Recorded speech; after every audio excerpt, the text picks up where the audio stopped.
you thirsty? I'm thirsty.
Did we not get the new map? Or is that for Europe? Or is this the new map? I think it's instead of the desert. What? What the fuck Oh, happened? shit. What the fuck? Hello? What was I that? think Asami I tried cooked to the cook fucking Big flare! Bang. What the fuck? I thought you were supposed to cook all your shit! What? What the fuck? I cooked the thing and then I cooked the flare and it fucking exploded! What the fuck? Bro, that's getting shit. Kaboom!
Oh.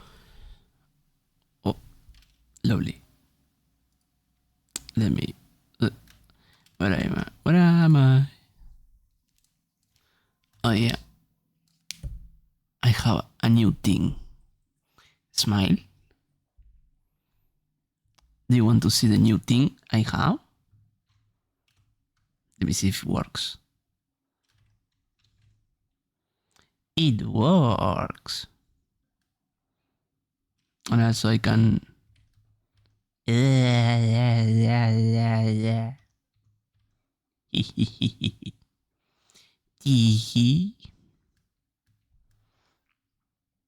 Wow.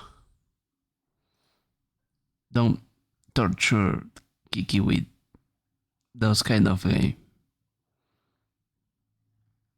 Okay.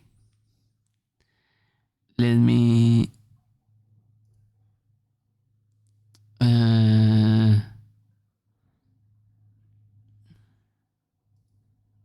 yeah, it's not the kind of game of Kiki. Yes, this is from Emote Lab. Oh, wow. Wait. There we go. Maybe? Okay, we have Matt saying, oh, by the way, if you don't know who he is, he's Matt Roszak from Epic Fantasy Battle. I remember this art. Yeah, he has been in the internet for a long time. He's known for other games like Epic Fat. Let me look at it. Epic Battle Fantasy from 1 to 5. And the other one is Bullet Heaven. Yes, Bullet Heaven. Yeah. He has even redone some of those. The original ones on Steam. Chimakalet.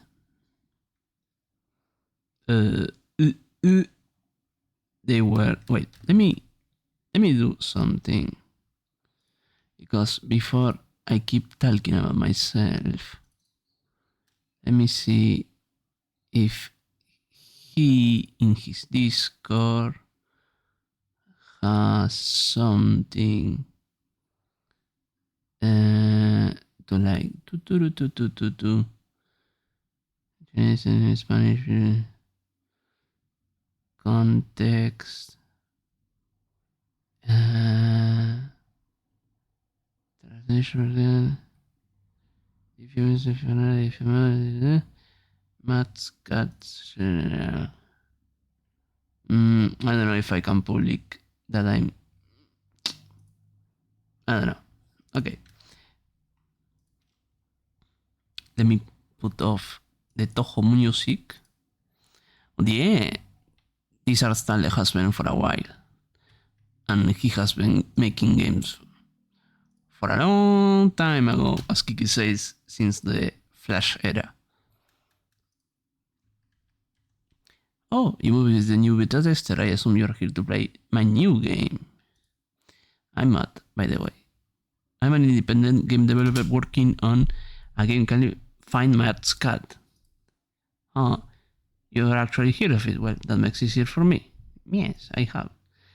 I guess we can jump right into it. As you know, the goal is to find the items on the list. Some items are visible right away, but others you will need to find poking around a bit.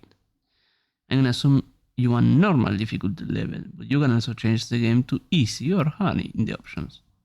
Anyways, let's try out the first level. We have to find the orange cat.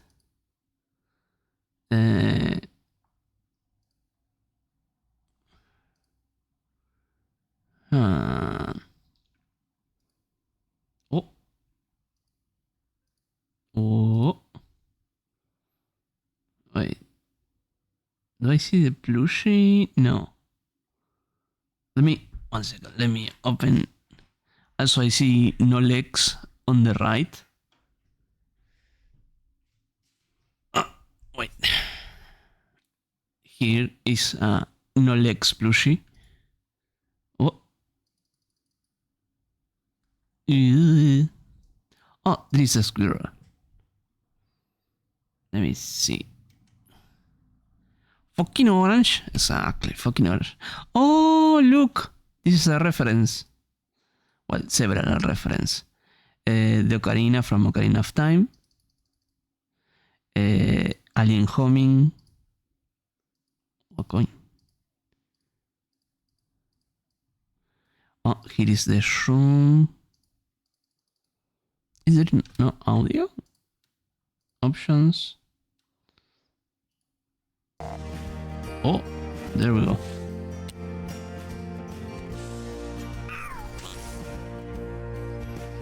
We need to find the blue kato.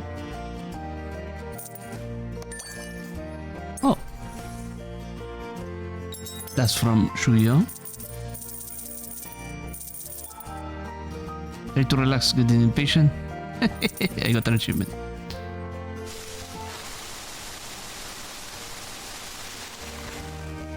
Hehe.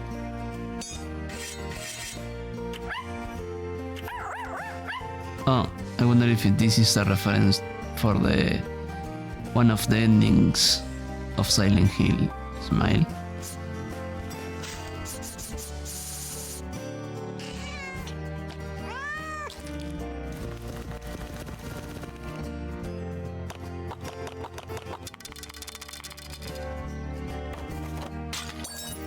Oh, money. Oh. Slime Bunny. Slime bunnies are friendly creatures that have magic and healing powers. They can often be found near ponds and buckets of water as they like to stay moist. I see a Mario mushroom. Yes, that was one of the... But there is also more like... Oh, there we go. Money.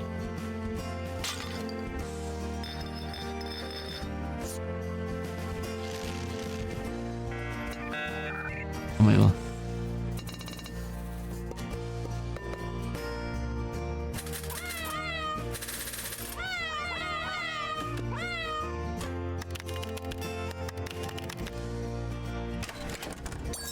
Oh, that comes to us money.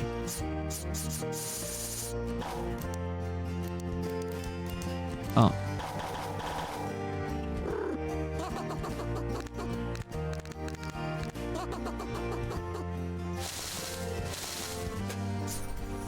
Oh, there it is. Oh, there's another. I got the car and I got the thing. I'm only missing the blue cat that looks like no legs. There it is. Tutorial level. You again, what's up? What's up, man? Oh, you already finished the first level. Well, what do you think? It was kind of fun. That's great. I was hoping to hear that. Anyway, that was only the practice level. Things are going to get more difficult now. Let's try a bigger level. This time level 2 should be more challenging. Okay. Level 2. This is a demo, by the way. Oh, Natalie. You don't do that to people. By the way, if you don't know, in all of Matt Roszak's games, you can click Natalie's boobs. So yeah. So it's the room you wouldn't Matt explain the hint system yet. Do you want me to explain how hints works? No thanks. Anyway, don't be afraid to use them if you get stuck. See ya. Bye, Natalie. Let me see. Another Ocarina of Time. We have Haruka over there. I want to film first the... Ew.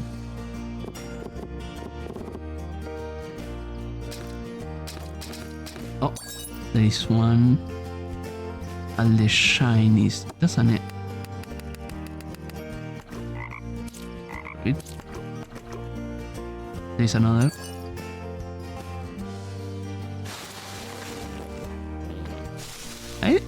I didn't know Matt was British since I'm seeing pounds.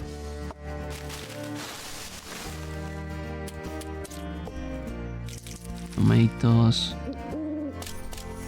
Oh, I found something I had.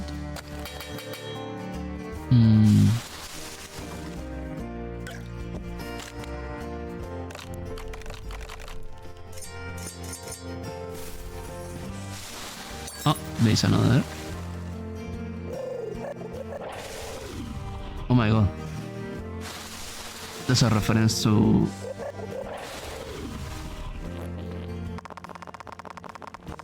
epic fantasy. Oh, here's my money.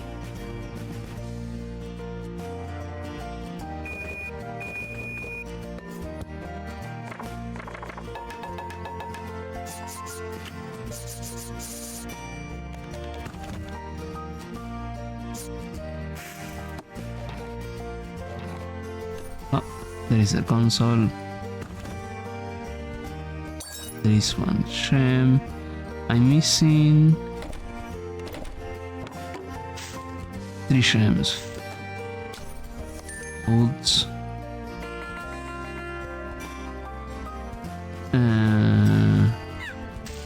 Oh, also missing the car. Keep your eyes peeled.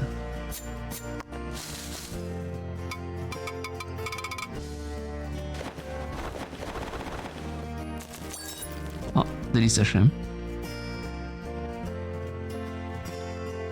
I'm missing.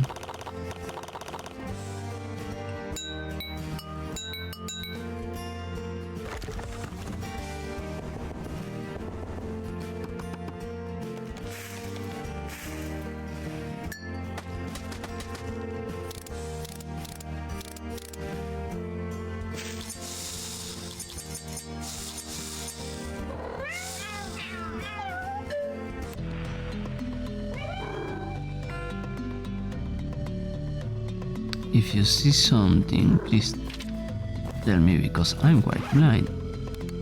A knife!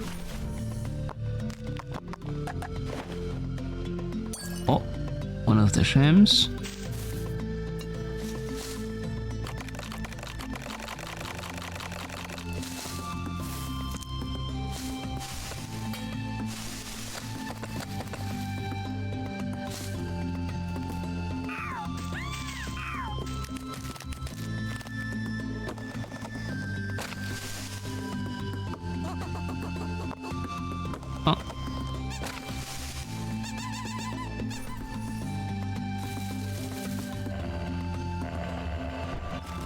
Oh, why do you do that?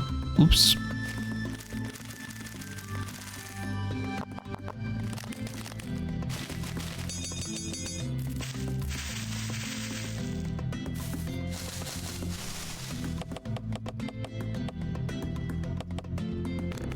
Oh, that's a sword.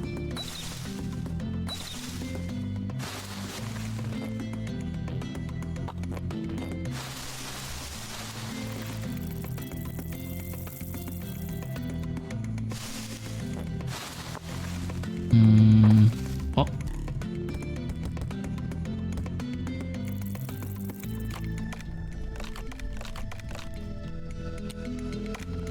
I want to find the secret.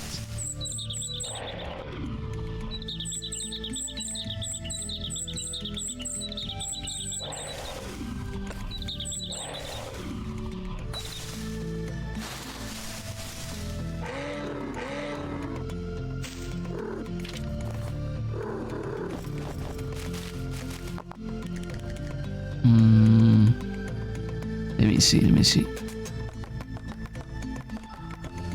Interact with 1000 items in total. Nice. Oh. Okay. Another one. I know where the last cat is. Oh, this gem. Okay, that's all the gems. I'm missing. That's one of the songs from Epic Battle Fantasy.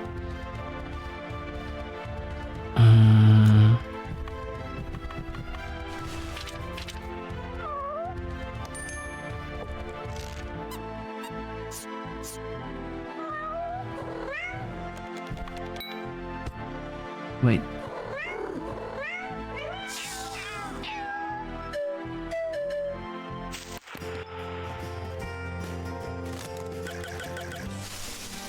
What is the car?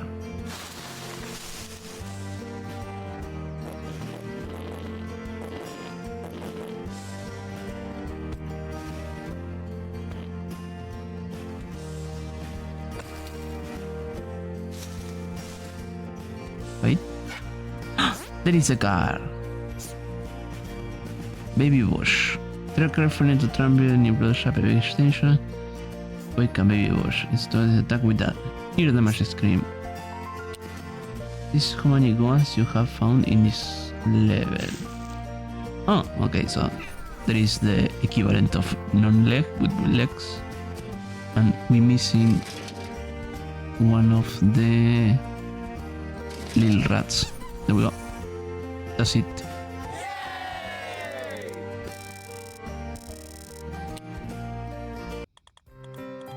Okay, nice. You also beat level 2.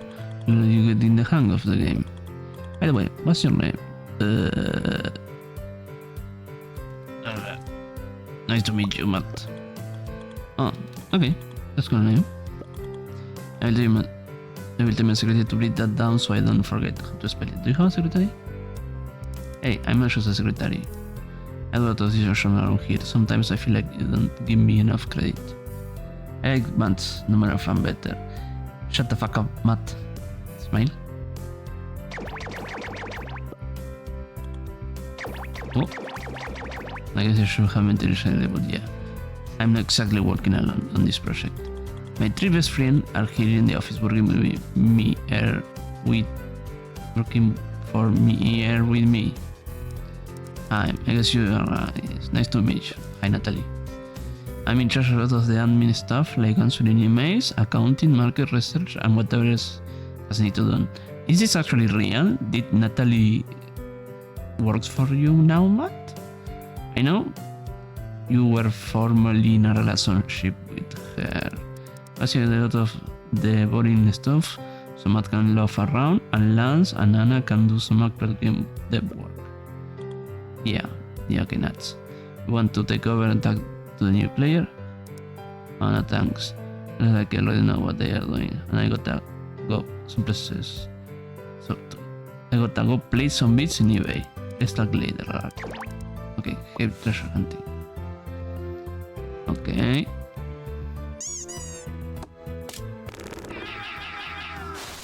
Oh, you can even... Oh my god. There is money in the overworld. Oh no, man. That's kinda funny. Wait.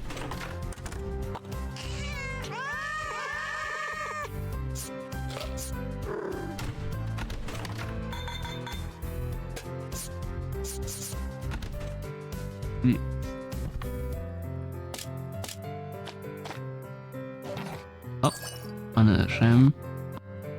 A ball. Click options and left select the screen. Oh my god.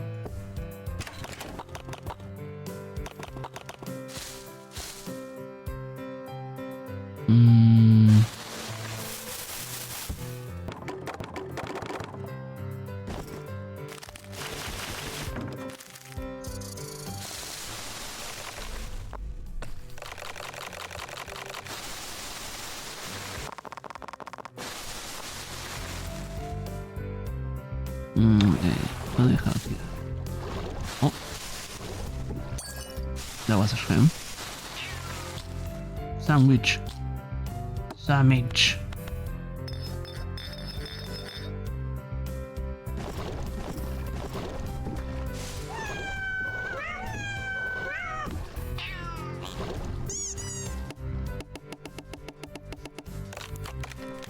Oh, Lopis, I mean kiwis. Okay, let's see. We have a coin over there. I got something I had to touch.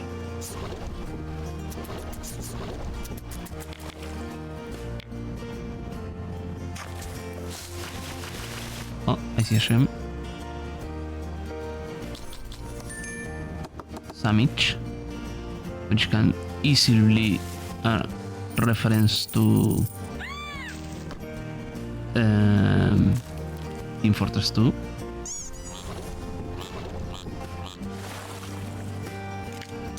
Thank you. Apple.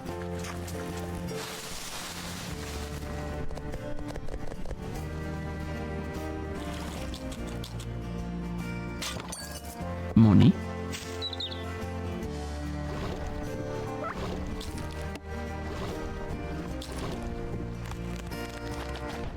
Oh.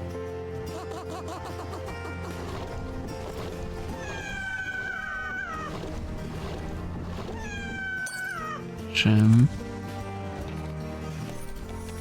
Boy. Oh.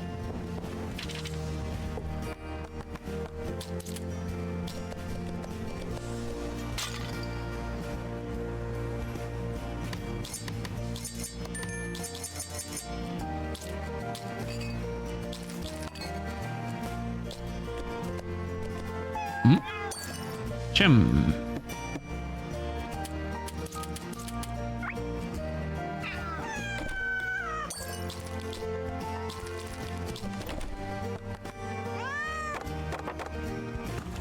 What do we have here?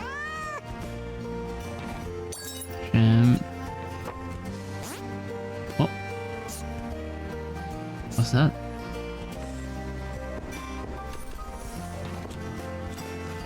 Bagel.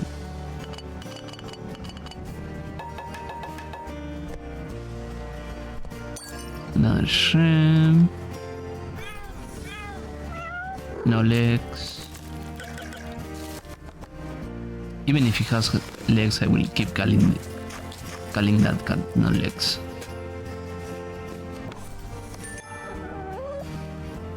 It's okay to use hint? Did I use a hint? Oh my god.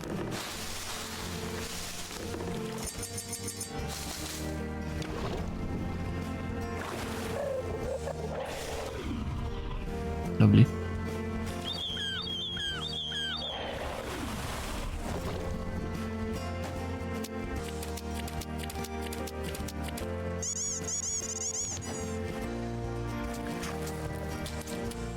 Oh, there is a kiwi beside the kiwi. Oh, another shrimp and a cat. Another shrimp. There is 21 shrimps in here. Oh my god, though.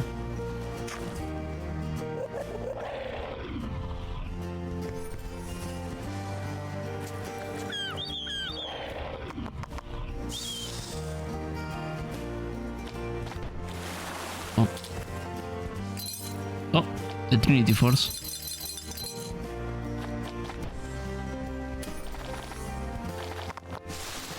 A shrimp.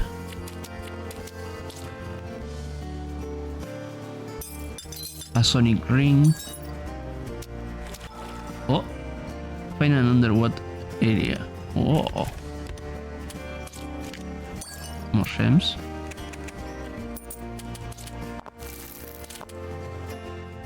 Wait, could it be another in here then?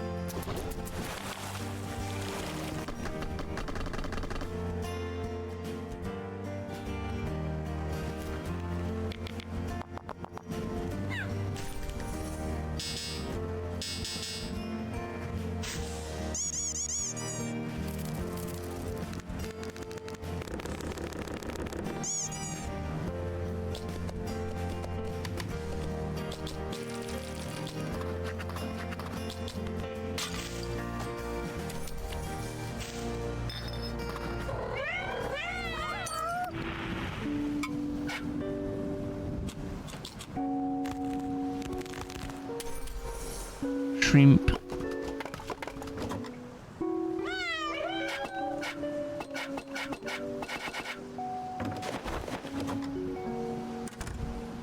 Shame.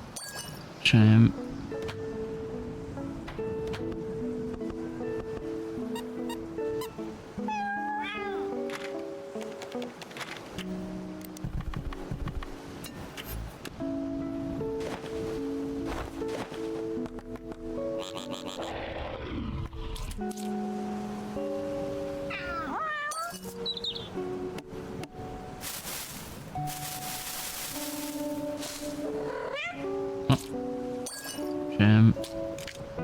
More shams. Itoided.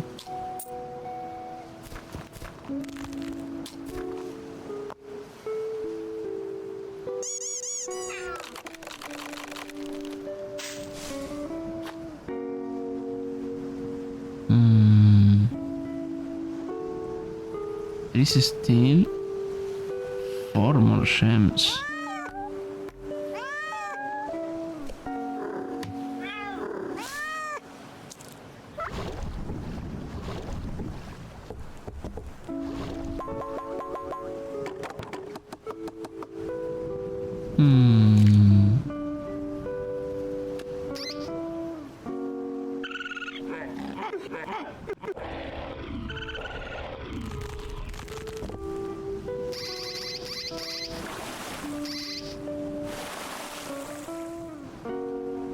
Oh, a shrimp. Just here.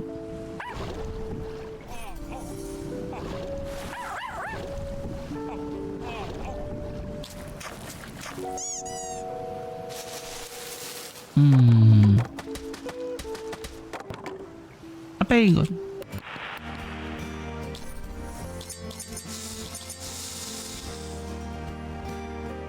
Pengu before Kiki feels destroyed in the force and has to go after me. Then I will nap because I'm ready, yawning. Okie dokie, Matt. Rest well. Have fun clicking on the meows. Okie dokie. Will do. Thank you for being here. Love you there.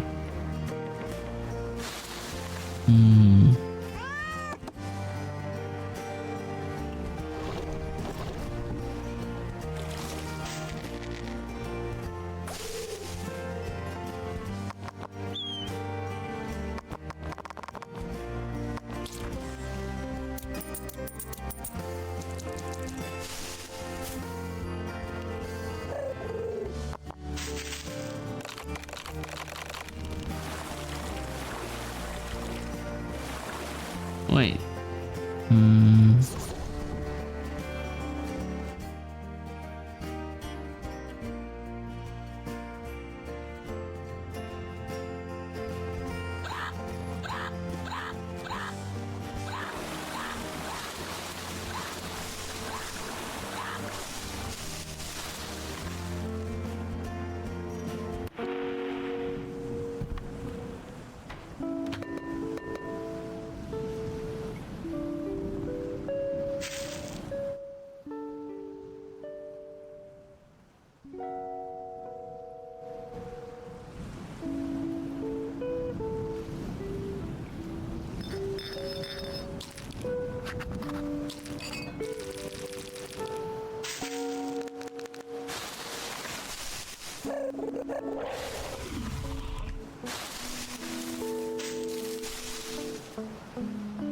This one specific bit I need,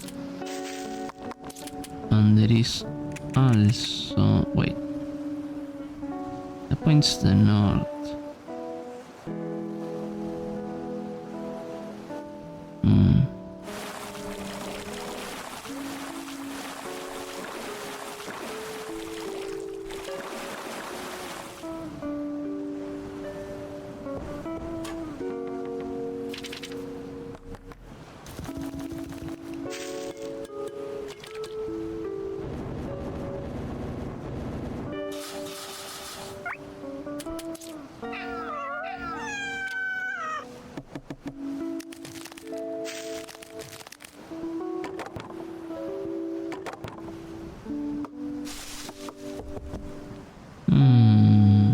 Oh, never mind. Where could it be?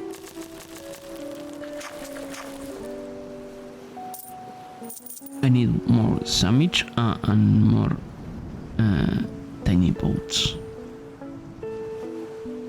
And also 4 more coins, which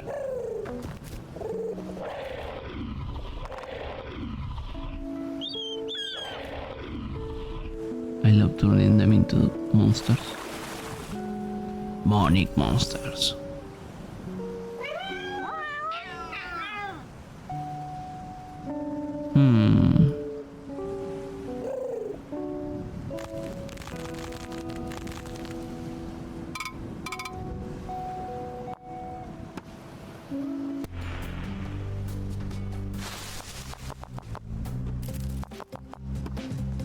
Oh, I know this song. Ba-bum, ba-ba-bum, bum, bum, bum, bum. There is a sham. Fucking in. Wait, I got the car. Which was the car?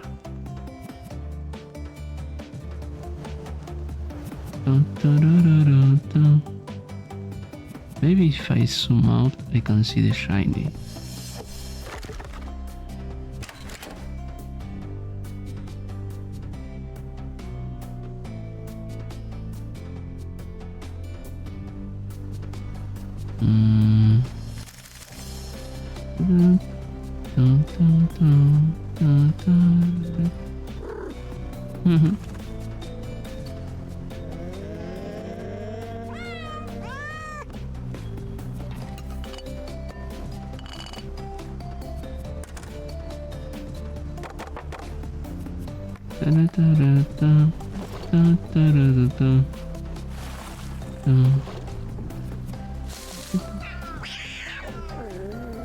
I played too much mechanics.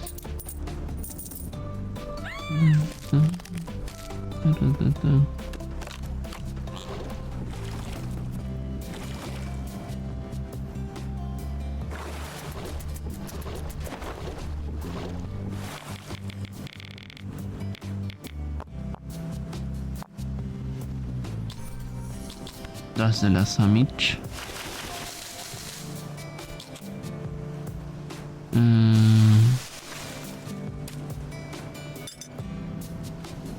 Triforce. Let me see. I need 3 more. Oh. Isn't that one of the what? No, it has to be specifically that type.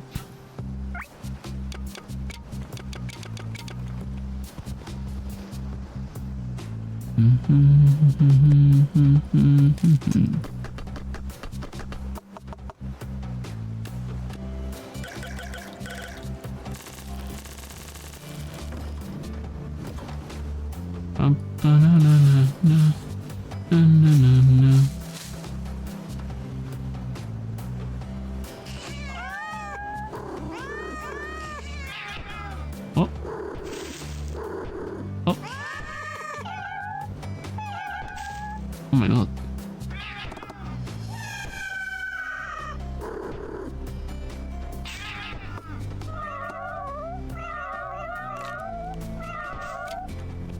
Damn.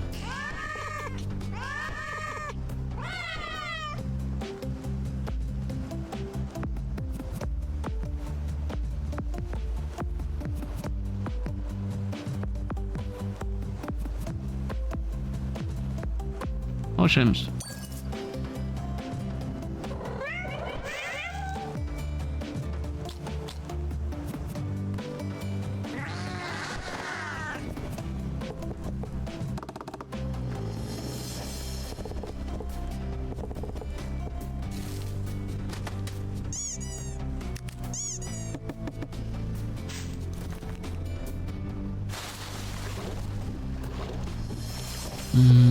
Still need 2 more shams.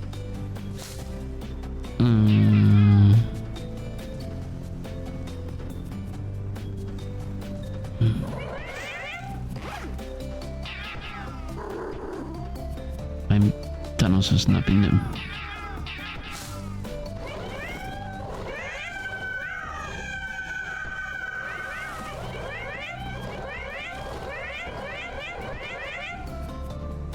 Kinda funny.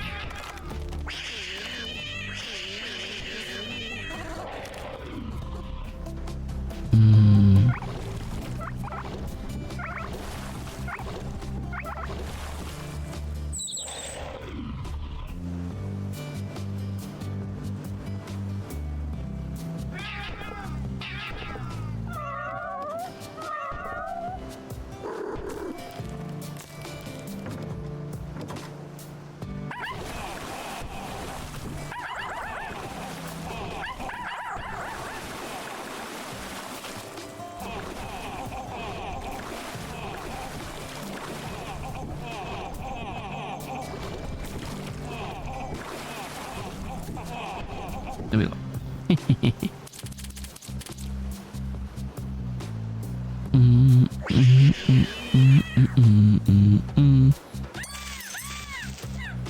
Finally.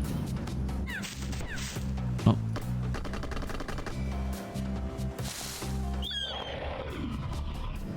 Wait.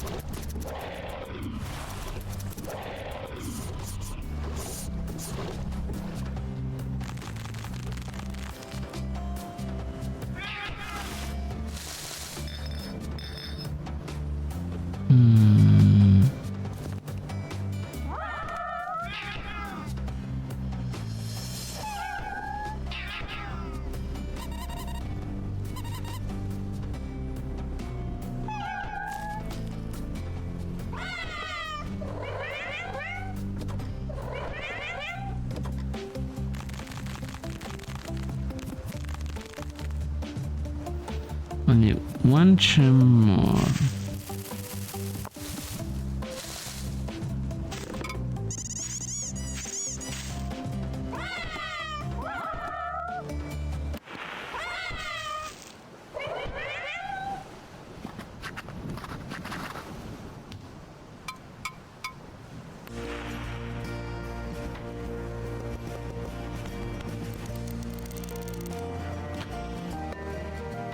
I love that the mouse makes mouse noises.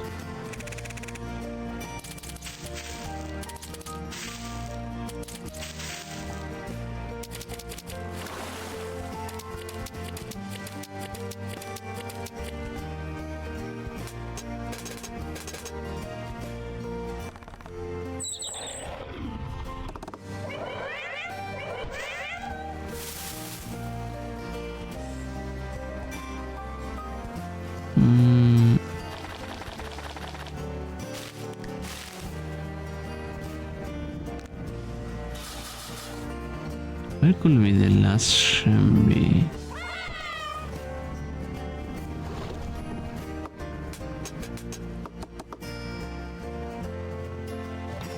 Not there.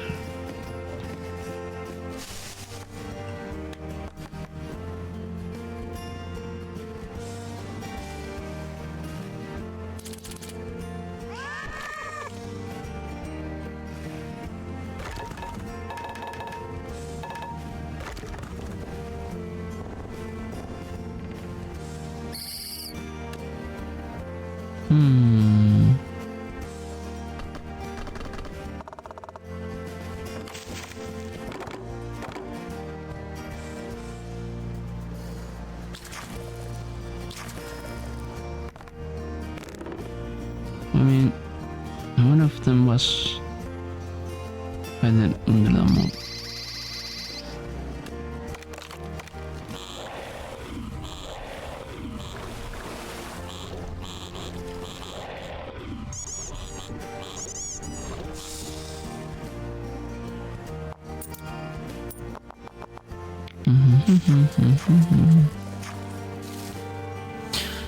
Where could it be?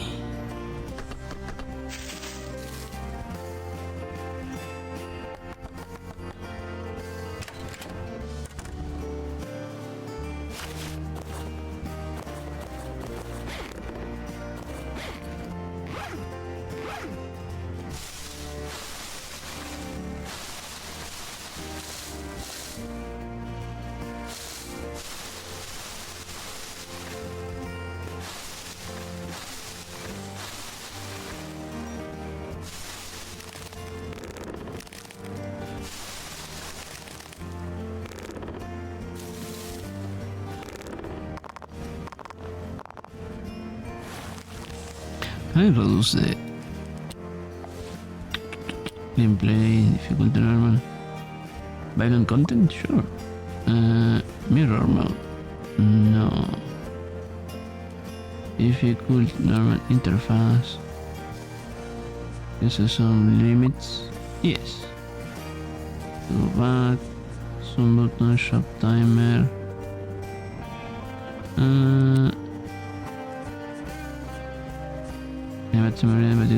Limit frame rate. There is no. Whoa! I see.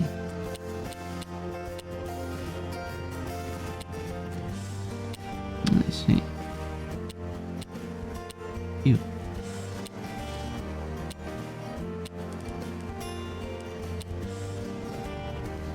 I need one more monies.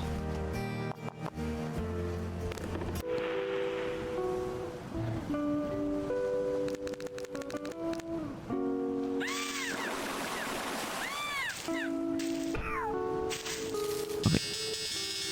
That one doesn't have any loot. Such.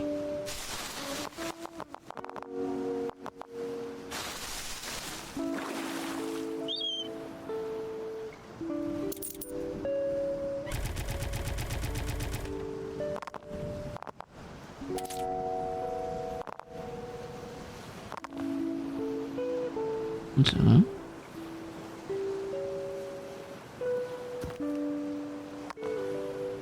Oh. Now I see blood. It's mine.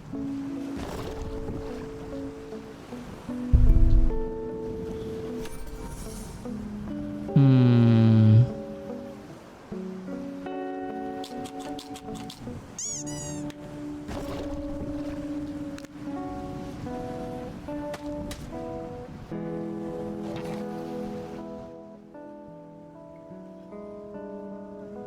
Maybe if I find the last wheel, I can use the hint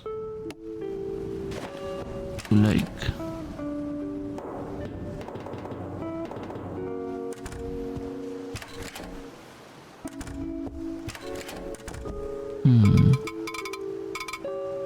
What is the last coin? I mean, rupee.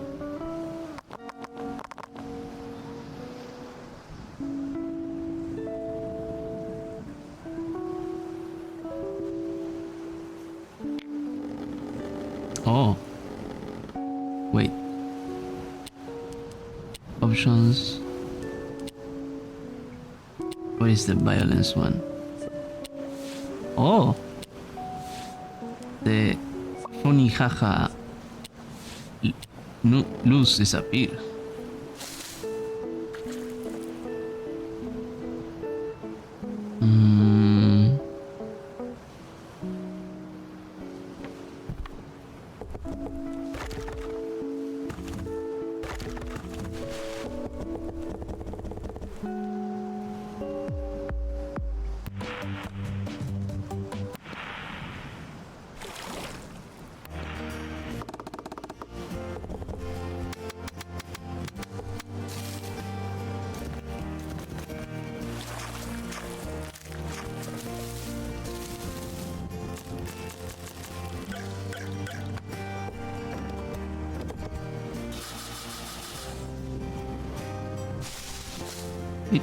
I see it.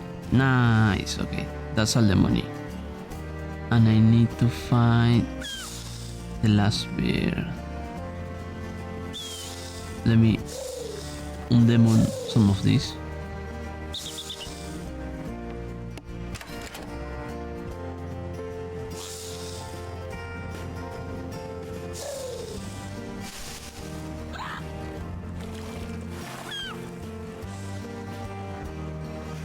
The bear has tail, black tail and black face, and is the rest shades of grey.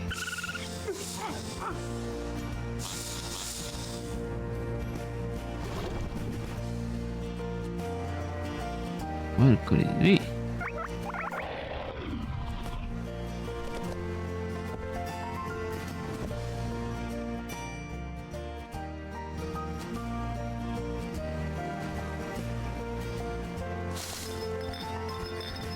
Wait. Oh no.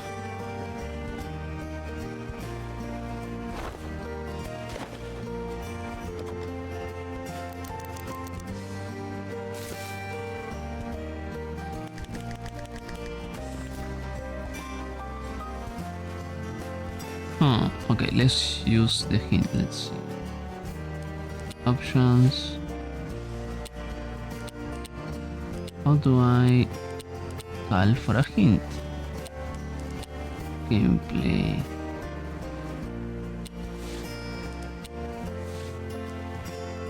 Interfaz. Okay, no, I click the back, show timer, no.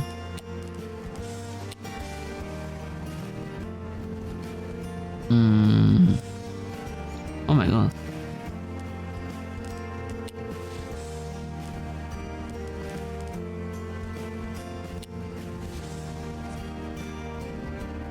Oh, this got this. Okay, that's good to know.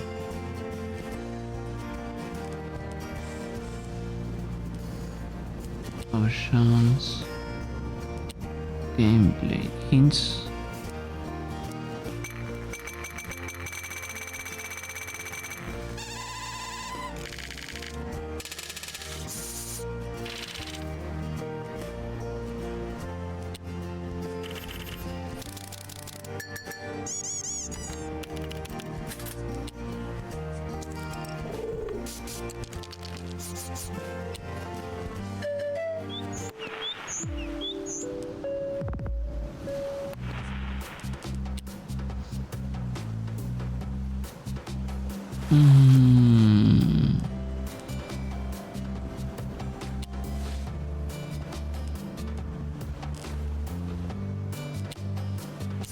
Wait. Usa hint. Think it's really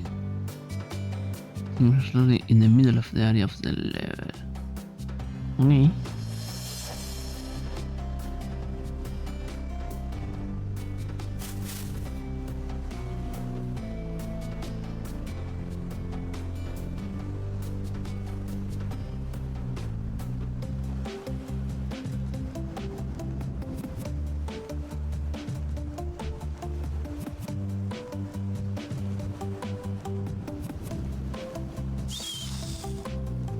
Not that one.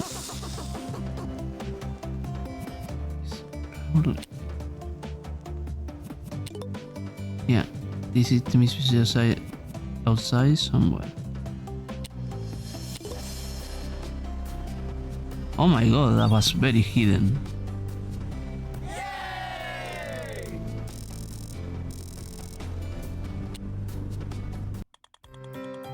That's level 3 you completed now. I don't think there's much left for me to teach you. If you want, you can revisit some early levels to find the stuff you missed.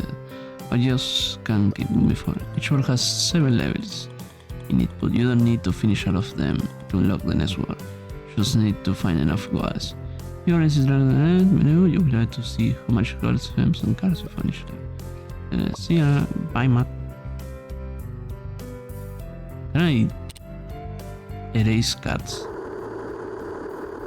No, nothing here. Okay. Oh, that's a big burger. Wait. Hold on, wait.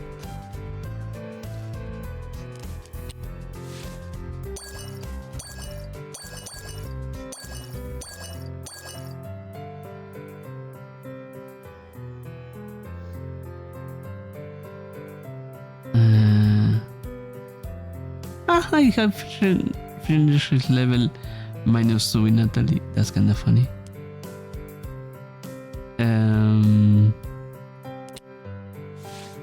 Wait, what? What was that? Finish it level. I must already played 1 now. An hour? Wait, let me see. Let me Google about you, Matt Roszak.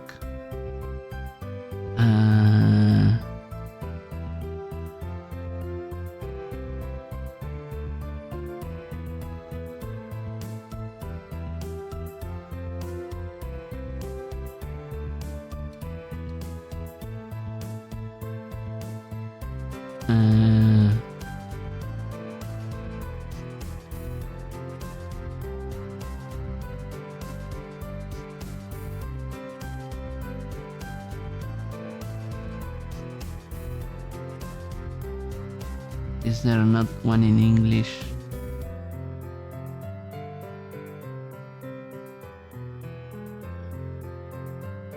No. it's not this.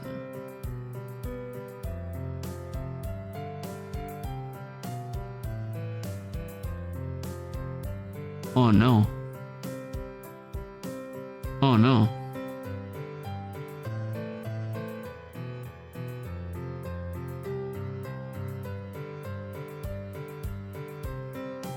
Oh no. Oh no. Wait, so Pengu, are you by chance out there? Reveal yourself, Pengu. I call upon thee.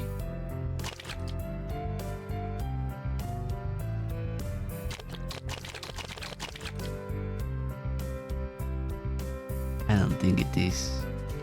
It looks like it. Oh. Call upon him and he shall appear.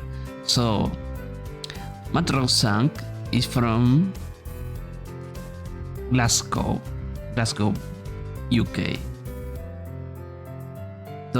Could that confirm he's Scottish?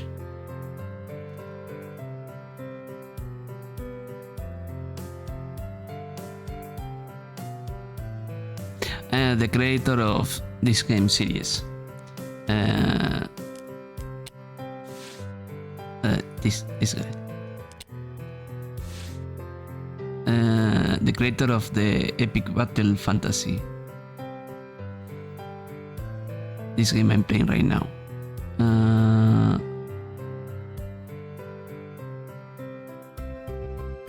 From Kupo Games. Most likely. Oh. So, do you see this down here? Do you think is what I think it is?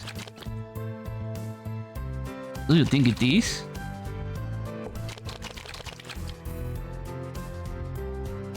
Wait. Okay, let me take a wee screenshot. Go to Mascot Generals.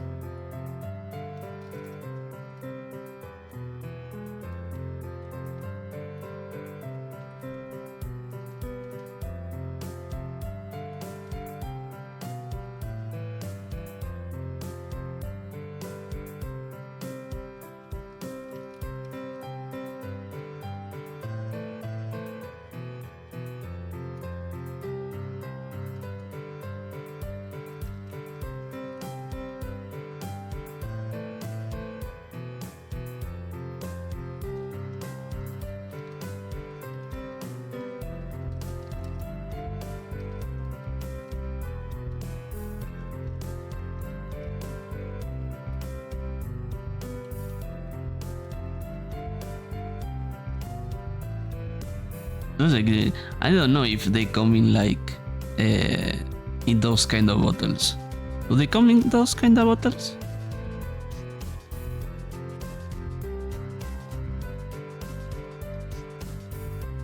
Wow.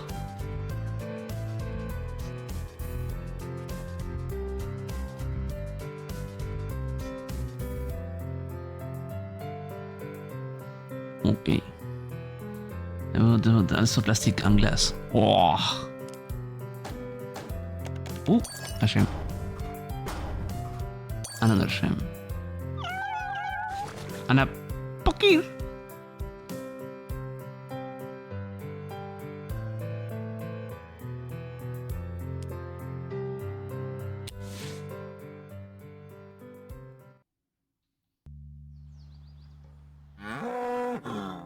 Okay, let me see if I can find it.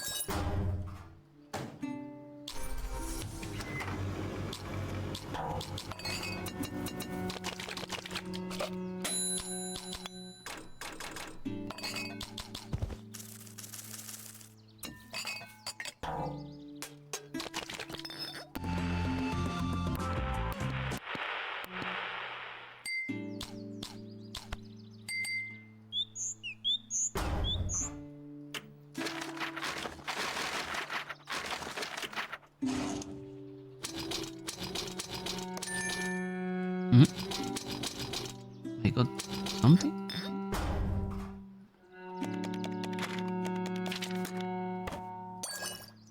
Shem.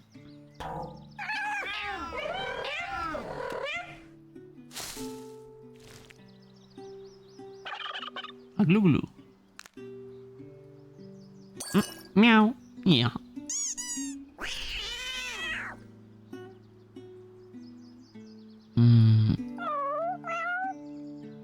Wait a second.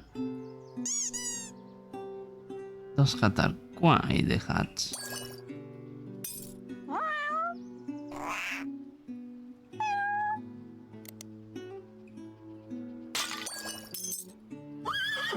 Bones. Tanuki. A swimming.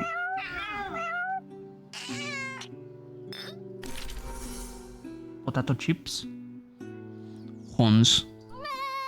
Haruka. Evil Haruka. Fims. Or Shems. I don't know what the hell is that.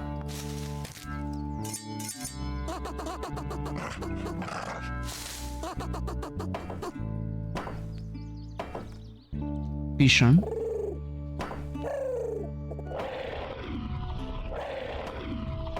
Evil Vision. Bye, Birp.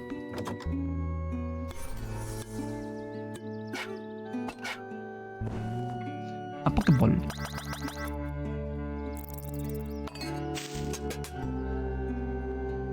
A Shem. Something that seems like from Yu-Gi-Oh!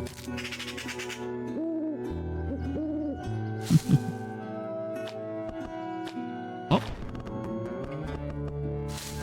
Slime.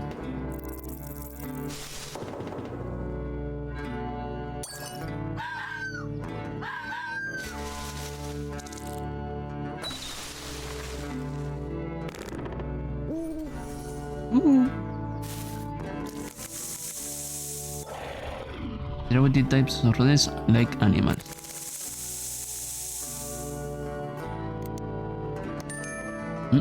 Oh. No, this is not it.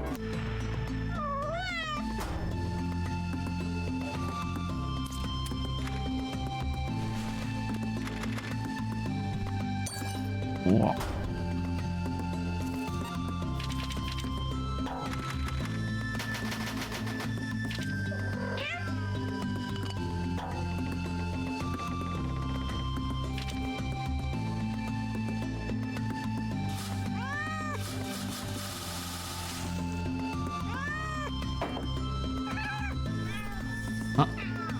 No legs. Finch, another Shem, sorry. Coins.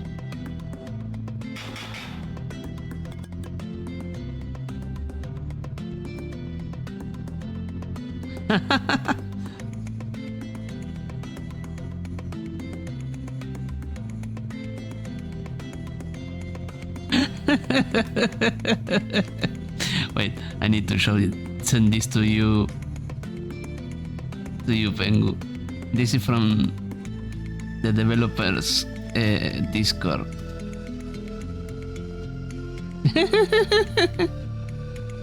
I send you into your DMs.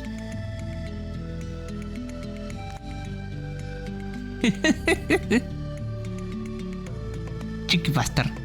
Oh, wait. Did my... Wait. Mouse? Washing machine? Do you have battery or not?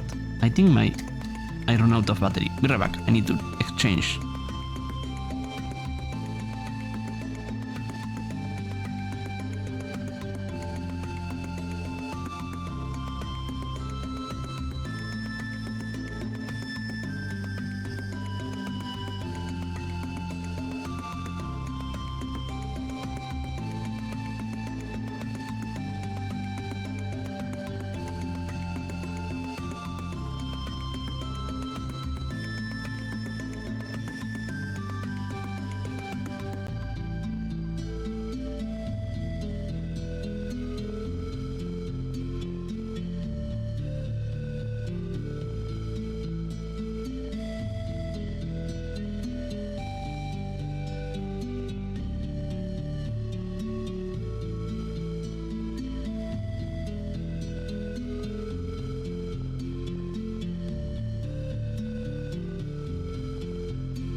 Okay, I'm back.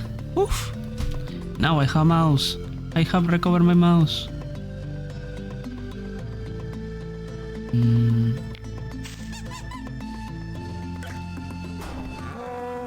Oh, there it is.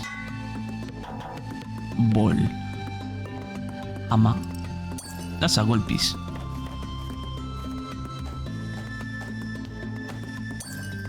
Another gem.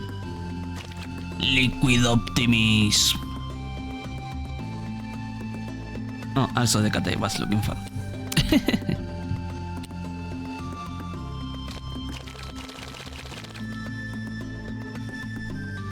Let's fucking go.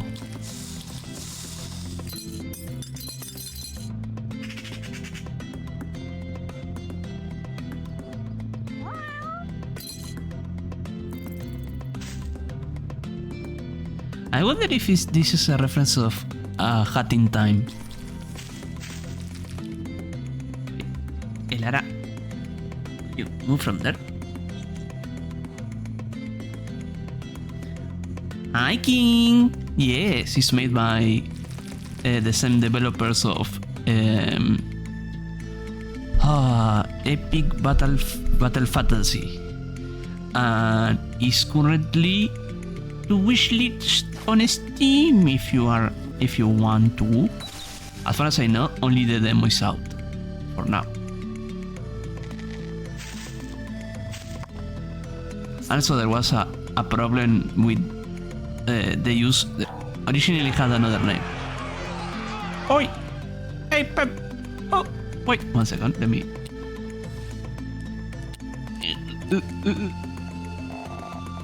There we go. Okay, hi Winry. I don't have to see to know that is you. Hi Winry. I Apen. So Apen live.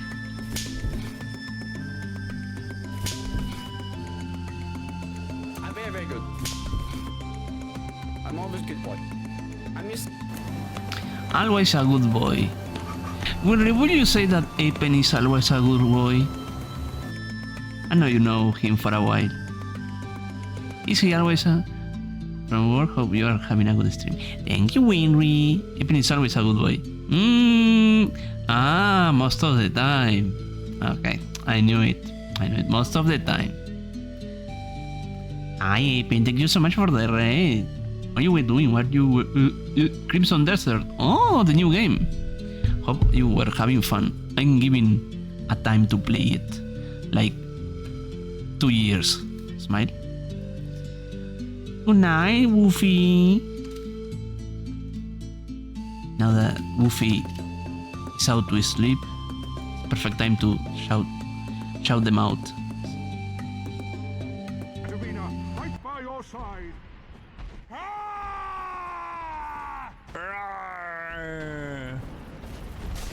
Oh well, there he goes. And since I saw you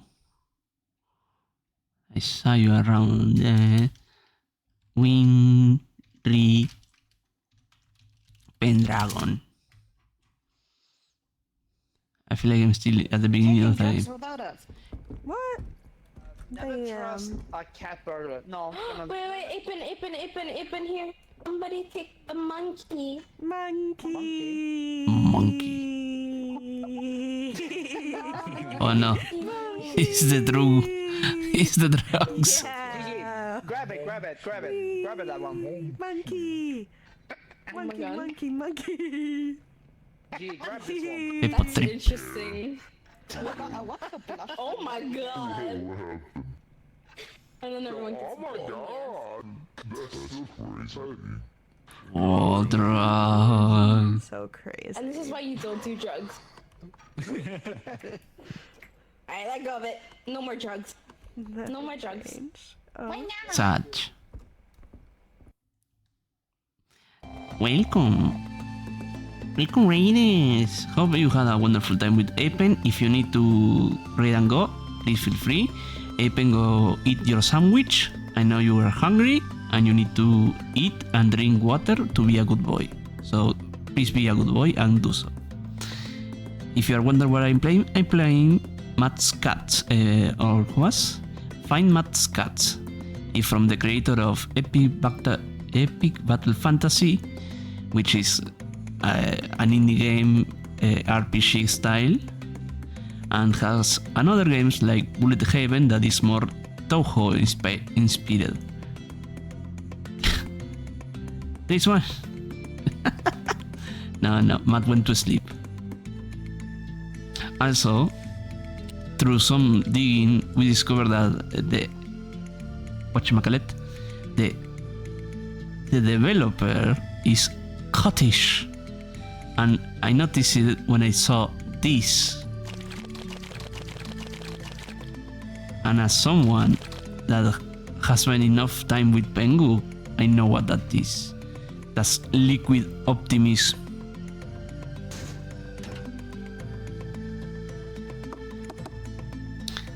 So now I'm looking for extra goodies on the level before catching everything. I want to find like the secret card. Oh, it's a sticker. Oh, artist Eno. Very cute. Lovely.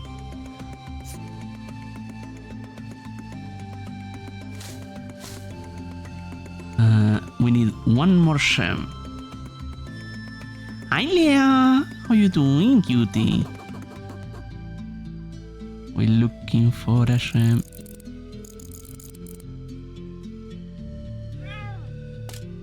You good, buddy?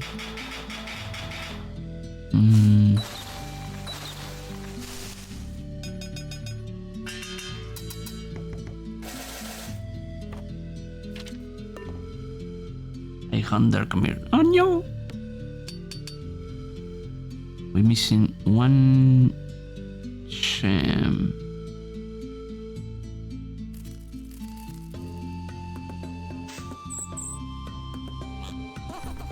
Oh, I found something by clicking around and find out.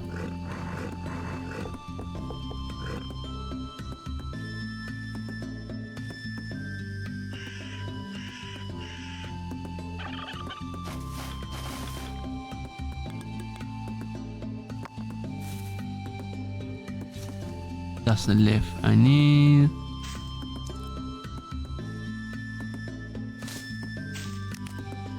No, not lying.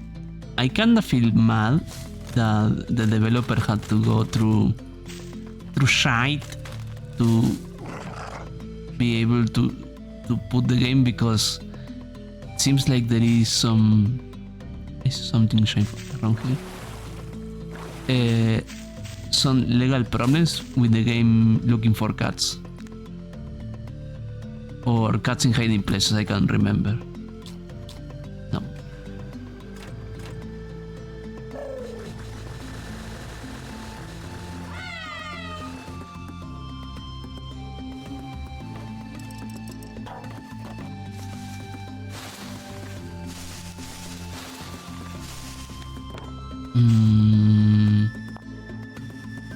Oh, that's I don't know how to call it.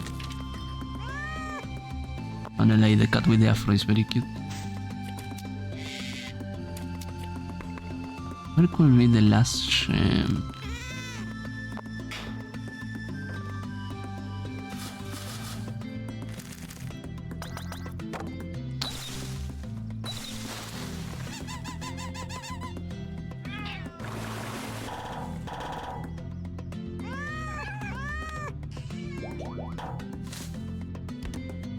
A kiwi.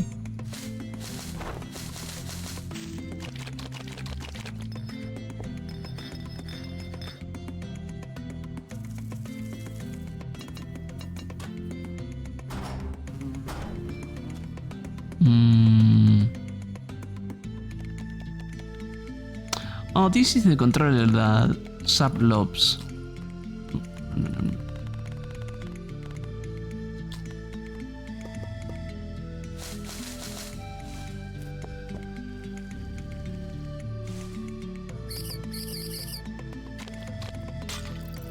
Fuck. It wasn't. Me zoom out a bit. Let me follow the pattern. Maybe.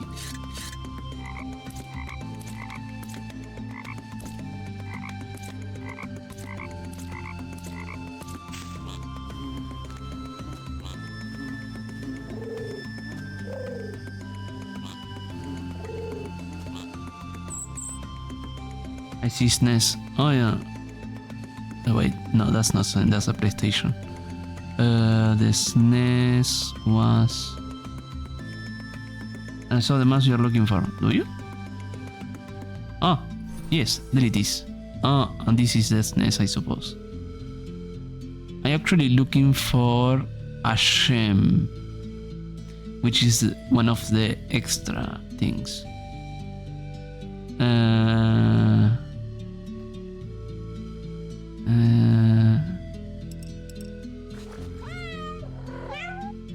Déjame ver. Anger the cow. Mad cow disease. No. I see an N64's there cast gaming. Wait. If there is an N64, this thing might be close by it. I want to find English hard. The last Shem. Bye beer.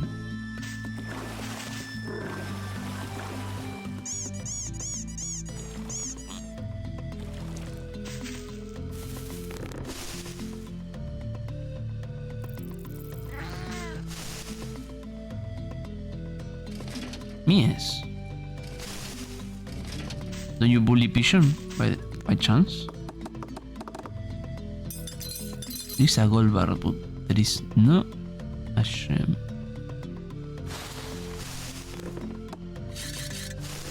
They look like Legend of Zelda kind of Shems.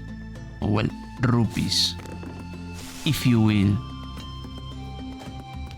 Not here, not there. Vision is food. Vision is food.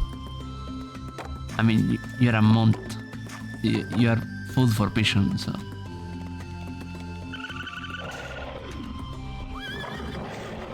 Mad Uma.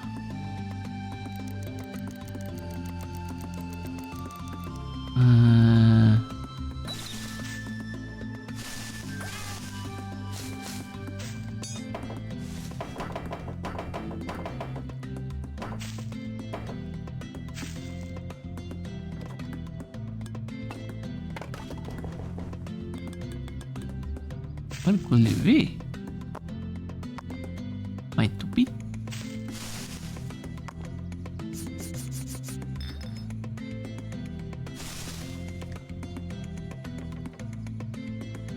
A Pokéball? Yes, there's a Pokéball over here. There's a lot of references.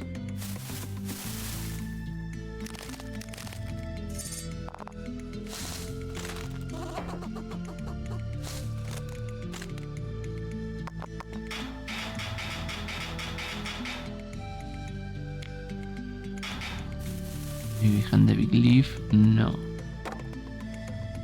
And I'm also trying to see if there is like a base in which could be under.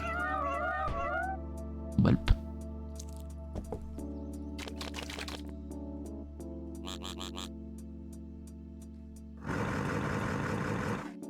Oh.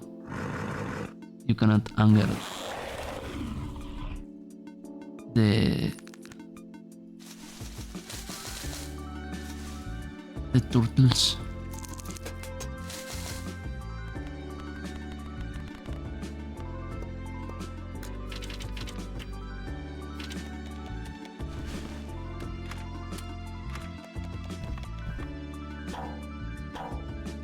Maybe if I hide it.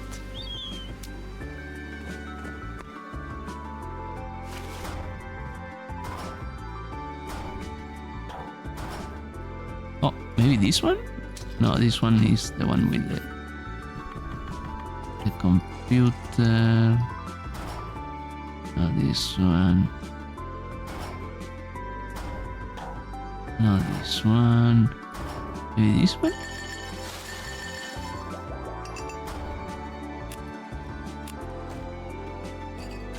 There.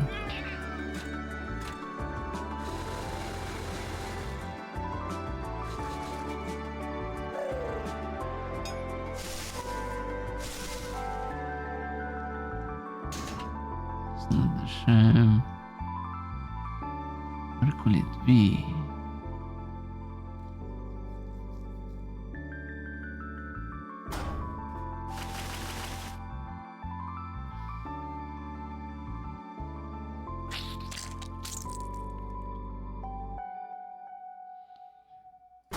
I'm looking in the hopes that suddenly shines and I catch it.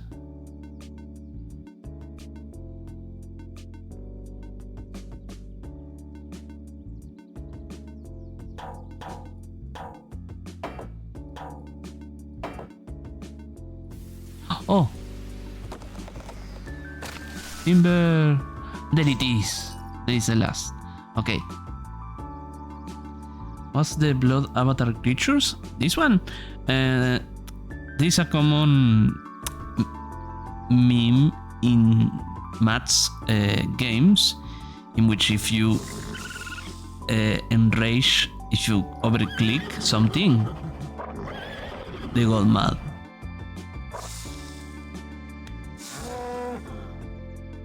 Okay, now we can look for the N64.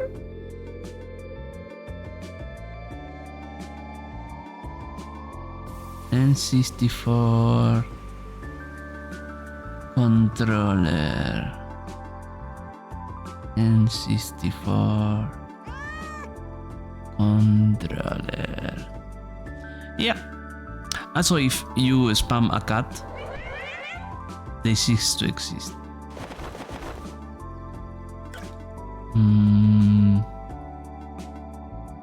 Also works with other animals, but not all of them. Oh, there it is! Yippee! No, I'm surprised at how much time. Oh, it's Natalie. Looks like you're stockpiling hints instead of using them. Why are you using your hints? Saving for an emergency? That's fair. I also have tendency to avoid using hints in puzzles games unless I get in this spirit. You can play however you like. I'm just gathering some feedback and making sure that the players of our experience levels are having a good time. Thank you, Natalie. I wonder if you're going to see Lance and Anna. Anna? I think it was Anna. There's a few more things about the hints that you should know. You're going to find gems and cards to hold. You just have to poke the bottom left area of the interface. And you can also change how often you get hints. Oh yeah, and I think that's pretty much covers it. By treasure hunting, actually that's pretty good. Bottom left area. Oh, like, so I can hit it and I will get, that's good, that's good. We have a gem. We have no legs. That's the name of that. Don't at me. Oh, a slime. Another gem. Don't look at that, king. Another gem.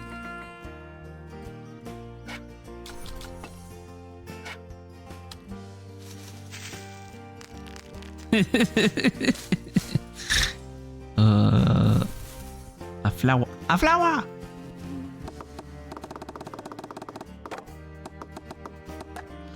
That's a wood elemental.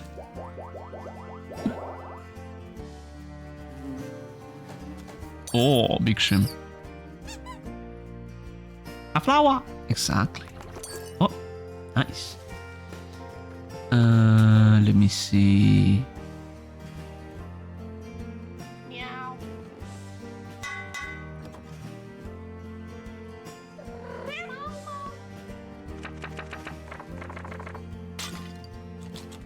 No. No.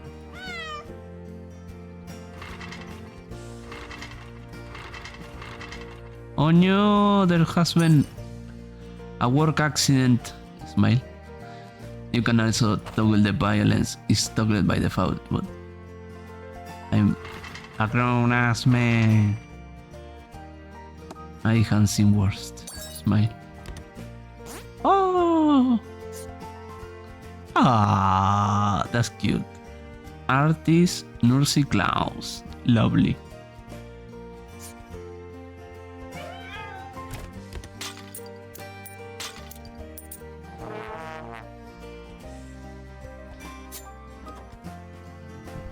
Oh, Deadpool.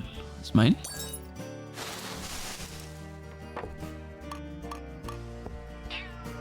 You got this, Bob Ross.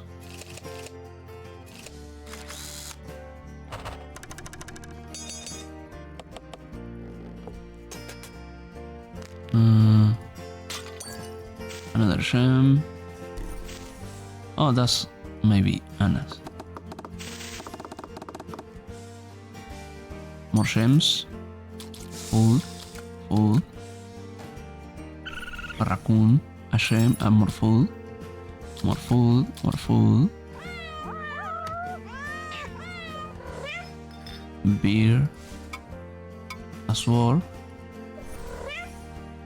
A fucking orange. Cake. Yes. Oh. Cat slime. Oh.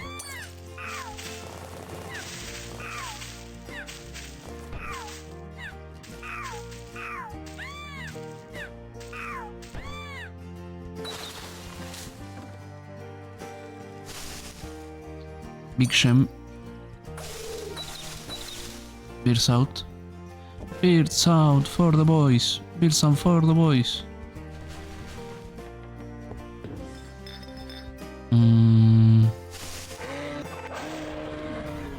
Angimus. Tengu. Give me the cheese, thank you. Please, if you are there, I'm not talking to you. Timber.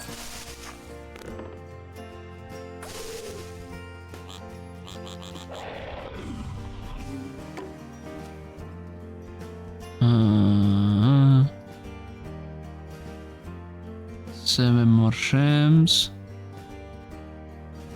Yes, because one of the achievements is to eat shit in the levels.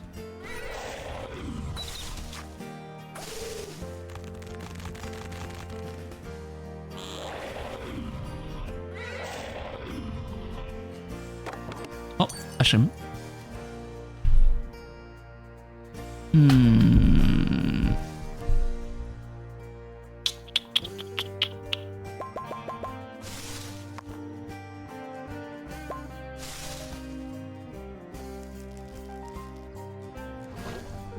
Sham. Sham.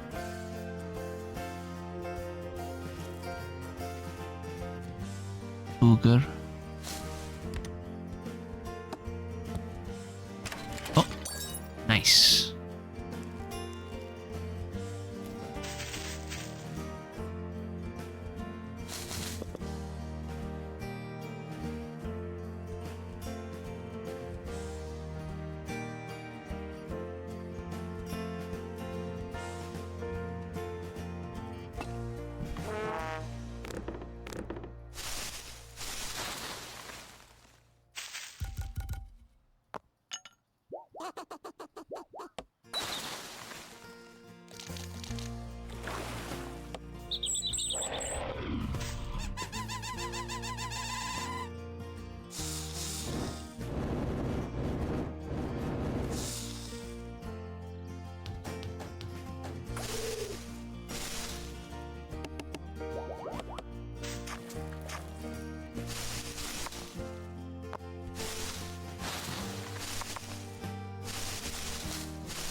Why I will be able to move that one?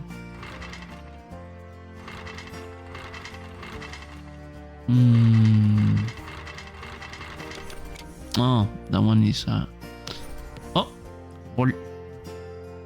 I love that I touch thing for touching sake and I get shit. I need a ball. I need I love that the mouse do mouse noises. Smile.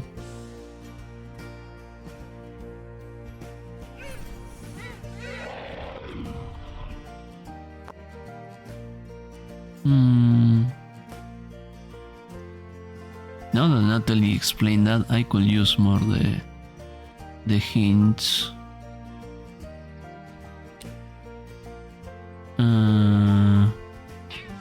I need an orange, a fucking orange. Oh, there it is. See here. Need another faun. I need to found a faun.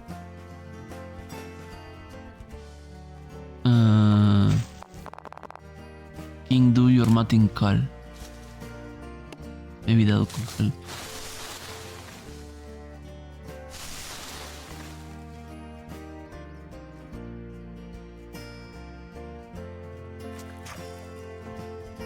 I need a very specific looking leaf.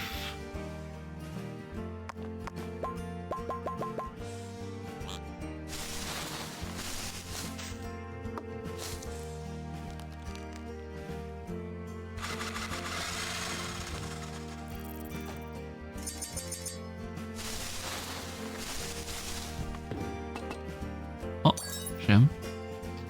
Oh, found. Wait, there's a need for speed. Smile. Whatchamacallit. Are you a ghost? Oh, I love these thingies to measure the whatchamacallit. To measure if it's well centered. Oh, there it is. Yes, a level.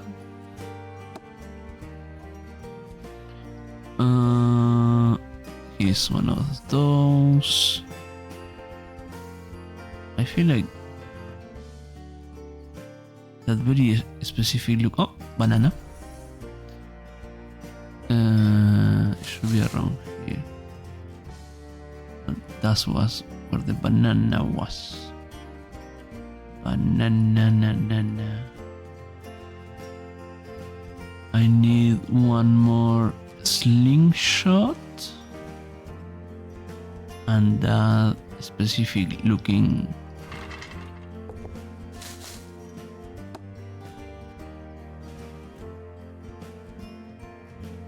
flower. A flower. Oh, I see it. Here we go.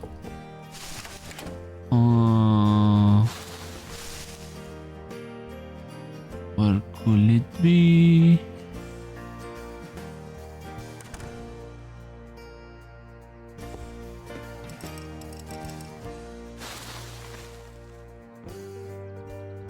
I could use probably.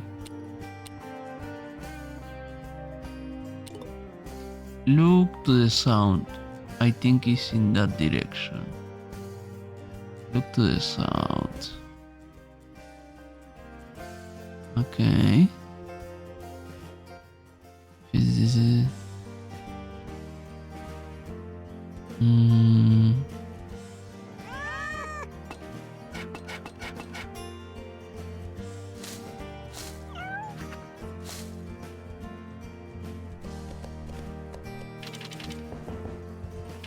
I'm looking for a car, like literally a trading car, or like a sticker or a frame.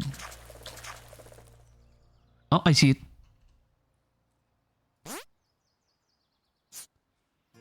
Ah! That's the whole gang. Never mind. Artist Georgina, which is funny because it's here. Georgina. We make a pretty good team, huh? We do. Lovely.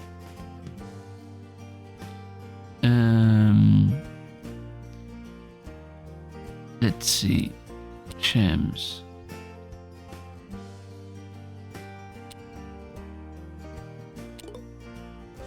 Take a closer look around the right side of the map. Right side of the map.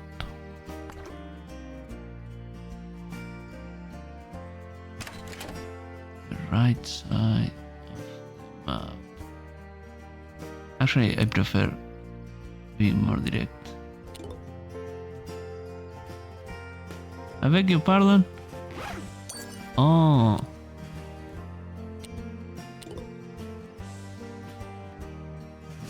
Oh, I see it. Okay. And now, time to find the last piece of the level, which I don't think is going to be that hard.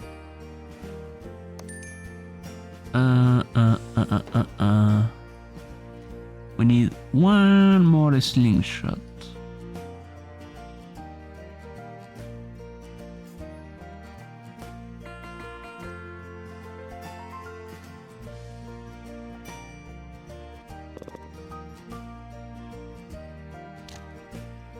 If you see it, feel free to tell me.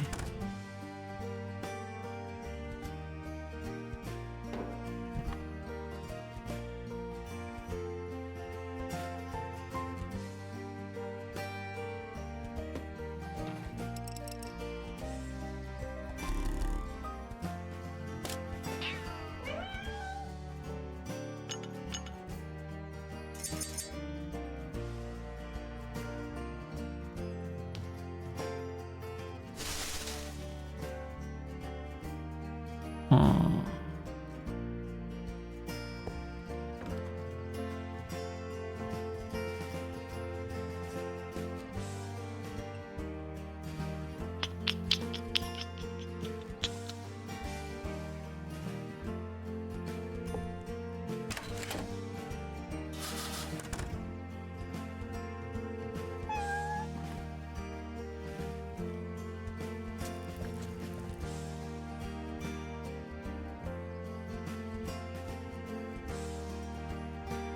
Oh, there it is. Yippee! Yeah, our programmer Lance wants to talk to you. He's probably not important, but do you want to hear what to say? I would love to hear him. He looks like your new test substance is clever enough to not take your opinion seriously, Matt. Whatever, go ahead and spit out what you wanted to say. Right. I want to make sure they know the harm mode. Some people like me prefer more mentally stimulation. And also, each difficulty setting has different set of walls for you to find, so replaying levels in hard mode will be a fresh experience. Normal mode is to be quite fun or relaxing, but if you actually want to try anything else, you should give hand. I want to suffer.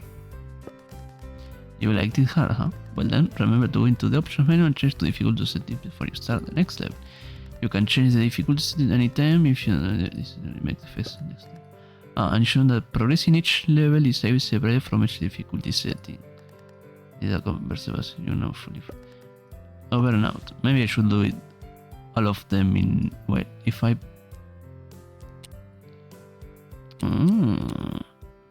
Wait, if I go on hard.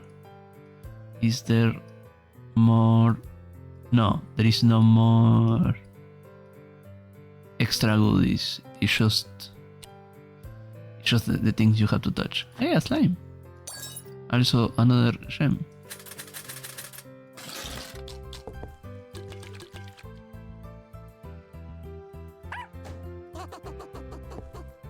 I didn't check if here there was any gem.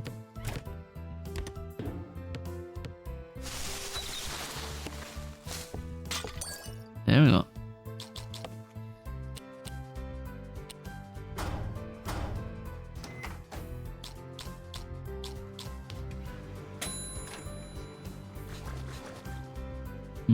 see. Anger the cow.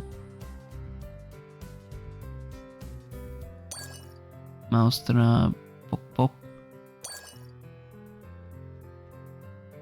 Poking around. Okay, let me see now. I want to use some of my money. My stuff.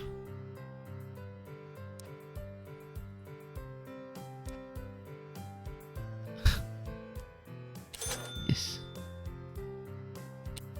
Oh my god. Oh, there is a. Oh, what the hell? Okay. I need to report this as a bug. Well, let me check there is nothing else in my computer. It could be something else in my computer.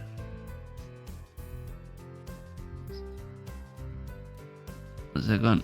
Hang in there, chat.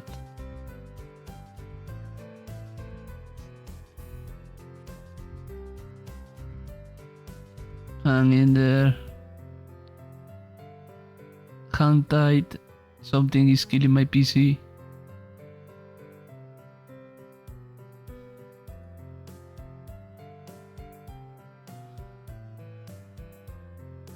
Who is consuming the most? Let's close this. Fuck off. Mini, OBS, Discord. I don't want to close that. Let me lower. Okay. That should do it. We close this. We minimize that. Close that. Okay. I was scared for a moment that was something off the game. Oh my god, there is so many interfaces. Cat. I want a dog. Sadly, I cannot.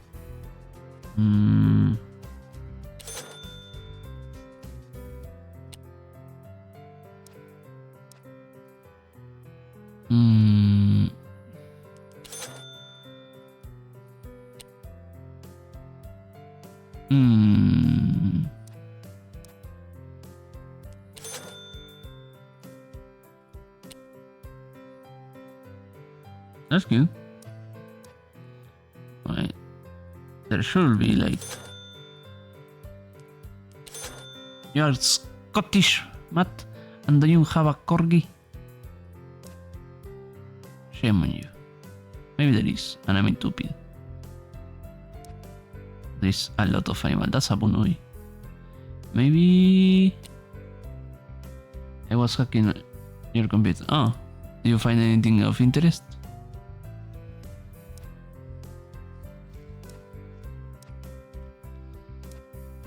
Oh, I wonder if these are goat. Oh well, cat goat. I suppose these are the devs, or well, the characters made into cats.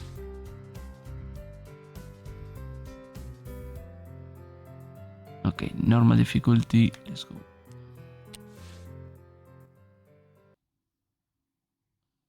Scott having a corgi is the lack thereof.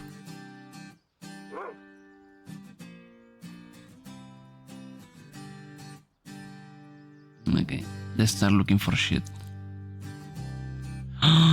Susamus.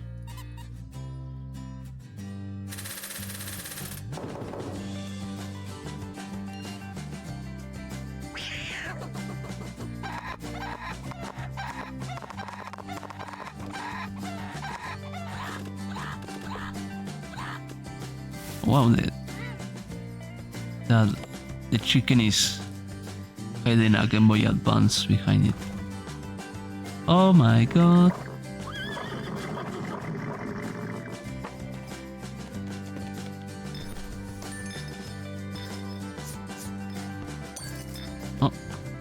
I didn't even saw those. Ghosty face.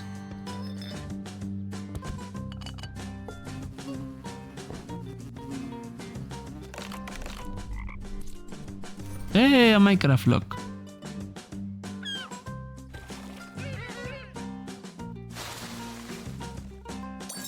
Chem.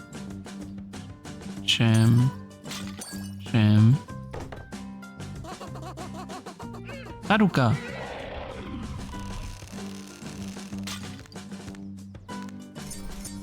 A sword.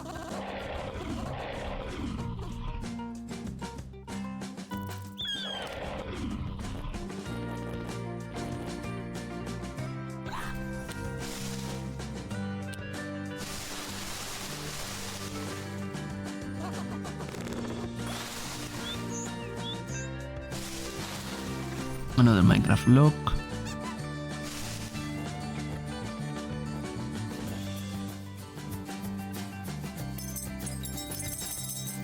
Gem. Moose. Spooder.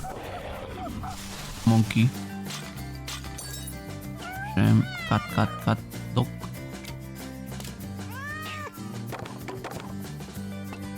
Hammer. Ramen. A hot pot, a Steam Deck, Liquid Optimism. Look at that, Liquid Optimism.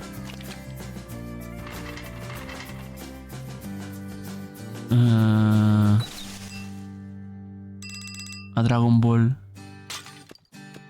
a Tamagotchi, a Shem.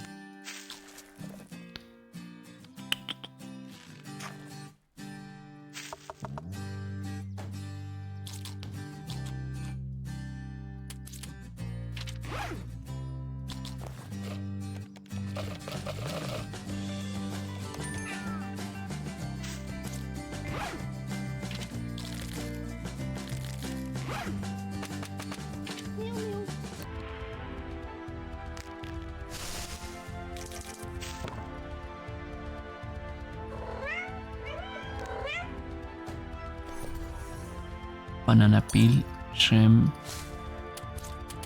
dog, fish.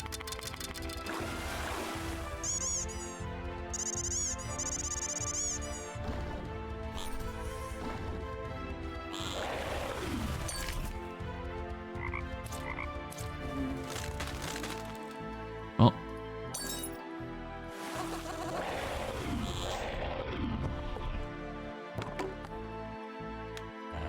Dog. Chainsaw.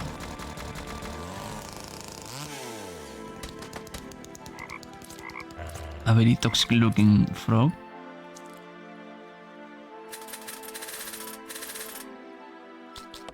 Mine.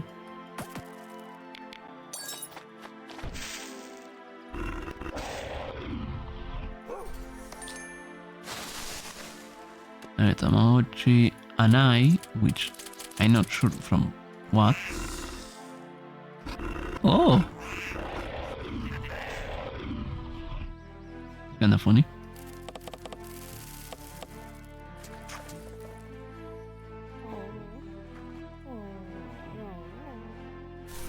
The Mario flower, the Goomba, one of the enemies from the RPG game, Shem, dog.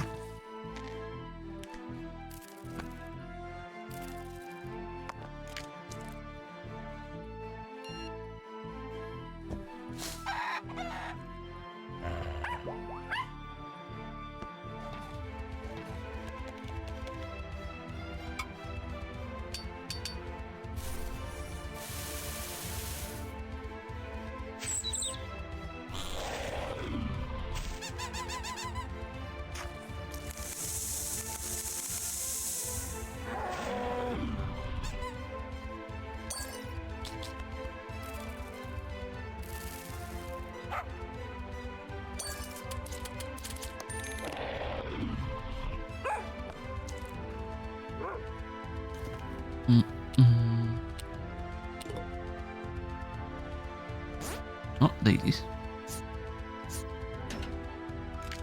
Oh, the fucking alien. That was a good meme for a while. A donut. Pork.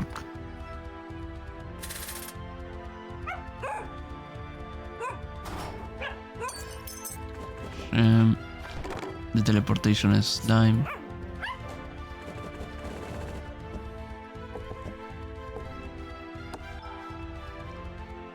But something's on the way. Loose mover. But something's in the way.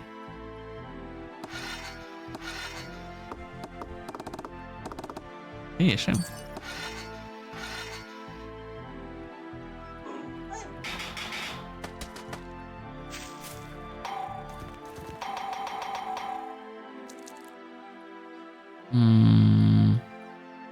I need to find a taken looking dog.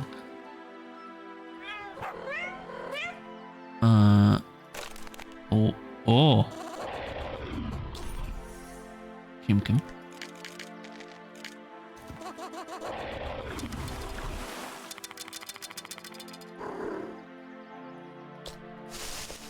And Nintendo Switch.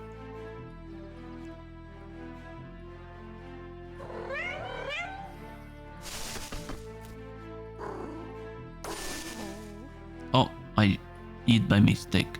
Okay, what is the other one? Wait, inside? Oh. What's that? Oh.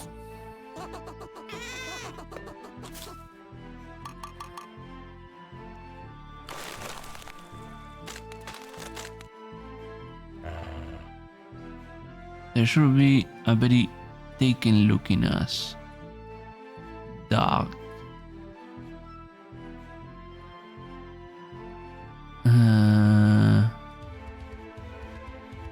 Where is it?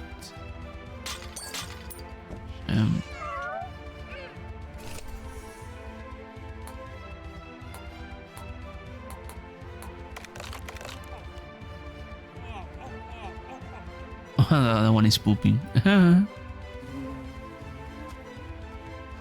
Oh, this taken.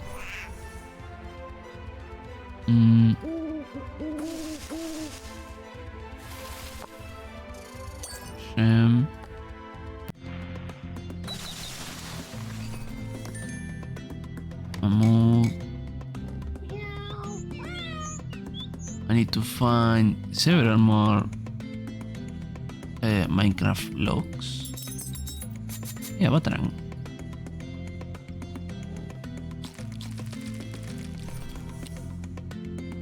Stay here. Oh. I need... Oh, there's the cat I need to look for. I need a pitchfork, a slime with air, a Nintendo Wii, and another verb like this.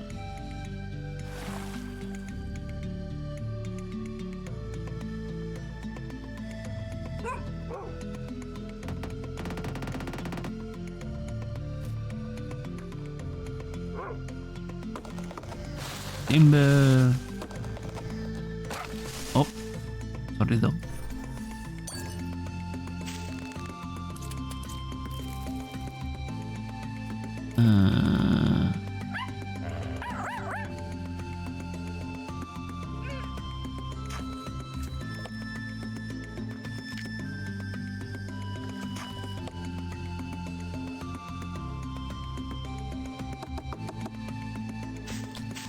My sandwich.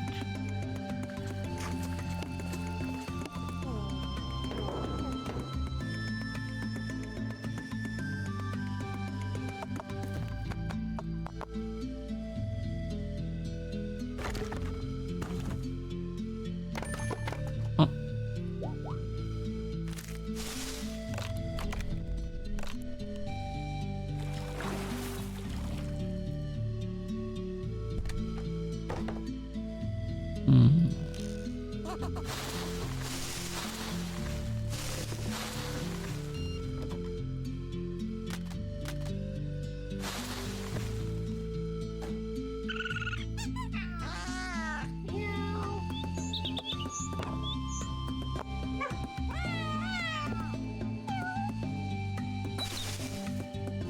I will.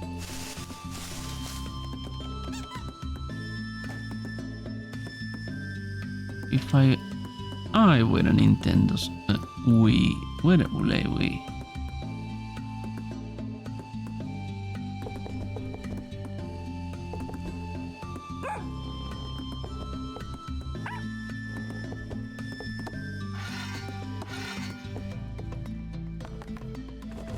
Oh wait. No, that's not. Wait, but that looks like a Wii remote.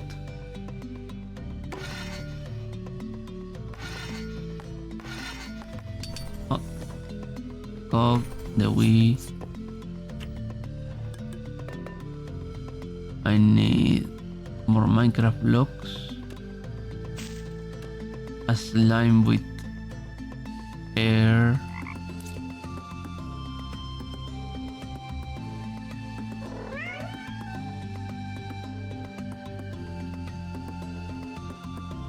Pitchfork. And a power-up mushroom.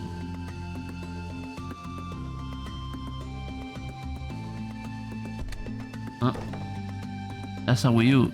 Isn't the Wii U black? I thought they changed the color for the Wii U.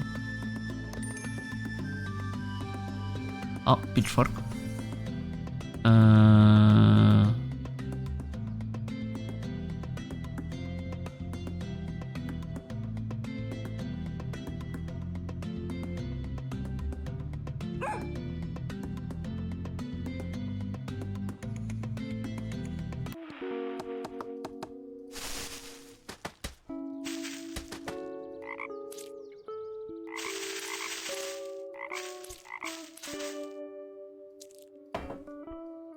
Oh, there it is. I need now.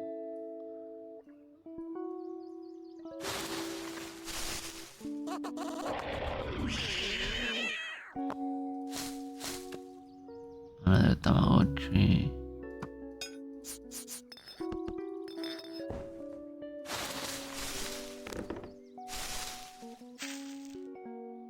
Oh. And how you can tell the difference? To me, it looks like a normal Wii.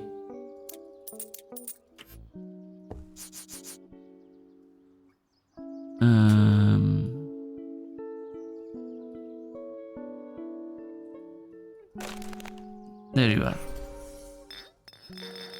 Ocean.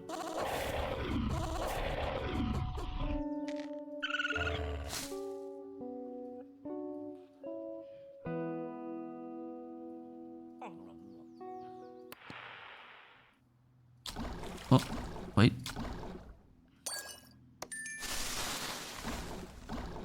If I move this, do I accomplish something? Nothing behind here. Wait, there you are. Okay, I'm missing only the gems and the Minecraft logs. That's a shame. Ah, that explains it. I wonder why they have like a different.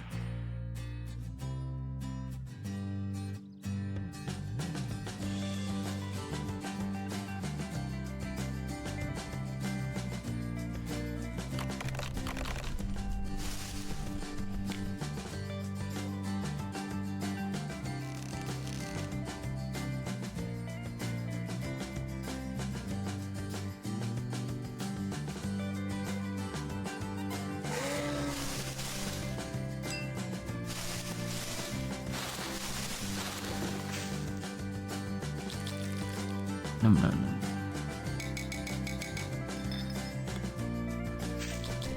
Pickle.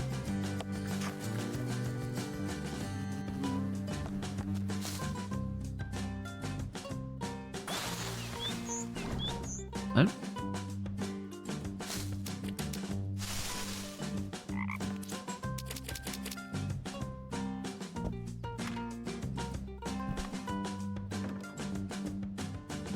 Nothing there. Not outside.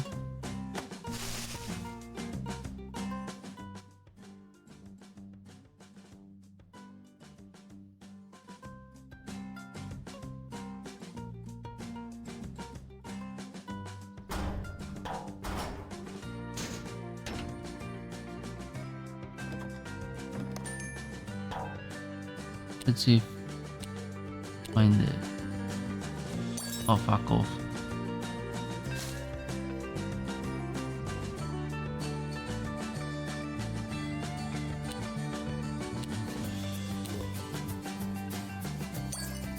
Fuck off.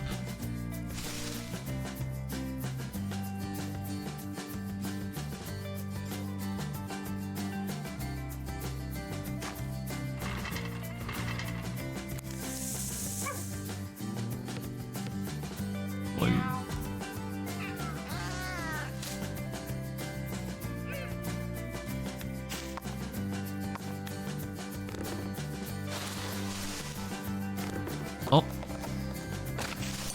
that's good. I need one more sham and a lot more Minecraft logs.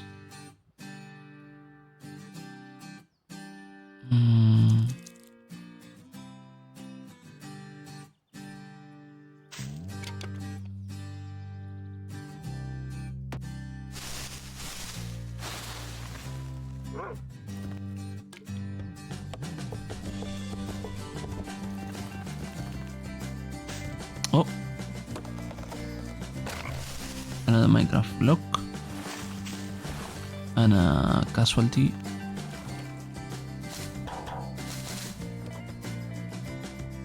There it is, the last gem. Okay, now only need a Minecraft block. Oh, should be. I'm also looking if there is another semi cut off tree.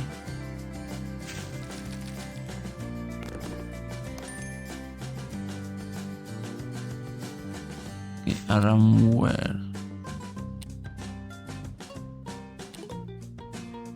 On the right hand side of the map.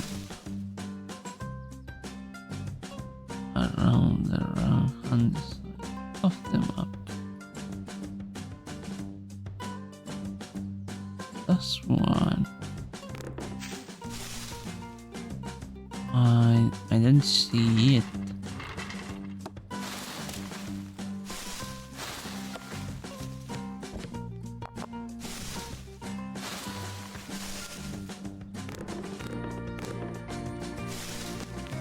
Oh, I see it. There we go. Level descended by Anna. Hey, you've been quite gossiping those animals. It's addictive. Sure what the human brain naturally wants to do when frustrated, is mine. I answer completely. That's why I programmed it that way. You can when you're frustrated. I feel bad though. If you want to feel even worse, I could program some stats that keep track of all the money you popped. Well, you get an achievement for doing it, which means that our team shape approves more of the cartoon violence, and you shouldn't feel too guilty. Smile. Okay.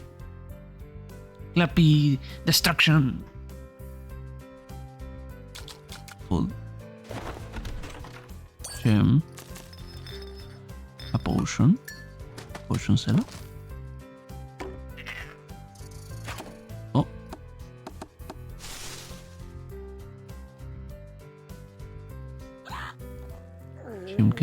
Gems. Another gem.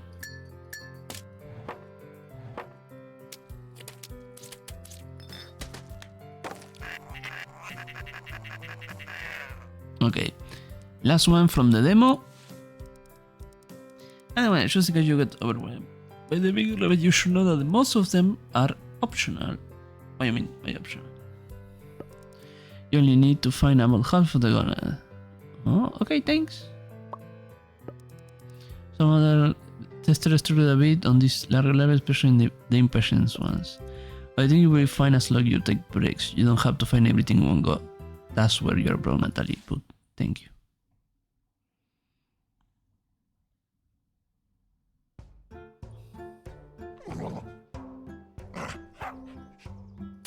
Koi fish. This must be the place where you get the eating achievement. Huh? I found something by mistake.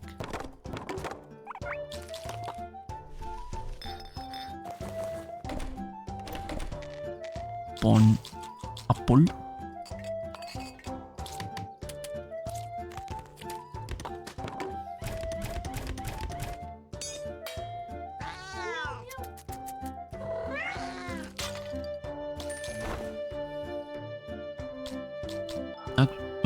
Take 200 bites out of various food items. There is one. Hey, an unk. I will take that. Find 100 just getting started. What do you mean just getting started?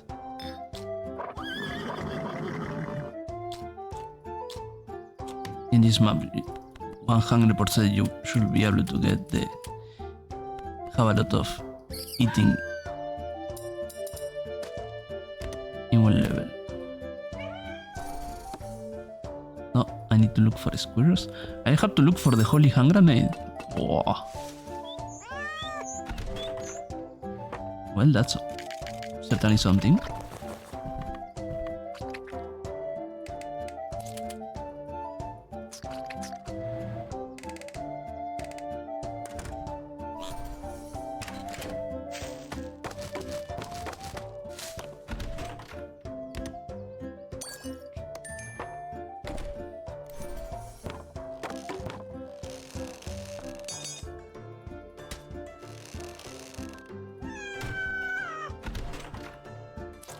Oof.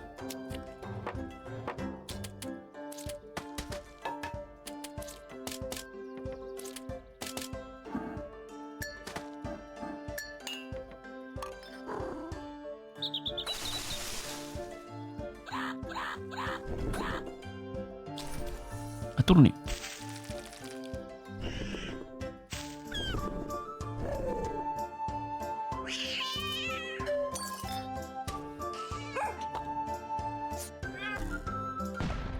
Fire! Oh, taken.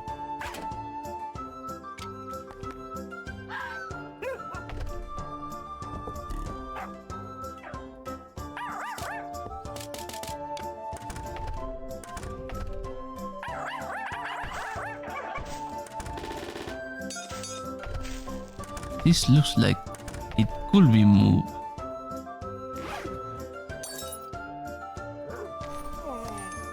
I need to look for fish bones.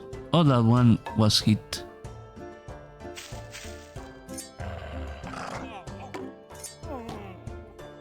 Boom. Oh, shite. Hey, Link.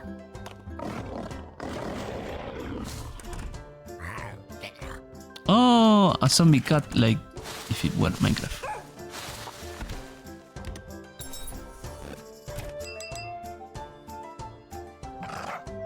Up. My cheese.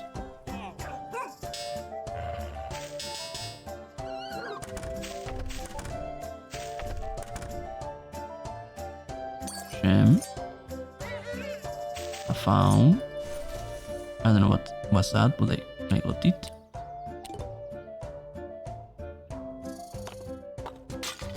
Oh.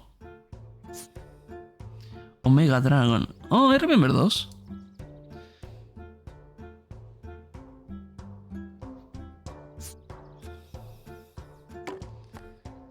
Huh.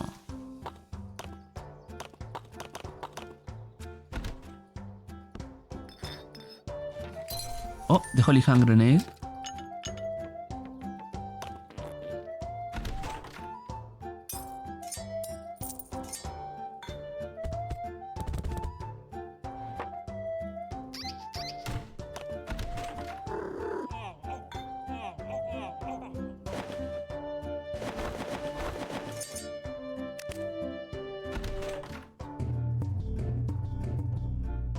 Shem.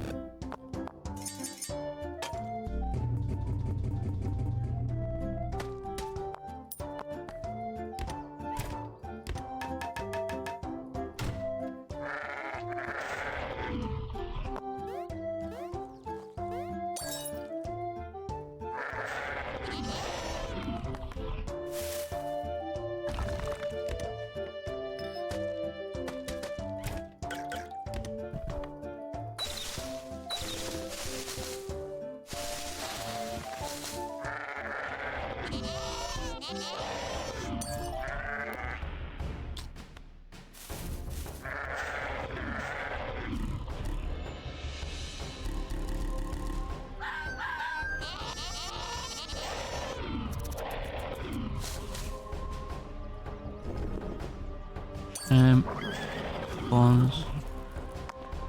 Mikey is doing something somewhere around. Oh, a big slime.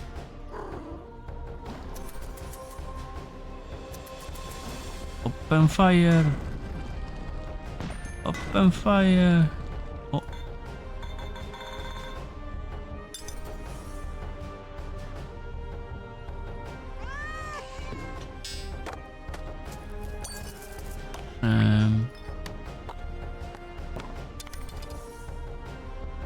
What was that?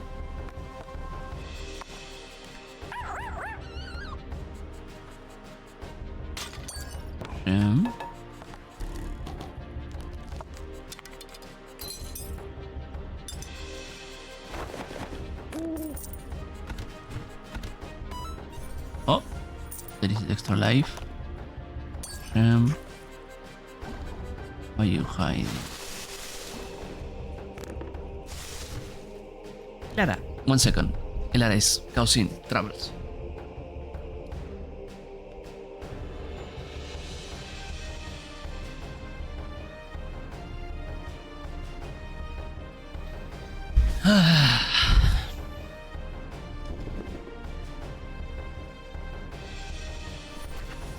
Milk. Whoa.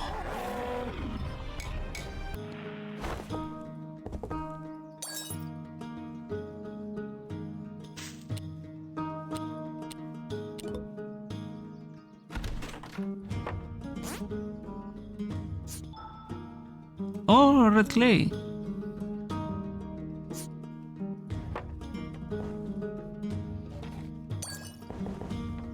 I hate some of those because fucking are resistant to several elements.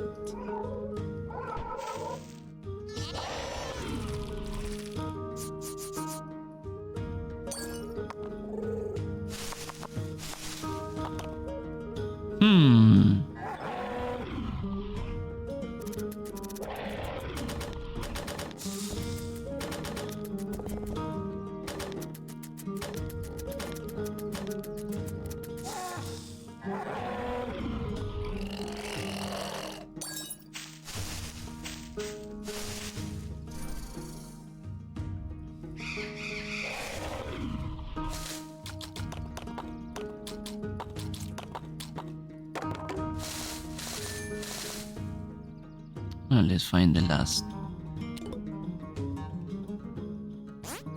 Oh, art of Natalie. Yay! Artist. Something in Japanese. N-A-A. Nat. Interesting. Ew, onion rings. I don't like onion rings.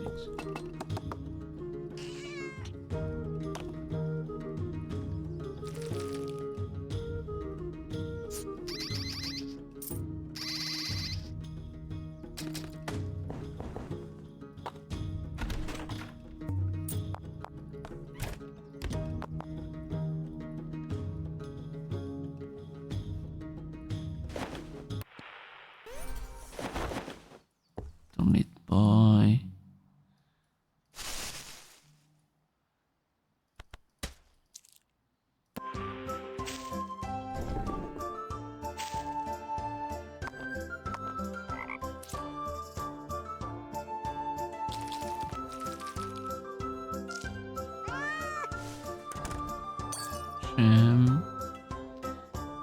Nice.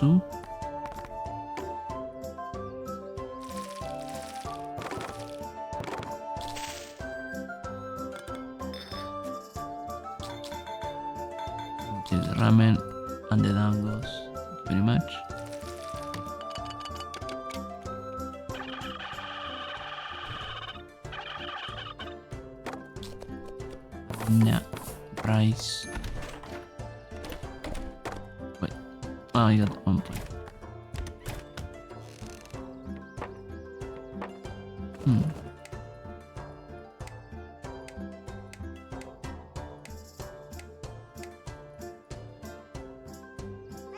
Probably there is going to be a second thing with this in the final game. Smile. You can smell it.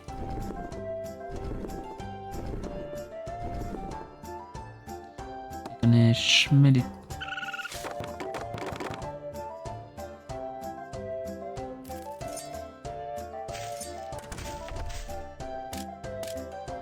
Why I can access this? That's my curiosity.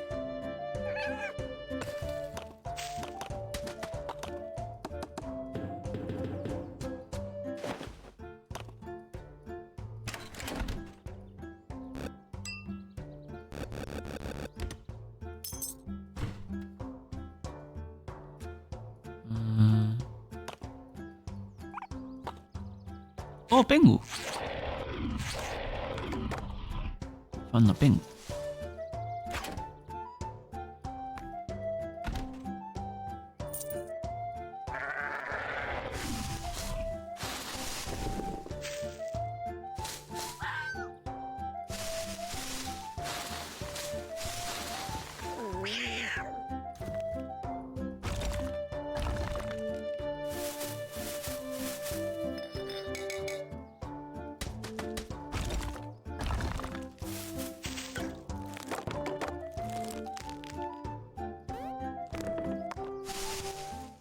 Wait, didn't I find a leak? I'm confusing maps now.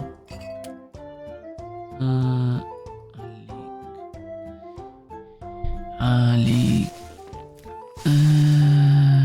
Epiterasawa. Maybe the previous map. Ufu. Oh. Wait, what?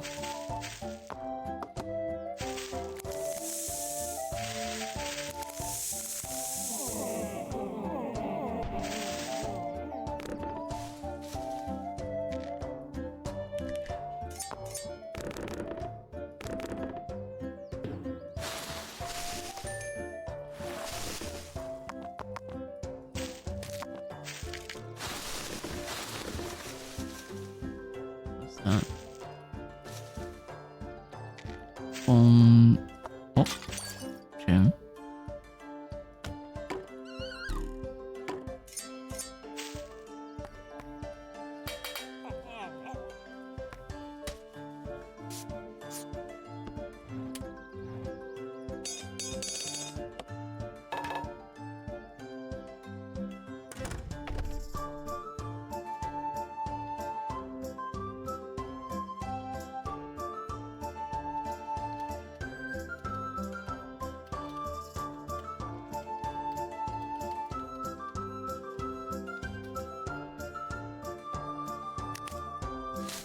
Sorry, I had to say something. Oh.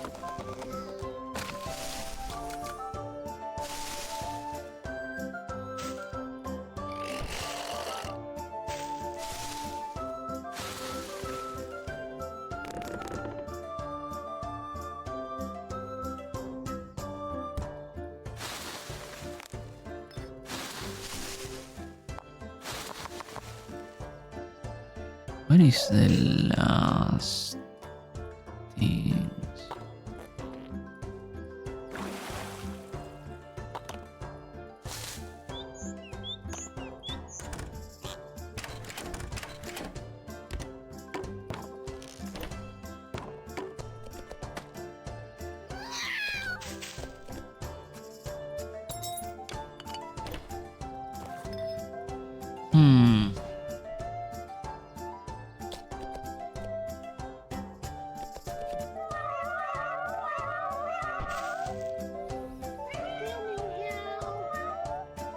Oh, wait.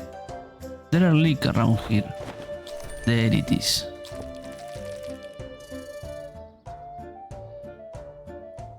A And I need to find a beaver.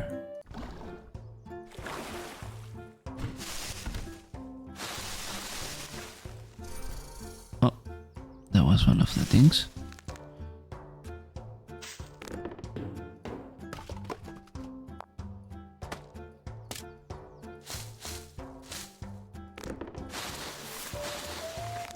If I were a beaver, where would I be?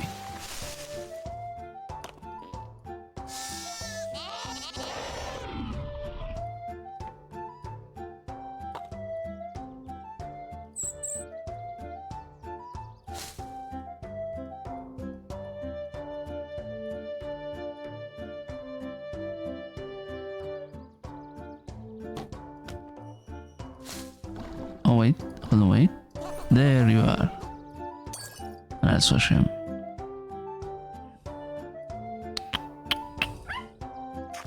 I need one more fish, and also I need. I can see it outside. It might be indoors somewhere. Okay, it's indoors.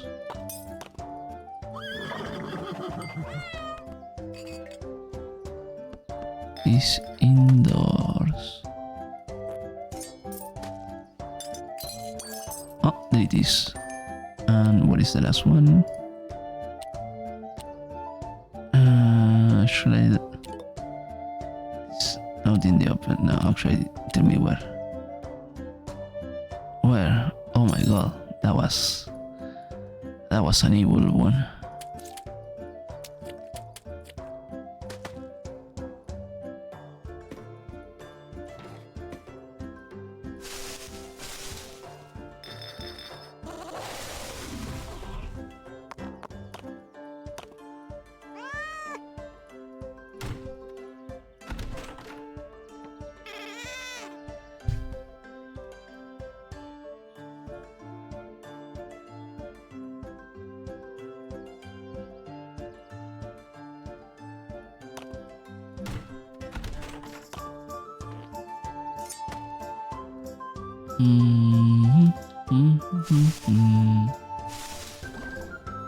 There must be something related to this.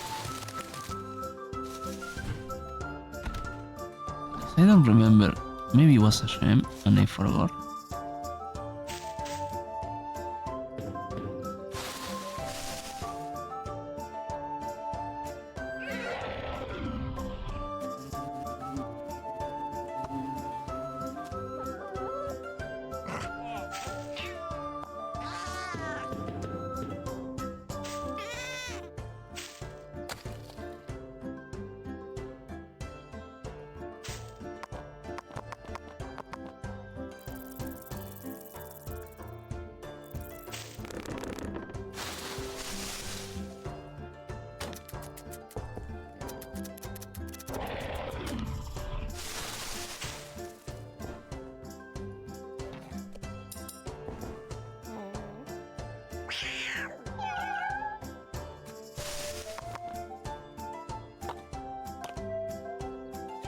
Fishman.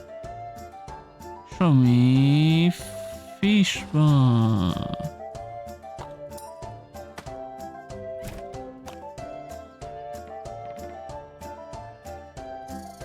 Holy hand grenade.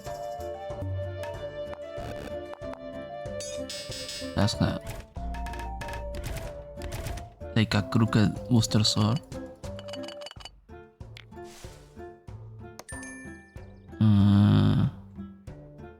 Any guidance of what it is? It's somewhere in the western direction, also known as left.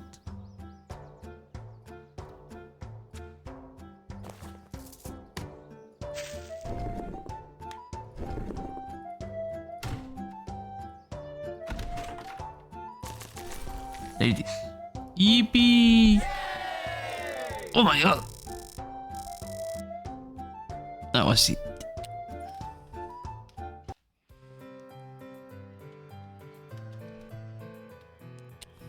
Okay.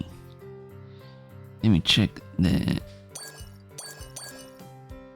flick away 25 runs in level 6% without weapons. What do you mean without weapons?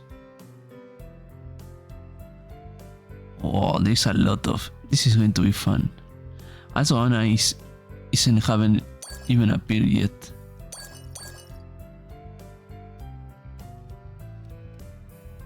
That's lovely. Interact with look like the developers. I mean, I interacted with one. We watched part of the. Where was the store? Here? Oh yeah. Let's get Mad Cat. Replace the mask with the developer. Smile. Das Lance.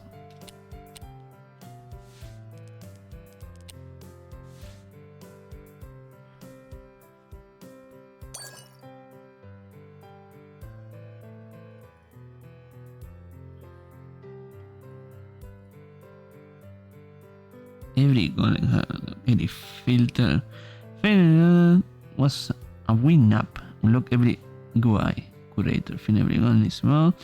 Every level in World 12. Well, there is no level 12.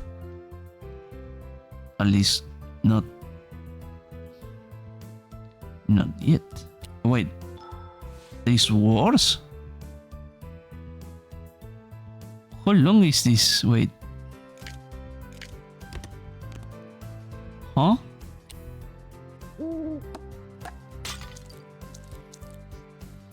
How long is this? How long is this demo? I was like, well, that was a good demo. I freaking hate this enemy, by the way.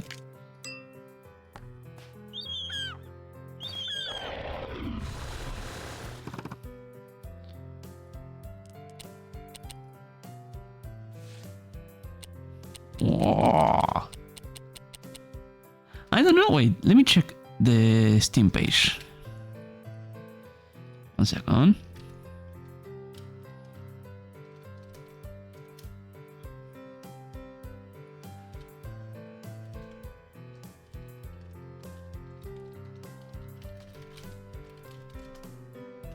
Fuck off.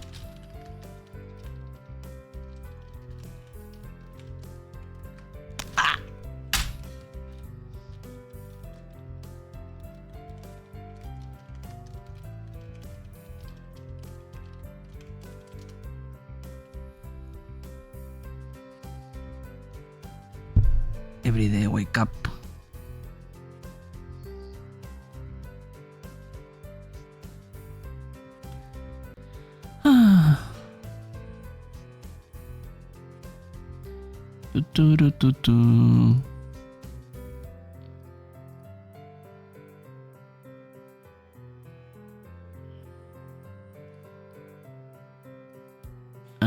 Let me change language. And now close. How was this? Matt Hidden Cats. Okay, let me see. Okay. So remember to check the game. It's over here. I think I have a demo. I think the game seems to be out. So yeah, you can play the demo.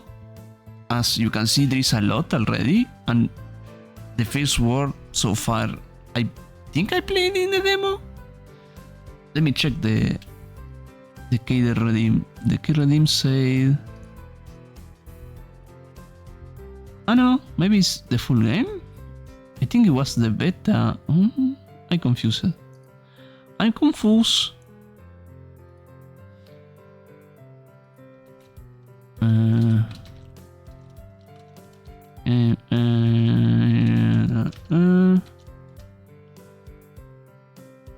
So yeah, go check the game. I love all the games that Matt has done. I'm a big fan of the Epic Battle Fantasy, I don't remember the order of words, game. And the demo is free to try. I don't know till where the demo goes. I don't know if... I think I had... Wait a second, where are you? Let me check keys. Ready? Find the mad cat. Okay, I'm confused for a moment. I think it was the demo version, like a key of the demo. But no, it's actually the game. Smile. So yeah, go check out the game. I hope you have fun. And if you're like Kiki that remember this being this art style being from like the Flash game era, is because it is. Matt has been around since a long time ago. Oh, Hashem. So yeah, please check them out and check them out their other games. I think that will be pretty much it for the cover, because I received the version 1.03. Oh, I probably will play this while I'm working. Smile. Like, I love this of Natalie. I'm a bit disappointed that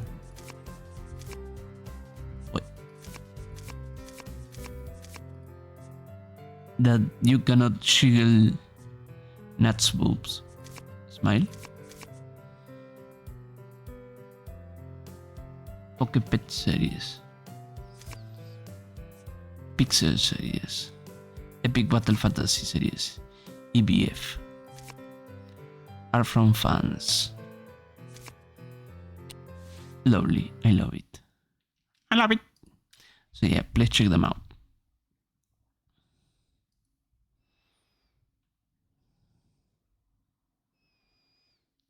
Oh, wow. Also, Kiki, I didn't notice. Thank you for the 60 stream streak. Wow. Okay, let's change category to just chatting and remove the thing from Keymailer. Boop. And I like to call those bounties, so bounty game bounty complete. Now we chill. Actually, the game was very chill. I kinda wanted to play more, but I feel like since I get the key for free, I want people to actually go check out the game. So yeah. And now we look what the fuck to play. Because funny enough, I didn't have anything in mind to play till literally today I got the key. Smile. So yeah. Now let me put something in the background. Oh. Oh. Oh my god, I didn't know, Pengu, you had a channel. Lovely. When you upload all the bots? No, you upload some of them. Oh. Now I'm subscribed to Digital Pangolin.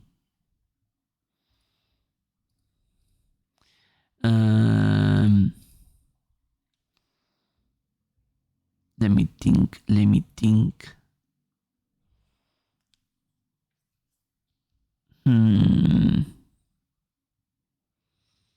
What can we play? Papa, meet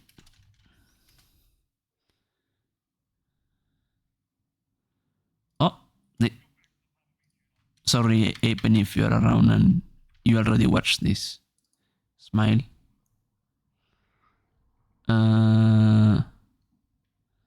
Shredded media.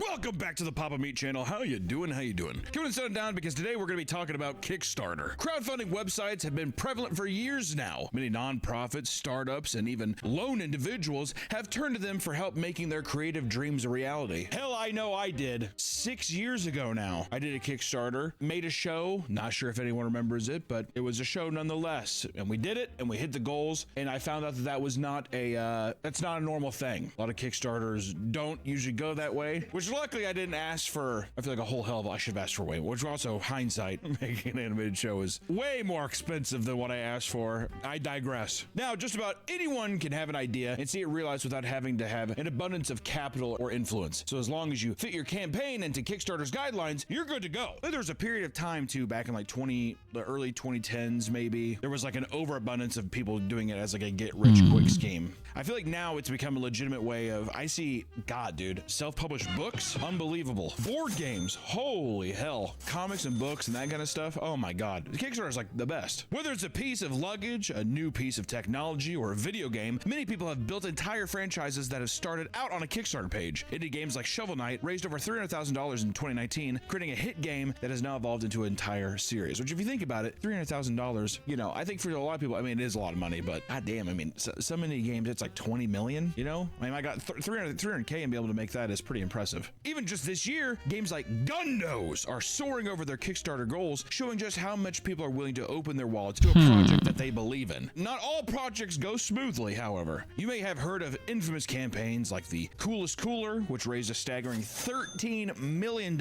only to fully shut down years later after a litany of poor management decisions, and that's kind of where you get into. Also, too, that's kind of a double-edged sword sometimes. You reach a goal, and if it goes way over, you're like, I have no idea how to scale this, and then you become an entrepreneur versus a guy who's like, it was a pretty cool cooler.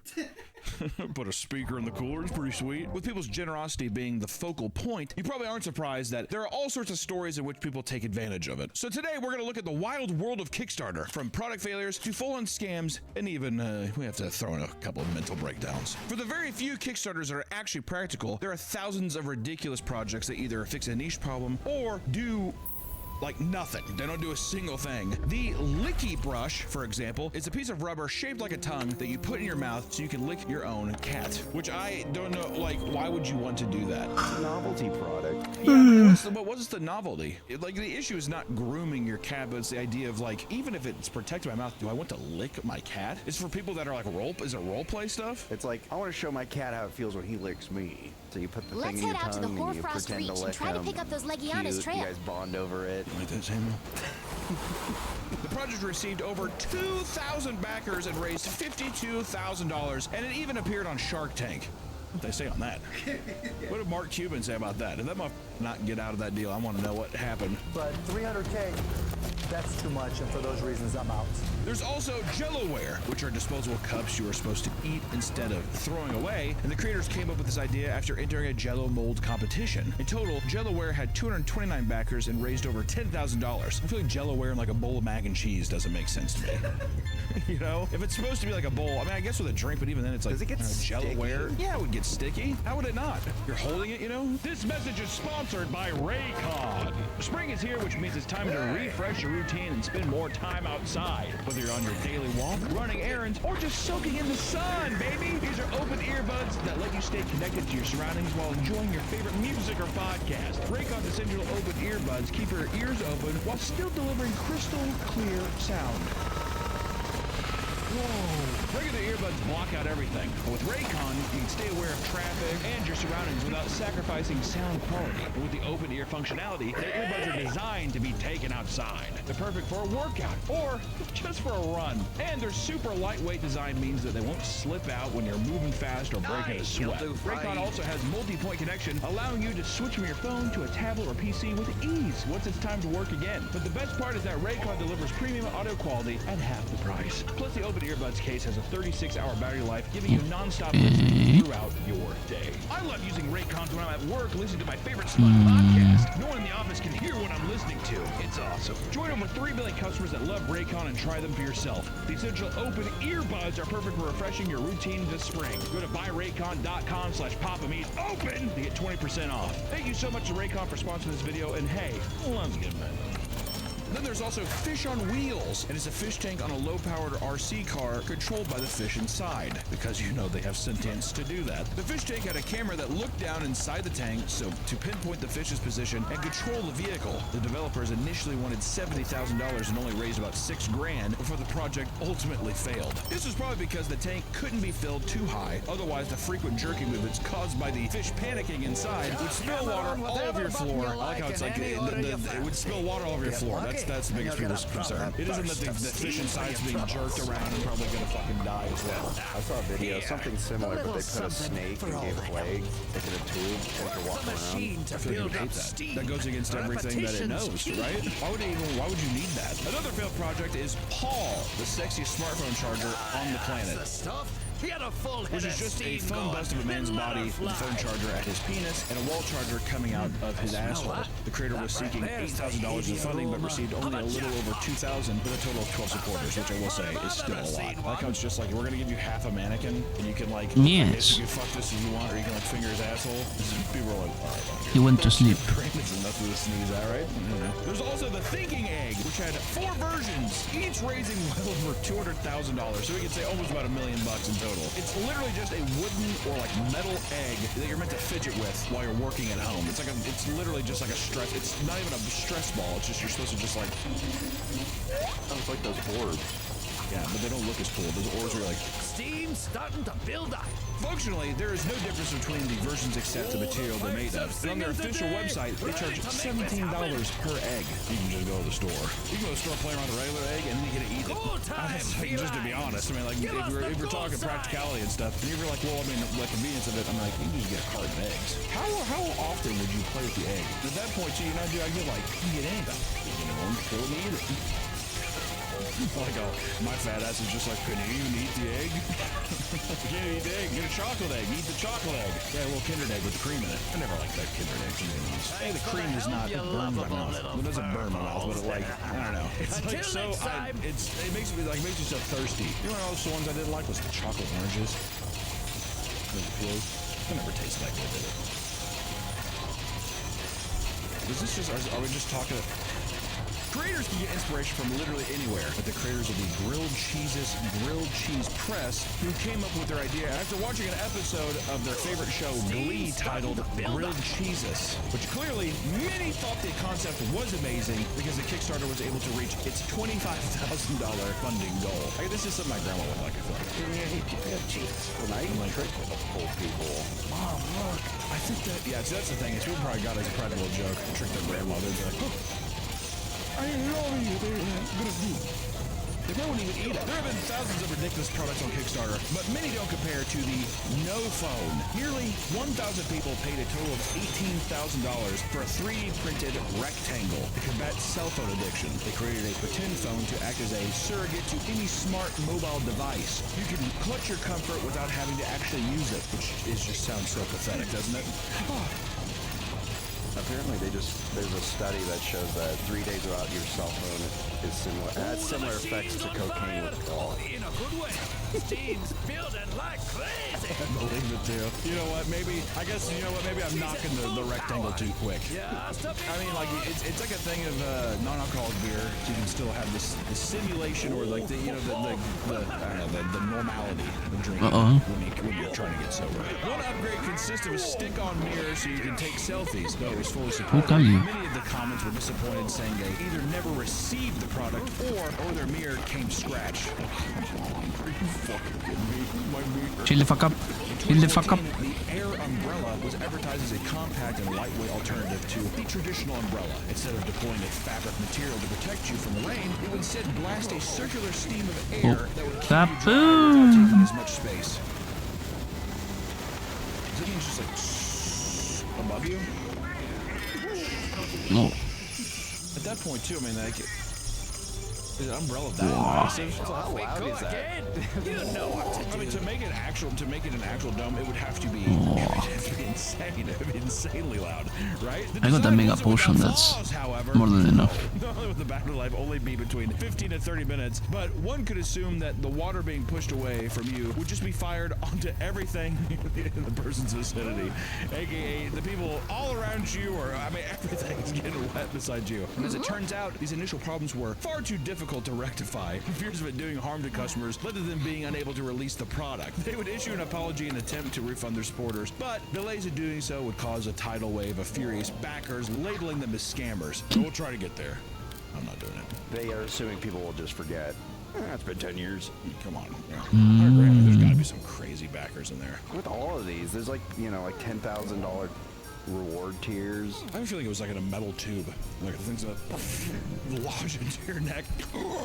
Some Kickstarters can feel downright pointless. For example, a Kickstarter campaign titled We Demand Peace in the World Now details the development of a smartphone app that will bring everyone together. Basically, people would download the free app to show that they demand peace in the world. And according to them, the app would feature their song We Demand Peace in the World Now and a video of Peace Flash Mob, which honestly I think could do nothing but spread more hate, more vitriol. If I saw that video, I'd be like, I think the world's in a pretty fucking good place. If this is what peace in the world, I don't want that. If that's what peace in the world is, no thank you. Their goal is to have people around the world memorize this dance as well as the lyrics to the song, so they can start organizing their own flash mobs to spread the idea of peace. Their ultimate goal was to convince people to all do this song and dance one Saturday a month for at least a year in cities all across the world. This way, they could tell their government that they will not tolerate any of the wars, and the fighting and killing must stop now! Despite their best efforts, only 18 people backed the project. Yippee. Out of the $30,000 they wanted for this app, only about $2,300 was raised. Which also begs the question as well, Nick, instead of it being an app, couldn't this just be a YouTube video that you hope goes viral? You can make money on it that way. Exactly. How am I going to make the ad money from the app?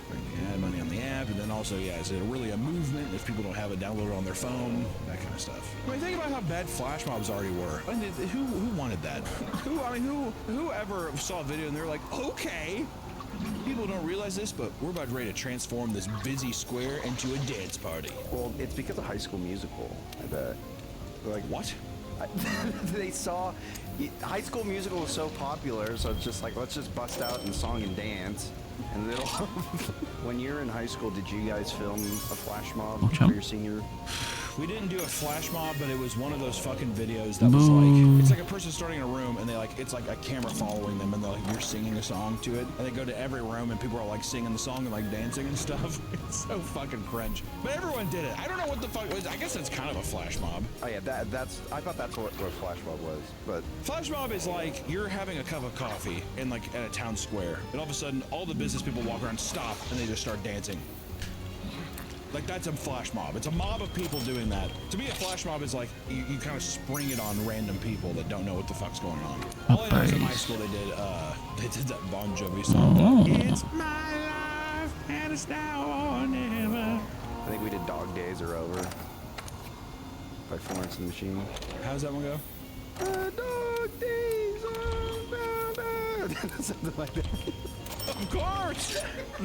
The Dog Days, Dog. In 2013, Doug Evans created an exciting product called Juicero that drew in a total of $120 million investments for Juicero. All right. Their main product, the Juicero Press, was essentially a fancy juicing machine. The catch is that the machine was only designed to work with Juicero's own branded product packs, which were fairly expensive for what they contained. Customers were paid for a subscription fee of $35 a week to regularly obtain these produce packs. $35 a week? The machine itself was overly complicated, requiring a Wi-Fi connection at all times to operate it, and each packet contained a QR code which needed to be scanned by the machine and confirm that it was both an official Juicero brand packet that wasn't expired. Which also, what kind of fucking Apple bullshit is that? You have to have Juicero packs. You can't throw a goddamn orange in the thing and it'll work. Also, is this like a juicer for spacemen? A pack of goods? Their whole thing was like, it's freshly squeezed, but it's in a bag. And all the machine does is just squeeze the bag. So it's already a bag of juice. So you can literally just take the bag. Can you just, yeah, I was like, can you just... Go, Juicero, go! Just a good shit. I want... My orange much juice! At launch, the product cost a whopping $700. While the product was doing all right during its initial launch, they were still losing money due to the high cost of producing it. What is this machine made out of, dude? It's made of gold. All the wiring is gold. Things took a turn for the worst, however. No. When Bloomberg exposed them by revealing that the juicer itself was not necessary to consume the drink. Who thought that you needed the... I mean, it's a bag of juice. Cut a hole in it and put a straw in the bag. You got juice on the go. The company shut down entirely by September of 2017 and was mocked every step of the way. That has to be the worst part I've heard so far. There's got to be worse, but I'm just saying. In terms of like non-harmful, stupid waste of technology, that's got to be it. Some Kickstarter creators simply aren't equipped to handle the pushback that a poorly run campaign brings from their backers. But the creator of Pictures for Sad Children, John Campbell, produced a webcomic of the same name in 2007, which focused on dark and absurdist humor that people really seem to connect with. The success prompted a Kickstarter campaign in 2012 that would raise money to produce physical copies of the comic. The $8,000 goal was exceeded, hitting over $50,000. Instead of this ending as yet another Kickstarter success story from a young artist, future updates to the campaign took a strange turn. John would post a lengthy post about their withering emotional state, treating the update tab on the campaign as more of a venting space. It turns out that the pressure was too much, and John would express their anger by posting a video update titled, "It's Over." In it, the text reads 127 emails about this book. The video then shows 127 books being burned in a bonfire over ominous music. John reveals that the last 25% of the books will not be shipped and refunds will not be processed before threatening to burn one book for every future message received about it. Along with the video came a novel-sized post that went from long personal stories to criticisms of capitalism. One quote reads, "If you would like a refund, please contact a fan of my work directly for your money." This is Only tough people last. I'm cutting out the middleman. For the most Hi, part, pengu. John erased all social media as well as the original webcomic archives. Wait. Now that you are here, let me check if more people talk about that thing I mentioned. What is it?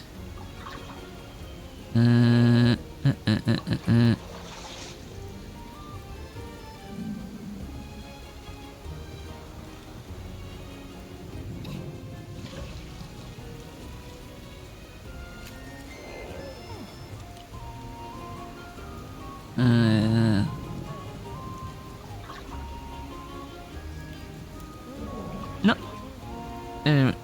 Nobody else commented about thing.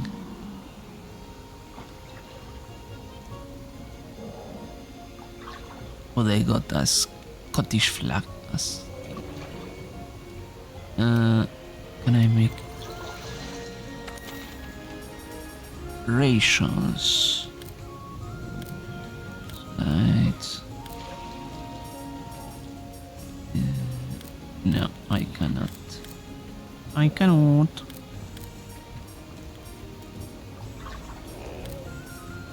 I can make some nullberry. I think I have. Yeah, I have. So, how do I get more rations though then?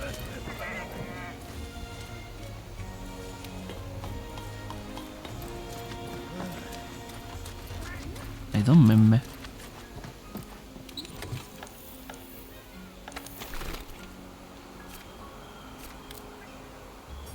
Lost of life. Poison.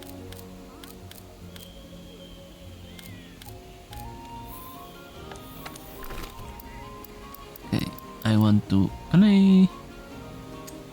No. Autosort. There we go. I want the nullberries. Wherever they will be. Nullberry. Max. Astera shell key. That's pretty much it. With that should be good, I think. Now I register loadout. Yes. Yes. Wait. Hold on, wait. Auto sort. Yes. X. No, wait. Register loadout. There we go. We are doing well, Pengu. Can I make the next armor tier? Like from the spring? Let's go. No, I know it. Fuck off. What is the forge? I could eat.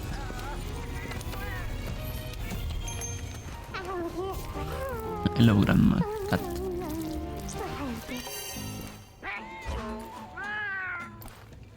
And now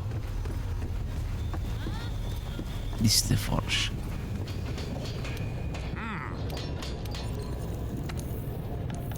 Layer armor.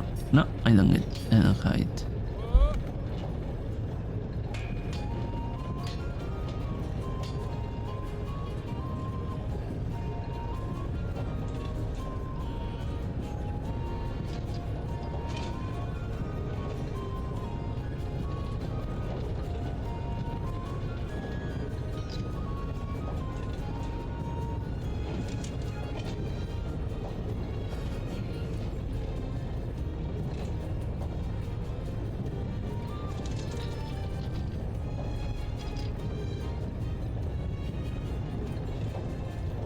Let's see.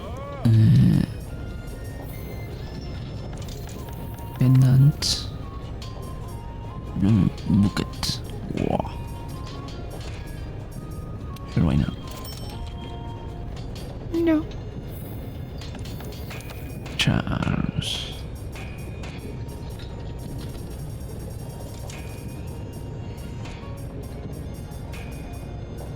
Capacity charm.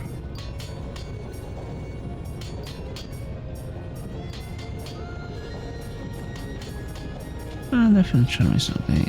I would like to look for ones with greater level, or I can like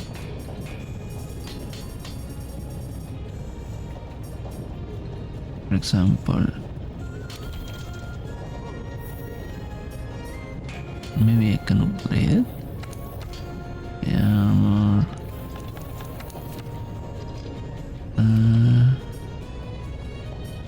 Okay. Oh, there it is. Oh. Clockwork. Nice. Nice.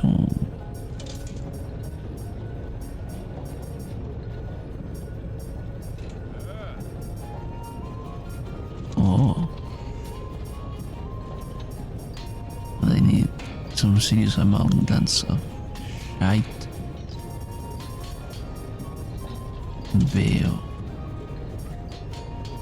Level 1.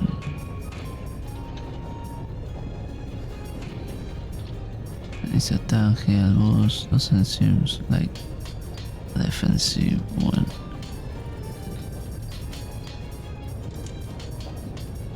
Damn.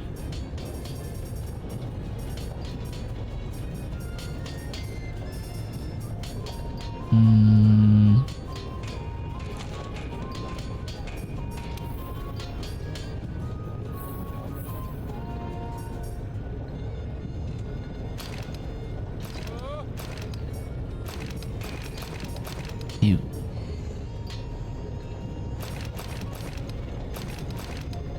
That's much better.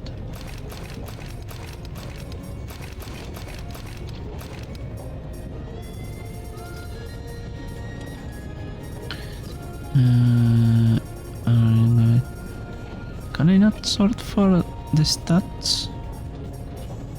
Heal boost, power break, attack or slow rest. No. I wish to like know which one is good for. Maybe I should look which is the best balanced solo armor. Let me look up. Best solo armored. Best solo armor. Monster Hunter War. Fatalis Alphabet. Oh, for Iceborne progression.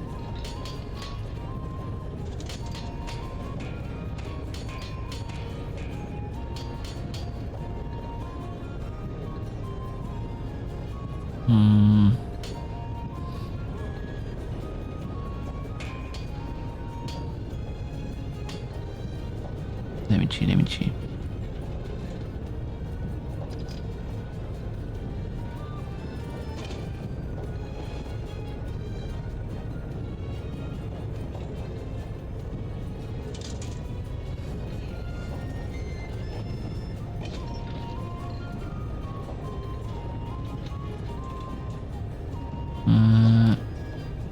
Master rank.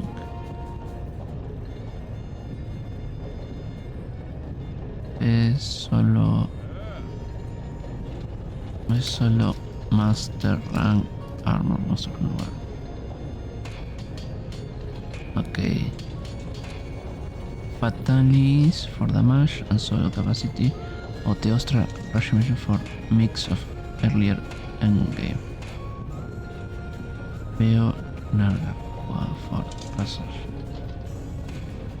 For to solo for progression, like Veo or Narga. Okay, I see. Veo is this one.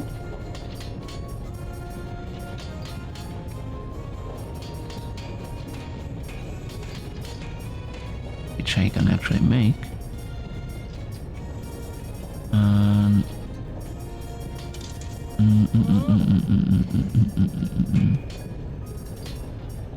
Narca, what is the Narca?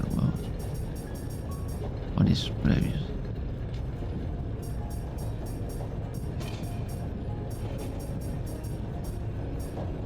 Oh.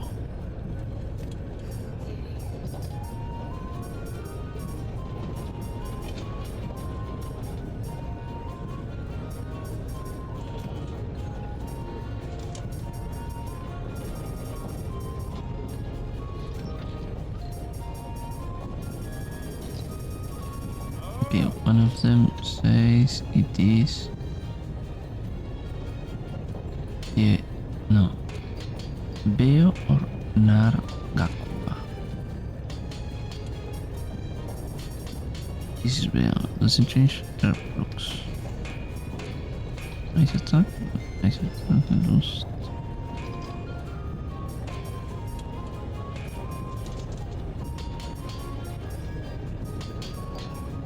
I suppose the one because seems like yeah, it's like the better. Okay, then wish list.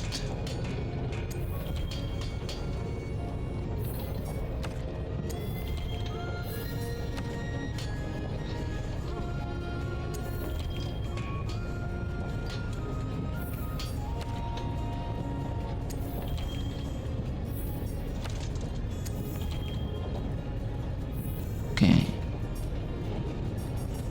And then it says late game.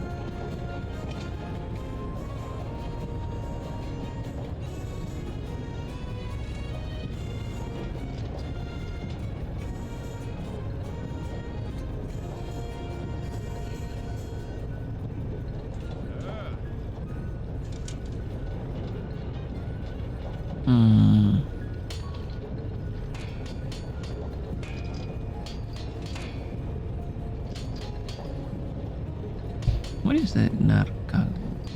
Narca.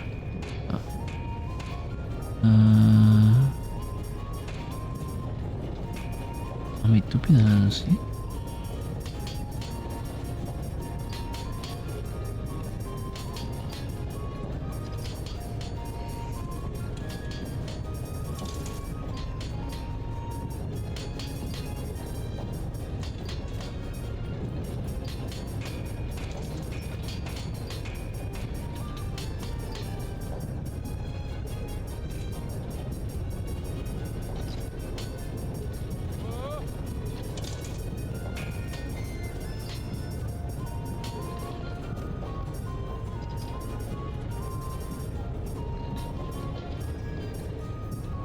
Oh, that's pretty.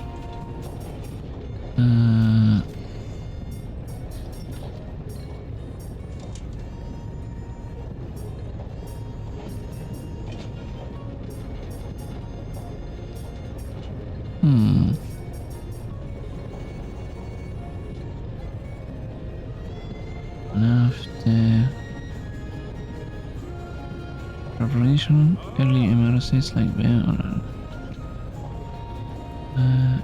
or todos. I see.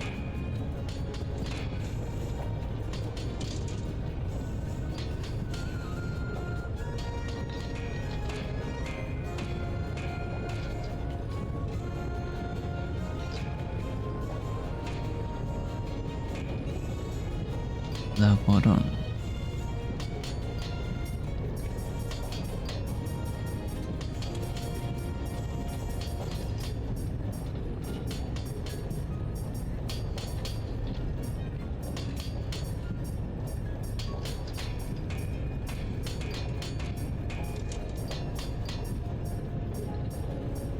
Honestly, did not find it.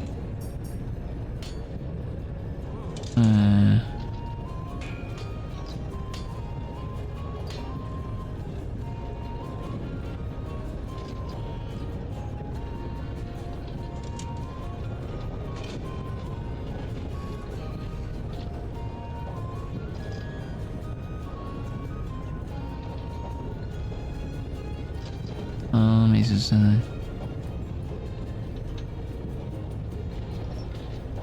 oh.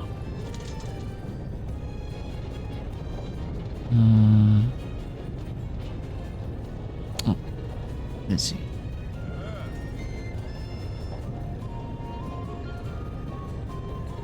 Chakras, get cloud.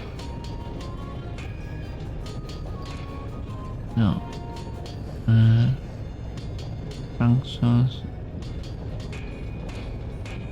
Franks, Master Rank Swords and Shield Wings. No.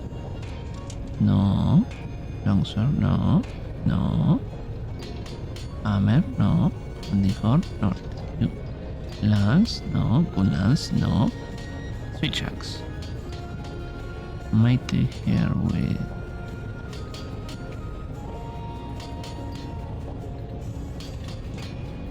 What's this supposed to be? Armor.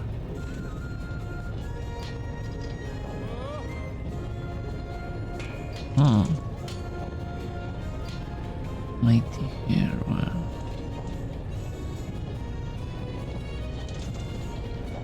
Okay, let me set this. There's the chakras one.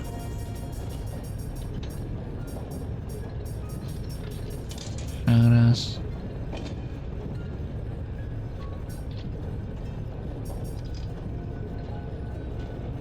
Chakras.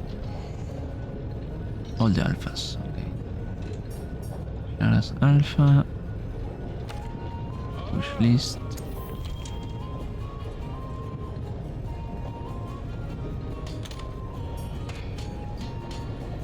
Next. Monomail alpha.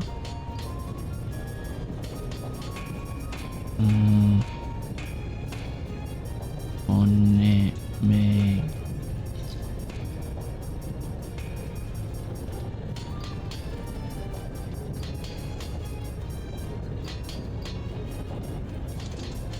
Monomail alpha. Okay.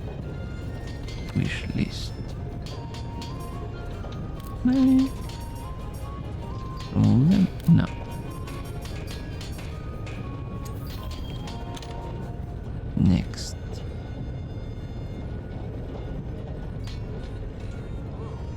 Chagras Van Braces. Okay.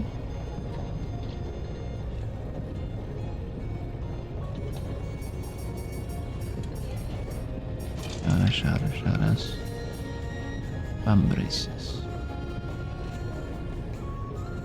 Wish list.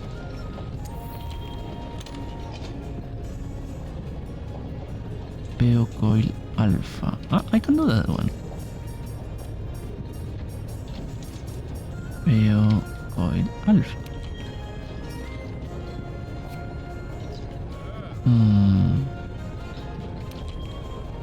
No. Might as well do it now. Work faster, you Not now.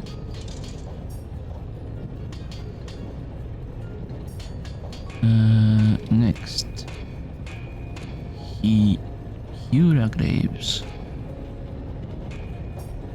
Hura Graves.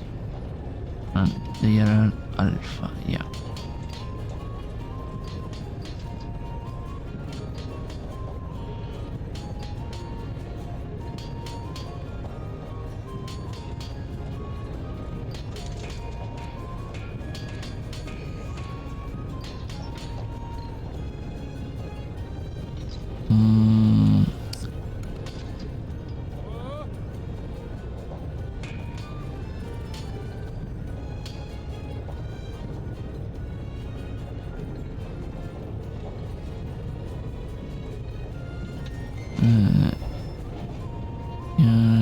Wait. I'm only most loud. What the fuck? Roszak, please tell me you don't laugh to 6-7 shocks.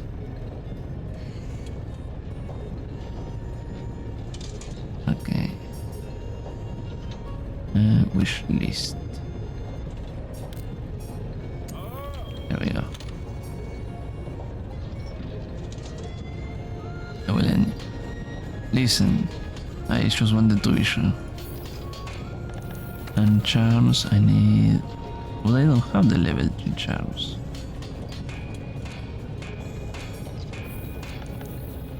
And weapons... Wait, which one is mine? Oh, it's not the axe.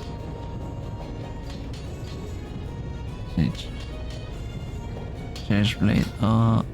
Oops. Oops, I did a mistake. Wait, let me.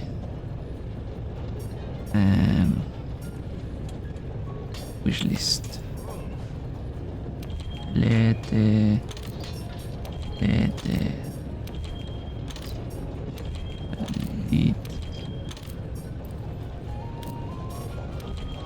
Oops, I made a mistake. Okay. Oi, oi! Weapons. Charge blade.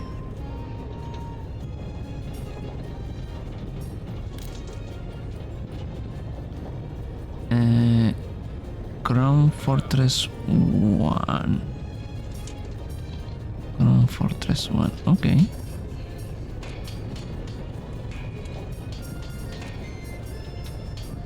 I think we have one of these, like... Okay.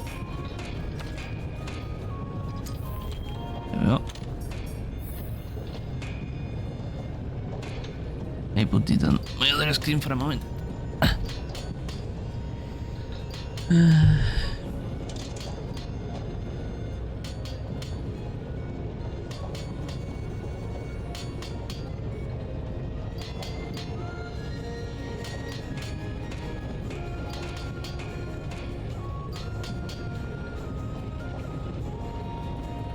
Okay.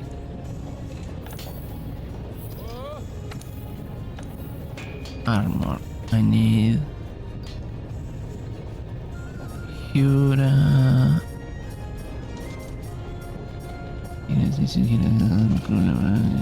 Hura. plus beta.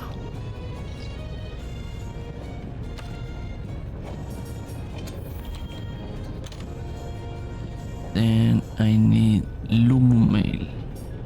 Lumu. Can we sort by name?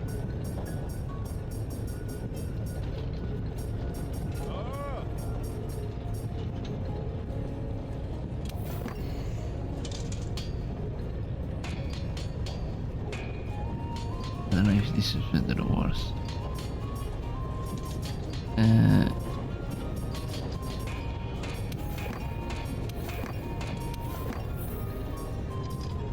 Oh.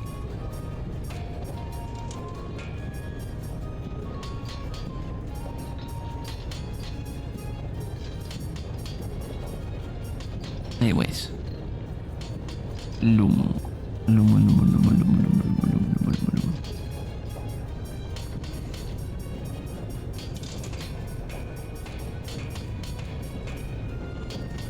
What?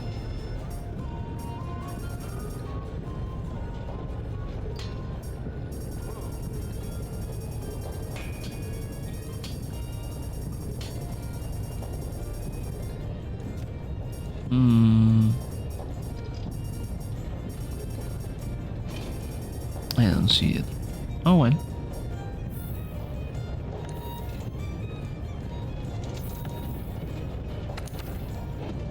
And I have a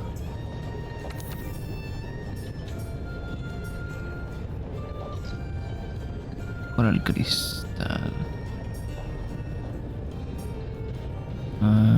Okay. Wish list that I have. Wish list. Some of those I don't.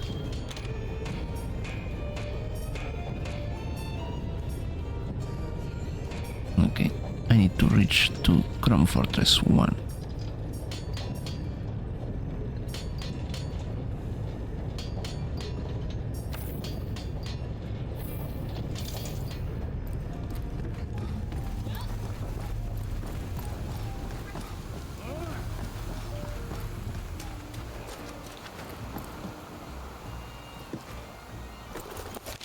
Can I see in the world map what I require?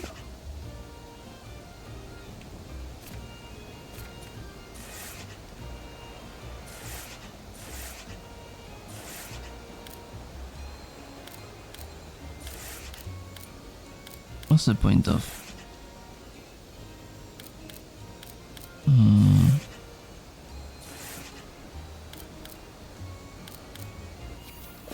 Let me see. Wish list.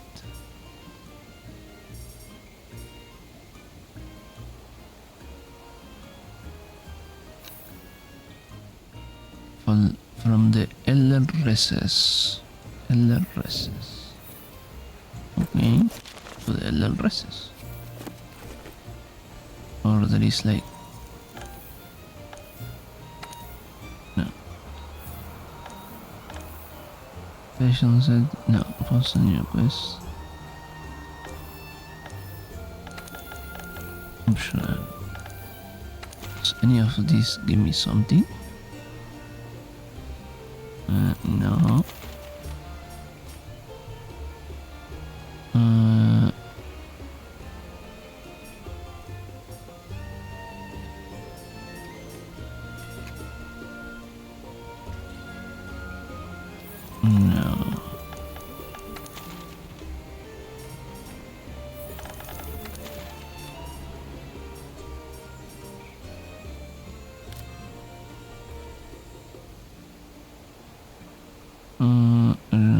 Speed fine 3 times. Reward money. No. Oh, I suppose I have to go on my own.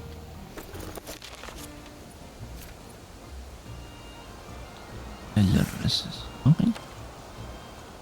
Wee. Here I come.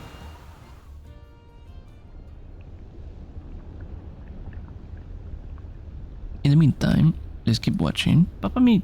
People still speculate about what had happened in the first place, with many assuming it was related to intense drug use or simply untreated mental health problems. Which, here's the thing, if this was like, which I don't know if this is the case, if this was a Tumblr artist, does it not make sense that your update page would read the same? Granted, I think if you have something where somebody's paid for it, you gotta fulfill the obligation. Even if you are super late, I think that as long as you're like, I'm getting to it, this was way more than I expected, I'm having a hard time with it, I think if you're transparent and honest, people will be mad, but I think it's like, I'm trying my best to do it, and you're trying to be honest with it. Going on a hate campaign and burning books because you're like, I don't know, upset with other people, no bueno.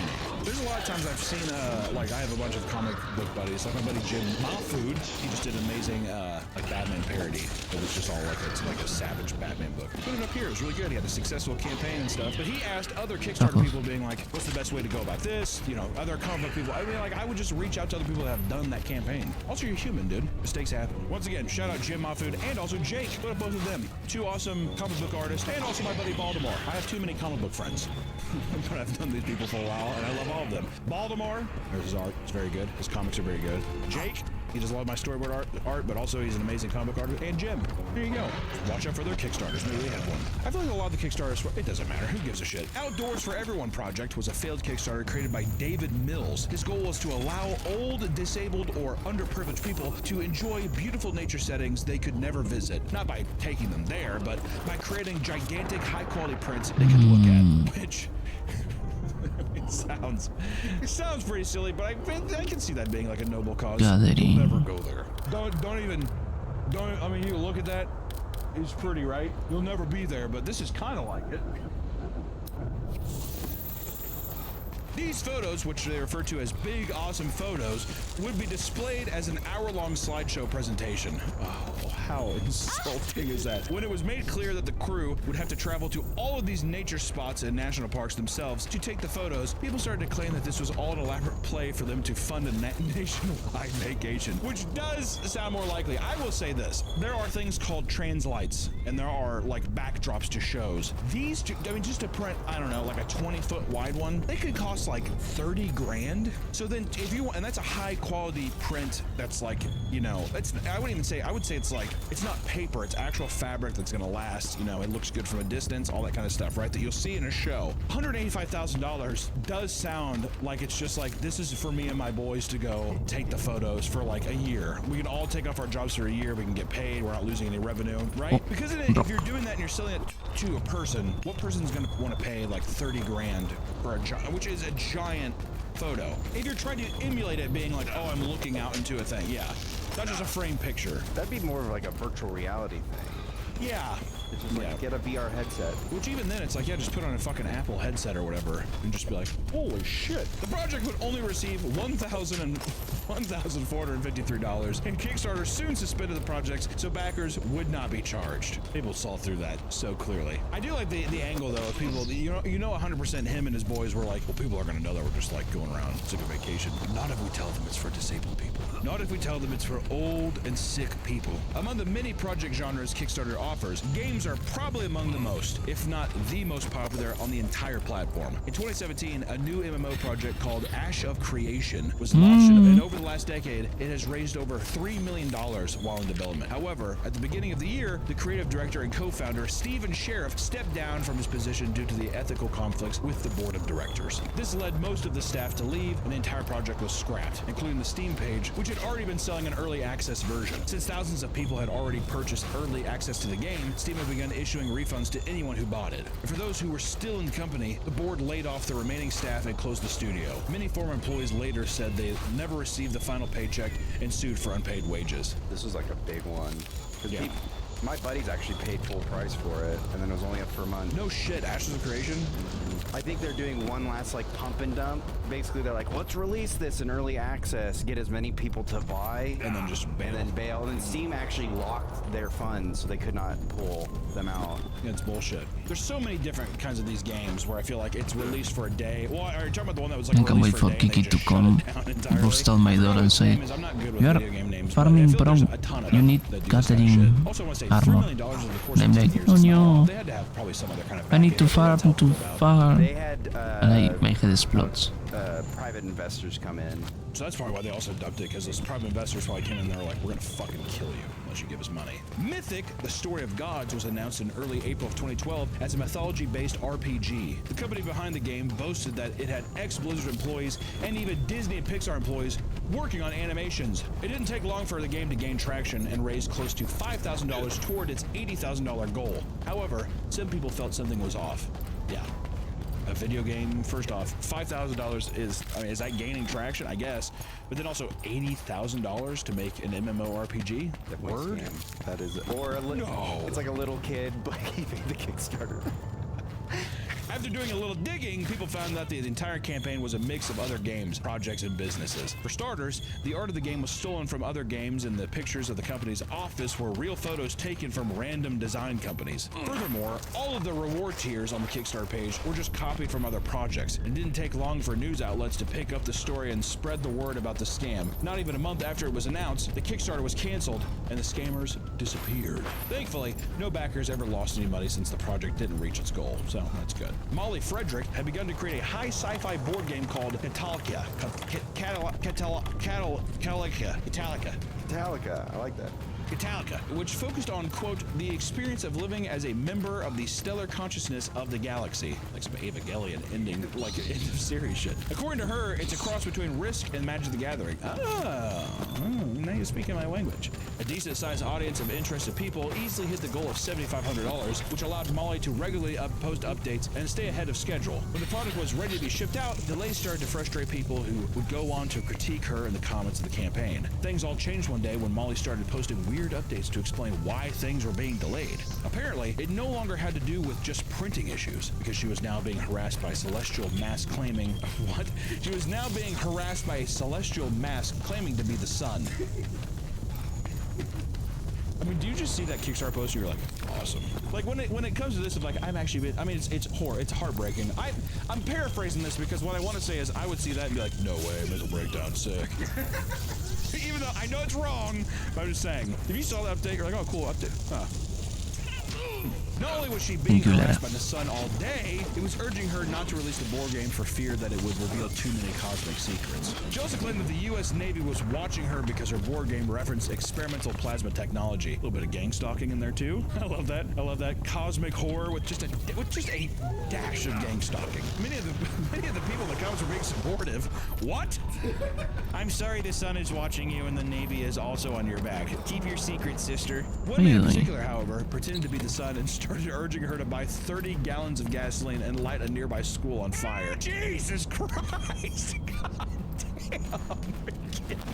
See, now that's a problem. When you know you're openly talking to a mentally unwell person, yeah, get 30 gallons of gasoline and fucking set a school on fire. Yeah, I tapped 2 islands and it's like counterspell. Updates would continue all the way up until 2023, and in the end, only a small number of people would actually ever receive the game, making it some sort of collector's item. Everyone else was left behind, despite putting in money and followed the project for years, which I gotta say, it has to be some kind of like religious tome now. I was gonna say, she actually released something. It's insane that the person who was talking to a celestial mass pretending to be the sun and being gang stalked by the U.S. Navy actually fulfilled more products than 99% of the Kickstarters that like scam people. It meant that there was some good intention down there. Good on you, Molly. Yeah, I mean, it just sounds like she's having a mental... Yes, I mean, she was having a bit of a mental oopsie daisy, basically, yeah. Or mental oopsie daisy. No. I think that if you... No. I think that she was probably going through some shit. With the intention still of being like, I want to release this thing, but like physically and mentally I cannot. Most Kickstarter projects rely on advertising and backer interest to succeed, but some people skip making a product entirely and just use the platform to beg for money. Many attribute the rise of beggars on Kickstarter to a 2014 project in which a man simply asked for $10 to make a potato salad. The Kickstarter would go viral and receive over $55,000 in donations and spawn countless other projects similar to it that were just asking for money. Seeing the success from all the potato salad clones, lots of young children and teens started getting on Kickstarter and asking for anywhere from $800 to $2,000 for a gaming setup. And most of the time, the reason they needed such expensive rigs is they wanted to start a gaming YouTube channel or to start streaming, which if I saw that, I'd do. Nope. I'd rather have a just kid be like, I just really want a good system so I can play games in the highest quality. I would be more swayed by that. Listen guys, crowdfunding sites are a wonderful thing. After all, there are all sorts of creative people who with brilliant ideas that simply don't have the money to make them a reality, or they don't have the means of getting self-started. They're not business-minded enough to take this thing to the next level. So sometimes Kickstarter Hunter say, like, hey, this is my sick idea. Do you like it? Pretty cool. Because Kickstarter can be a little risky as far as getting refunded from an unfulfilled project, the many scam campaigns on the site may make you extra hesitant to open your wallet. Oh, shit. But if it's a project you really believe in, maybe throw a few bucks into something if you think it's worth it. Because hey, sometimes the good shit will never be seen, right? You gotta kind of dig for the good shit. Thank you guys so much for watching today's video. We will see you in the next one. Bye-bye. Fucking mega chin. Cut.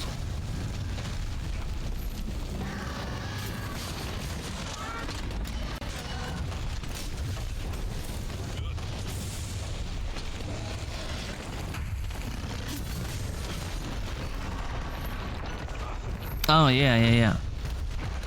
I mean, everyone can go through one of those. Oh shite.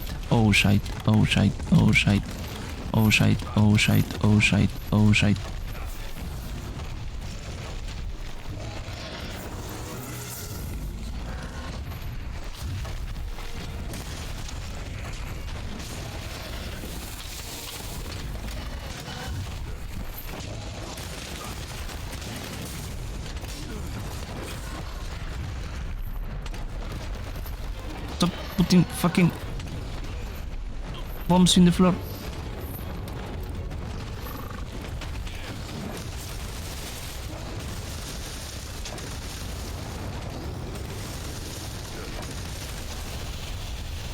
What the fuck is that?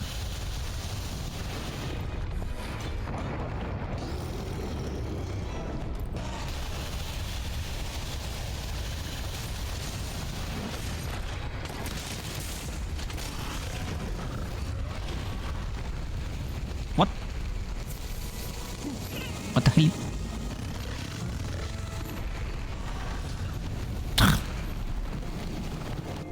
Pobre Lara. He trae her vest. Naked bodied.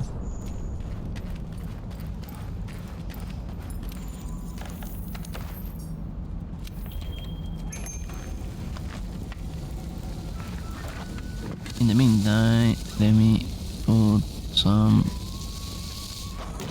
Actually, just put that If one. you do things that are terrible, you might come face to face with something that we're talking about today. A delicious little surprise that a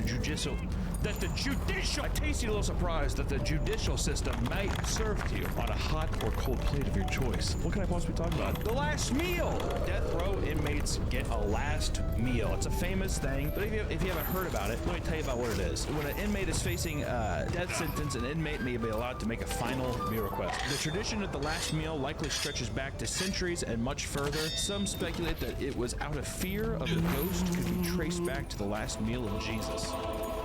Buh. Whoa, the Messiah. Don't tell Mel Gibson. In ancient Greece, you had to feed the person who was getting executed so they could cross the river Styx in the underworld. If not, they could come back as a hungry ghost. That's just metal. And the last meal became more common in the United States in the early 1800s. It was seen as a way to ease the transition from a person facing execution as a main act. It's nice. I like the idea that somebody's just like, what do you want for your last meal? What could you conceivably want? And the people will reciprocate. Like, it's not some shitty little thing where they give you like a shitty version of something. From what I see in some of the list of things we're going to be talking about today, it's pretty damn near delicious. It makes me want to do something horrible myself. Or I could just cook it myself, I guess. So today, I wanted to go over what are some of the hottest, best, sexiest, tastiest last meals to ever be given to some of the world's most terrible and deplorable pieces of shit. Let's go. Actually, I want a better catchphrase. What would I think? Let's eat. Let's get killed through the judicial system. Whatever. I tried.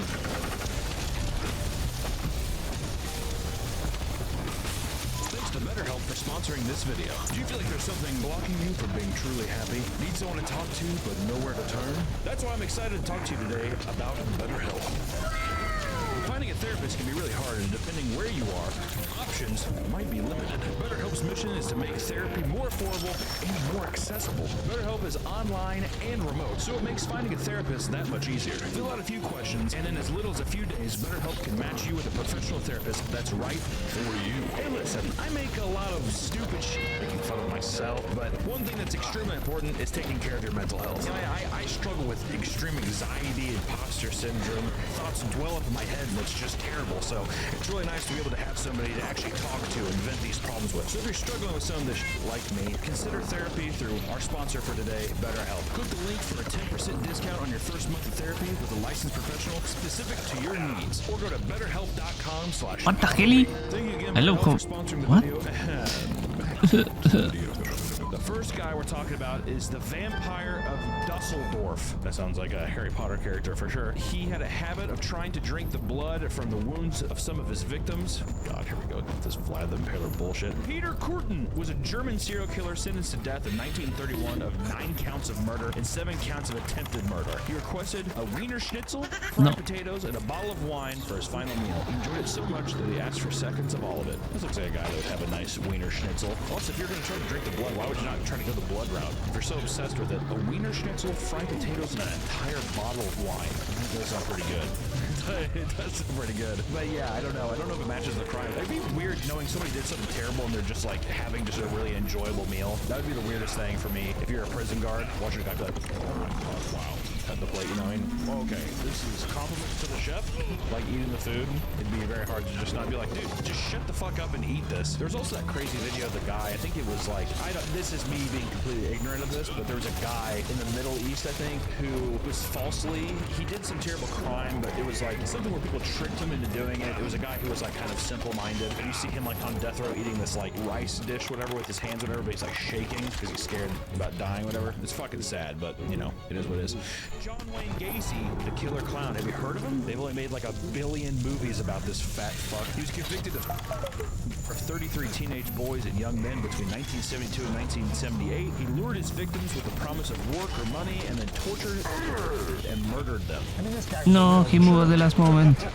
He buried 26 of his victims in his crawl space of his home. So that's why the crawl space thing is. You hear that? It's because John Wayne Gacy. Check the crawl space. You know? His last meal was a bucket of KFC original recipe chicken, French fries, and a pound of strawberries. That to me, this does not seem. KFC chicken in general just doesn't get me. I just don't like fried chicken in general. Fingertips and stuff. French fries and a pound of strawberries. Do you think someone like purposely would order like a fucked up last meal, so like when they die, they like shit their pants horribly and they have to clean it up? I don't know, maybe. I think that the bucket of original KFC chicken would be that thing to have you fucking explode out your asshole whenever you die. A pound of strawberry, the strawberry's okay. I like strawberries more than like blueberries, but if I had to do a fruit, I'd rather have like a pound of grapes, if I'm being honest. I'm not a big strawberry guy. I've never, you know when people are like, oh, I love strawberry. I don't think I've ever had like a really like nice sweet strawberry. Oh, that's because they're made not sweet anymore. They're made to look nice, so the sweetness is all gone. No, fuck off. John Wayne Gacy had really sweet strawberries, though. Good call, dude. Too bad you're a fucking monster. I hope you're burning Fuck in off. hell, you son of a bitch. Aline Warrens. I'm burning. This is a crazy, crazy woman who killed 7 men between 1989 and 1990, claiming they had either raped or attempted to rape her while she was working as a prostitute. Last meal was just a cup of coffee. To be fair, she did kill people who were obviously bad as well. It's not black and white. There we go. I will say, man, a cup of coffee. That was a big one. Final meal would be just a cup of coffee. That's brutal, man. Also, if I'm being honest too, just as like a person that is standing back and thinking about this, it's a bad mouthfeel. Uh-oh. You die. Just like a cup of coffee. Uh-oh. Especially when people used to a cup of coffee and a cigarette. Holy shit. Horrible mouthfeel. Oh yeah, she looks like a psychopath. Yeah. She was, there was a Charlize Theron movie called Monster. I think Charlize Theron got an Oscar for that role. So if you ever want to watch a movie about her. Also, I think Winona Ryder's in it. Or no, I always mistake this girl with Winona Ryder. It's not Winona Ryder though. It's Aline's. Okay. I got the two of them. How about Lauren Lawrence Russell Brewer, who was one of the 3 convicted for heinous hate crime murder of James Byrd in Jasper, Texas in 1988. Disgusting, horrible, racist violence. This guy was a fucking monster, absolute fucking piece of shit. But his last meal was 2 chicken fried steaks smothered in gravy with sliced onions, a triple patty bacon cheeseburger, a cheese omelet with ground beef, tomatoes, onions, bell peppers, and jalapenos, a large bowl of fried okra with ketchup, 1 pound of barbecued meat with a half loaf of white bread, 3 fajitas with all the toppings, a Pizza Hut meat lovers pizza, a pint of Bluebell vanilla ice cream, a slab of peanut butter fudge with crushed peanuts, and 3 root beers. The 3 root beers are not going to be enough. That is so much food, holy shit. However, Brewer did not eat any of this meal, leading the Texas Department of Criminal Justice to end the 87-year-old tradition of giving special last meals to condemned inmates. Execution: Lawrence Russell Brewer was executed by lethal injection September 21st. Oh, what a fucking idiot. He ruined it for everybody. He was a piece of shit in real life, and he was a piece of shit in death. What a fucking waste of life. Fuck you, dude. You know, I wish they could have done? I wish that they would have just, like, slowly just peeled off his skin, and the inmates could have eaten him. That's what other death row inmates have to eat. Taking a layer of his skin off every day, and then they fucking have a handful of salt and just... Oh my god. It wouldn't be enough, too. He's still a fucking big piece of shit. Fuck that guy. Ted Bundy, which is funny because people say he's the sexiest serial killer of all time. Unibrow does not age well, though. I'm a man, I rock a unibrow unintentionally, which means I forget to shave it. But Ted Bundy, he wore that fucking unibrow with pride. I remember Zac Efron played him in a Ted Bundy movie. You know, that was good looking. He was responsible for rape, necrophilia, and murder of over 30 young women across several states in the 1970s. He often used his charm and feigned injuries to lure his victims. His last meal was he declined it, so he was given a standard steak, eggs, and hash browns, toast, milk, coffee, juice, butter, and jelly. He didn't even ask for it. Who the fuck is he even in here then? Timothy McVeigh. What a fucking... I feel like people know Timothy McVeigh's name, but they don't remember the Oklahoma City bombing. I feel like that's been overshadowed by shit. Oklahoma City bombing in 1995 was a big fucking deal. He fucking killed... It was for like some Olympic thing? Even I can't fucking remember. All I know is that he did a big Oklahoma City bombing. I'm pretty sure Clint Eastwood made a movie because I'm pretty sure a security officer was blamed for the crime. And the whole movie is just him being like, I wish I could be a cop, but he's like too fat. It's like Paul Blart, but in real life. They find out, they're like, they caught Timothy McVeigh. He's like on the police force. And he's like, wow, it's supposed to be a nice ending where his name is cleared. But then they end the movie with him being like, this guy died 2 weeks later from a heart attack. You're like, oh shit. Anyways, Timothy McVeigh asked for 2 pints of mint chocolate chip ice cream. Pretty good. I like mint chocolate chip ice cream. I think a lot of people think that's like an old person flavor, but it's classic. No, pistachio is for like San Francisco. I don't know if that's true. Don't put that in. Adolf Eichmann, a Nazi colonel convicted of war crimes and executed in 1962, declined a meal but requested a ball of caramel, a dry red wine from Israel. He drank it with a typical prison fare of cheese, bread, olives, and tea. Kind of weird fucking irony. He asked for an Israeli wine for a Nazi colonel to whatever. Tennessee inmate Philip Workman asked that a vegetarian pizza be distributed to any homeless person in Nashville. His 2007 request was denied by prison officials, but some local groups decided to fulfill his wishes and donate pizza to homeless shelters. What a good guy. Put up what he did on the screen right here. What a great guy. Could you at least give the homeless people vegetarian pizzas? I bet you all those homeless people were like, where's the pepperoni? In 1979, Marion Albert went on a killing spree that claimed the lives of 5 victims. He was convicted and placed on death row in Arkansas. Fuck. He ate only a portion of his sizable last meal, 3 bites from one of his 2 cheeseburgers he requested, 6 slices of an 8-slice pizza, and 8 slices of fried green tomatoes. He ate half of his onion rings and neglected his fries completely. He drank a quart of buttermilk and had a slice of pecan pie. He was probably bloated as shit going into that fucking execution. My god. A quart of buttermilk? Holy fuck. Gross. That is gross. That's like sour. And a slice of pecan pie? What a freak. I mean, he went on a killing spree. What a fucking monster. The man convicted of murdering Charles Lindbergh's baby, Bruno Richard Hauptmann, opted for a final meal of chicken, butter peas, french fries, olives, celery, cherries, and a slice of cake before its execution in 1936. You can tell they're just kind of scrambling for thoughts too whenever it's that sporadic. Chicken, butter peas, okay, french fries, okay, olives, celery, okay, cherries, alrighty. And then he's just like, and for dessert, a slice of cake. All right, I'm good to go. That's the biggest thing. Is I wish that I could go back down and look at like the rating they gave it. To see people who are just like, that sucked. I think there is one guy who was just like, this is terrible. In September 2010, Teresa Lewis became the first female convict to be killed by lethal injection in the state of Virginia. She was convicted of killing her husband and stepson for filing meal requests of sweet peas and butter, fried chicken, German chocolate cake, and Dr. Pepper. That's horrible, Teresa. You're a horrible person, but my God, straight as an arrow. What do you She's been mean? thinking about that for a while. Killing her husband and stepson. Come on. What are you thinking there? You don't have the clarity to think there, but you have the clarity to order this perfectly ordered last meal. Honestly, out of all these so far, I think Teresa Lewis has the best. You have me in Steam as a friend. You can see what I'm playing. I never hide what I play. Murderer Ronnie Lee Gardner enjoyed his last meal of steak, lobster tail, apple pie, vanilla ice. You want to play, just have to ask. I'm not a magician. Utah 2010. Firing Squad is still a form of wow. He chose to spend his final days fasting, reading the spy thriller Divine Justice, and watching Lord of the Rings films. I mean, he's a murderer and he's a bad person, but wow. Another great meal, but also, as soon as he said the Lord of the Rings films, I was like, wish I was there watching with him. Sounds fun. I did not know Firing Squad was still a No, execution. what magician pulls out of the asset is kids. So he could really enjoy the Abunui. Fuck, dude. Not I tell you what, Atab. it'd be hard to watch his Lord of the Rings films with an empty stomach. Stephen Wayne Anderson sentenced to die after fatally shooting an 81-year-old California woman in 1980. Asked for 2 grilled cheese sandwiches, a mix of hominy and corn, and cottage cheese. He topped it all off with a piece of peach pie. I would like to ask for more information, but I don't know if I want. And I don't know if I want to put this in, but shooting an 81-year-old woman still gets you a death penalty. Well, that's what I'm saying is it's like shooting somebody on their way out the door. You know, it's like, honestly, the fucking death penalty should have been given for the plain cottage cheese. That actually made my stomach hurt. Holy shit. James Edward Smith was charged with robbery and murder in March of 1983. Authorities say that he requested a lump of dirt as his last meal, according to a website called Murderpedia. Sick website name. Smith explained that he would use it to mark his body so that spirit would move on and not be I didn't charge it. He was given yogurt instead before its execution. So this actually, I know about this one a little more too. Also, he was known to be in with voodoo as well. So I think that people also thought that it was like some kind of voodoo ritual. Man, how crazy is that though? I want dirt. Hell no. Here's some yogurt. Eat it. Let's go. I can get the guy some dirt. You want to eat dirt? Alright, fine. You want to eat dirt? Victor Figuer. Is that right?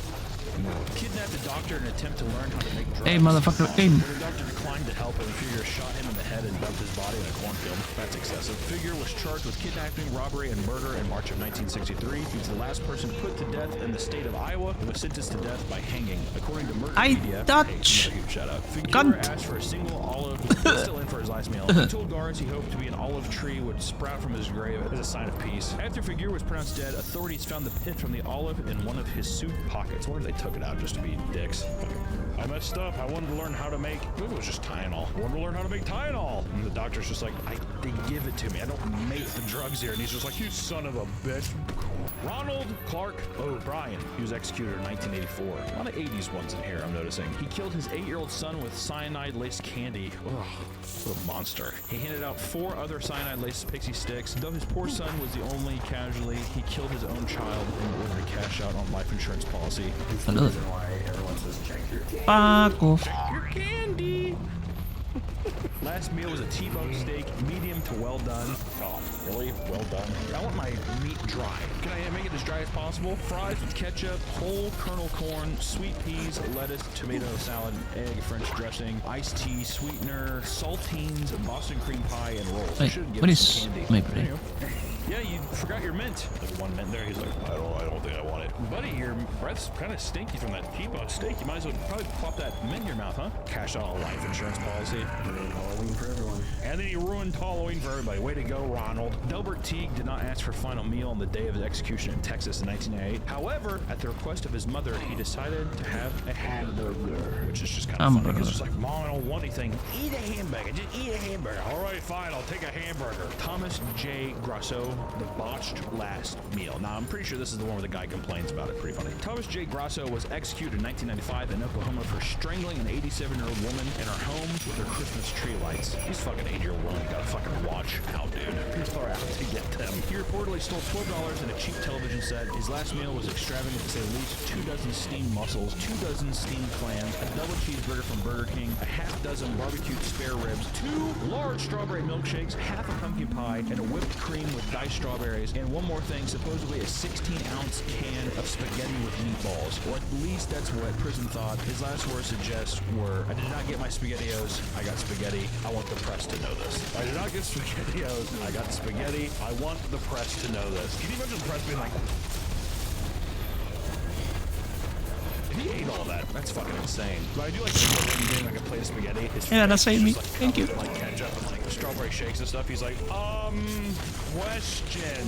This is spaghetti, not SpaghettiOs. Am I dying today? Because this isn't what I requested. John Martin Scripps, he was executed in 1996, dubbed the tourist from hell by British tabloids because he posed as a tourist. He went on a spree murdering 3 tourists, Gerald Lowe in Singapore and Shelley and Darren Damund in Thailand. With another 3 unconfirmed victims, he cut up all of his victims' bodies using butchery skills acquired in prison for disposal. His last meal, pizza and hot chocolate.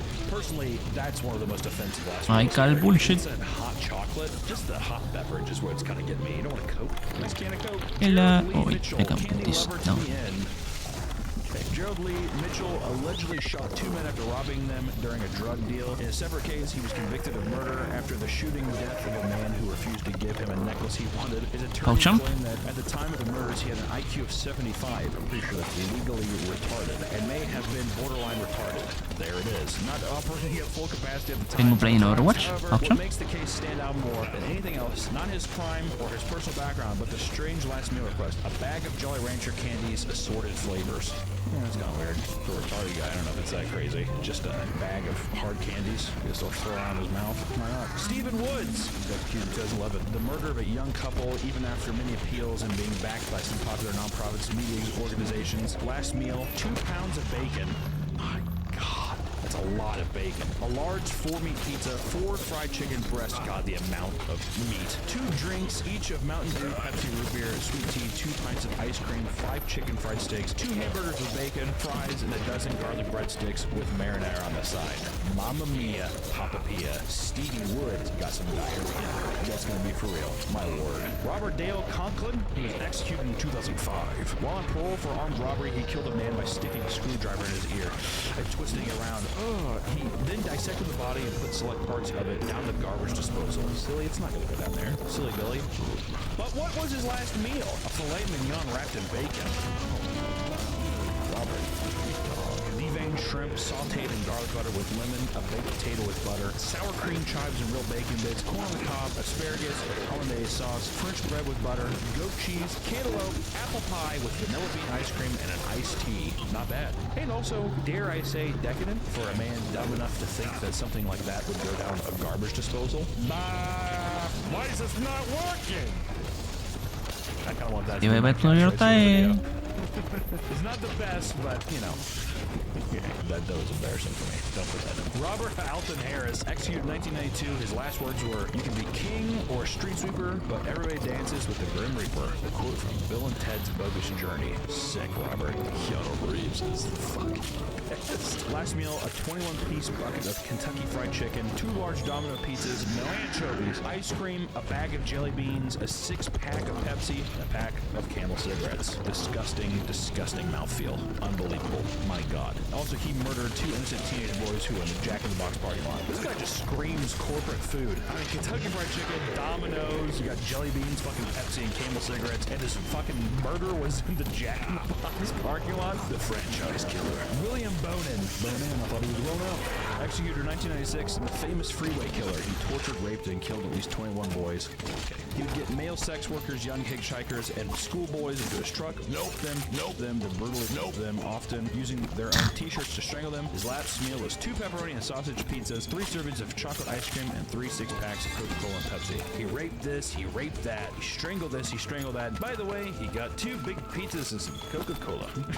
I just don't like how that ends, I guess. Gary Carl, his last meal consisted of a Pizza Hut Supreme Deep Dish Pizza, 10 packs of Parmesan cheese, 10 packs of ranch dressing, dude, constipation, a family-sized bag of nacho cheese Doritos, 8 ounces of jalapeno nacho cheese, 4 ounces of sliced jalapeno peppers, 2 large strawberry milkshakes, 2 cherry cokes, 1 supersized order of McDonald's fries with extra ketchup and mayo, and 2 pints of strawberry ice cream. 29,000 calories. That is a recipe to be constipated. If anybody wants to repeat this and eat it, just know you're going to get constipated. That is so much dairy and cheese. Holy shit. Oh, and then John Spinklink requested Jack Daniels before its execution and was therefore given 2 shots of bourbon before being put to death. That's not a terribly unsmart thing. You kind of drunk and just kind of get faded away. You know what? If you're on death row, you're bound to be a pretty bad person. You know, and after reading this, I almost don't like it. I almost don't like that you get the final big whatever you want last meal, because it kind of goes out like you kind of got what you wanted in the end. Like, not necessarily the crime, but it's something where it's like one last thing to where it's like, yeah, I got mine before I went out. It's a little thing, but to me, after reading all this, it's weird looking at like the harsh crimes of something and then seeing how like lucrative or like specifically tailored these meals are and like to their wants and desires. I think it's just like, dude, you get a bologna and cheese sandwich with a Capri Sun. Fucking deal with it. Well, I want my last meal. Well, dude, you're gonna die. So, sorry. No. Why don't you talk to me after the fucking service is what I would say. Pieces of shit. I think you're, I know, you know, I'm gonna end this fucking video with this. I know you're probably wondering what mine would be. My last meal would be... Owszem. That's actually kind of a hard question. This is me shooting from the hip, so this I haven't thought about this. I would say 3 wings and cheese fries from the Peanut in Kansas City with blue cheese, some chocolate pudding. I like chocolate pudding. I really do. Chocolate pudding is something I never buy, but then every time I'm like around it, someone's like, yeah, we got pudding. I'm like, no, yeah, take like a snack pack. Oh, okay. If it's here, sure. I'd ask for a Crown Apple and Coke. That'd probably be it. I mean, what else am I supposed to? I'm not gonna go, like, I don't know. Star Crunch. I'd throw in a Star Crunch, why not? I mostly just want 3 wings and cheese fries from the Peanut. Would probably be a satisfactory last meal. Shout out the Peanut in Kansas City. That, or I wouldn't mind, okay, so it'd be either 3 wings and cheese fries from the Peanut, or it'd be a Totino's party pizza with some pudding. that's one idea. That's what my thing would be. All right, thank you all so much for watching. Please, you know, don't go on death row so I don't have to cover you in the future. Bye. Actually, I'm curious, below, if you guys can you actually put what your meal would be? I'm very curious to scroll through and read, hopefully, innocent people's last meal, and kind of see what some of these things are. Now, the real question is, what crime did you do to get the death penalty? I'm not gonna do that. I'm not gonna speculate.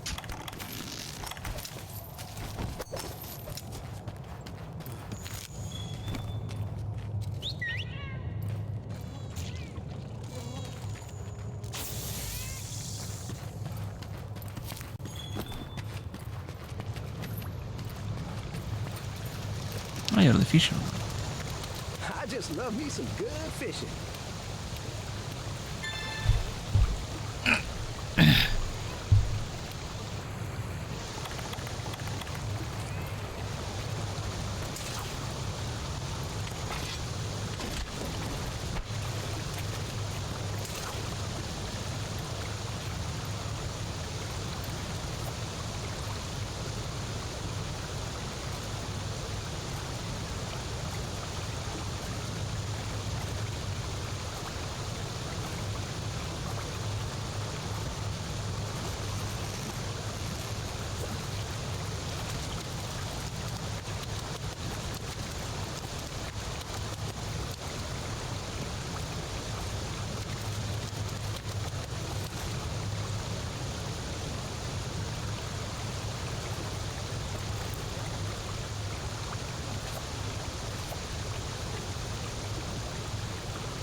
Oh, oh.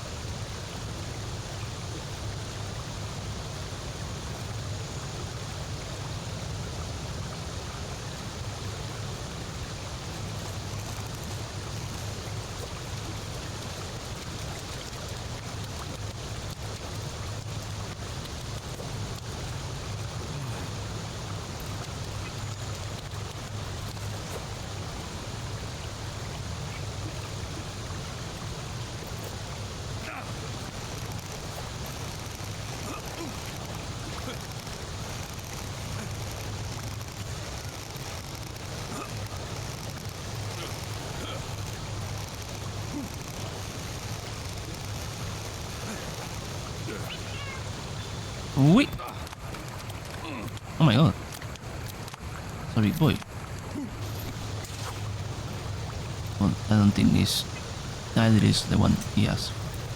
Well then.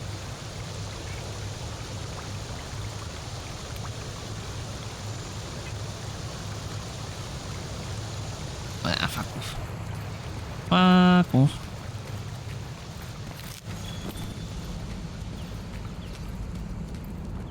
Oi, what are you doing? Not touch my box. Are you okay?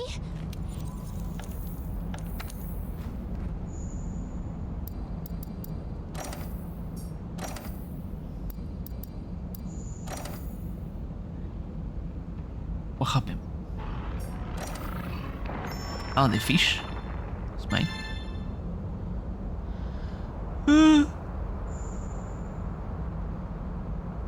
Miniature ground. Record your first miniature ground for monsters that appear. Oh.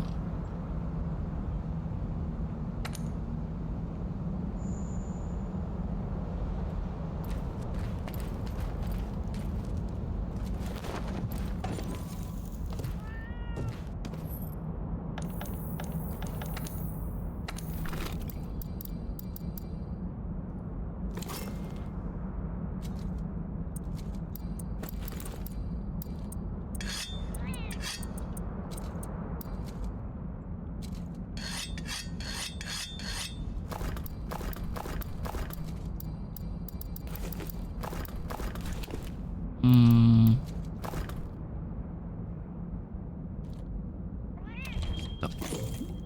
Oh. Yes. Okay.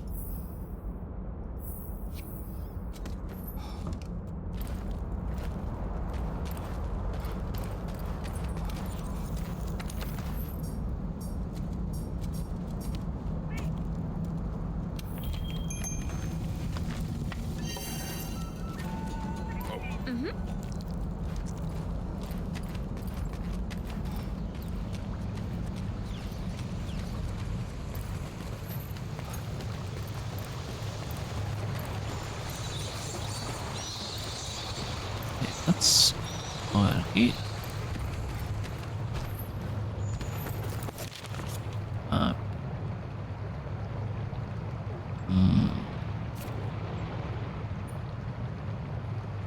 Let me.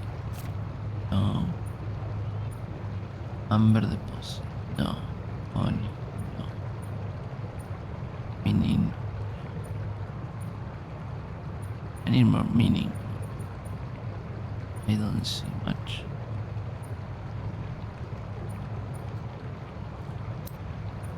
Oh, nice one.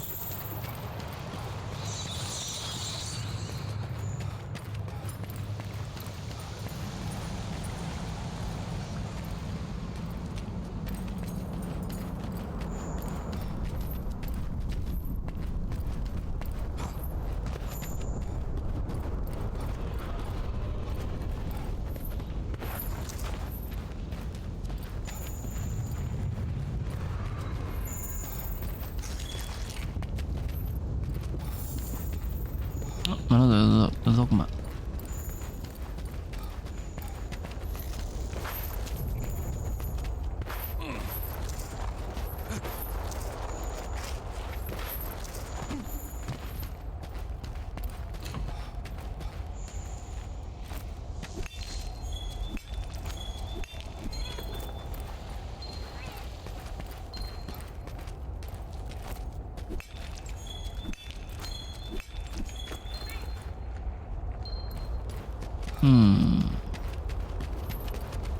Need more.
Not good enough. Any other? Oh, there it is.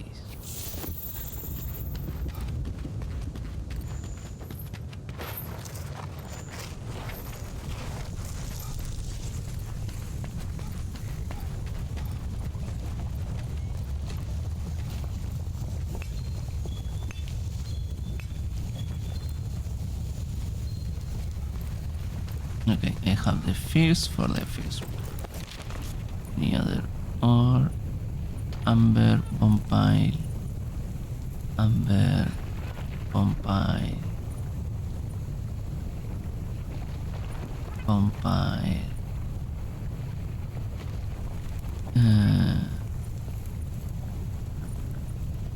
I wish I could go over there, but I cannot.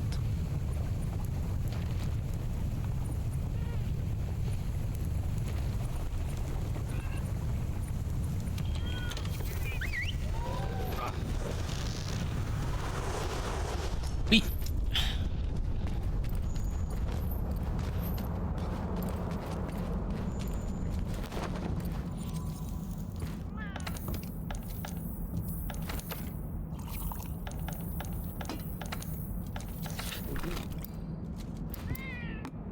Well, it's not here, it's over yonder.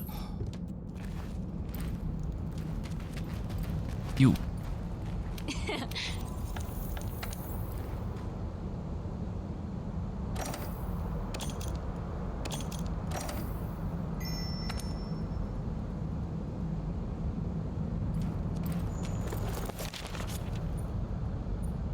Bombile, bombile.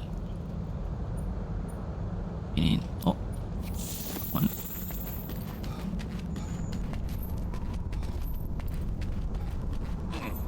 Wee. Tough time never lasts. Only tough people last. Only tough people last. I was going to play the Shady Survivors game, but I was like, no, I'm not mentally prepared for it. Maybe in another time, Smile.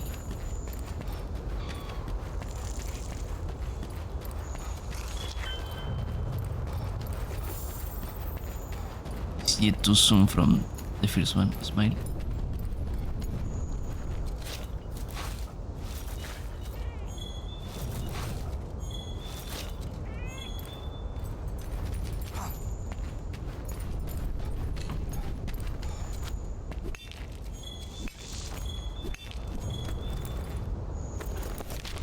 Let me check.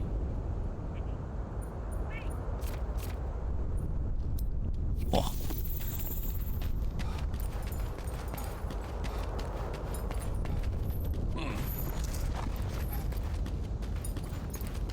I need to grab this.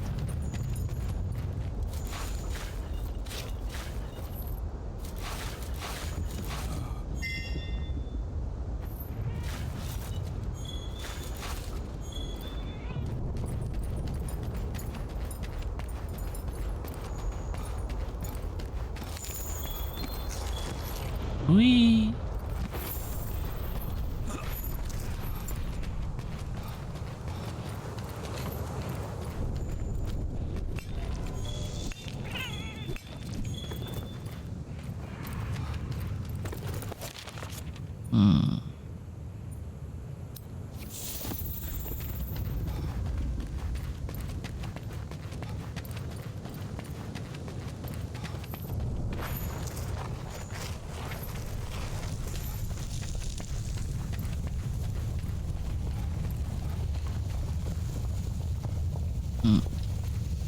Did I already mine it or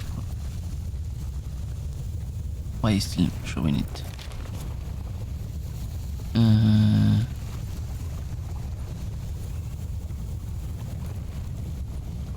Compile. Let's go for that one.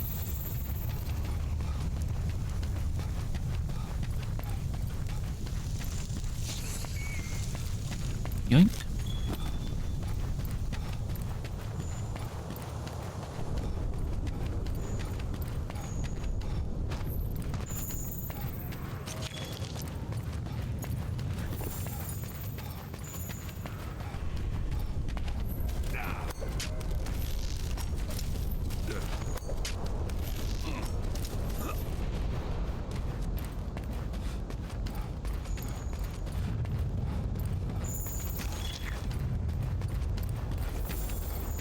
Oh.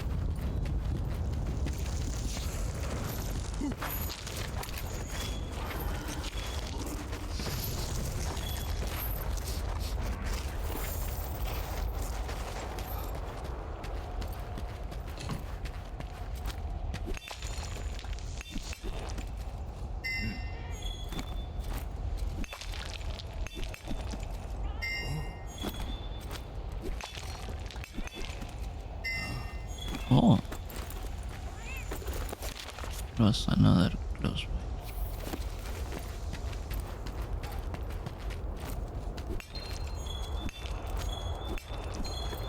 Maybe I'm closer to finish here. Where else?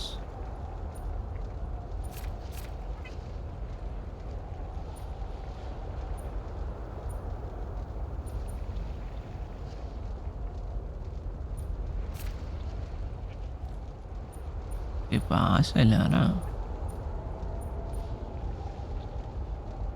Exactly, I'm literally in everything I can find.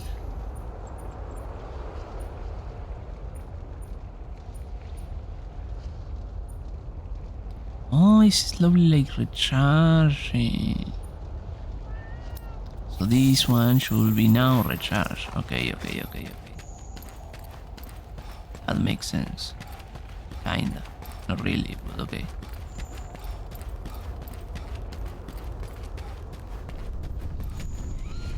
Wait. Let me... how it was called the creep cast. Because soon I'm going to eat, so might as well. Okay. Thank you.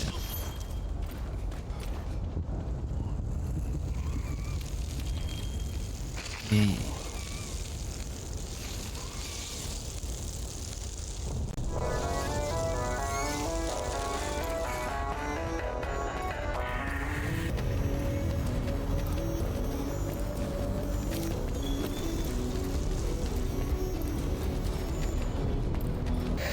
Welcome back to Creepcast.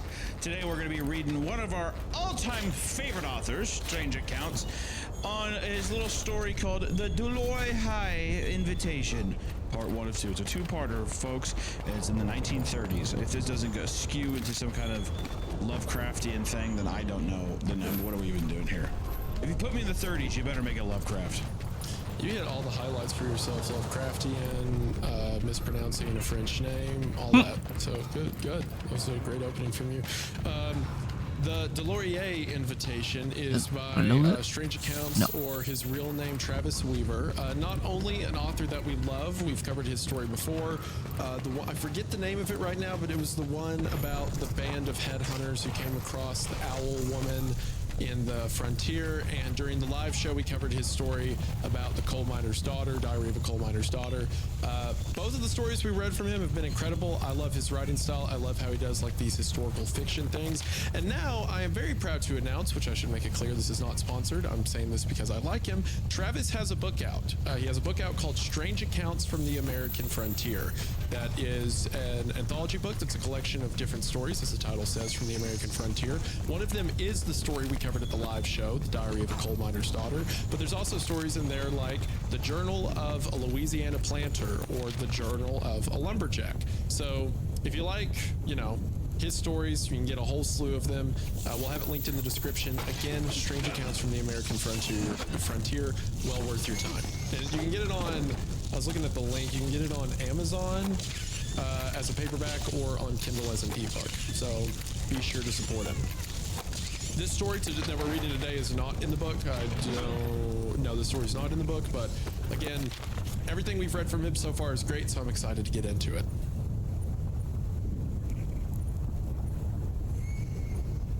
No comment on that, no.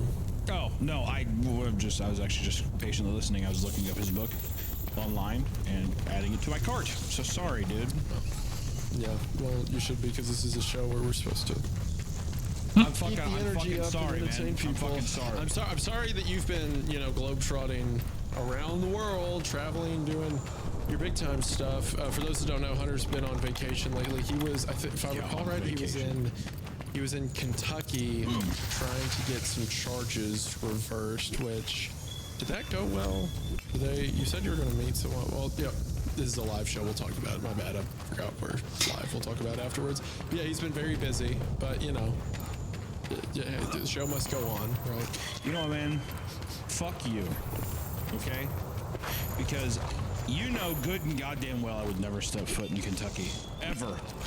Again, that, if I recall right, that's the phrase you said Yay. led to a lot of the problems you have now. No. No, I can't. No. That's all I'm gonna say. No. Combat with whom's. There's no one here. Yeah, well, hopefully this show can keep going on. And if it doesn't, well, guess what? One of you lucky patrons gets to be the new co-host. So. What does the Delarier mean? Like, what does Delarier mean? It's a name. Okay, so it's just a last name. Yeah, it's like a French fancy last name. Delorier. It's all for pronouns. Delorier. Yep. Delorier. Yeah, so I imagine if I had to guess, 1930s French, this is going to be a New Orleans story. New Orleans. Gonna be a New Orleans story. Might be back down on the bayou. Might be down with old Mr. Wells, huh? You like that? Behind me! Yeah, well, very good. This is a 1 of 2-parter. Pretty excited. Always nice dipping into strange accounts. I feel like we've had a lot of, I don't know, weird stories lately. I feel like this is going to ground us back down to reality. I'm pretty excited. Trail. Have we had a lot of weird? Ronald McDonald House, sitcom. Okay, yeah, Happy Appy, yeah. You know what? After Happy Appy, within a month of this is going to be Shakespearean. The seismic shift that still is happening. The kind of the third tower that was hit, quote unquote. What? Being Happy Appy has been catastrophic for this fandom. Never has a story been quite so. I mean, divisive, I guess. I don't know. People, it's I don't know. The number of like comments I read that were like, you know what? Today, maybe I work in silence. Or, you know what? This taught me to appreciate not listening to a podcast. Yeah. The amount of people that were just like, actually, I figured out that I don't like podcasts through that episode was very harrowing to hear. It was, yeah. Someone hit us with Justin Bieber Copy Pasta, and it was like, I want to thank you. My sister's been in a coma for 2 years, and today while listening to Happy Appy, she woke up to turn it off. That's a Justin Bieber creepypasta?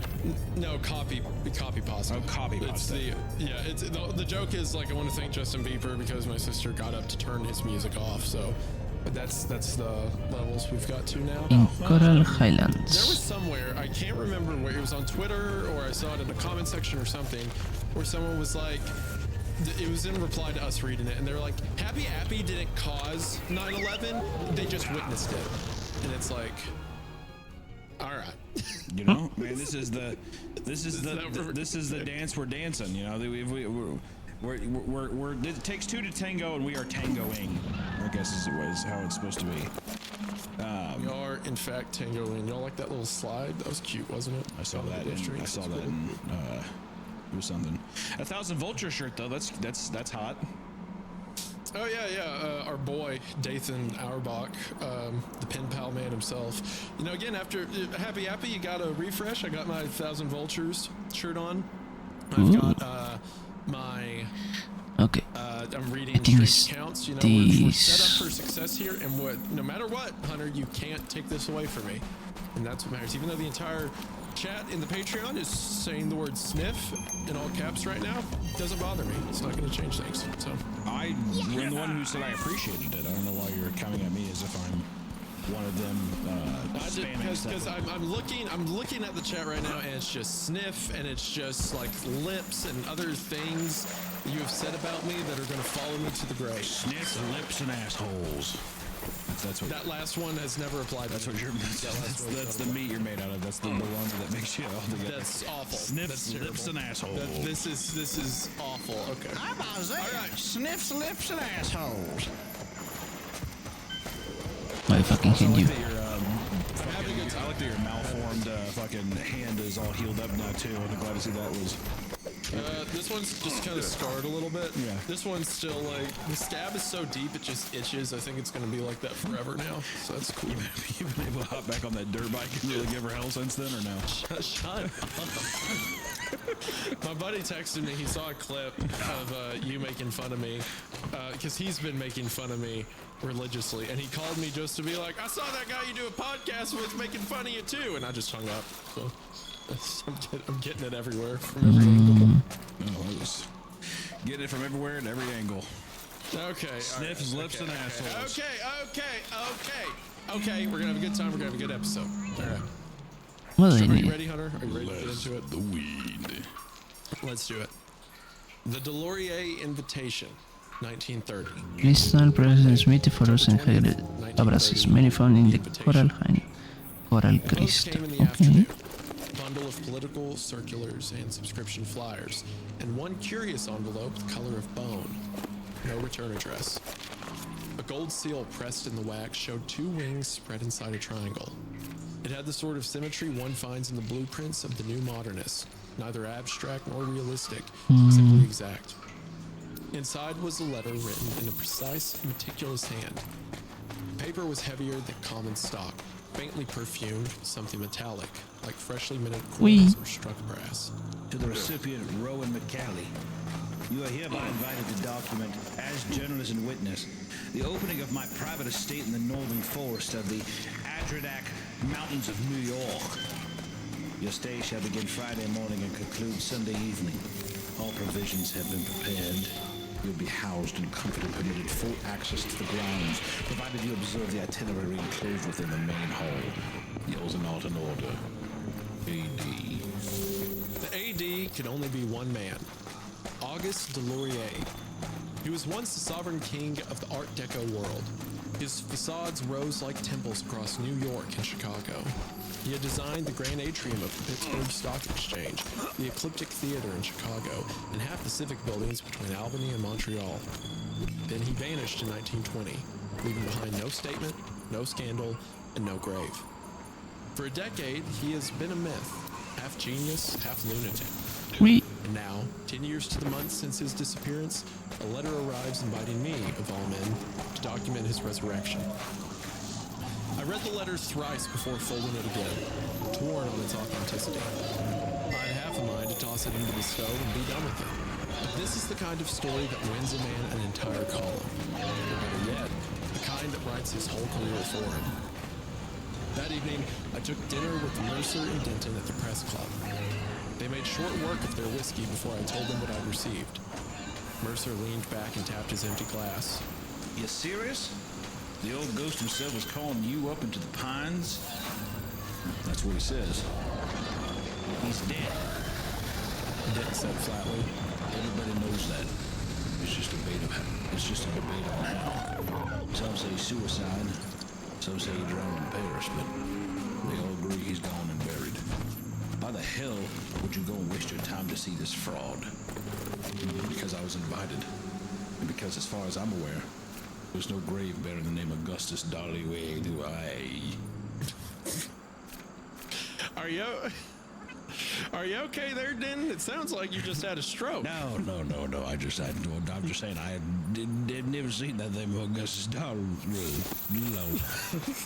Why? I've never heard of August Dollywood in my life.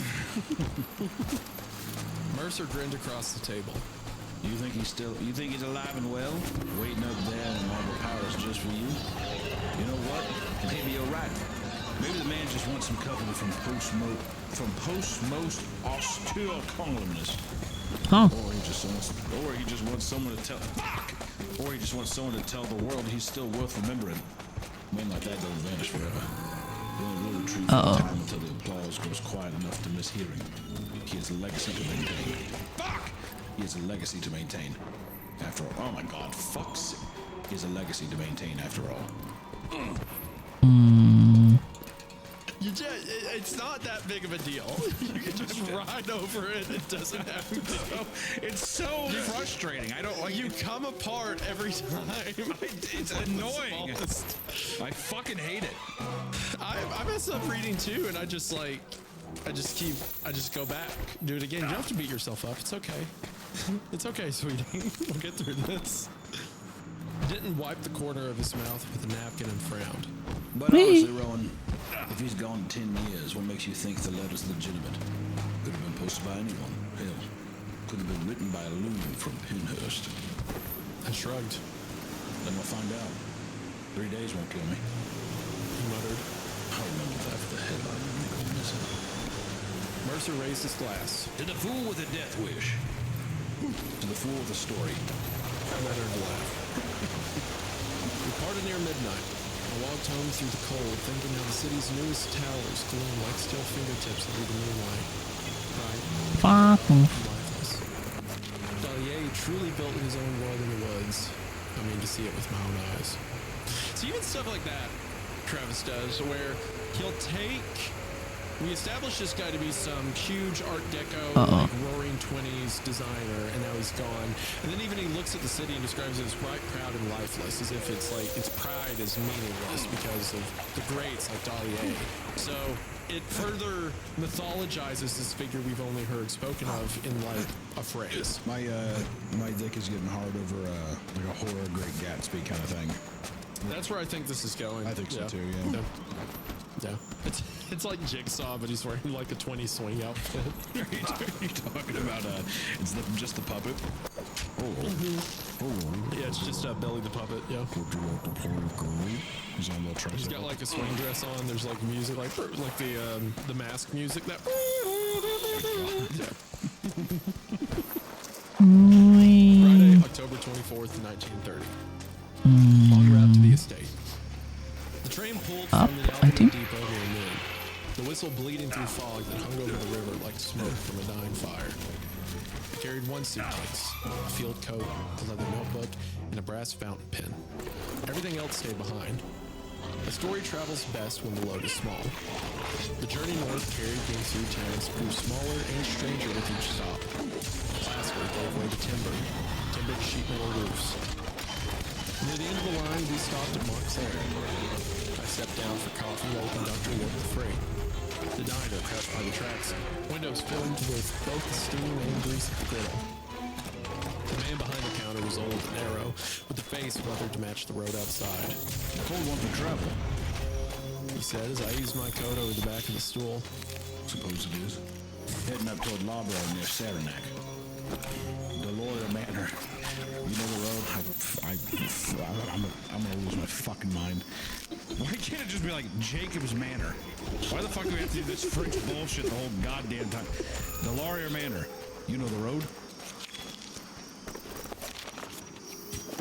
Again, anytime you do that, I imagine the character doing that. He walks up to him, says the name wrong, and is in this diner is immediately like, every time we've got to do it with the French, why can't it be Jacob? Honestly, I'm very real sentence that has probably been said before. He stopped wiping the counter.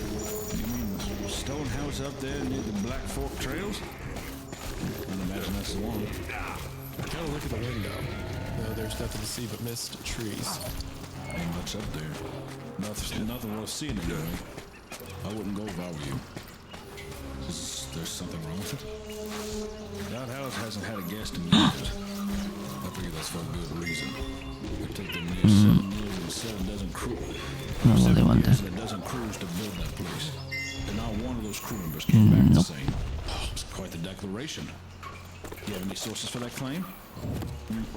I suppose they're just stories. Lumbermen and masons see strange things when they sit on a project too long. A few of them happen to pass by and share Para el tales. cristal. August has a proclivity for flair. For a man like him, encouraging a few tales to frighten some workmen seems more plausible. He nodded once, then muttered. Maybe. But I've yet to see a servant laborer come down that path in the last 3 years. It doesn't give me a good feeling to think on why. Even a eccentric man needs a few groceries from time to time. Bro, I am so hyped right now. Just like this dude in the woods and the people that built the house aren't the same anymore. It reminds me of it's giving me House of the Worm vibes right now. That SCP I really like so much. It's just the idea of like this guy building this fortress out there, like super Lovecraftian, as you said, machinations. I'm excited. A waitress set down my coffee. She looked no older than 20 and had a ring hung from a string at her throat. Are you planning on staying up there, mister? Just for 3 days. Her eyes moved towards the black surface of the mug that lay in front of me. I'd keep the lamps lit with oil if I were you. The electricity around here tends to... Bell over the door rang. The logger came in and beat mud from his boots. Thought died. Talked her to weather and wages, and I finished my cup. See, just sentences like that. Sentences. It reminds me of old like crime serials I would read and stuff like that. The talk turned to weather and wages, and I finished my cup. It's like an old detective novella. I love it. I thanked the old man and stepped back into the autumn air. By noon, I had transferred to a hired motor car. The driver was a thin fellow with grease on his cuffs and a pipe clamped between his teeth. We rode in silence for miles, the forest deepening around us until the road itself became rough patches of limestone and dirt. He kept his hands tight on the wheel. Strange place for an estate. He held the pipe stem aside and said, Yes, sir. Strange is still for a man to live in it alone. Besides for the staff, of course. You've been up there? Blue outcrops in low and high rank. Low and high rank. I mean, master. So good. We felt quiet again. The sky turned the color of lead. Rain flirted with the windshield. 6 in the 12 is a good I area. jotted a few quick notes in my lap. Landscape austere. Atmosphere. Which one is 12? Something ahead. As the miles lengthened, I felt a change. Not in the car or the weather, but in the depth between the trees. The woods seemed to draw inward, branches closing like a caged thing. When the driver finally braked, I saw the start of a private lane vanishing in the black spruce ahead. This is where I'll leave you. The lane goes on for maybe another mile. You'll see the gate when you reach the manor. I stepped out, the frost biting through my gloves. Okay, I'm in this and I'm going to eat. I'd rather not. I paid him. He had the car turned before I'd finished gathering my things from the forest floor, the wheels hissing away on the wet leaves. I watched the taillights fade into the mist until they looked like 2 dying lanterns. Then I faced the path ahead. The lane was sparse and tight, choked with needles and half swallowed by soil. The air had the crisp taste of iron and I capture the shortcut. I felt an energy carrying the wind I could not pinpoint. Set my collar, opened my notebook, and wrote the first true words of my record. The road to Delorier Manor begins where the world decides it does not wish to be This is followed. not blue. I walked on. Friday, October 24th, 1930. The arrival. The lane narrowed until it felt like a chute hewn from leaves and stone. Black spruces stood with arms locked. Their tops swayed as if they spoke to one another in a tongue made of a bitter breeze. It almost feels like this is like. Does this not have an inkling to like Dracula or something? Like I was thinking Great Gatsby first, but now it just feels like straight up Dracula. Yes, yeah, it feels like a Dracula, like some ancient manor. It feels not like the original Frankenstein story, but like the Frankenstein movie. You know, like Castle Frankenstein kind of thing. Yeah, the idea of like this anticipation for some great, like the way you said, like a horror Great Gatsby kind of thing. I'm vibing with it. I'm excited. I walked, counted my steps, and keeping the time by marking the small panes of my feet. When I broke from the trees, I met a wall of masonry that rose like a frozen cliff. Set into it stood a gate. At its forefront stood a simple crest, 2 wings inside a triangle. Same symbol that had sealed my invitation. I thought to myself, so you do exist, Mr. Delorier. The stature of the gateway was a ladder for the eye. Its scale was far more than just imposing. It ventured into domineering. Along the ironwork's inner band, a faint text had been chiseled into the metal, the letters so shallow they hid until the overhead light struck them. Hush, draw the curtain, set the lights, let moths attend. A mask begins where midnight prays, and actors bow and bend. Curious. I thought. I think that's a bit of a downplay of what this thing says. Set the light, let moths attend, because where midnight prays, actors bow and it's like... You can't. Thank you. Yeah, he like walks up to it and the gate says something like, if it's like at midnight, you're going to get hit with a comedically large hammer. We are going to kill you. This is not a joke. We're going to kill you. And he's like, curious. Interesting, methinks. I'll have to post this one to the Reddit, see if they can put anything together. Sunburst reliefs crown. So I imagine from that, draw the curtain, set the lights. So it's like come nighttime, a mass begins and actors bow and bend. So there's probably going to be like some masquerade cult thing happening. Yeah, if I'd guess. Sunburst reliefs crown the top of the arch. Their ray is struck into metal as if the very sunlight had been casted and hammered there. Peered through the bars. Beyond lay a forecourt, pale gravel. The banner held the far side of the clearing in a single great face, clean and severe.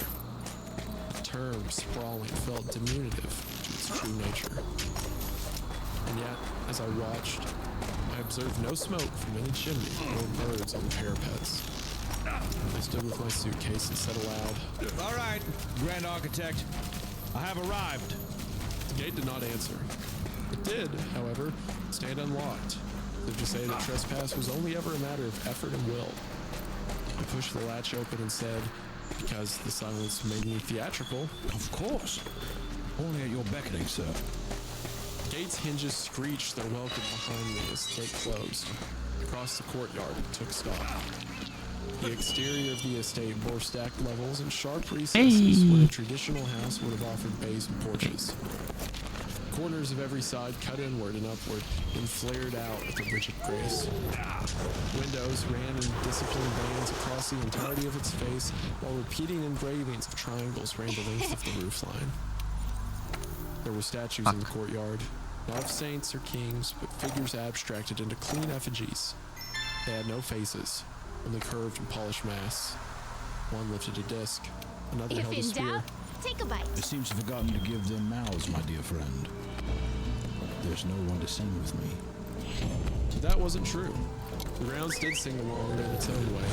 The gravel sounded a hymn underfoot, and my own pulse kept percussion with it.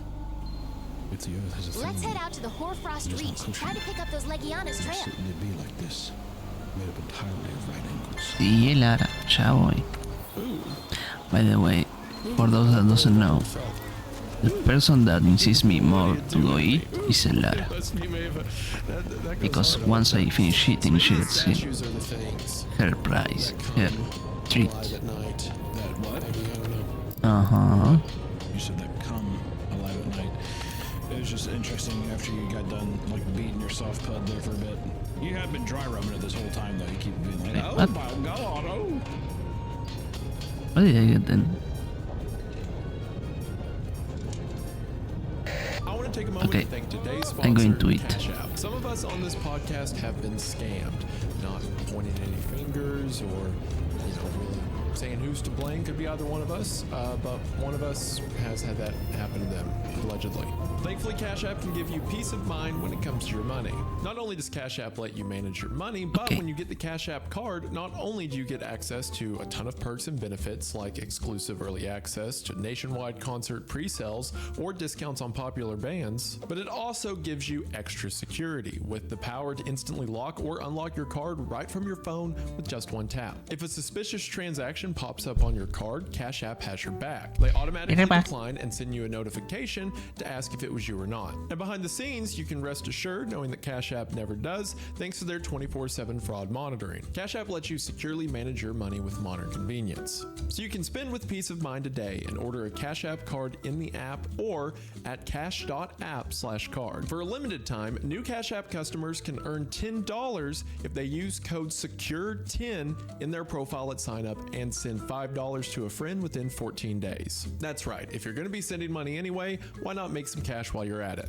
Again, that's code SECURE10 at sign up at the Cash App or cash.app/card to get in on this incredible offer today. Terms apply. Cash App is a financial services platform, not a bank. Banking services provided by Cash App Bank Partners. Prepaid debit cards issued by 7 Bank, member FDIC. Discounts and promotions provided by Cash App, a blocking brand. Visit cash.app/legal/podcast for full disclosures. Thank you to Cash App for sponsoring the show. Their link will be in the description, and we are now back to the episode.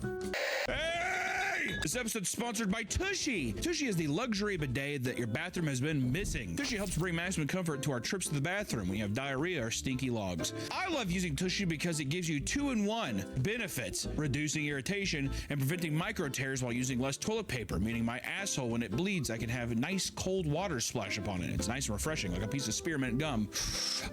It's cleaner, healthier, and part of my daily routine. Things can get pretty messy in our bathrooms, and that's why I use these luxury e-bidets. And by making the switch, Tushy helps us use up to 80% less toilet paper. And less toilet paper means less clogged toilets and less gross bathroom experiences. The other thing that I really like about Tushy is that it's really easy to use. Oh, you can sit, cleanse, and dry using the built-in air dryer.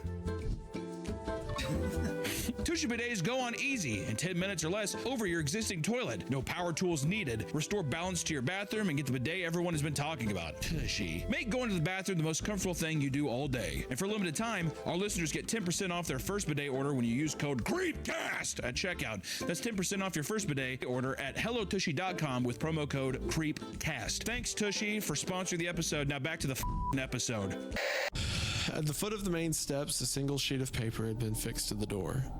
The edges curled and feathered.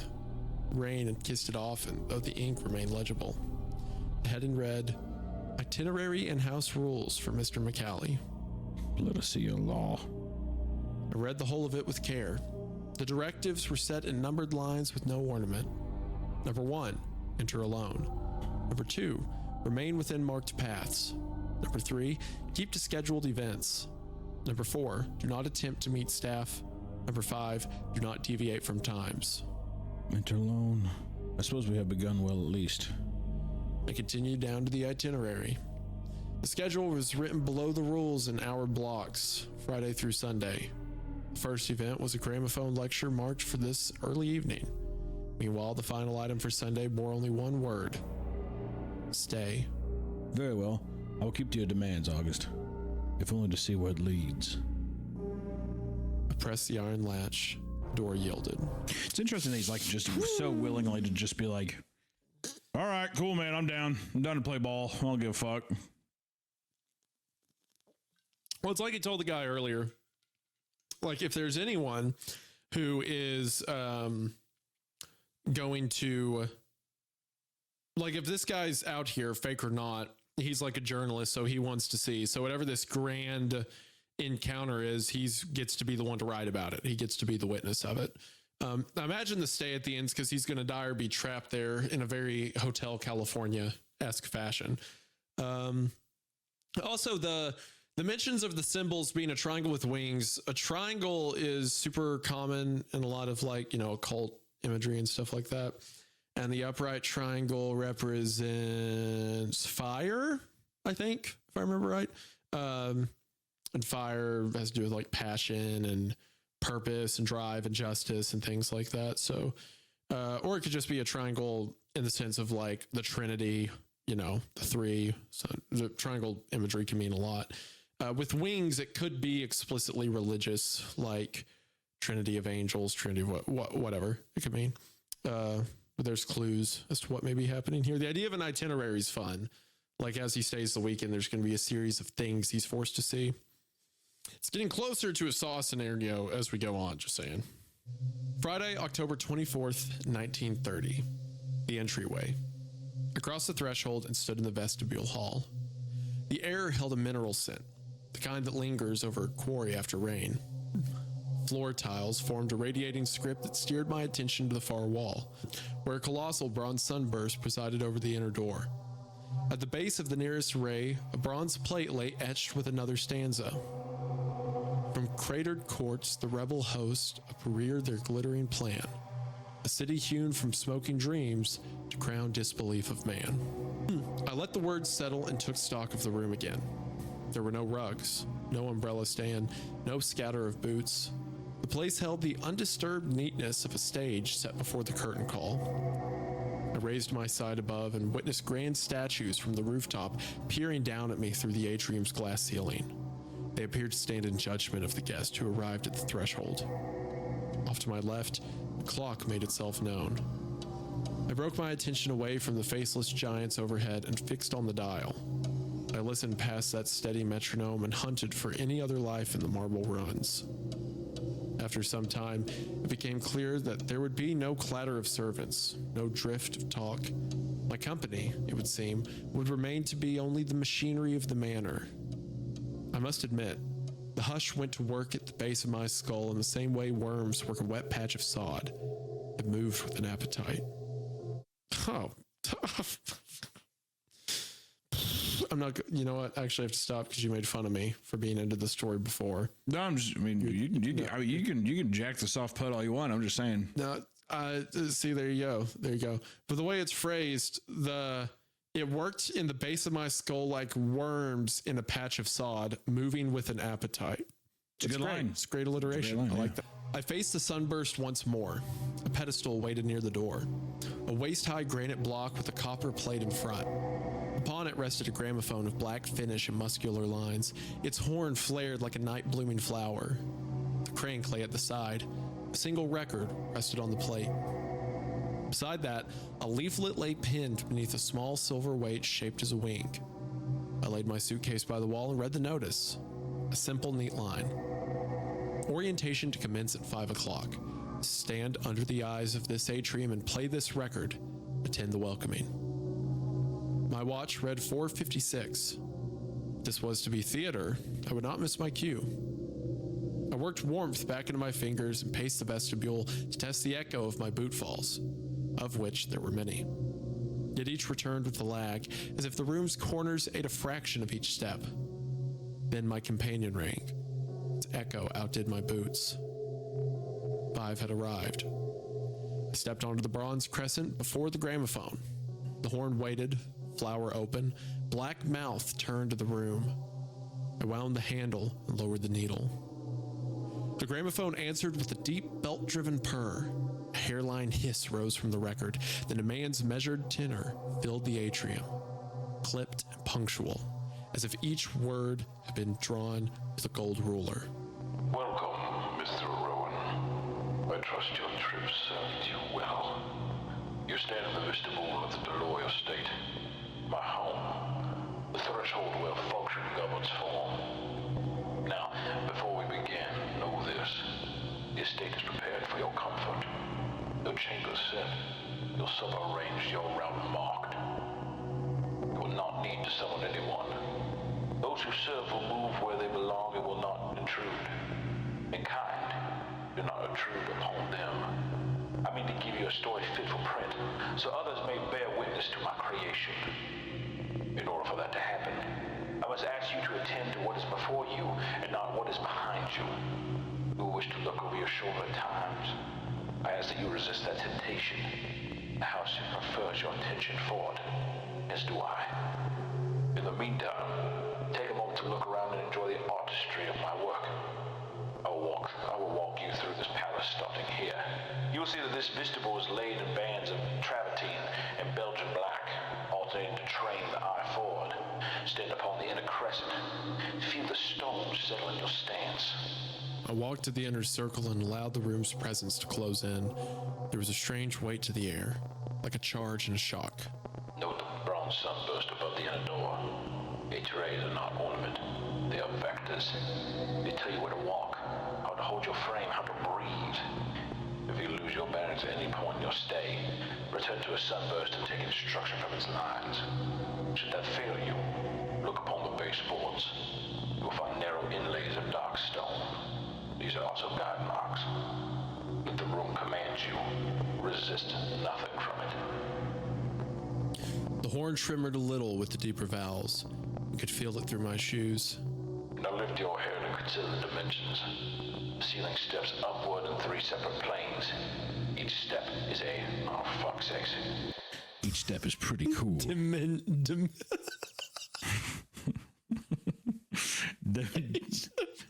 Each step is pretty. Each step is Diminindo of order. Each step is Nintendo. Diminuendo. Each step is a Dementor. Is what it is. Each step. I fucking do declare. Each step is taken from an entry in the Harry Potter series. Yeah, this is the Deathly Hallows, my friend. He's like, what? Yeah, huh?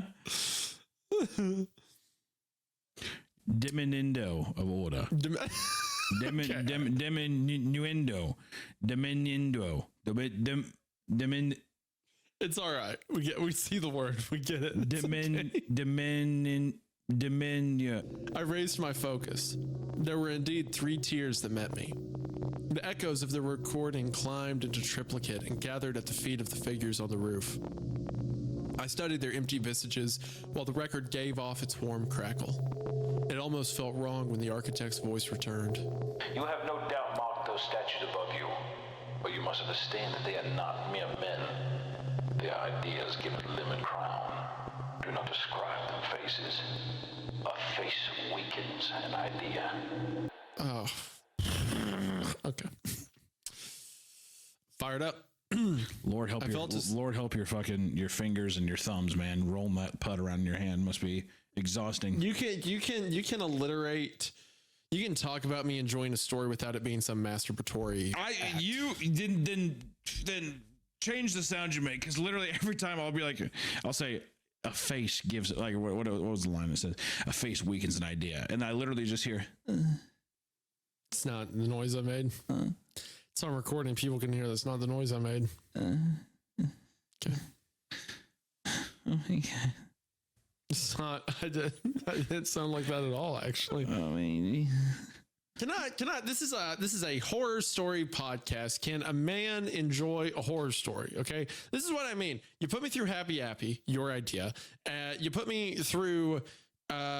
Just even during good stories like the sitcom one where you are just hammering me about the lips and the dirt bike, and then in this one it's a perfect story. I'm wearing my 1,000 Vulture shirt, everything's going well, and you just have to find a way to bully me and to wedge yourself in. For some reason, everyone I surround myself with in life bullies me, and I don't know why I do that to myself. Everyone I keep close is rude to me. Why do I do that? I will say, I mean, like, you know, I feel it is very good writing, but I will say you got 2 different colors of Play-Doh and you're rolling around in your hand. You can at least say that. Gross. I felt as though more faces joined the congregation above the glass. A sense of vertigo set over me at the mere scale. Your first hour will be simple. You may now proceed to the dining hall. Do not hurry. Your place has been set to your measure. There's a plate prepared for you. It will be hot and fresh. You will find the arrangement corrected to your liking. Afterwards, you will visit the bathhouse to the east and clean yourself. Afterwards, you will visit the bathhouse to the east and clean yourself. Fresh towels await you on the bench. Your robe hangs within your chamber. which you will reach by following the eastward guide marks when you return. I feel like I'm like in a fucking like video game. Does this feel like a video game or something? Yeah, it feels very like exposition-y in a way that like it's telling you the world and the map. Yeah, and shit. like your objective, like where to go and Are stuff you like okay with the that. When I'm thinking of the house, it reminds me of in Black Ops 4 Zombies, there was a map called Dead of Night that was about like zombies in this giant old grand like Great Gatsby estate. Yes, okay. It's had like this curse come upon it, so everything's like demented and changed. So I'm kind of thinking of that. Some of this seems very clean. It's almost like a museum, but you're the only one in it. There's something I was trying to think. There's a story I remember. I can't remember if it was a video game or what. Fish. But there was some story I remember about a guy being in a large house, and it was similar to this where he was getting directions of what to do, and then at the end it turned out it was some abandoned, rundown building, but the illusion of it made him see it as a new house. I can't remember which story that was, but I don't think that'll be the twist here, but it's just giving me reminiscence of it. Making you think about it. Yeah. I took up my suitcase and put a foot on the first tile beyond the crescent. Mind yourself. The record said, curiously in time with my steps. You will feel alone. That is acceptable. The house approves of that feeling. Hot draft moved across my ankles. Ascend. A final ripple, almost like a chuckle laid beneath the static, and a release. The machine fell still. I went on as directed. 60 feet from the atrium's heart brought me to the stair. The bronze rail bit the palm with a friction as I climbed. Somewhere at my back, a footfall followed me from the bottom of the staircase. I did not turn to see what had made it. Oh, that's so cool. It's like there's butlers and like things taking care of him every step of the way, but he's not supposed to see him. It's like he's in a giant, what do you call those clocks where like there's the little wooden statues that come out on tracks and do stuff, you know? A cuckoo clock? And the hour comes out. A what? A cuckoo clock? Yeah, kind of like a cuckoo clock. There's like little wooden guys on. It's like the whole mansion is one of those. Like as things need to be done, they come out, do their steps, and then go back into hiding, and he's not supposed to look for them. Friday, October 24th, 1930. The dining room and bathhouse. The corridor to the dining room ran close and spare. At the end of its run, it opened all at once into a broad chamber. A lacquered table stood there, linen bare of crumbs, place set for one. I checked my watch. On the dot of 6, the service door eased inwards somewhere out of sight. I turned toward the sound and waited. No figure came. When I faced the table again, steam braided up from a covered dish that had not been there an instant earlier. I raised the lid. Inside lay trout, glossed with butter and salt. Beside it, a heel of fresh bread and a cup of coffee that carried the same fragrance of the freight station brew. I raised my chin and let the mystery server have their praise. This looks exceptional. Thank you, my friend. No reply came. Only the chandelier gave a faint sway, as if something had skimmed across it on its way out. I don't like that. I don't like that. Excuse me. What do you mean the chandelier swayed? There's like 80-foot tall giant people serving him trout behind the scenes. He is remarkably cool with all this. Like, food appears at the table in like impossibly fast time, and he's like, "Thank you, my friend." My extra dimensional representation in the darkness. That's awesome. And then it's just like, it just like runs off. He looks out the window and there's like an 80-foot tall giant like tearing down trees. He's like, "Your trout is exceptional."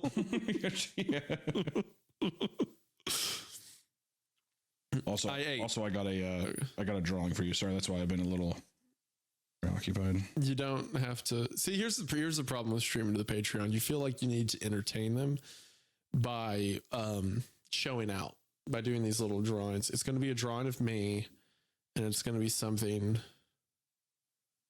It's going to be something absurd. Well, this is just going to be for us. We don't even get to show this to them, but I felt inclined. This is me. Are you ready to send it? Almost. Like 2 seconds. It's gonna be you. Well, I guess we'll pause the story. It's gonna be you reading the story. Yeah. So here we go. That's probably okay enough. It doesn't make a lot of sense, but You might appreciate it for what it is.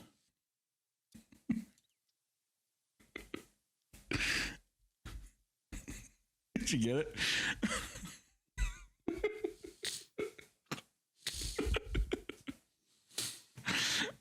Every time you stop, I hope you realize that this is what I see.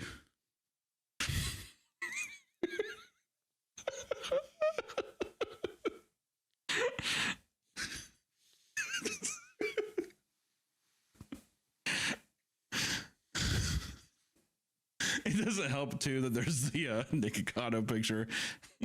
Like 2 posts about that.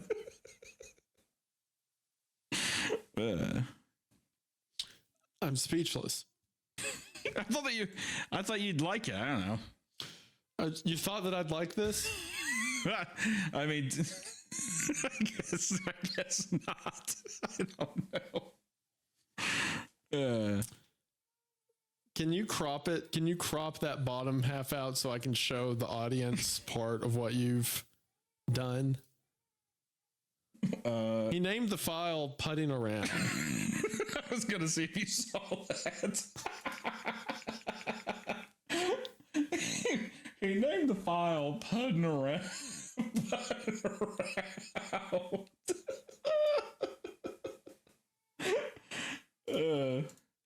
I'm not even playing with you, the guys watching this right now. I can't show this to you. It is exactly what you think. It's me bent over a table. He named the file Putting Around. It's me bent over a table. Oh, you're not. Oh, you're actually kind of bent. I mean, like you're kneeling. I've got one hand on the table, my other hand. You know, earlier today I was on TikTok and I saw TikTok start, and it was just a pair of lips with a little bit of hair on top of them, and I knew it was about me. And sure enough, I listened to it, was about me. That's the level of damage you've done to my reputation, to my character. Every time I draw you more, though, now I feel like you become more and more caveman. Like, if I'm being honest, I'm kind of out of my giant lip era, and I'm becoming more caveman. I feel like. Okay, here's a censored version for you guys.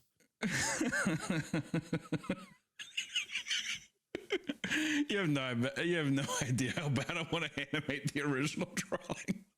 And just do, oh my god, that is the alliteration on that is so good. Hunter, I'm being serious. Don't. Just don't. I can't. This isn't funny anymore.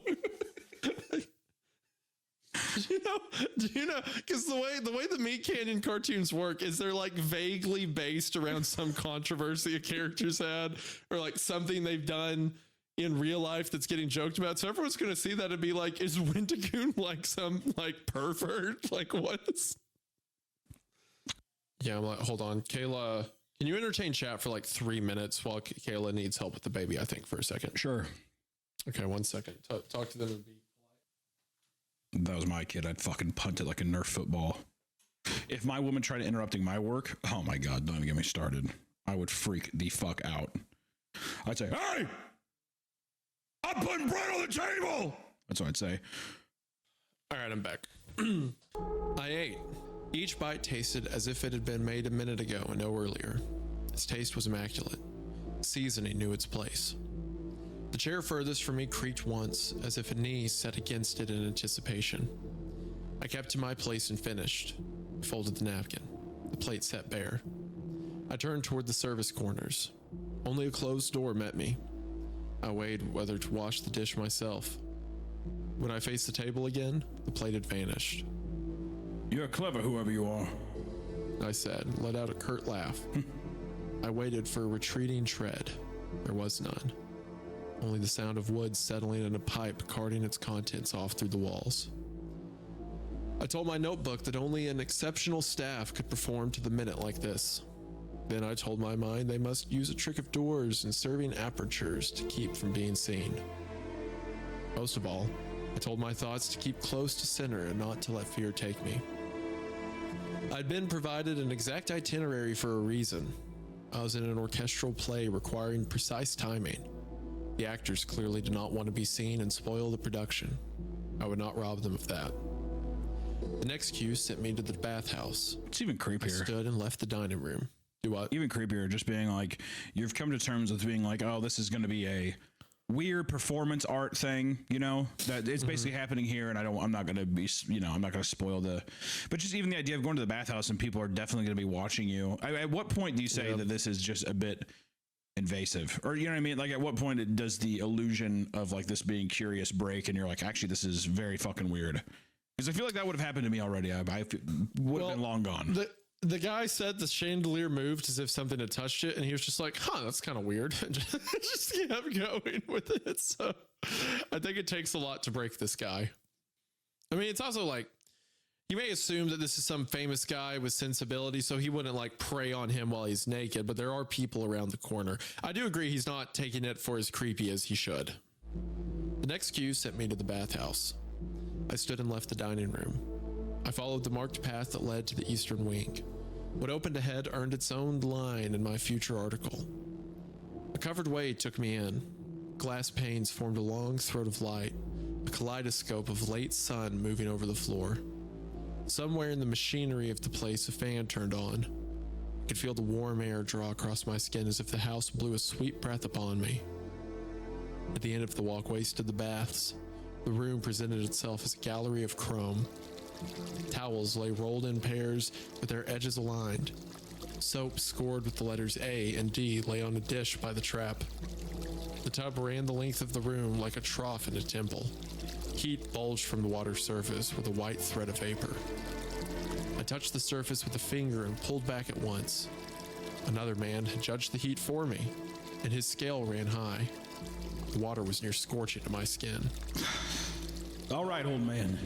You mean for me to be comfortable, and I must say food was quite remarkable, but you severely misjudged the heat a man's body can take. This water's near boiling. The room echoed my remark 2 beats late, as if a second bather had repeated them from the far end of the tub. I surveyed the shining run of the tub and set my coat on the bench. It took me some time, but I cleaned myself proper. I dried myself with the towel that had been set for me.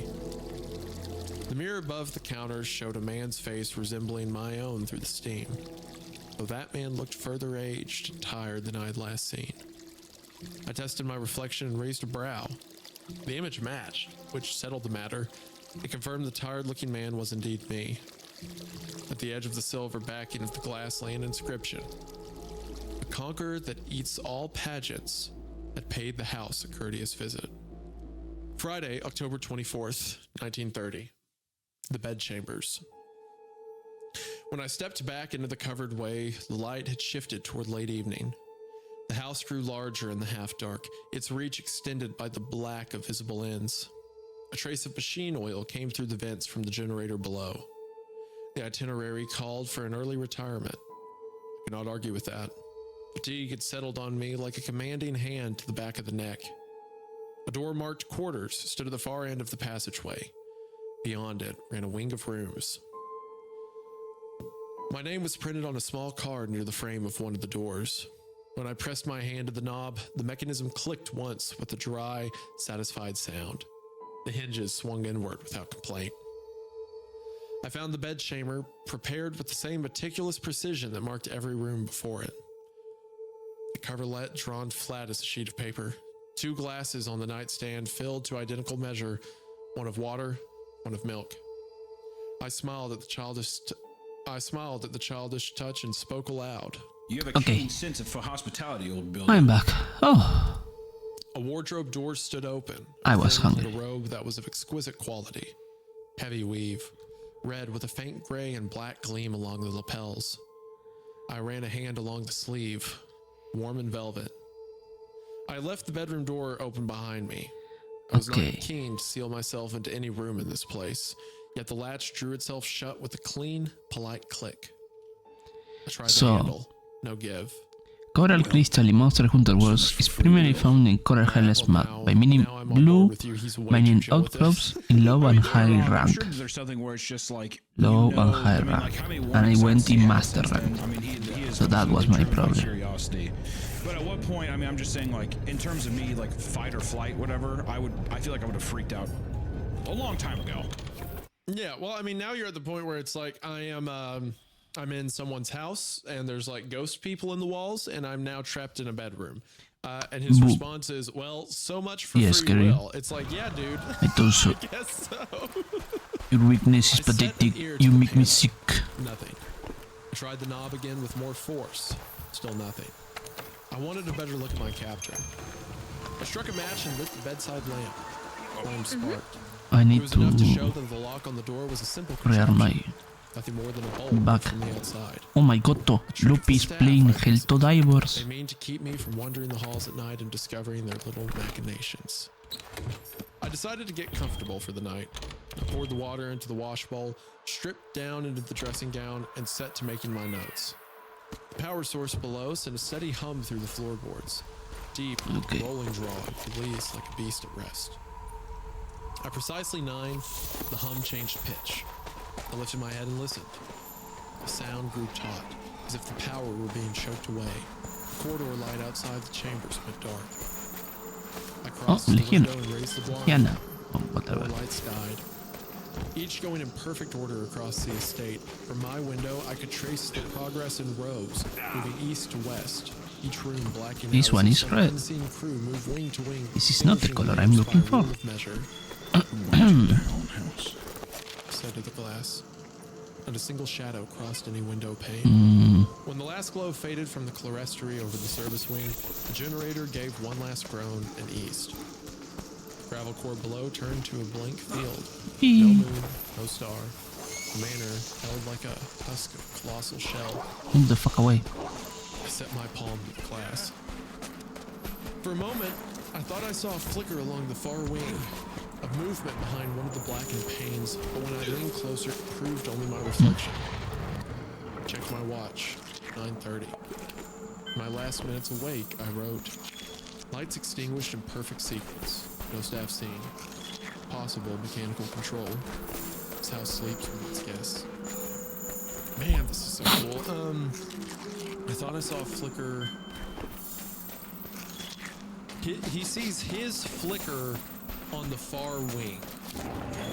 Similar to where earlier he saw his reflection in the mirror and thought it was an older man, but it proved to be himself. Maybe like once you're stuck in the house, it's like a time thing, right? Like that is him at a different point later on, you know. Please, please, please, please. Older, forever trapped in the Fuck. house. Yeah. I made a Hotel California joke earlier. Yippee! I got what I wanted. Hotel California. There is another one over there though. Or again, we bring it up nearly every story, but I am getting a little bit with the lines of the motor underneath sounding like a beast. A little bit of Final Prayer vibes, just a touch, you know. Maybe there is. Maybe this is some Lovecraft entity. Maybe the house is alive. Maybe it's just Monster House. You know? I'm down for a Monster House. I'm down for Monster House. I love Monster House. The movie's awesome. Saturday, October 25th, 1930. The North Loggia. Dawn came with the click of the latch. Door stood free. Stepped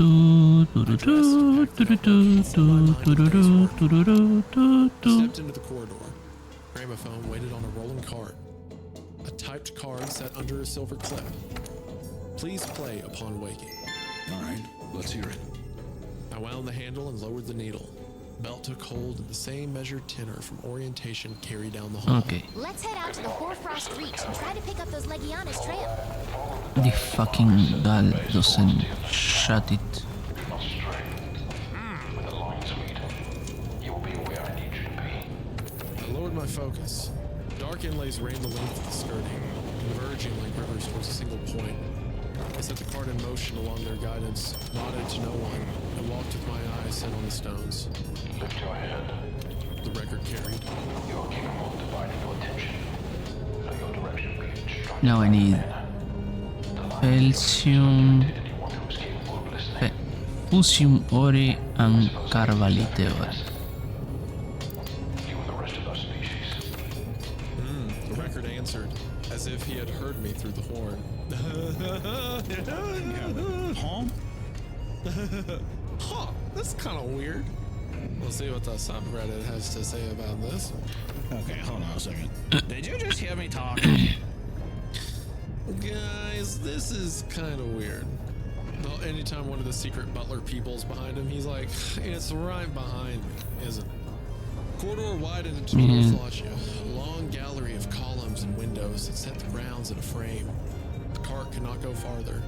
Outcrop The still second gramophone waited on the under marble plinth by the research. first column in the gallery.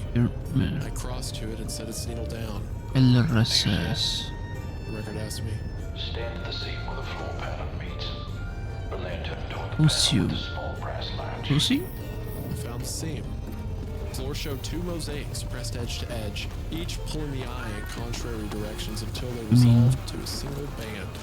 The brass latch waited on the wall at chest height. I flipped the mechanism. A concealed panel slid back to show a shallow bay filled with bakelite levers. Warm air fluttered the fine dust within. A switchboard. The record intoned. A house is a machine. The machine must be spoken to. Each lever is a word. Say the right word and the house moves as you commanded. I leaned closer. The so-called board was not merely wires and screws. Copper paths ran in narrow veins that bent and looped with a purpose I could not parse. Curved cables interlaced with tiny crossings, then sudden angles that met and parted like fish at a weir. Between the traces, tiny marks repeated and grew. Grammar of hooks and circles. Stokes crossed at angles not used in any alphabet I knew. Paths nodded at black studs, then unwound to a comb of steel teeth that vanished into the wall. The intricacy of this system of circuits superseded any article I had ever read on the matter. The schematics very nearly came across as drawings rather than advanced engineering. I narrowed my focus and tried to follow a single strand from stud to tooth. It led me into a wire figure that was neither star nor wheel, some union of both. The longer I looked, the more it felt as if something looked back at me through the copper. Do you employ men to speak for you? I need or do you personally sculpt this house 35 Mr. DeLawyer? Fusium Ore. Gallery answered with a single click somewhere above. Soft thrum heaved and strained from the walls. The glass beads on the switchboard winked at me with a red light. Gramophone continued. Leave the circus as you High rank expeditions. stairs to make your descent. No. No wise. War. The next vigil will be outside. A shadow shifted at the end of the loggia, and a Fucking lift door parted of its own EA. accord. The cart waited with its gate open, empty as a mouth that expected food. Its cage lights flickered in a rhythm that matched the lights of the board. I said the stairs. Laurier's recorded tenor repeated. Oh, monster that beep it. No. Wait, what? The gate slid shut again Vänta för without a det hand. LRSS. Car I'm sank. metal kabel. I found the stairs and began to descend. At the first landing, I paused. In the A halo ran LRSS along the wall. area. When I set my skin upon it, the metal had a trace of heat as if LRSS. the palm had just left it. Okay. Someone working up here with me. I would like if you showed yourself. Somewhere within the wall, long muscle of piping gave a satisfied groan. We need to go to high rank Gosh, I love so that description of the LRSS. wires being bent into shapes that not in the alphabet he knows of. That almost reminds me of that whole, again, going to the triangles outside and like possibly demonic or like, you know, spiritual imagery. That almost sounds to me like runes.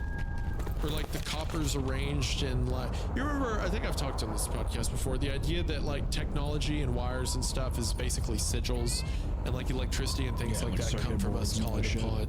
Yeah, like circuit boards are basically like runic marks to call upon like extra dimensional demons or entities and stuff like that. So the description of the walls and like the house speaking to him almost implies that that's how this place is ran. It's like tapped into the other side of the veil. The whole house itself is like an altar almost. Saturday, October 25th, This also works for me since I need to farm some I left by the northern gallery and stepped into the grounds. A gramophone waited in a weathered hood. points. A birdhouse with a black tulip for a beak. I wound the crank, felt steady. The even tenor came bright and sure. It's in the skin of my creation. Pores, ducts, gutters, valves. Observe the reflecting pool and the channel that feeds it. We'll find no waste here, only transit. I took the flagged walk along the basin. The pool carried the manor on its face and broke only when it none pressed of this. past against it like a patient knife. Maybe it's not the Beneath right rim, color. Small slots drank the overflow at each pass of a wave. The hooded horn addressed me again from its post. After all, hydrology is discipline. Old Rome did not conquer with sword alone. Pipes do as much as spears. The voice cracked and died. At the far end, a second hooded gramophone stood beside a square pump house of poured walls and a steel door. The record resumed when I wound the next handle. You are the pump. Beneath you, the veins take rain, melt the groundwater, Yeah. across the estate. What you hear is perfectly balanced throughput. What you bathe in, what It's you true. drink, Kiki is cute. purified through the bowels of this house. I opened the pump house doors and surveyed. Oh, there are you. The interior contained multitudes of Oh. gauges blinking with endless needles. Pipes What's your were name? laid down into the ground. I stepped out to look beneath the foundation, where a stone culvert ought to spill. The stream bed was dry. White pebbles lined the channel like a rinsed throat left without water. Yet the path gutters at my feet clicked with a scatter of drops. Tick, tick. Where do you steal this water from? I asked the soil. The gravel offered no answer beyond a small complaint under my foot. Ow. Shite. I stepped forward. The path carried beyond the eastern ring, down a flagstone staircase and across a shallow terrace You gotta save me. again from unseen vents. Thank you. Woods ringed the property at a respectful distance. I followed the markers set into the pavement until I reached a brass plaque with red symbol. I'll take that. 40 figures. Another gramophone waited beneath it. Face me. Here the house reveals what it dreams of when it sleeps. Each shape was drawn. Fuck you. Maybe don't face me. I walked the court while I spoke. In the center stood 12 statues. Fuck off. Each caught with Stop it. poise and torment. The bodies were built of brass, onyx, and some dark There was moment I want to kill. Even under the moonlight. Each one caught in an attitude of movement, yet none appeared to move in the same direction nor toward the same end. Some reached skyward with stretched limbs, others bent as if burdened by an invisible weight. Their faces were featureless masks drawn in long, perfect planes. The light touched their edges like a wound cauterized in gold. It rose Whee! twice the height of any man known in the world. Laurier's voice continued. Fuck off. I first saw them in my mind. Thank you, Lara. They were flame. Not burning, but bright with knowledge. I've tried to shape them by ear in hopes they may share some grand insights with those who view them. Wind swept through the court and gave the statues a faint groan, metal shifting on its base. I took a step nearer to one and saw that beneath the polish of its chest, seams seemed to ripple, as if something moved into the skin of the metal, trying to make room for air. I've stood here many evenings. The longer one looks, the more certain one becomes that they have not seized their work. It is amusing, you know. But we call them sculptures because they do not move. But I counter that thought. Perhaps they only wait for a proper invitation. What invitation is that? Sound answered, not from the horn but from the court itself. A faint creak of settling bronze, a brush of grit where nothing had stepped. When I turned, one of the figures had shifted. Only a fraction.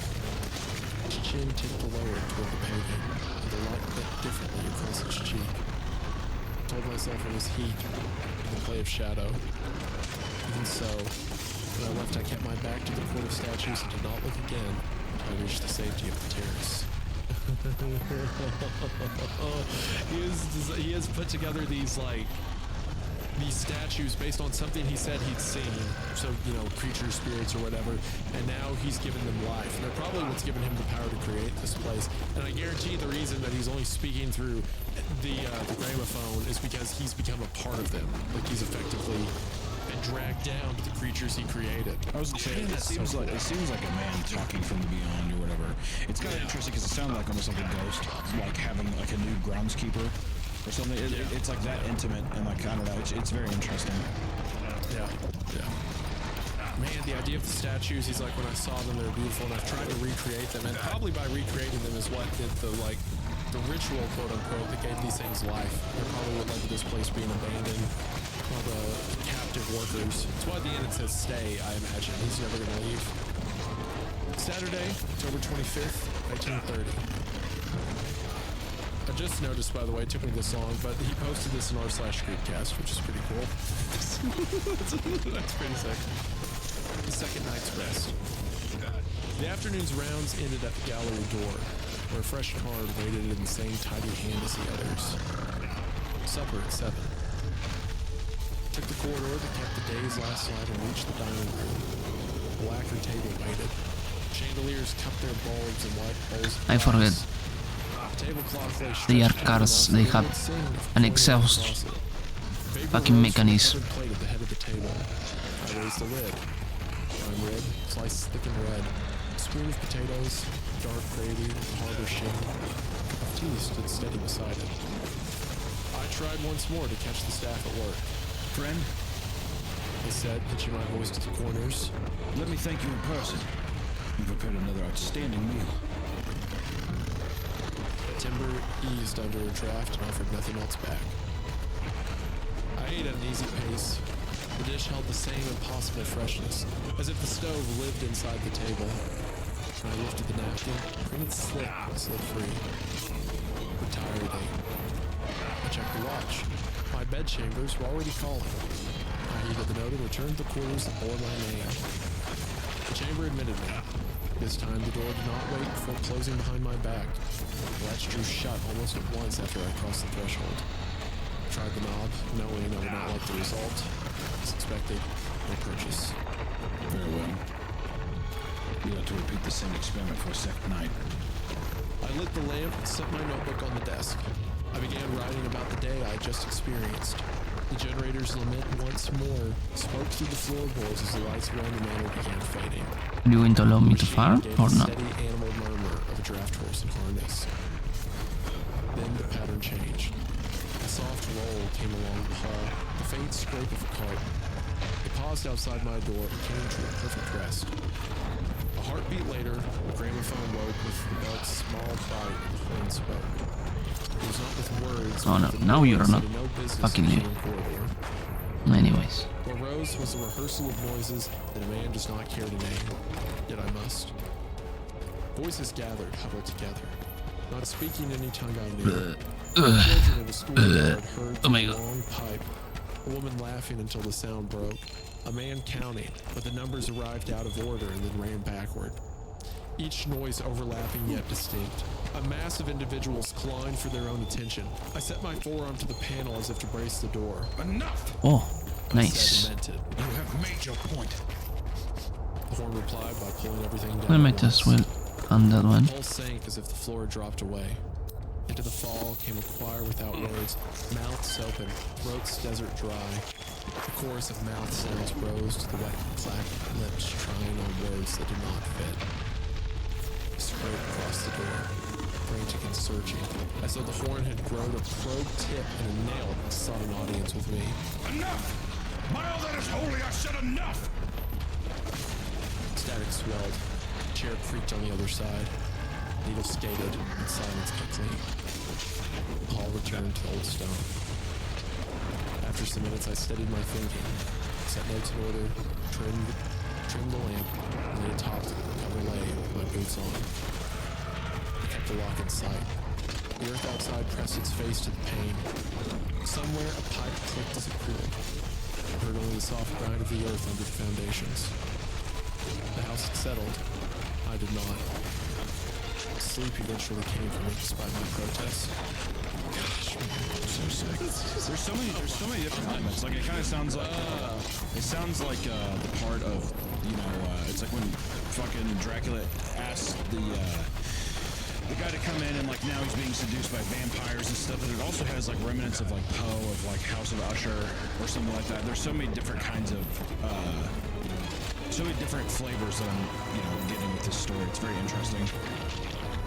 Do you think so? That almost sounds like punishment. Like he did something wrong, so now it's threatening him with like the voices of all those who have trapped, or letting him hear hell or something like that.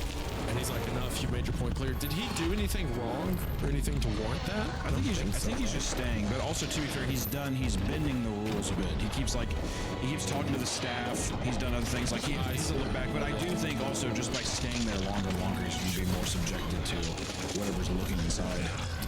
Yeah, I think maybe it's kind of like he's getting close. So now it's coming to him and it's letting him hear sounds of people, maybe all the people it owns or spirits it possesses. And then it said, I love that description. A chorus of mouth sounds rose to a wet clack of lips trying on words that do not fit. It sounds almost like a Skinwalker-esque, like, you know, things trying to sound human. So it's like they're like, if the sound before is the spirits of people that are in tune there, then that's the sound of the statues, right? The greater, the demons or the things that play. I don't know if it's necessarily skinwalkers as much as I'm reading as like almost speaking in tongues. Or like Well, by Skinwalker I meant the tone people typically attribute to Skinwalkers. Right. Okay. So like that kind of speak. Yeah, not literally Skinwalkers, just the sound. Yeah. That kind of. Like it's trying to.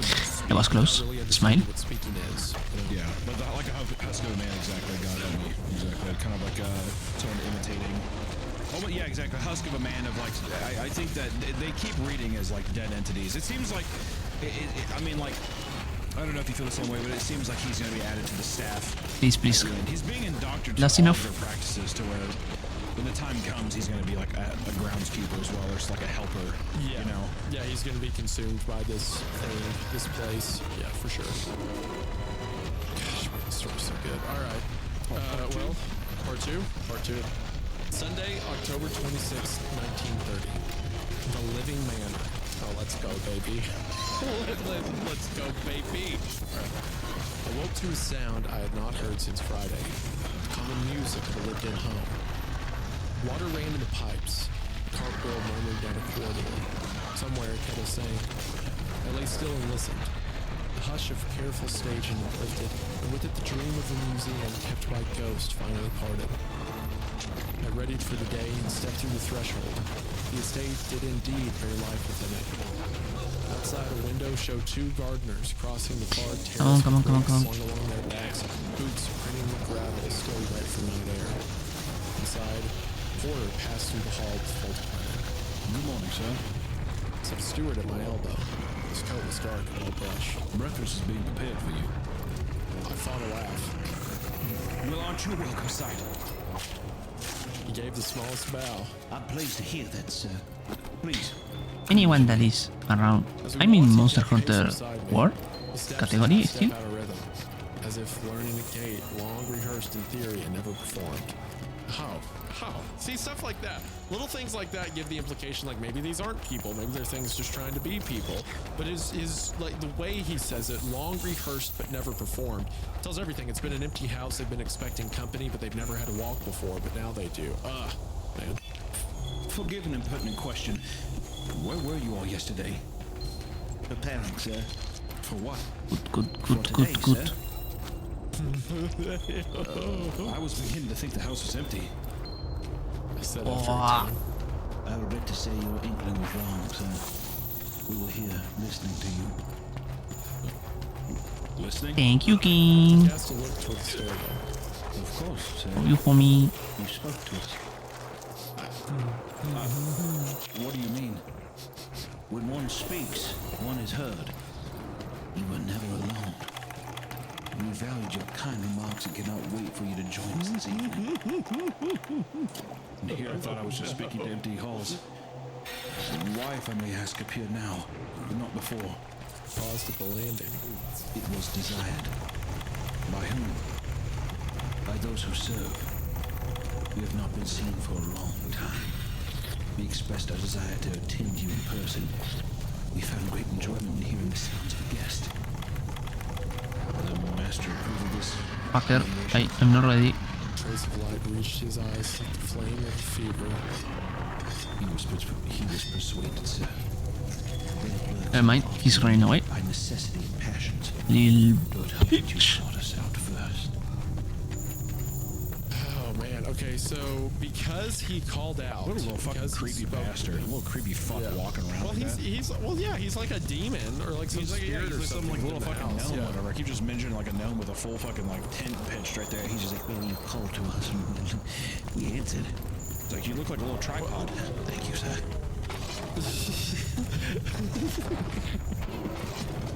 Why are you 1.5 feet tall? It's like, I'm actually the tallest in my species. Yes, So because he called out, like with the compliments about the food and stuff like that, the house answered. But he wasn't supposed to do that. And with the record played the night before, I feel like it's a bad thing that he sees everything now, right? Has to be. He's like, okay, you want to see what's behind the veil? Here you go. And now he can never leave. Yeah. This is again, last time I'll say it. This is the plot of the song by the Eagles, Hotel California. That's okay. No, I want. Like the idea of a mysterious manor. You check Take me to the hill. spirits that you are trapped there. I like that. But this is Hotel California, which is good. I like both those things. So check your Discord. I really Work for me. Check your Discord. He's sending the image of me dinner at the table like at least 2,000 times.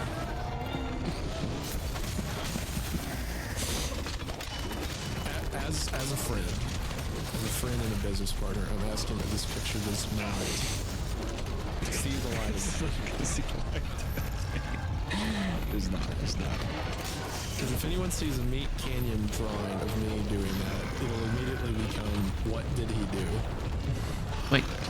No. And the answer is nothing besides this. Fucking run away! Might have been a mistake. You can. Here we go. This cunt. Just in the middle of me, like, just going on about how beautiful this is and the writing and style and stuff, you're just sending me a drawing you did. You realize how weird of a relationship this is? You could just draw me doing that. And it's, that no one else has that interaction with people. You can do it to me if you want. It's such... What? You can do it to me if you want. I can't do that. Sure you can. I can't do that. I can't... Actually, I was going to do something as a bit, but I don't have a pen around me. So no, I can't. I have no ability to draw. I let the mystery go. Coffee floated up the stairs, and with it the light, salt, boiled fish, and sweet tang of fresh fruit. He guided me to the dining room. The bases along the sideboard held fresh plants and stems, their leaves still wet. Please, the steward said, drawing a chair. And if you'd like, you'll know the paper. The set of folded broadsheet by my cup. The masthead was from Albany and bore yesterday's date. I saw an article from Denton advertised on the front page. A woman in gray set down a dish in front of me. If you require another egg, she said. We want. The vowels were neat and her attention was fixed on the rim of the plate. I thanked her. She bowed her head. I ate like a man found exonerated on all charges. This manor makes for some strange bedfellows. I said. No, I was so close. Sir, that wasn't meant to be an insult. You keep good order. That is the intention. Will the master join us at any point today? I've yet to meet the man who invited me. He opened his shirt pocket and reached inside. The embossed cream card lay within. The letters raised in sober black. He offered it to me. Your invitation, sir. It read, this evening, No, wait, fuck off. the Torino procession will be presented. Your attendance is no longer requested as a mere journalist, but as a proper tenant of this estate. B.D. I touched the card. I turned the card. It's just like, you're no longer work for anyone, you live here now. That's pretty much what that is. Whatever it's like. You're stuck here forever, so good luck. See, maybe it's dimensional, right? Because he slept there that night, he heard the things, and now he's in the other plane where the workers are. So this is what it always looks like here. Fuck. But to the Oh, fuck. new guests, Oh, those shite. who arrive from our world, they're invisible. It's just happening around them. Also, his initials being AD is like, Anno Domini, Year of Our Lord. Oh, there's another So, thing over there.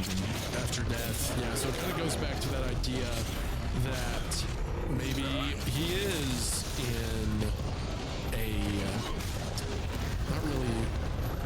not to say that Delorier is time or immortal or something like that, but it gives the idea that he is all-encompassing, right? Yeah. I turned the card and felt the bite of the letters against my skin. At last, the point toward which all this is marched. As you say, sir, will there be many in attendance? All who serve? Yes, which I took to mean the entire staff. The house shall attend too. I said, half in jest. The ghost of a smile touched his mouth. The house is always present. It is. He stepped back and let two porters pass with a folded carpet between them, both sharing its weight. I Not this again. Not this again. Took the sights in and felt ease move through me. A sense of safety accompanied others. Sunday, October 26, 1930. Library and workroom. When I finished eating, my plate was taken without flourish. Another cup of coffee was prepared for me at my right hand.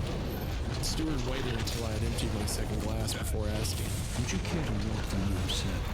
All of our staff are allowed entry. I suppose I would. I stirred from my seat. That sounds like a wonderful gift. We set out on our tour. The library opened like a great chamber carved from ember. Green glass lamps cast their calm over the reading tables. Shelves rose from floor to ceiling, each tier numbered, gilded characters that caught the light. A ladder waited among them, wheels chalked in place. Between the shelves hung framed blueprints of bridges, arches, grid cities drawn in heavy ink. Even though every shelf stood full, nothing felt random. Upper tiers held architecture, city planning, hydraulics. The middle ranks turned stranger with titles such as Treatise on Natural Order, Structures of Elysian Design, Magnetism and Manifestation. On the lowest shelf, a set of volumes in tarnished leather bore a single embossed title, Mechanics of Deform Adaptation. Their spines carried diagrams of orbits and cogs. The master will read from those the most often. Imported from Munich, I believe. Deform adaptation, so like the forms of deity. Like how to change them. He reads that one. Okay. He reads that one all the time. Alrighty. He likes to read that one and float in the garden. A shock tram. Anyway, this is the coffee machine. I set a finger to the edge of one of their covers. Tranco. The lamp above gave a little heat. Tranco. Uneasy on the sensation. Right? That's what this was up? Tranco. The steward gave no reply. His attention lingered on the books as if to confirm my exaggeration. Beside a writing desk was a small lectern. Upon it rested a chained tome of heavier make than the others. Its title read, Mert Tables of the Ninth Configuration. I turned a page and met with the same drawings I had seen behind the wall panel. Lattice diagrams of motion and spiraling curves rendered in metallic prose.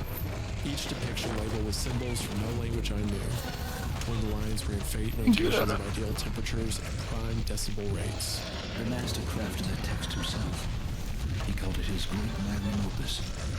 He said it shook the same order that guides both Adam and Empire. I was just gonna say, what's it about? It's kind of funny. It's just like, it guides Adam and Empire. Oh yeah, really? What is it about? What's Greetings. What sounds cool? Thank you for the follow.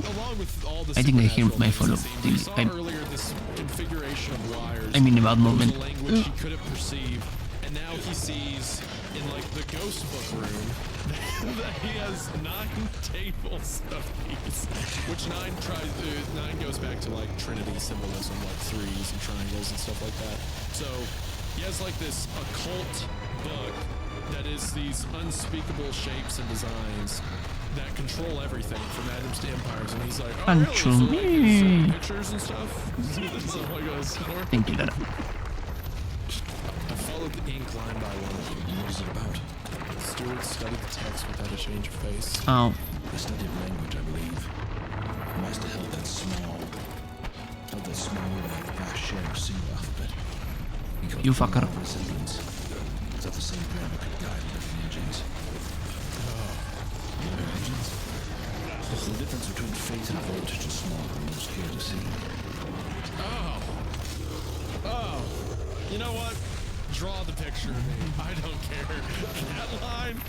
Okay, I've talked about this concept like a dozen times on the show before, like how cool it is to think like electricity was ran by like spiritual stuff. Perfectly encapsulated in the sentence, the difference between faith and voltage is smaller than most care to see. That's so good. That's so good. That hits so hard. Oh my gosh. I'm fired up. I'm excited. This is the most removed from happy we can possibly be. I gotta say, to be honest with you, so far, this is like just the tone, the setting, the writing, and all that. This is one of my favorite stories we've read on the show. Wow, I think. But really, Mother Horse Eyes is still my favorite. I think, and that's gonna be a hard one to beat. But There we this go. is getting me. It's got my goat pretty good right now.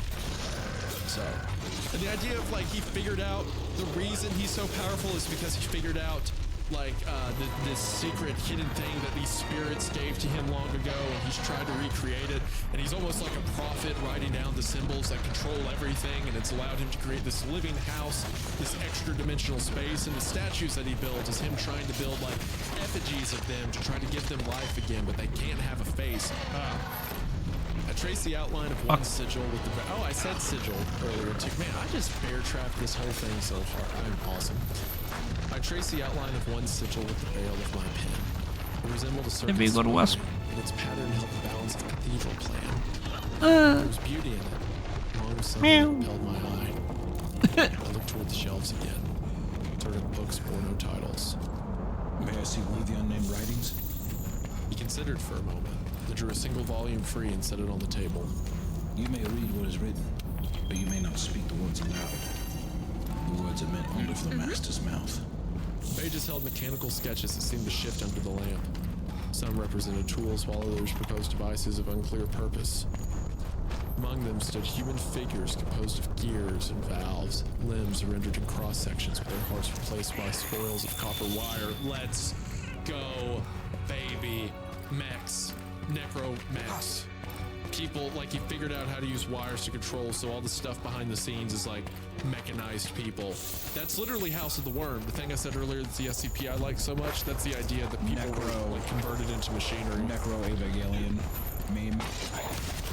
Yes. Yeah, gosh, that goes so hard. He figured out how to get the like, how to use these mechanics and these shapes to bring life into copper. No! Like how to use voltage to create a living house. And he put it inside of people to make these puppeteered, like, steampunk zombies. That is so cool. This story is so cool. Oh my gosh. I closed the cover and stepped back. Stuart returned it to the shelf. The master read here at night. No. Stop it. He read more than he said. Stop it. I must say, this is a different house than the one I walked last night. It is the same house, only seen in a different light. Man, bear trap again. I am. Okay, yes. So it's like it's the same house. They were always there, but he was just in a different dimension or a different plane and couldn't see what was happening around him. But now he's with them. He's in the space. He's part of it. And I don't think he can leave. He stepped aside and let me through. We passed the port windows and I looked out upon the 12 statues in the garden. No statue had shifted. The brass giants kept their places. For the first time since Friday, it truly came to me that the last 2 days might indeed have been a careful spectacle. A simple long curtain raised designed to sharpen the appreciation of a very private pageant. Stuart halted at a plain door at the end of the corridor. Its brass knob was unadorned, faintly tarnished where use had marked it. Would you like to see the room, sir? It is not often shown even to servants, but the master has granted us permission. Very much so. He unlocked the narrow door with a small-toothed key. The air within carried a scent of graphite and sweat. The room stood vast and high, lit by a single glass skylight veined with steel. Drafting tables stood against the walls. Pencils lay where they had fallen. Compasses sat open across sheaves of linen paper. Some patterns around the room repeated the same sigils I had seen in the Limerick tables, only here they were drawn with a deeper intention.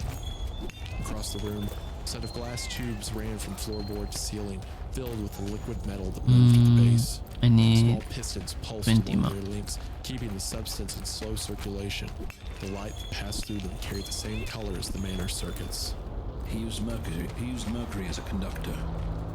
It keeps the thoughts. Is it bad if I wait like in this place, Kiki? Is that bad thing to do if I wait where I know there is two that will spawn?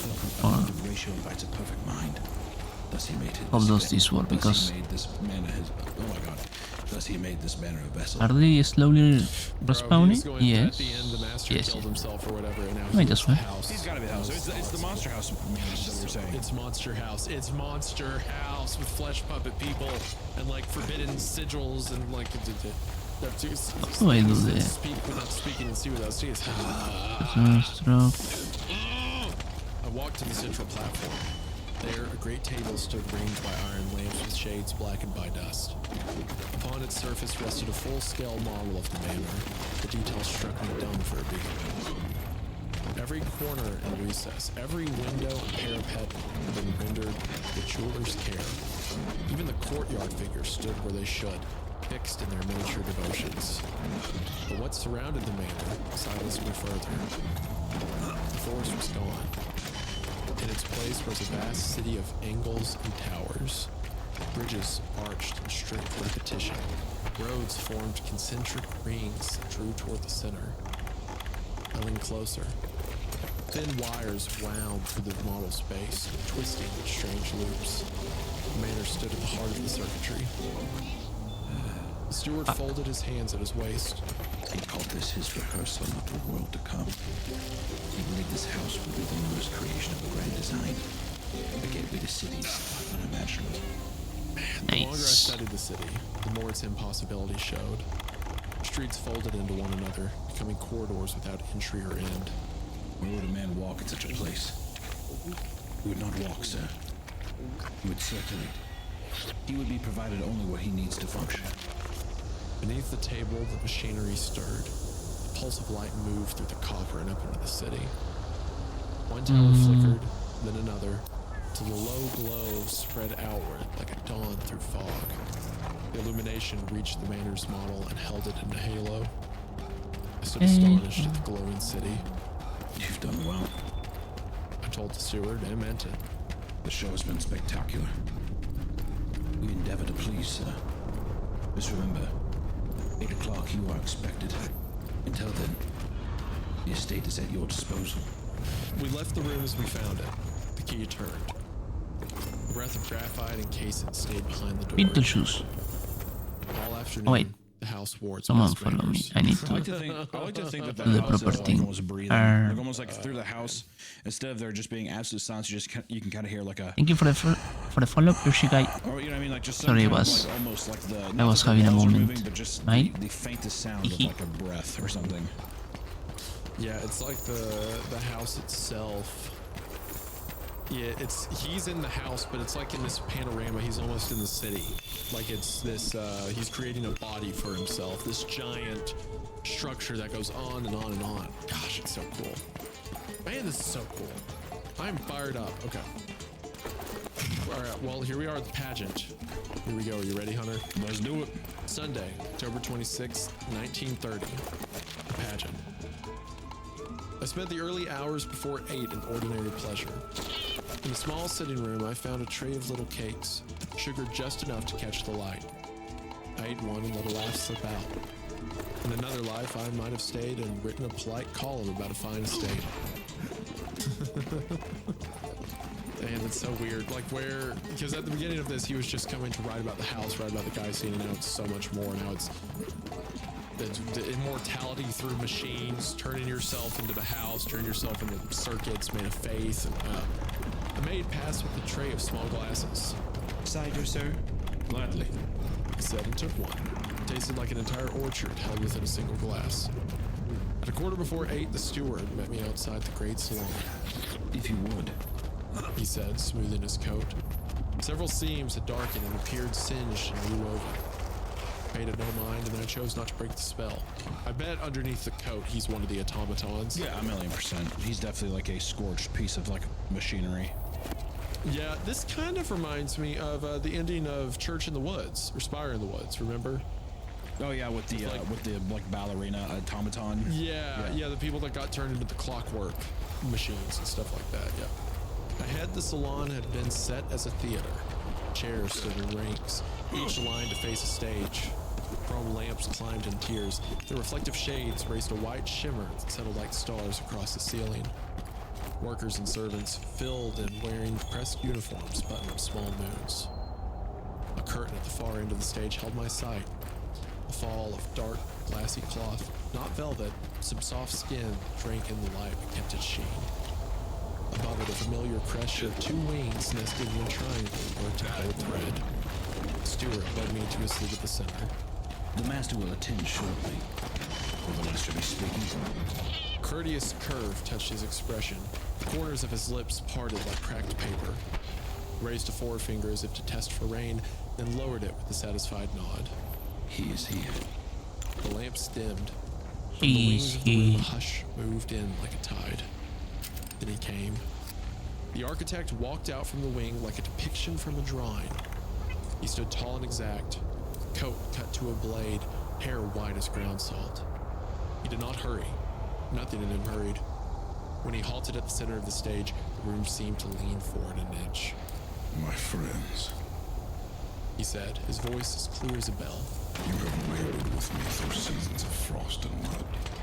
You have kept the shine where it belonged and taken the dust from where it did not. I promised you a complete work. 3 years ago I delivered it. Tonight, I will deliver it again. He raised a hand towards the great window above him. Its glass blackened to keep out the sky. This is our night. Many years ago, we opened our sight for the first time. You sat where you sit now, each of you faithful to my word. That night, our world was opened up to the world of dreams. It lasted for only a mere instant. And in that moment, we had been viewed with approval. A ripple moved the crowd. His hands opened as if presenting a blueprint before the sun. For 7 years before that night, I walked in the city of dreams only in my sleep. Its streets ran beneath my eyelids. Its towers rose in the pulses behind my eyes. I wandered there where my body lay still in this world. I saw patterns that no ruler could measure, lines that knew where they must go before any hand could guide them. From that city I learned proportion beyond reason, and from its grit I drew the lifeblood that gave this place its existence.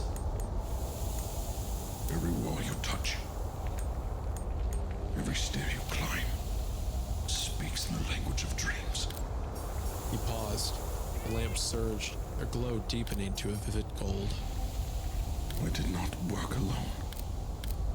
As you know, a hand guided me. Not a hand of flesh, a hand of sovereignty. An emperor that knows how to rule a city without speaking. It placed its hand upon me and moved my tools until they obeyed its rhythm. It taught me to build as the heart builds. To thread the house with nerves of copper and iron until it could remember the dream from which it came. And this is not sorcery. This is order. The law of pattern brought to completion. I call this manner the aperture, which touches the land of my dreams. I once more bestow this manner with the same name. I see written on the walls behind my eyelids. Attend.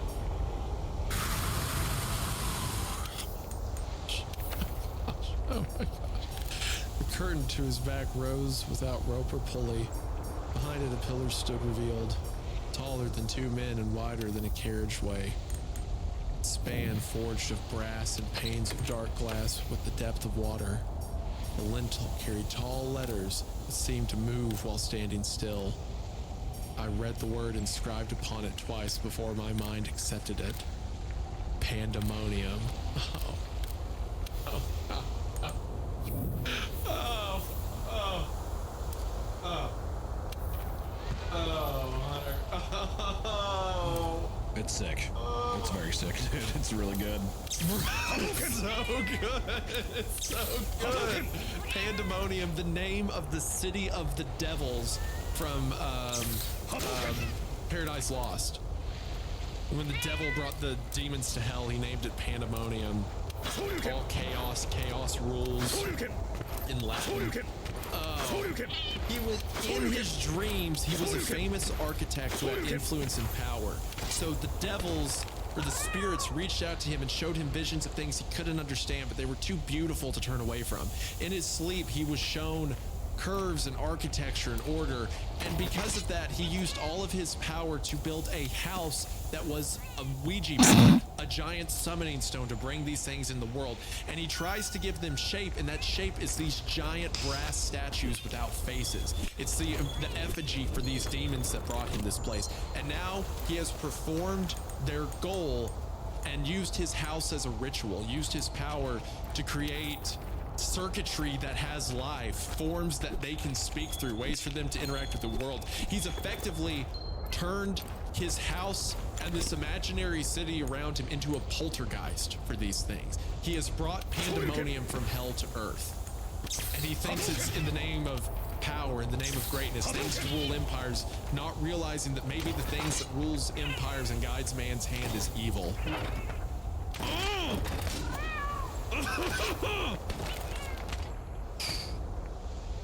Okay, so Mother Horse Eyes is like still, it just did so much right, and it took its time and weaved it together. I still think it's my favorite, but if this pulls this off at the end, this might be my second. It's the name is Pandemonium. Okay. All right. You know, it's funny because in the beginning you were making the jokes about me with the drawing and stuff like that, and it was like kind of hee hee ha ha then, but now it's not even a joke. No, I know. I know you have full robes and spider webs in your pants for sure. What the fuck? Motherfucker's got the whole entire novel of Charlotte's Web right there in his pants right now. I get it. I fully understand. Okay. With that word, the heat rose at once. Cloth stuck at the small of my back. Air drew toward the pillar and took the air from my lungs. The lamps brightened until they sang. I turned to take in the room as a whole. The audience had changed while I had attended the speech. Faces I once considered handsome now drew tight. Mouths had been pulled back. Teeth showed like exposed hardware. A footman near the aisle buckled backwards at the knees, yet kept standing. Meanwhile, a maid next to him had her skin begin blistering in bubbles across her cheeks. No one screamed, though several mouths opened and did not close. The sound that came out of them was from a parched choir, a gathering of throats without water. Fingernails blackened before me, vapor climbed from skin. The steward who had seated me went to both knees. He slithered on the ground with a grace that would have pleased a dancer. A seam along his collar had parted and exposed a ribbon of copper laid against his throat. It flickered under the light like a small fish beating against a net. He pressed the seam closed with his palm and kept to his dance. Do not be afraid. Step through and be made equal. Step through and be made equal to yourselves. His hand cut a narrow path in the air. What you mistake for torment is only the shedding of variance. What you call death is only a species of waste. The city allows for nothing to be wasted. 10 years ago, you were shown the first light.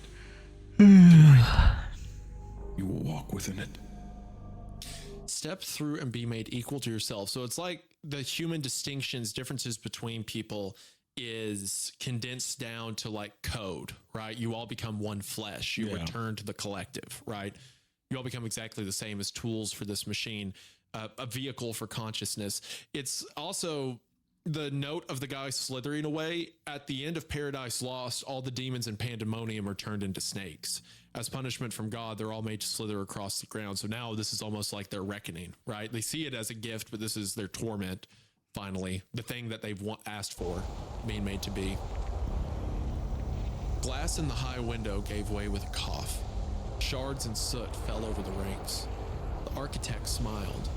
Along the line where gum met tooth ran a deep char the color of coal. People of the work, the gate is open. People of the work. Oh, what a good word. Oh, what a cool word. What a cool word for the people that have built hell on earth. Oh, that's so cool. A woman by the aisle turned her face. The skin at her neck parted like paint on a hot pipe. She did not falter. She moved for the pillar. Her joints were answering a lesson rehearsed for another stage and another body. Is this not, bro? Like, just like, I need you to nerd out with me a little bit. I mean, it's good. It's very hard.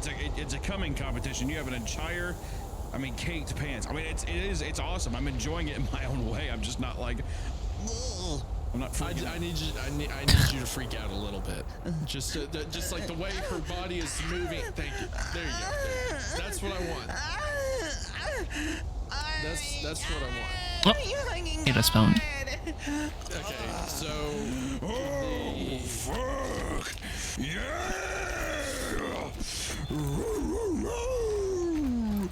Oh, fuck, it can't stop. Oh, fuck, Charlie horse. Charlie horse. Ah!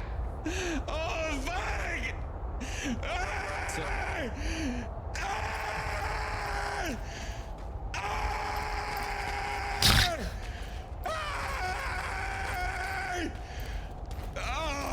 Pappa mitt i svinsöväxt.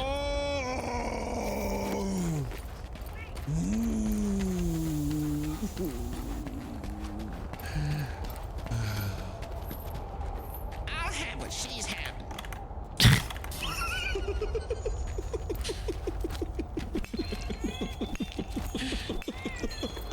Wow, I have enough. Thank you. Kinda. Several others fell in behind her, their open mouths bobbing with each step. Sick? I said to the steward at my side, those pupils clouded to ash. We must leave. His mouth widened and held. At the base of his ears sat a wheel no wider than a coin. Turned one notch and stopped with a click. In that tick, I met with the truth that I refused to name. They were not servants in the old sense. They were living machines. Kept, repaired, set to functions. The house had gifted them a form and taken its I'm going name. to return so I can account for the other ones. Away long ago. When I coming back to here? Sir, how long have you been like this? He parted his lips. No word came. Only a hiss of air through a crack that should have been flesh. He raised his palm as if to calm me, yet his palm shook from a tremor that did not belong to fear, but to strain without relief. The pillar drew air again.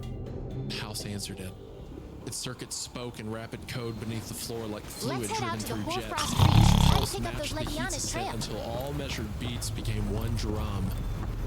I fled. The corridor that held the salon bit into a duplicate of itself. I saw a sunburst above the ladder of the two halls and followed under it. Paint blistered in fish scale patches. Light pooled rust red on the floor and turned tacky under my Wait, soles. I don't have enough. I crossed the gallery and found Cool. one statue had stolen a half step it did not own yesterday. Its brass knees split open, each crevice widening with a low groan. Heat poured out of the fractures like breath from a furnace. Beneath the riven metal, something living turned, its surface slick as ink. A round, colorless eye opened under the plating and picks through the shell, as if Nothing will trapped there stop for us. centuries and now walking to its hatred. The other statues followed. Cracks raced through the figures.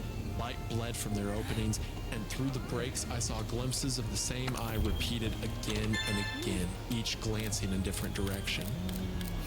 Figures moaned in confinement. Brass screamed when they flexed. I spared them no more of my time. I ran into the nearest passage, stumbling across uneven stone. Beams overhead shook with a low vibration. A cart stood ahead of me in the service lane. A porter braced upon it with both arms. Tar melted from the wheel's rim. He turned toward me. Stress lines scored beneath his eyes. You should be seated, sir. Orders are orders. What are you speaking of? The word. We must keep to the word. His cheeks cracked at the edges and did not bleed. A faint word came from the hinge of his elbow. Shivered. Ring once if you require anything. He repeated the phrase in broken repetition. Ring once if you... Ring once if you... Are you in pain? He pressed his forearm to the cart. Metal knocked together. We remain in service. His words fought against him as a vow he could not break. I pushed past him. At the bend of the corridor, I looked toward the window to gain my bearings. Good to see you. What waited beyond the glass stopped me. The manor no longer sat in its clearing. It stood upon a wall at the edge of an endless city. Towers rose without tops, tier upon tier, while smaller buildings slanted among themselves and folded like knives. Streets ran in every direction, perfect in their geometry, endless in their descent. Bronze arches spanned avenues, choked in smoke. Buildings glowed from within with light the color of molten ore. The sky turned in slow spirals, clouds thick with embers that felt like snow. In the far distance, beyond the outer spires, a shape moved. It was vast enough to make the tallest towers seem no higher than undriven nails. Its gargantuan body lay half buried in the ashy haze, but I saw its terrible heads through the clouds. All three of them, each bending and lifting in turn, each mouth gnashing upon the others. Teeth met teeth in endless hunger. Bro. I knew you were gonna shoot a fucking fat one after that. I was like, oh god, I can smell it too, dude. I smell fucking pumpkin seeds and fucking peanut butter. It is horrible. I'm telling you, it is a gnarled, thick Elmer glue that is just dripping out of your screen. Bro. Dude, he's hell is a city of right angles and circuitry, because that's what they used to communicate. And now that he's in hell beyond it, he sees Lucifer from Dante's Inferno, half buried under the earth, like he is in that story, with the mouths gnashing on each other continuously. Pandemonium is a city of angles built to be given to a prophet, an antichrist, to bring it forward to the earth. And this is his judgment day. This is his rapture. Oh, gosh. Oh, and it's done like a 1920s Great Gatsby house, like Gatsby is the prophet of Lucifer to bring pandemonium to the earth and stuff. And the mention of the bronze statues, it says he saw countless eyes. It's like the depiction of the biblically accurate angels, right? The eyes, the Ophanim, the wheels within wheels. It's that, but it's the fallen angels. It's the ones that need a new form because they're not holy in divinity with God anymore. So the demons are forced inside of these brass things and are only now given the power to move, but they're trying to burst out of it, their infinite form and the shape. Oh.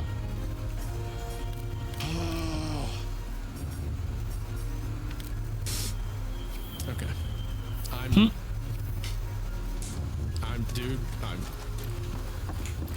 about it. I'm fired up right now. I don't know what I'm gonna do with this energy, but I gotta do something. Ooh.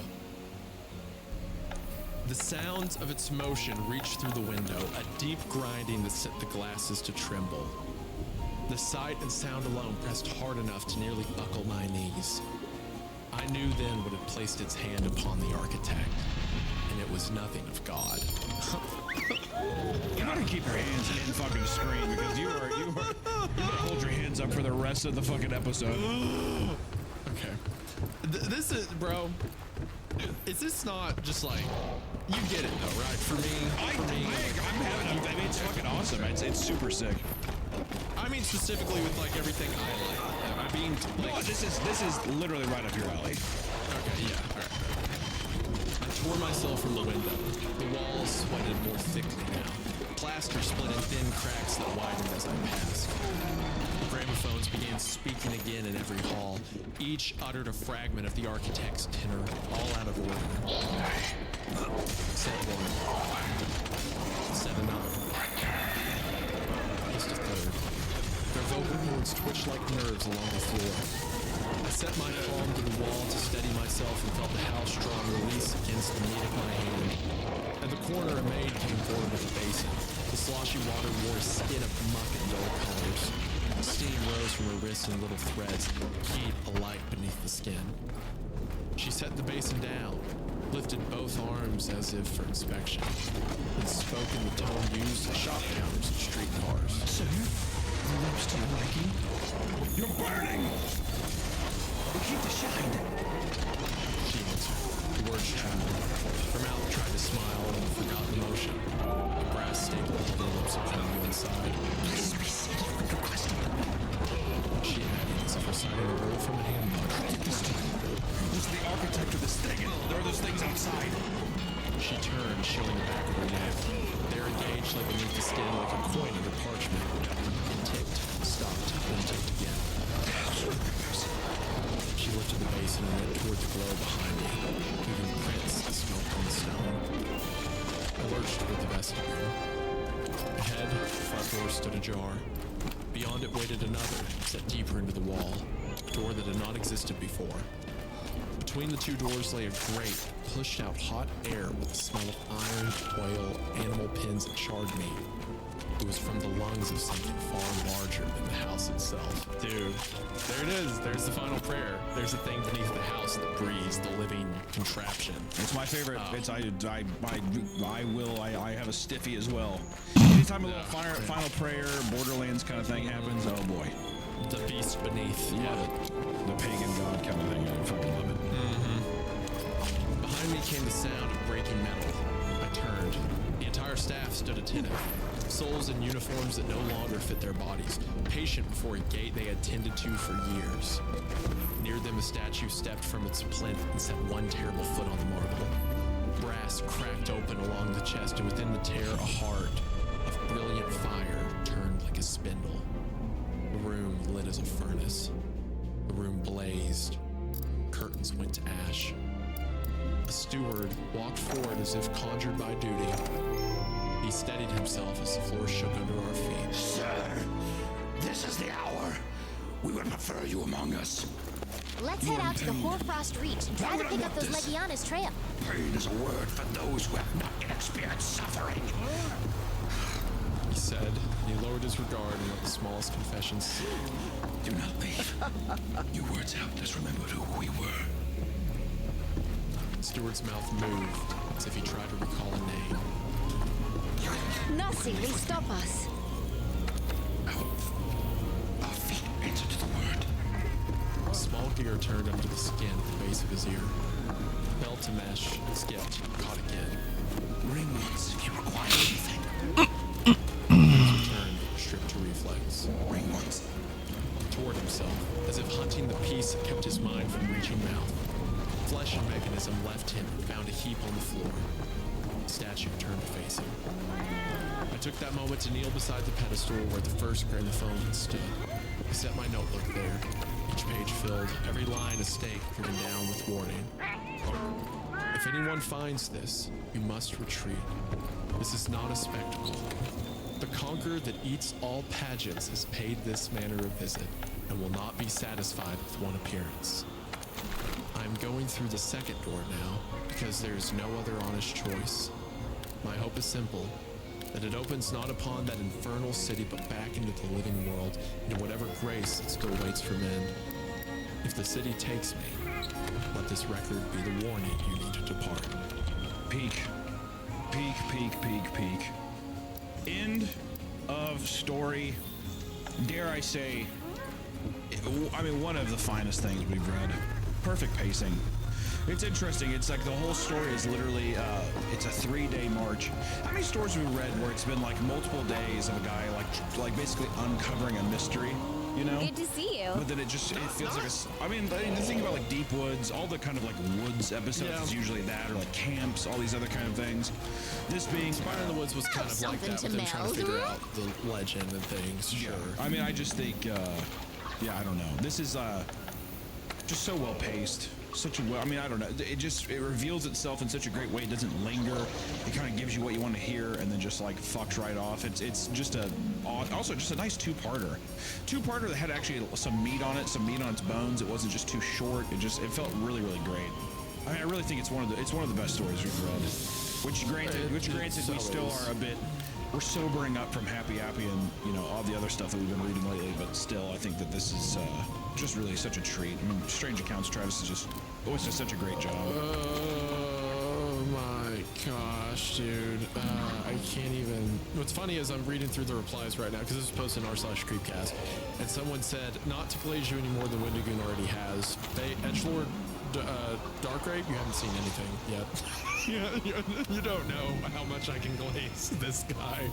Bro, I mean, I said most of it during the episode, but not only getting so many cool themes, and the payoffs are cool in ways I don't expect them, and sure, they're things I like, but they're also like so well woven together that by the end it makes sense to incorporate, you know, demons and the devil and like circuitry being a form of possession and like multi-dimensional houses. Like, you get the clues in an order that it makes sense, but also to do that, like you said, at such good pacing to where we figure out pieces of the mystery one at a time and it never lets off the gas. It just keeps like escalating one point at another. I just like until you get to that huge ending. I just loved how intrigued I was by just continuously unraveling this home. Like it really doesn't it doesn't have all these giant visual frills, I guess. It's just slowly unraveling. And you know what, I hate doing this, but like with the new Resident Evil game, that's just all my mind is on, but it does feel like just like a Resident Evil kind of like lurking through the house. Resident Evil 2 kind of lurking through the house. Yeah, the story almost has a what's the word everyone says, like the Castlevania style, where it's like you have a building that's like continuously expounded upon, and you learn more and more about the space. Like the space stays the same size, but it gets deeper as you learn more about it. Nice. Right? Metroidvania. No, all in all, this is a really, really good story. I think. Gotta write down it. Yeah, I need. And not to mention how well like certain sentences are written. I The great need control of grammar, 7 English he has. Travis kills every time with that. Yeah. It's even like little phrases that are there, like the thing about worms, like moving with appetite. Like it's these cool little moments of poetry in the midst of such a well-paced story that incorporates so many cool ideas and has a satisfying payoff. He is such a good writer, dude. I mean, he's one of the goats. If he is on the Mount Rushmore right now. I mean, he's continuously proved it. Also, too, I love that his stories just keep hitting. Especially we got to read his stuff in person, and all the fans got to interact with it. It was just fucking awesome. I love that we keep uncovering more and more shit from him, and it's awesome. I love it. Yeah. Again, everyone. Again, this is not sponsored. You can just tell how big a fan I am. Travis just had a book come out that is a collection of these stories. I've just skipped through all the pictures that Hunter sent me to find it. But Strange Accounts from the American Frontier. We'll have it linked in the description. Get it on Amazon or Kindle. I'm going to buy 12 of these and just give them to people at Home Depot. This really this would be the perfect book just to get a couple and just like share to your friends as like an actual like pass around book. When they're done with it, they pass it to somebody else. You did that with me with I Have No Mouth, Must Scream, whatever. Yeah. I passed. How did you like that, by the way? I loved it. I passed it off to my cousin actually. So oh, nice. I have no idea if he's passed it off, but you know, it's a really fun thing to do though. Yeah. I think this story is incredible, Travis. I said this with Kane, with Kane Pixels, and honestly, Hunter, it applies to you as well. Seeing like Kane make movies and you make like movie shorts, you know, creative process, it is so satisfying to see someone do something that they are so good and efficient at that you know they were born to do it, that there's simply no other place they could be. And reading Travis writing, I feel the exact same way. This guy simply has to write because what else would he be made for, right? He's this good at it. I'm glad that he's doing it, and I'm glad I get to live in a world where I know that Travis is a writer and I get to read his stuff. He is supposed to be doing this, and I'm glad he's here, and I'm glad I get to read it for a living. That's awesome. This is awesome. Life is cool. Never kill yourself. What up? Strange Accounts, man. We should show the book cover and stuff too. I think we need to start doing that more. Is whenever we say go check it out, I actually have the book cover up. Because sometimes too, whenever you like look online, some people have made several copies of their published book. So I don't know. Yeah. I got it up here. Well, I mean, normally in the final edit, this is a great cover too. Fuck Normally in the off. final edit, we show this anyway. But and some of these titles, like Private Jonathan Hartwell, like this guy writing in a war story would be awesome. But yeah, get this like a dozen times. And of course, when the episode goes up, patrons will have it in the description and stuff as well. But you can just search. Will you fucking stop? Thank you so much to all the audio listeners that are listening right now on Spotify, Apple Podcasts, and giving us a nice little rating there. I appreciate you. And thank you to all of our wonderful, beautiful patrons who have supported the show and even got to hear this story early, live. Definitely no crash outs or anything. Edited it all out. Definitely nothing happened there. And we will see you next time, guys. Take care.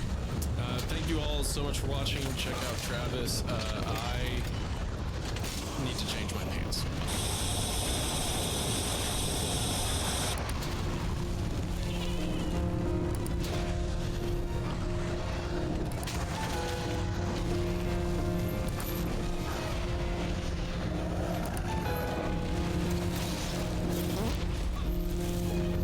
Fuck off.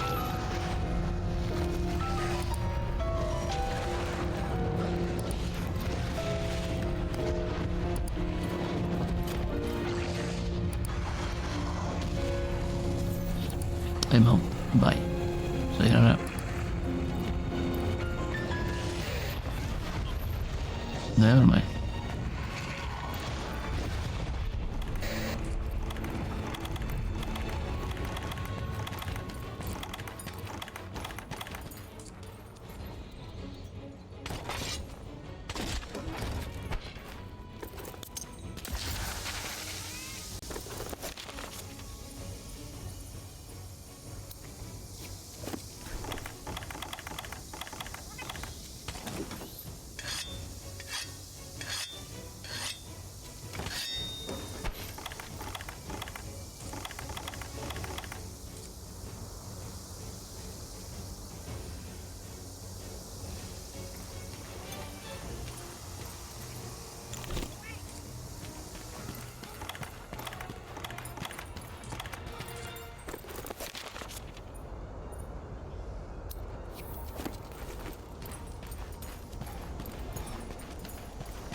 Yippee. 6 more. Let me check. Wish list. No, 4 more. Nice.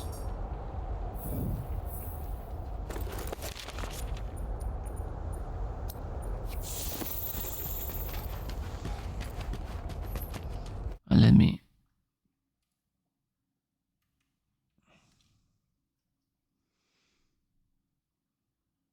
Wendy Gang. Stop me if you've heard this story before. A cult-like religious figure enters the lives of the ruling family of a prominent country during a period of intense grief. Not as an official advisor, more as a spiritual guide. And this relationship starts off as harmless. Perhaps it's even a necessary therapeutic outlet for a family member who's already in a stressful position. And over time, this relationship gets tighter, which provides greater access for the religious figure. Soon, the person in charge begins to push official government and political advisors away. The nation's power and framework of authority are being bypassed. Shamanistic rituals and seances start to take place inside the walls of the most powerful building in the country. Then, before anyone realizes it, the spiritual guide isn't just shaping policy that affects millions of people, they're calling the shots. And at this point, you're probably yelling out Rasputin, like this is Jeopardy, and the topic is shadow puppeteers of world leaders. Although that would be dumb, because I can't hear you, and this isn't Jeopardy. Admittedly, you wouldn't necessarily be wrong, but this is a different version of that probably familiar story. And if you stick around long enough, you'll see just how different and insane this version truly is. Almost exactly 1 century after Rasputin's relationship with Tsarina Alexandra ended in bloodbath. Unlike the Rasputin story, this didn't happen in Imperial Russia during the last breaths of a crumbling monarchy. It doesn't end with a wild assassination that includes poison, gunshots, and Bolshevik revolution. No, this version happened in South Korea, and the fallout from these events involves corporate money trials, coerced donations, and several high-ranking executives of some of the largest tech companies in the world, defending themselves in court from everything that went down. The scandal left the entire nation of South Korea in political turmoil for months, while its citizens flooded the streets in the largest public protest in the country's short history. If this was Jeopardy, then the answer would be this person was the shaman advisor to the president of South Korea, whose rise and fall were striking similarity to Rasputin. And the correct answer would be Choi Sun-shil, or If it was Jeopardy, it would be who is Choi Sunchil. But perhaps an even more relevant question would be, how is a private citizen able to turn South Korea, a modern-day democratic nation with the 14th largest GDP, into a theocracy, almost completely from the shadows? To answer that, we have to ask one last question. To answer that, we have to talk about Miss Park was South Korea's first female head of state. parallel The universes. scandal was a watershed moment for South Korea. It exposed deep-rooted problems in their young democracy, which had only just begun in 1987 after decades of authoritarian military rule. The nation vowed never to find themselves in that position ever again. So when Park's partnership with Choi, or alliance, or whatever term someone uses for a puppet-puppeteer relationship, I guess that would be what you would call it, came to light, Park also earned the distinction of becoming the nation's first democratically elected leader to be forced out of office in disgrace. Ultimately, in a refreshing display of checks and balances, Park was charged, found guilty, and actually imprisoned briefly. But this story is much more complicated than the news reports. It was decades in the making. And to understand it, we have to start at the beginning. Quite literally, at the beginning of South Korea. So hello everybody, today we're going to be talking about the scandal of South Korea's secret ruler. This story was a big deal in 2016, but I guarantee there's a lot of my English listeners who have never even heard of this before. It would probably be best if you were hearing about it from the first time, from someone who is not an Appalachian boy who is going to butcher the pronunciation of a lot of these names, but hey, it's too late for that now. This story is fascinating. It's a narrative straight out of the Dark Ages that most of us would think couldn't even happen nowadays. Sure enough, as was made very public, for a while South Korea was in the hands of an obscure religious shaman. It's a story that I'm excited to talk about, and hopefully you're excited to hear about. So if that sounds interesting to you, then stick around after the ad so we talk about the Park Geun-hye scandal.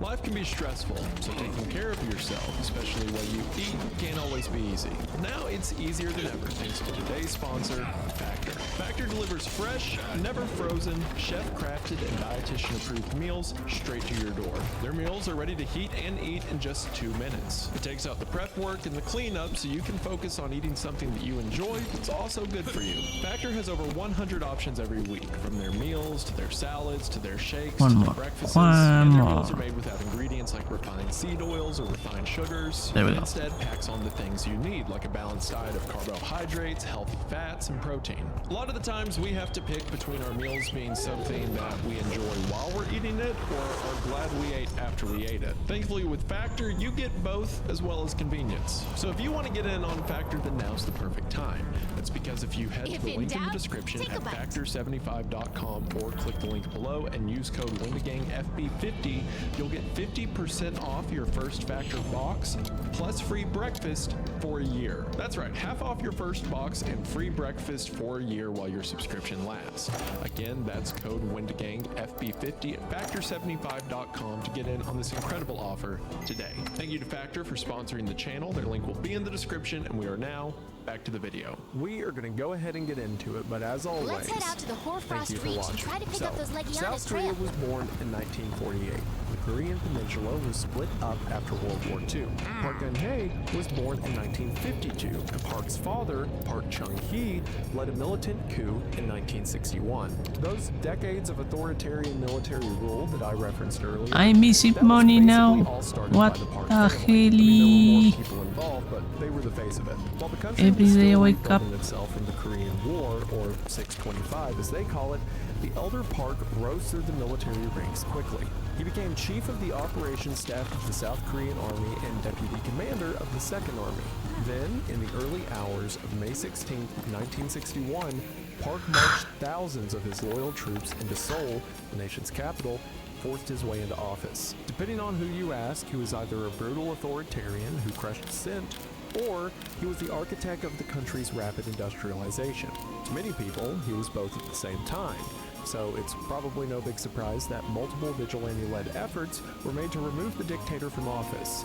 Or, in other words, assassination attempts. I'm not South Korean, I'm not that familiar with his rule, this may be completely out of place to say, but I just want to add that this picture of him goes pretty hard. I mean, look at that jacket and the glasses. I just wanted us all to see that. One of those assassination attempts was in 1974, when a pro-North Korean agent took aim at President Park during the Liberation Day ceremony in Seoul. But the would-be assassin botched the shot. Instead, he accidentally shot the First Lady, Yuk Young-soo, in the head. In the blink of an eye, Park Geun-hye had lost her mother in devastating fashion. That reminds me a bit of when Gavrilo Princip assassinated Archduke Ferdinand. According to Gavrilo, he jumped on the back of the car to shoot the Archduke, but as he aimed his pistol, his wife Sophia laid over him. So Gavrilo accidentally shot her before killing the Archduke. According to him, this was the reason he wasn't able to take his own life, because he was so shattered one by shot. the fact that he had shot a woman. Obviously, a murder is a murder, but there's something especially tragic when the people who were killed aren't even the ones who were being targeted. Geun-hye was only 22 years old at the time of her mother's murder, but was still called on to be acting First Lady. Not because she was ready or willing, but because her father said the regime needed her to be. This is important to understand. Park Geun-hye didn't step into power gradually. She was dropped into it during trauma. Not just any trauma. I need to change One of weapons. the worst possible things that could ever happen to a daughter. Overnight, Wait, Park's no. life became tightly controlled. She had to be on Not what at I all wanted to do. times. She had to stand next to her father at ceremonies. She had to host events. What she didn't have was time to grieve. While the public saw a composed, quiet, even stoic young woman on the outside, one could only guess what was happening emotionally on the inside. So, enter a man named Choi Tae-min. He had an idea, and he also knew how he could exploit it. Choi Tae-min was once a Buddhist monk, but he always wanted more. In this way, I guess he and Chung-hee, Park's father, who became president, were the same in terms of unbridled ambitions. Buddhism doesn't necessarily teach that having an ego is forbidden. He barely Buddhists, touched especially me. monks, approach ego like some do addiction. You acknowledge it, accept it, and then try to actively move yourself away from it. Okay, time to use the bow. He leaned into his ego. He declared himself No, I Maitreya, need or the my future Buddha. I'm toolbox. certainly no expert, but declaring yourself a demigod feels somewhat antithetical to the whole Buddhism thing. So Choi left the monkhood to set up his own spiritual group. Where's my... He called it Young-se-gyo, or the Church of Eternal Life. See, all the time in the United States we read about these weird offshoot Christian groups that start their own fragment churches and start doing weird things like being a doomsday cult or just killing people, so it's nice to know that that happens everywhere. It's not just us. His church combined the tenets of Buddhism along with Christianity. And dang it, there it is. Somehow we had something to do with it. And Korea's indigenous Confucian shamanic movement, Shintoism. All of this to say, I wasn't even close. This is bullshit. confusing amalgamation of several different religious virtues. I As a result, refuse Choi my was generally humanity. known as a shaman-esque cult leader, and his calling was to help the president's daughter, Park Geun-hye, grieve her mother. The Korean news publication Hangyo-rae interviewed a minister who knew Choi. According to this minister, Choi was praying in a cave one day when he claimed to have met the spirit of the First Lady, Yuk Young-soo. In other words, he claims to have met the spirit of Park's dead mother. She was, as Choi put it, quote, sitting on a boulder with her skirt spread out as the morning sunlight streamed down. The minister continued by saying that this spirit of the First Lady told Choi that her Let's head out daughter to the had been in Hoarfrost trouble Ridge since and her try to pick death. up those If Legionis Choi could trail. help Park Geun-hye grieve, he would heal the entire nation of South Korea. Choi was to write a letter to Young-soo's daughter to arrange a meeting. Then, the spirit revealed a secret to Choi that only mother and daughter had known. After that, Choi said he got a phone call from the Blue House, which is the South Korean version of the White House. When Choi met Park Geun-hye and told her the secret about her mother, Park fainted. In the trance, Park met her mother, who apparently told her she had sent Choi to help her out. Since that time, Park completely trusted Choi. Whatever this secret was, it was enough to convince Park that her dead mother had sent this shaman to help her. So from that moment on, Choi became an emotional anchor to Park. She started attending his masses regularly. She also began to see him as something of a mentor. He made sure to keep her close by naming her president of one of his church's initiatives called the New Heart Volunteer Group. He also helped her run another pro-government volunteer group called Movement for a New Mind. And although we don't have the specific or perhaps salacious details of their relationship, a WikiLeaks diplomatic cable between the US and South Korea governments reportedly Let's contained head out to the rumors Hoarfrost that Reach Choi and try was to a pick up those quote, Legionis Korean trail. Rasputin who, quote, had complete control over Park's body and soul during her formative years, which, if those leaks are to be believed, their relationship was troubling to say the least. Cable also mentions that Chway's children, quote, accumulated enormous wealth as a result of this relationship. But President Park Chung-hee, Park's father, wasn't completely blind to all of this. When he first took office in 1961, Park established the Korean Central Intelligence Agency, or the KCIA. See, isn't that cute? It's like pop. Like we have pop, so Korea has K-pop. We have the CIA, so they have the KCIA. I wonder if the KCIA killed their version of Kennedy. His name already starts with a K, so maybe. He essentially leveraged the agency to spy on and suppress any domestic opposition to his regime, and also used it to question Chway in 1977 after reports of corruption. Whether or not they found any dirt on Chway didn't matter. The young Gun-hae's staunch defense of spiritual mentor was enough to get President Park to drop the investigation altogether with zero consequences. Ultimately, he was just kind of blind to the relationship his daughter was carrying on with a man 40 years older than her. Then, tragedy struck again for Park Gun-hae. In 1979, someone opened fire at her father in another public assassination attempt. This time, the call came from inside of the house. It was a KCIA agent. Well, you can grab a transport at the hitching post there. Then you'll be able to Not reach just the any other side of the KCIA river. agent. This man was the director of the agency, Kim Jae-yo. And this time, the bullet didn't miss. Director Kim shouted, "Insolent," moments before he shot the president twice in the chest, once in the stomach, and then a final shot to the head, execution style. After 18 years of ruling South Korea, the Park family was no longer in power. According to his appeal, Kim testified that one of his motivations for assassinating President Park was his inaction against the obviously corrupt Chway. So enough people around Chway were suspicious of his relationship with the Park family, to the degree that the director of the CIA, or the KCIA, saw it as part of his justification for killing the president. Park Geun-hye lost both of her parents to 2 separate assassinations and was now relieved from any First Lady duties. She would largely stay out of the public eye for most of the 80s and 90s. But that didn't mean that the Park-Chway relationship would come to an end. Quite the opposite, actually. For a lot of people, religion plays an important role during grief. It can provide community, structure, and even assign meaning to the grief, making it possible to process. Unfortunately, some of history's biggest monsters knew that people in mourning are more likely to suspend their skepticism in favor of finding that meaning. That's why cult leaders target widows, televangelists target disaster survivors, and why doomsday prophets target the uneducated and the downtrodden. And it's also why Park Geun-hye's relationship with Chway only strengthened after this tragedy. The trauma forced onto Park Geun-hye was unimaginable. She was vulnerable. Her life was chaos, and it needed structure. Chway became a stand-in father figure, and in a way, he adopted her into his family.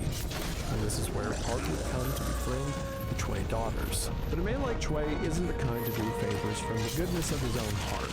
The grieving services he rendered to Park were, at best, transactional. At worst, Chway was exploiting a young woman, both sexually, possibly, and financially, after her parents were publicly and brutally murdered. This is summed up best by the letter that the younger Park daughter, Park Gun-rae-young, wrote to the new occupants of the Blue House in 1986. Before the First Lady, Yuk Young-soo, died in 1974, she set up a non-profit foundation to help South Korean children in need. It became the late First Lady's lasting legacy. In her letter, Gun-rae-young tried to alert the government that the Chways were siphoning money from the foundation. She also asserted that Chway had some sort of Stockholm Syndrome-like hold on her older sister. Quote, "Chway is a crook and he should be sternly punished, and my sister Park Geun-hye should be saved from his capture." The letter fell on deaf ears. Perhaps the new administration still held a grudge against the Park family, since, you know, it was their father that had the whole dictatorship, allegedly, to some people, thing going on. Or it was just the letter that was sent, so maybe nobody actually saw it. Either way, in the end, the most powerful office in the land did nothing with this information. People were trying to help Park Geun-hye, a young lady who almost certainly suffered from stunned emotional development. The adults in the room just weren't listening. Nearly a decade passed, and the Chway-Park relationship solidified even further. Young likely thought her sister caught a break when in 1994, at the age of 81, Chway Tae-min died. So you'd think that was the end of the story, right? You would think that the guy who Park had the relationship with dying meant that this predatory relationship was over. And yes, you would think that, wouldn't you? But look at the timestamp of this video. Not even close. Park-Choi relationship didn't just have a habit of fighting its way through death, it thrived on death. I mean, that's how we got here in the first place with the death of Park's mother. It was trauma bonding to an extreme degree. So, enter Choi Tae-min's daughter, Choi Sun-shil. Sun-shil was Tae-min's fifth daughter and would take after her father in numerous ways. Namely, her penchant for spiritual manipulation. Sun-shil was close in age to Park Geun-hye, being only 3 years younger. The two young women had first met a New Park initiative in the late 70s, and after Choi Tae-min named Park Geun-hye president of the group, he made his own daughter the student president. Sun-shil became sort of a confidant for Geun-hye after her father's assassination. As Ms. Park herself would later summarize their connection, Choi Sun-shil, quote, stood with me during the hardest moment in my life. Now they could bond over the feelings of losing a father, although the two circumstances were wildly different. Sun-shil proved to be more of an extension of her father rather than an actual friend looking for empathy. She carried on his Rasputin-esque ways, having learned a great deal from her father. Sun-shil started small, first by making simple, everyday decisions for Park, like her outfits and choice of handbag. Much of this was under the guise of spirituality. If you wear this color on this day, it will bring you fortune, or blah blah blah, something like that. As any seasoned gaslighter would attest, manipulating someone on a small scale over and over eventually leads to bigger opportunities. And in the late 90s, Park Geun-hye followed in her father's footsteps by deciding to resume the family business of South Korean politics. No, unlike her father, she did not organize a coup. Instead, she actually observed the democratic process, ran for office, and was elected to a seat in parliament with a, quote, vow to save the country as it suffered through the Asian financial crisis. The whole time, Choi Sun-shil was right by her side. For all we know, running for election might have been her idea, but speculation on that is unsubstantiated, if in character. Regardless, Park was now back in the public eye. Perhaps foreseeing the scrutiny that would come with Park's newfound publicity, Choi made a conscious effort to remain in darkness. She never received an official title, but embedded herself in Park's political and social circles where she would operate quietly behind the scenes. Park and Choi were like the Simon and Garfunkel, the Kobe and Shaq, the Shatner, and the Moy of South Korean politics. Wow, can you tell that the person who writes my scripts is like 57? That's such a mean line. Greg's not even close to 57, I'm sorry, Greg. Together, the two of them found success, rising through the ranks quickly. But behind the success, the relationship was completely dysfunctional. Park clearly had an unhealthy dependency on Choi, which led to Choi having, as reports would eventually call it, quote, inappropriate access to Park. Whatever you want to mean by that. For example, Park's political team would give Choi reports on schedules and speeches regarding Korean state matters. Choi was even tracking Park's personnel arrangements. While not especially egregious for lower status politicians, it also was not a good look, and would likely have been called into question had it been more widely known. I mean, imagine if nowadays the president just handed his friend a piece of paper that says who the personnel will be, where they'll be, what the security is for everything. It's easy to see how people around Park did not like how she was treating Choi. But as Park navigated her way to the top of the South Korean Conservative Party, Choi seemingly hid even deeper within the shadows. Both women engaged in efforts to keep their relationship hidden, including from Park's closest political aides. Meanwhile, Choi's role in Access got bigger. Choi became privy to a series of confidential state affairs, and even gained access to classified information on secret meetings with North Korea. North and South Korea were, and are still, you know, this geopolitical relationship ebbs and flows, and it's tenuous and fragile. For a non-elected, non-official civilian to have such access was beyond the pale, and it would eventually prove dangerous to the country as a whole. As her access grew, Choi's influence on Park also grew bigger. It evolved from decisions on wardrobe and handbags to public statements and speeches. Speeches don't necessarily dictate national policy, but they can shape public sentiments and have tangible, wide-reaching ramifications. Think Abe Lincoln and his Gettysburg Address, or JFK's inauguration in 1961. or Reagan's address in West Berlin. So Choi having the power to influence, and at times writing drafts, of Park's speeches was a big deal. That meant that Choi wasn't just manipulating Park, she was influencing the people of South Korea, the people who had elected Park to office, not Choi. It also meant that Choi had the ability to bend policy in a way that would benefit herself, her church, and her bank account. There's a chance that if Park and Choi had stopped there, everything, their relationship, the greed, the corruption, would have remained in the dark. I mean, so many elected leaders in different countries can kind of get away with some things as long as they're not in the spotlight. But ego would come into play, just as it had for Choi's father, and ambition would get the better of both, leading to their eventual downfall. Hopefully this time it's not a cheat. Iki, if you're there, is there a way to report a cheater? Ran for president of South Korea, and that December, she won. She defeated her opponent, Moon Jae-in, by a slim margin, 52% of the vote to his 48. A few months later, she was sworn in, quote, promising an era of hope. So, once again, a Park was back in the highest office in the land. Only this time, she didn't have to have a coup for it. Also, unlike her father, Miss Park lacked the same conviction.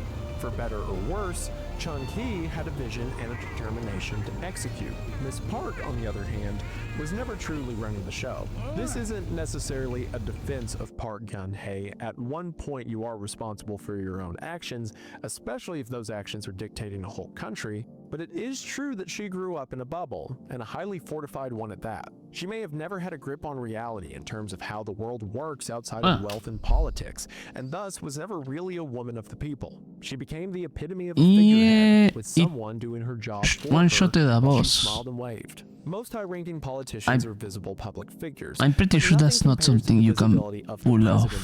Smiling and waving wouldn't be enough for this office, and once all eyes and ears turned towards the new President Park, she floundered. Her grip on reality, or lack thereof, became evident. Sometimes it seemed like she didn't want to be there, and sometimes she wasn't. In April of 2014, a ferry that was en route from Incheon to Jeju City capsized. It was carrying heavy cargo, and when it made a corrective maneuver, the containers, cars, and whatever else it was carrying tilted to one side. Let me The see. ship lost stability His and sank name into freezing was water. But the ferry wasn't only carrying cargo, it had 476 passengers, most of whom were teachers and high school students on a field trip.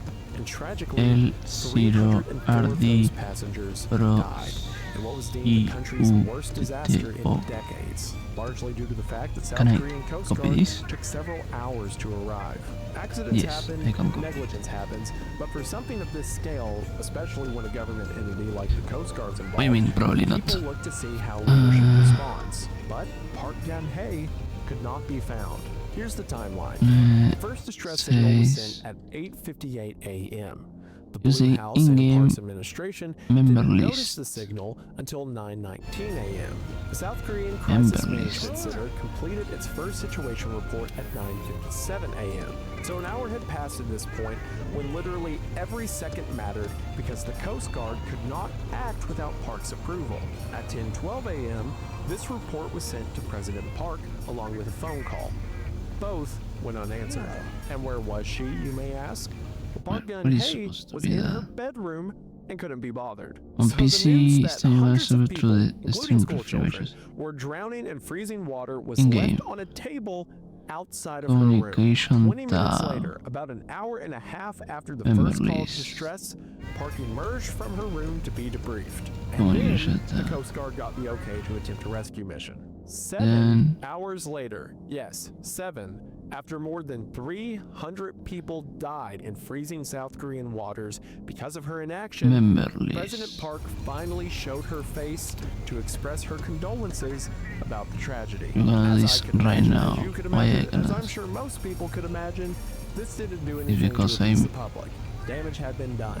She had shown what kind of leader she was. Barely a year into her 5-year term, citizens were already calling for yeah, her resignation. yes. Some marched to her office in the Blue And House I- to, as the New York Times put it, quote, demand an inquiry into allegations Resident that her Evil. tardy and bumbling response by her government drastically increased the number of profile. deaths in this disaster. Park listened, or at least it seemed like she did. She didn't resign, but a month Furry later, gothic made a sheher. televised statement about What the the government's hell? slow response to the accident. She actually seemed genuinely Also remorseful. Chilean? And That in a is not tearful even apology, Spanish. She took responsibility, saying that the nation deserved a president, quote, who should have been responsible for the safety and lives of the people. She also said she would create a new government agency to handle large-scale accidents for faster responses. Which, yeah, is easy to say for the president that helped contribute to the deaths of 300 people. Be a lot harder to say from one of the victims or family members of the victims. But also, not that this gives Park any freedom or like wiggle room in what she did. I But cannot why is the system through. set up that the Coast Guard can't go No, to if it's not rescue through the game, without I presidential suppose approval? I cannot do understand like jack things are shit. tense with North Korea. You don't want to send out Ah. like military Well. adjacent vessels like out into open waters. I get that. I mean, there's not like a middleman you can call who can kind of send out a distress signal to be like, hey, we're just getting our guys, not trying to move a nuke into North Korea. Can I- No, it seems like a dumb oversight. But again, probably would have went fine if it wasn't for the dumb oversight named Park. But behind the scenes, Park and Choi had ulterior motives. Rather than taking one on the chin Era mig and de cular, learning man. from her mistakes, President Park instead kickstarted her censorship era. The Blue House put together a commission to monitor and prosecute Park's critics. And if that sounds familiar, it's because that's exactly what her father did when he created the KCIA, a move more fitting of an autocracy than a democracy. And in a stunning mirror of family history, as Choi's son Shil took the reins from her father, Park started turning into hers. One journalist in particular was the primary target of the commission. He wasn't even a critic, just doing his job by reporting that President Park responded to the ferry crash and unfolding disaster by first meeting with, quote, fringe leader Choi's son Shil. So all this reporter did is just state a fact. Before meeting with other leaders after the ferry crash, Park met with Choi. For this, the administration charged the reporter with defamation, presumably upset at having this secret relationship called out to such a large audience. But in 2018, investigative documents looking into the government's immediate response to the crash would side with the reporter. Park, they found, did indeed spend, quote, crucial early hours in her bedroom. Then she would meet with Choi before making any kind of decision on a response. However, the most upsetting detail uncovered by the investigation was that Park, and I'm not kidding, got her hair done during this time. That's right. Without exaggeration, as children were drowning, she was getting a blowout. And keep in mind, I'm not saying she got her hair done before the press conference several hours later. She got her hair done before telling the Coast Guard that they could go save the drowning children. The investigation also found that Park had her aides manipulate the actual timeline to cover up what she was really doing during that time. Park had another bizarre response to the fallout of the ferry tragedy. Barely a month after the 2014 accident, she and Choi created a kind of secret blacklist for artists who commemorated the victims in their artwork.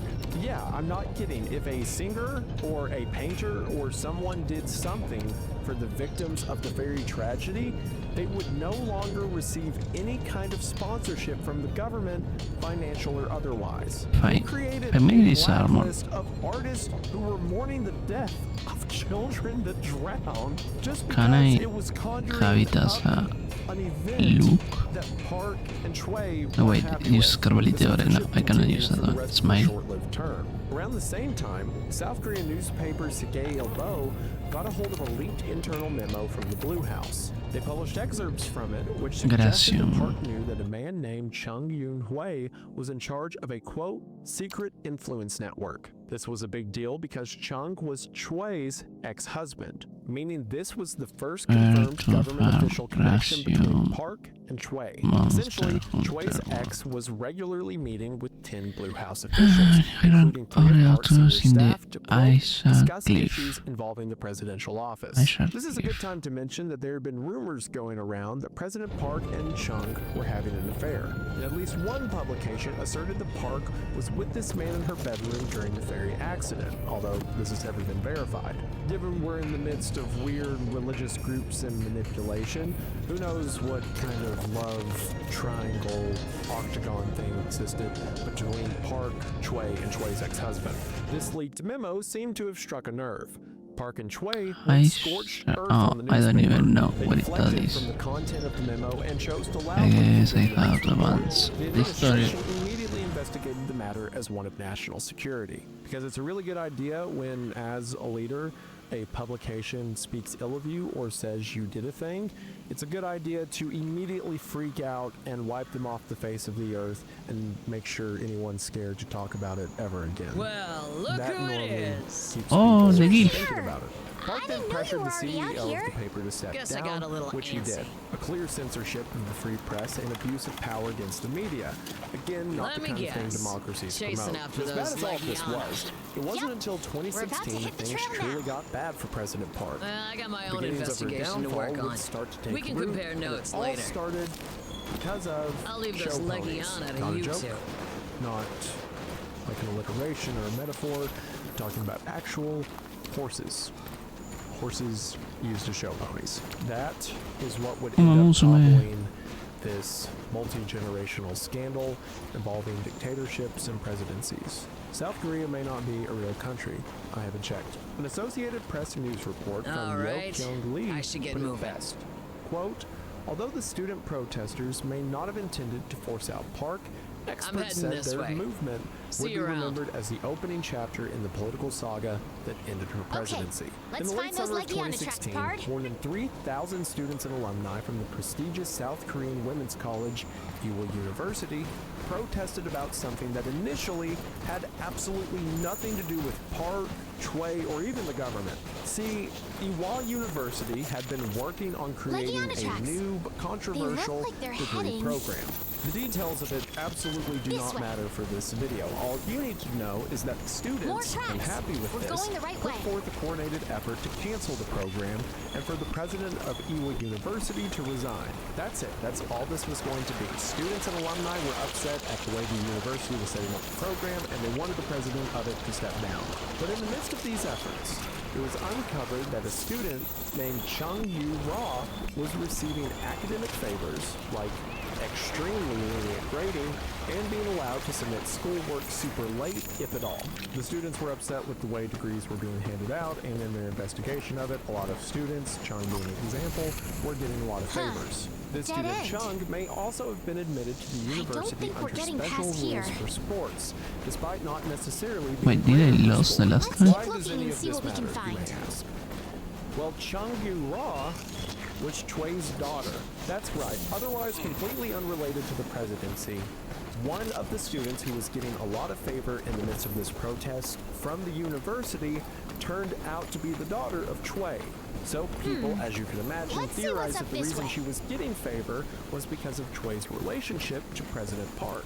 As a side note, there was a widespread belief that Chung Yu Ra was not actually Chwe's daughter, but was rather the secret love child Wow, of President it really Park opens and up the here. late Chwe Tae-min, or in other words, the current Chwe's Let's father. go have a look. So remember when he was like a guy 40 years older than her who was mentoring her? Well, several people believe that Chwe's daughter was actually Chwe's sister? Did you see? Did Half-sister? something just move Or up there?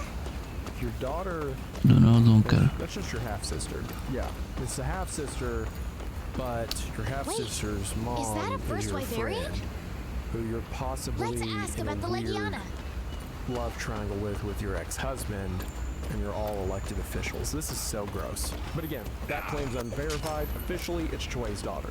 At this time, Chwe had been running two major nonprofit organizations that had very close ties to the presidency, and major South Korean conglomerates like, Thank you so much. Samsung But and Hyundai where exactly were donating is billions below? of wons, or millions of dollars, to both foundations. So Snowplows are Chwe headed down into officially that isn't a cavern. government official, but she is a government official because she influences everything Park does, and Chwe's daughter is getting favor at Ewha University. How does any of this connect?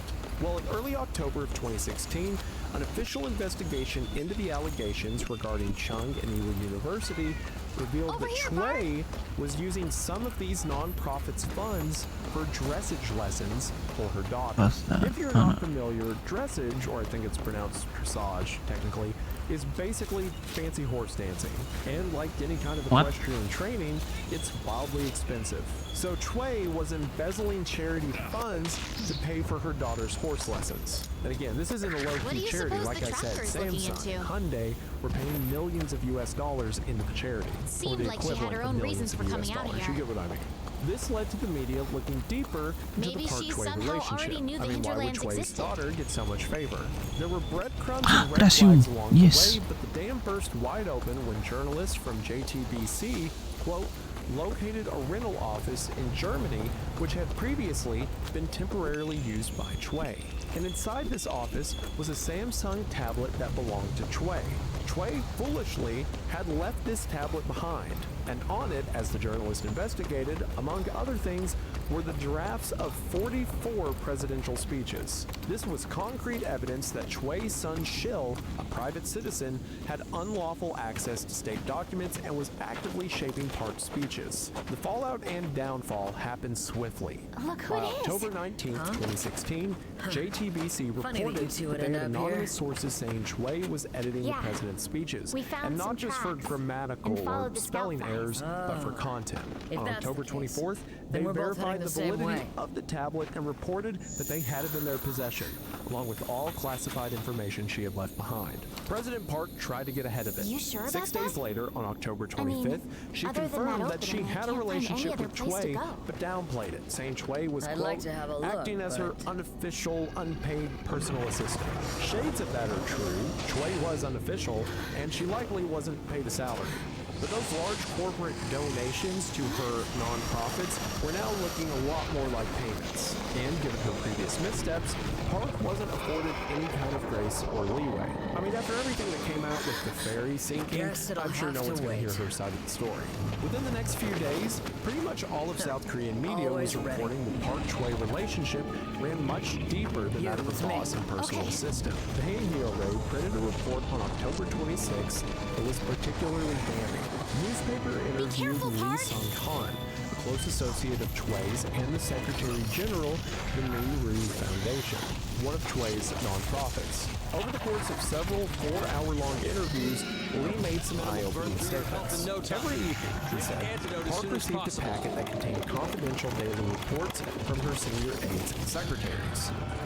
Choi was also What the getting these fuck? presidential packets. She was involved in high-level personnel decisions and appointment issues. She had a lot to say in who to make cabinet members and who to kick to the curb. Lee stated bluntly that the administration is, quote, actually a system where Choi tells the president to do things this way or that way. There aren't any issues where the president can decide on their own. It's basically only possible once Choi has been asked about and approves everything. All of South Korea and the rest of the world now understood who was really in charge of the country. On October 27th, state prosecutors launched a special investigation. On October 29th, people flooded the streets of Seoul in the first of several large anti-Park protest rallies. In the wake of the protest, President Park, quote, accepted the resignations of several of her senior aides and the Prime Minister. In other words, she fired them in an attempt to reduce the heat. Which, yeah, that's another great strategy. Just like how it was a great idea when she received criticism to threaten to blacklist and destroy anyone who talked about her, it's also a good idea if you get criticism to fire everyone. That will help. Also, look at the pictures of these protesters. This is such a cool protest. They're dressing as a puppet and puppeteer as Park and Choi. That's brilliant. How did they coordinate this? Was this like an arts and crafts project? That's why it took them 2 days after the investigation. They had to put together their costumes. As you can imagine, firing everyone didn't work. On October 30th, Choi's son Shil, who was hiding out in Germany, returned to South Korea to turn herself in. She was arrested on, quote, suspicion of exerting inappropriate influence over state affairs. She was charged with abuse of power and attempted fraud. She didn't try to fight it. She actually told the reporters that she, quote, committed a sin that deserves death. Which, okay, No. alright, yeah. Blah, blah, blah, woe is me. More claims came out during the reporting and investigation. Park's past speeches were scoured and scrutinized to gather evidence against Park and Choi. In hindsight, people realized that Park had been using unusual expressions in a lot of her speeches. Unusual in the sense that it wasn't the kind of language a world leader would typically make. At times, her rhetoric was almost too spiritual in nature. For instance, quote, "If you do not learn history properly, your soul will become abnormal." And "If you wish earnestly, the entire universe will help you."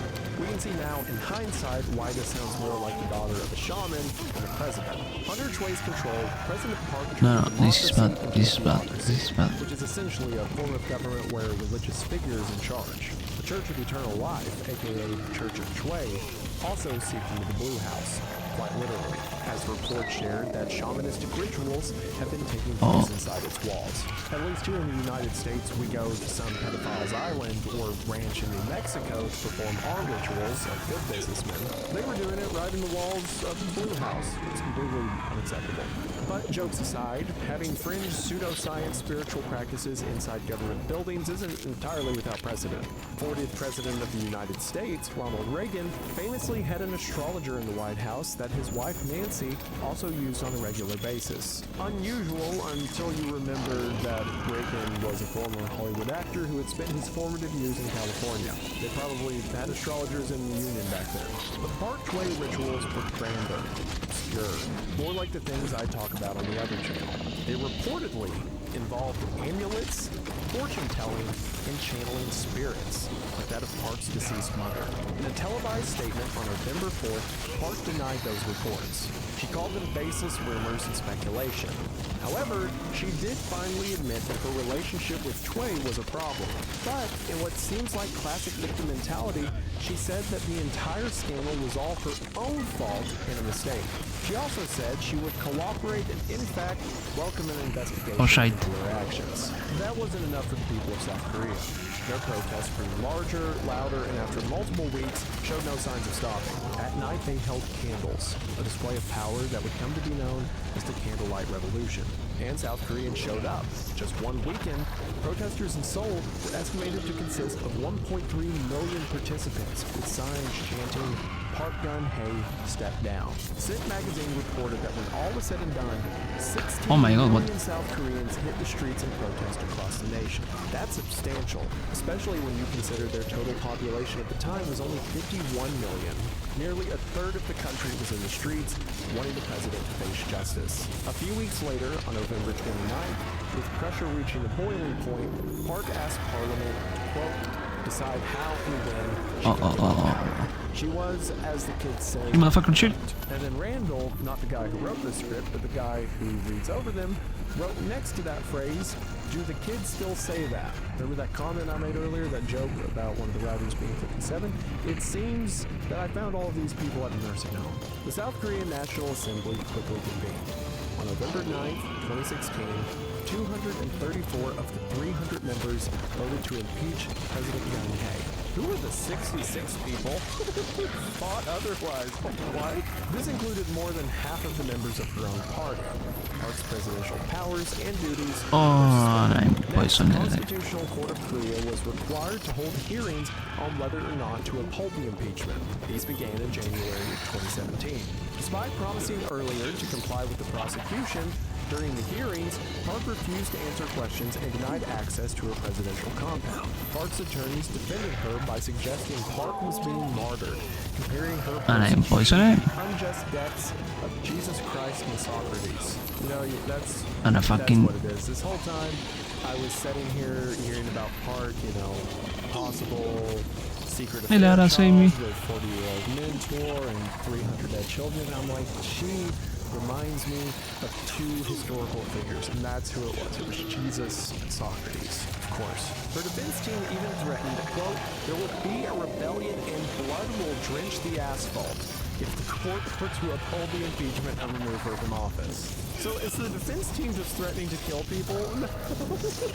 they're impeaching her, and they're like, this woman, to me, everyone, this woman's Jesus, and if you don't put her back in office, I'm going to start shooting. But despite the warnings, in March of 2017, 8 out of the 8 judges upheld the impeachment. Like My the name? US Supreme Court, Fucking the poison South again. Korean president nominates Supreme Court judges. 5 of these 8 were actually nominated by Park, or through Park's words, probably by Choi. They remained objective and impartial. They all found that Park, quote, seriously impaired the spirit of democracy and the rule of law. They concluded that the, quote, benefits of upholding the Constitution by dismissing her are overwhelming. Yeah, I agree with that. Park was booted from office as a complete and utter disgrace. She was stripped of her post-presidential benefits, such as I'm going to die from poison. for an office, a chauffeur, and the right to be buried at the Seoul National Cemetery when she died. A snap election was held, and Moon Jae-in, the candidate that Park had previously beat, became South Korea's next president.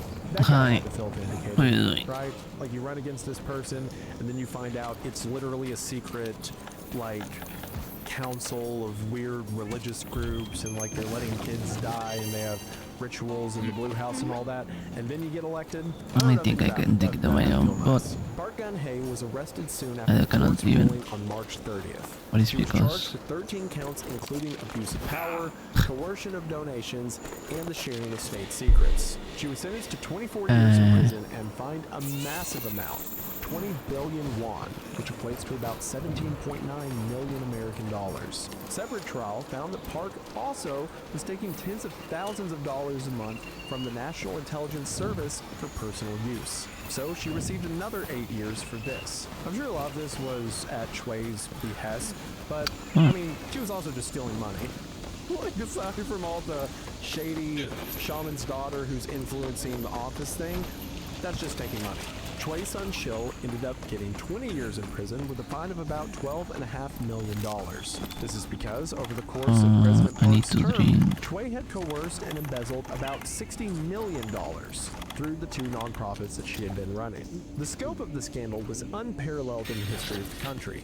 Dozens of others involved in either facilitating or having benefited from the Park-Choi relationship were questioned and charged. This included several aides, a music video director who embezzled money from the culture sector, the culture minister for the blacklisting of artists, and both the chief of admissions and the former dean of Ewha University. Corporations were also under fire.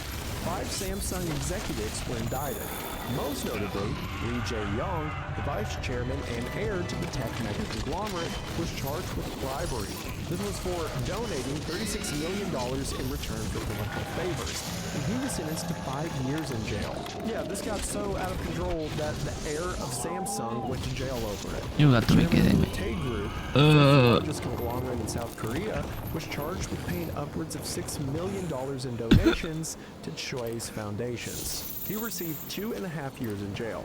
The fallout was absolutely massive, but it was necessary for a country looking to reinforce its democratic principles. In 1689, John Locke, the philosopher who heavily influenced the United States founding fathers, wrote that if the powers in charge didn't obey a certain social contract, then it is essential for a functioning society to revolt against them. This is basically how America was founded. To be proud of the South Korean people and its government. In a story filled with darkness and shadows, what makes Park's relationship with Choi interesting are the shades of gray. For all the power and money involved, this story isn't just about greed. Park Geun-hye definitely was guilty of a lot of criminal and civil crimes. It's tough to feel bad for someone who stole an enormous amount of wealth for her and her friends, and also all the dead school kids. But at the same time, it's easy to see Park, at least at one point in her life, as a victim, in a sense. Yes, obviously she had been victim to the predatory Choi family, but she was also arguably a victim of her own father's bad parenting, while other institutions failed her at a young age and in an obviously vulnerable state. There were cries for help along the way, some from her and definitely from others, like her younger sister. Perhaps if someone had stepped up, this all could have been avoided. Then again, speaking up in a dictatorship, knowing its aftermath could be a terrifying thing to do. It seems that Park's family history preceded her. And like I said, at some point, you have to become responsible for your own actions, especially when they lead to all this. Yeah, both of the Chois were obviously evil, but at some point, that evil becomes Park's as well. In December of 2021, then President Moon Jae-in, who was one of President Park's fiercest critics, Pardon Park commuted her sentence after only about 4 years in the interest of, quote, national unity. Moon said he wanted to, quote, overcome unfortunate past history and join hands for the future. Now, this may be frustrating. All the bad stuff Park did. What do you mean the new guy just let her out of jail? Perhaps the outcome of some backdoor deal, or perhaps maybe Moon saw the same thing I'd mentioned, that at some point in her life, Park had to have been a victim. Maybe this all could have been prevented. It doesn't mean she is vindicated for all of the bad things that she did, but maybe while justice is important, vengeance isn't something that serves us either. Or you can think Moon's stupid and needed to leave her locked up. Up to you. As for Choi Soon-shil, the woman pulling the puppet strings from the shadows, well, she remains locked up in prison, far from influencing any more heads of state to do her bidding, which is probably for the better. After all, a jail cell is the perfect spot for someone who prefers darkness. And that'll do it for the story of South Korea's secret leader. This is such a wild case, but despite all the tragedy, I can't help but feel optimistic around it. 16 million people protesting a bad leader and actually getting something done that doesn't just affect them, but affects all the cronies who got them there in the first place, and people actually getting jail time over this? It is rare in these stories that people pay for their crimes, let alone nearly everyone pays for their crimes. So you know what? Good on you, South Korea. I'm proud of you and your K-pop and your KCIA and your K-dogs and your K-secret government religious cult raids. Yeah, I think this is such a fascinating tale, and one with a happy note at the end. Perhaps for all the wrongdoing, some justice has been served in some small way, and it just took some show ponies to get it done. And hopefully you enjoyed as well, and I think that's great, and I just want to say thank you for watching. I heard about the story a little bit while it was happening, but I admittedly never looked that much into it, and I'm so glad we did now. This is so weird that it happened a decade ago. Man, 2016 is a decade ago. If Rasputin was in the 1910s and this happened in the 2010s, that means in the 2110s, some other country's gonna have an obscure religious leader secretly control the government from the shadows. Maybe it'll be my grandkid. That'd be cool. Hopefully you guys enjoyed, and I'm glad we got to learn about this together.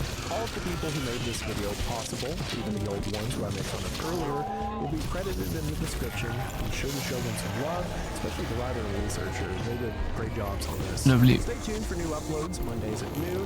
No, I cannot. Before I go, we just want to say thank you for watching. We hope that you enjoyed, and we'll see you in the next one. Me vai back, my shit.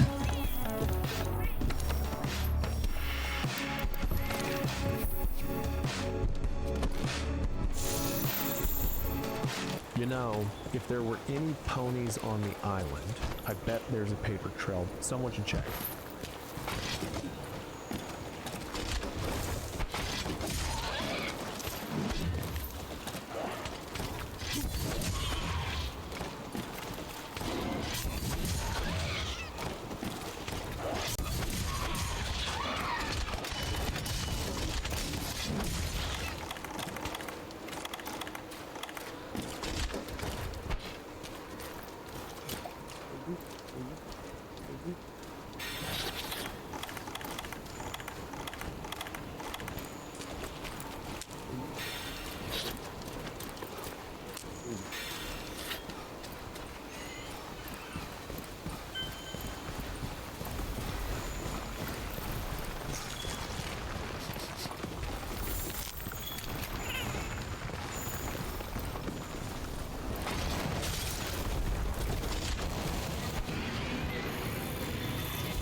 And of course, poisons me.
Yippee!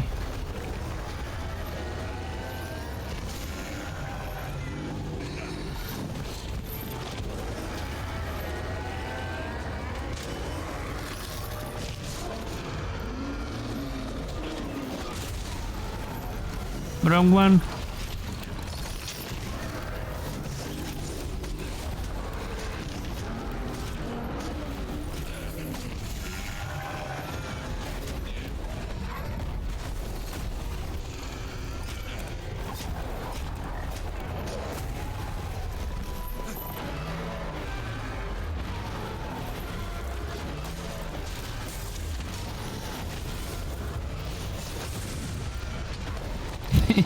I used it as a shield to hit the other one.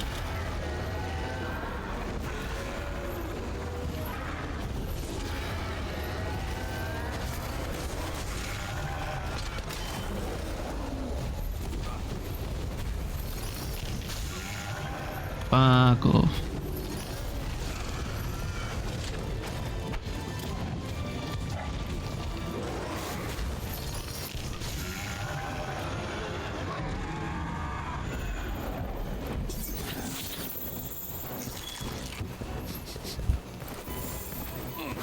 Wait.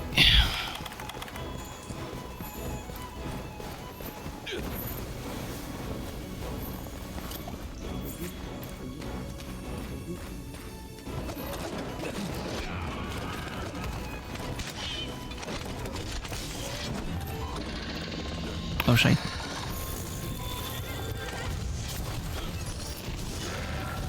Oh, you barely touched me.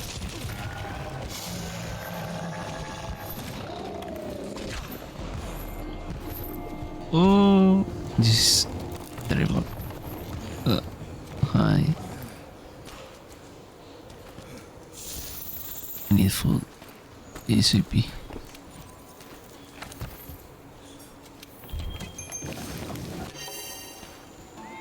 And I need another video.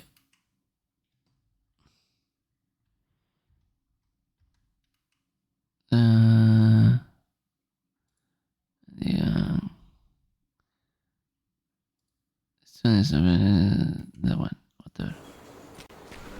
I need my item box. Item box, manage items. On a hot Australian day in 1966, the city of Adelaide was in full holiday mode. Beaches were packed and families let their children roam free without thinking twice. Glenelg Beach, a popular stretch of coast just south of the city center, was one of those places that seemed immune to danger. The water gently lapped the sand, and children's laughter mixed with the cries of gulls. In the pre-dawn hours of January 26th, three siblings, 9-year-old Jane Beaumont, her 7-year-old sister Anna, and their 4-year-old brother Grant, left their Somerton Park home carrying beach towels and coins for the bus fare. They were expected home by noon.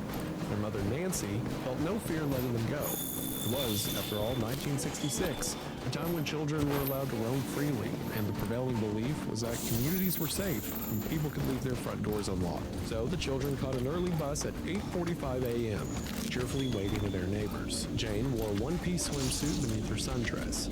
Anna carried a small purse, and Grant clutched an elastic spade. The father, Jim, was away on a brief work trip. Nancy anticipated hearing the front door bang open at noon as the three sun-kissed faces tumbled in.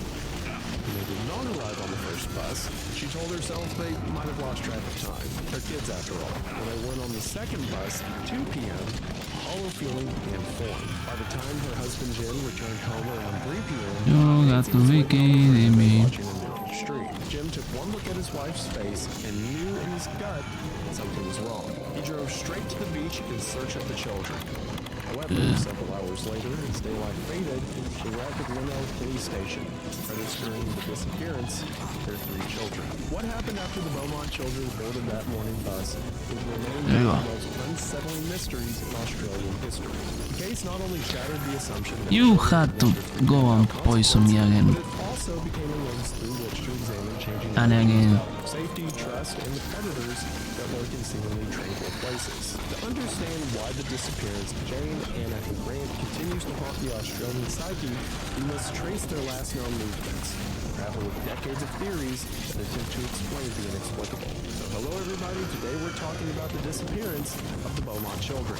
This story is certainly a time capsule. I mean, nowadays it would be laughable to imagine three kids taking a bus to the beach by themselves. But this was a time when something like child abduction was unheard of, or at least unreported. And this case is one of the most notable for making people wake up to the idea that there are bad people out there. So we're going to go through a timeline of events, talk about the theories as to what might have happened. So if that sounds interesting to you, then stick around after the ad as we talk about the Beaumont children disappearance. Nowadays, it seems like we do all our shopping online. Especially when it comes to purchases that matter, it's hard to always find something that's your size, the quantity you want, and the price that's right. Except weirdly when it comes to phone plans. You know, the thing we access the internet with. But now, you can get a phone plan the way you want it thanks to today's sponsor, Mint Mobile. Mint reimagined the wireless shopping experience so that you can get exactly what you need online with no shops and no salespeople. And Mint's the provider that always gives you exactly what you need. Mint has premium wireless plans starting at as little as $15 a month. Not only are they $15 a month, but all plans include unlimited talk and text on the nation's largest 5G network, plus free calling to Mexico, Canada, and the UK.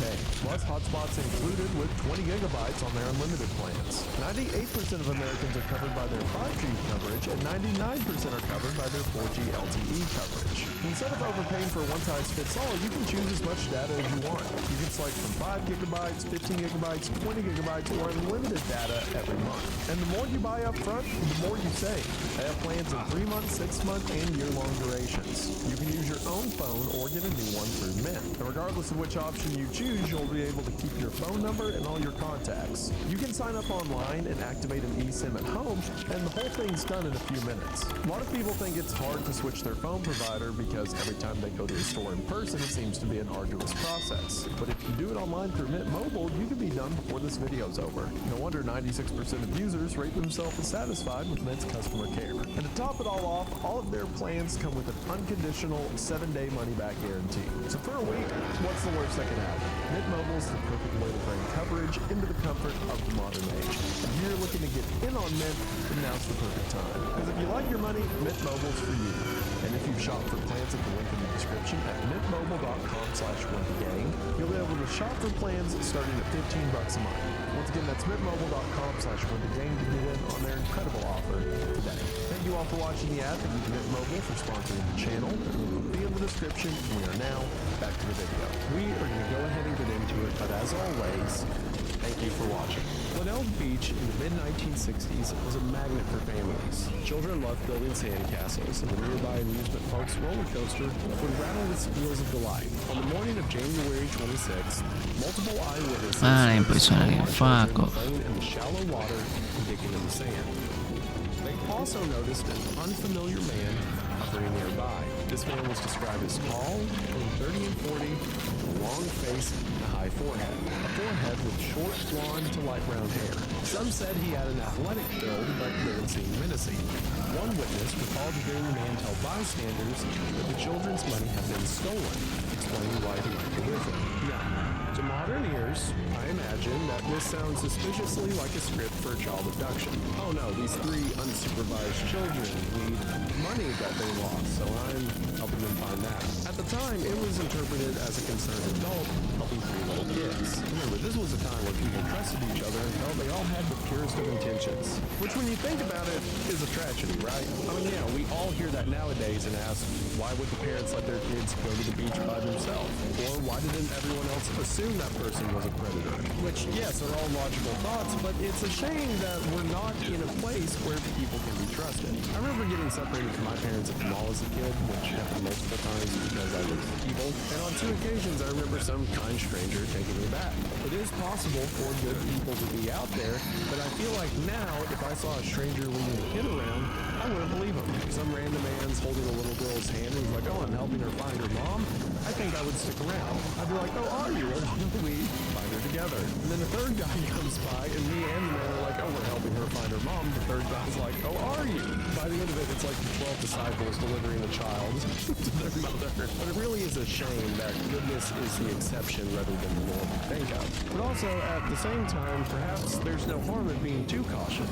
I mean, worst case scenario with the story I just mentioned is that people are a little too afraid of the child's safety. And regardless, the child's reunited and all is right in the end. Whereas on the other side of the fence, if that person is being malicious with the kids, well then the consequences of assuming the best intentions are far too horrible. I guess all that to say, it just sucks that we always have to assume people are up to no good. No. Because when we don't, No. it's like the one we're talking about today. Beaumont children, in fact, appeared relaxed and cheerful, according to those who saw them. The middle child, Arna, who I've been referring to as Anna up until now because it was stupid, Arna had recently told her mother that Jane had, quote, got a boyfriend down the beach. Nancy assumed it meant a beach playmate and thought nothing of it. Only in retrospect, this offhand comment seemed like a red flag.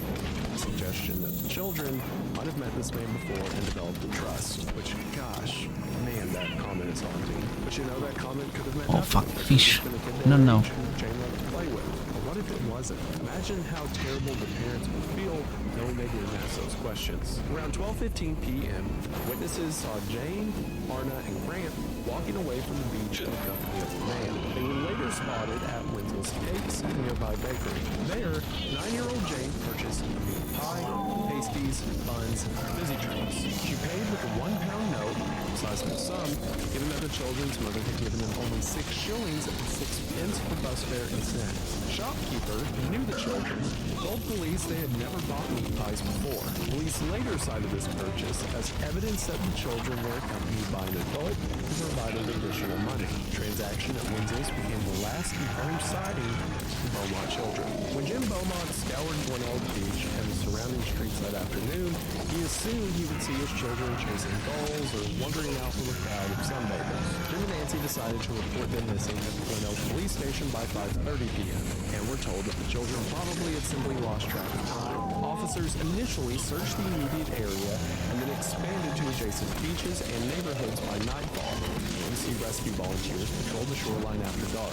As the search expanded, chilling fear took hold. Within 3 days, headlines read, quote, "Sex crime now feared," reflecting a rapidly evolving dread that the children have been abducted by a predator. Which, even if that is your fear, what kind of headline is that? There are 3 kids under the age of 10. One of them as young as 4. And you're going to put sex crime now feared on the top of the paper that their parents read? That's awful, but also typical of the time, I guess. I know it wasn't the exact same time, but I always think Black Dahlia murder, where a woman was tragically ripped in half, and when the press figured out who her family was, they called and pretended to be like a modeling agency to ask questions about her, and then after they got all the info they wanted, then told the parents that they're actually a journalist and their daughter's dead. Like, I know journalists are scumming now, but at least there's enough of a platform that they have to hide the scumminess a little bit. When no one was keeping track of that kind of thing, it's amazing what they got up to. The police investigation began with the assumption that the children were nearby and perhaps lost, but within 24 hours, the whole nation knew of the case. In the days that followed, the search expanded to airports, rail lines, and interstate roads, based on concerns that the children might have been taken out of the state. Authorities trained the paddle along a boat haven when a woman reported speaking with the children there on the day of the disappearance. Ground, air, and sea searches turned up no trace. By the end of January, the investigation shifted from a search and rescue operation to a protracted criminal inquiry. The first reward offered for information was a mere 250 pounds, reflecting an initial assumption that the case would soon be solved. While considering the year is 2026, it was not. The disappearance of the Beaumont children coincided with a broader shift in Australian society's understanding of child safety. In 1966, sexual assault was rarely discussed publicly. The recorded rate of rape in Australia was Oh no, oh no, oh no, oh no, oh no, oh no, oh no, oh no, oh no. Good night.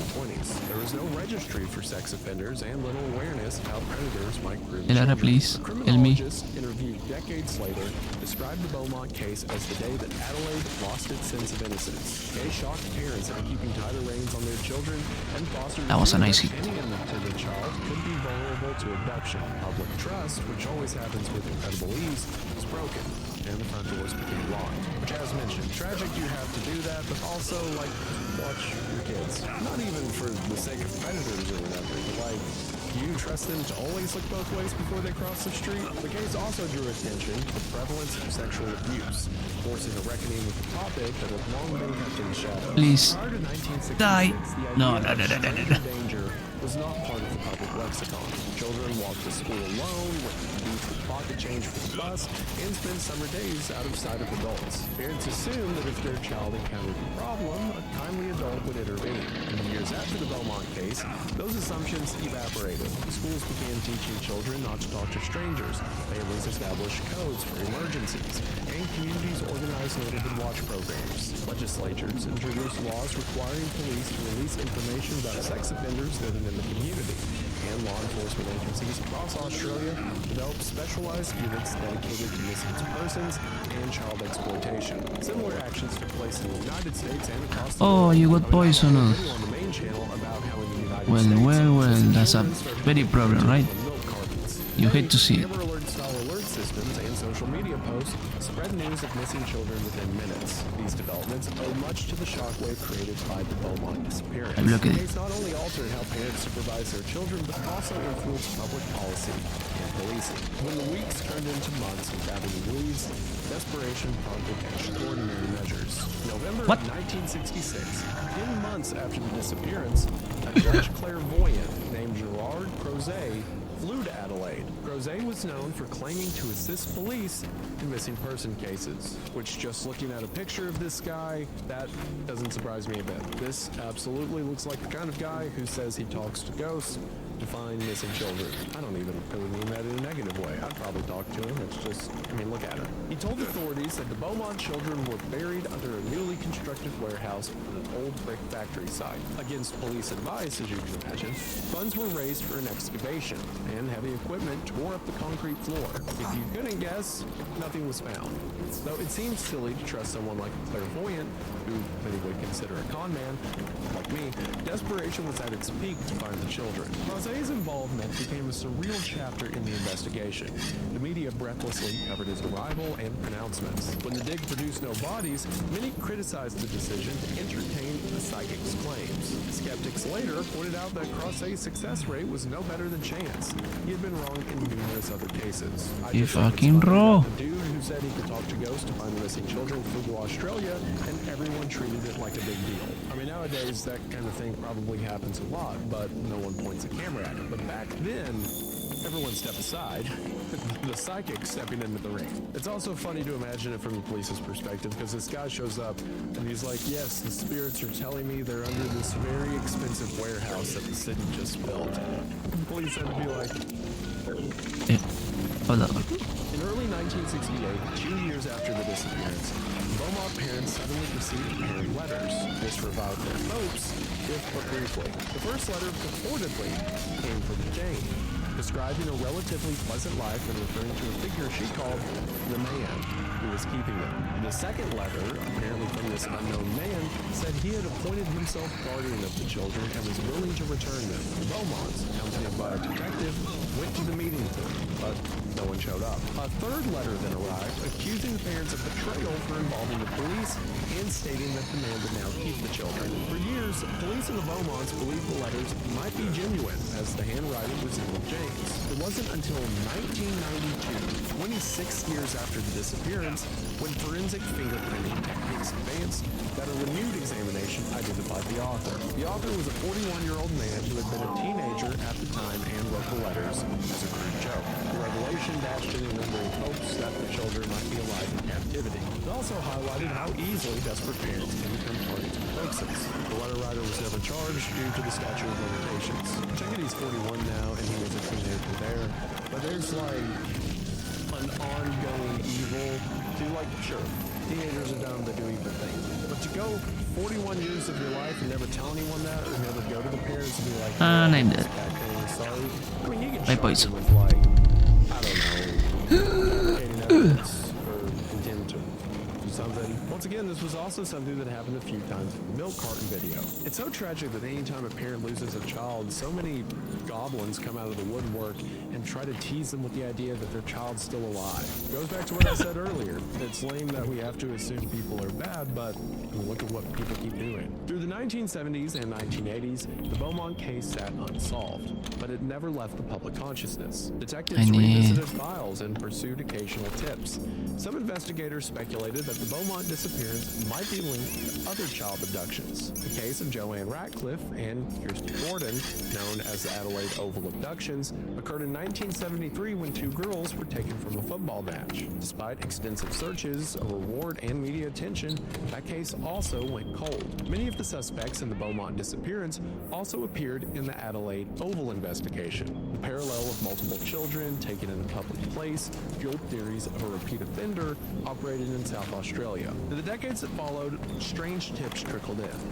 Claims of cult involvement, sightings of the children as adults in other cities, and rumors that the children had been sold into adoption. The Beaumont parents cooperated with every investigation, no matter how implausible. Media intrusion in the 1990s added new pain when newspapers published computer-generated images depicting how Jane, Arna, and Grant might look as adults. Jim and Nancy, struggling to cope with decades of grief and attention, as you can imagine, eventually divorced and withdrew from public view. And it's also just so tragic but understandable how so many lives can be unraveled in a moment. I mean, up until that day, I'm sure everything was going great for this family.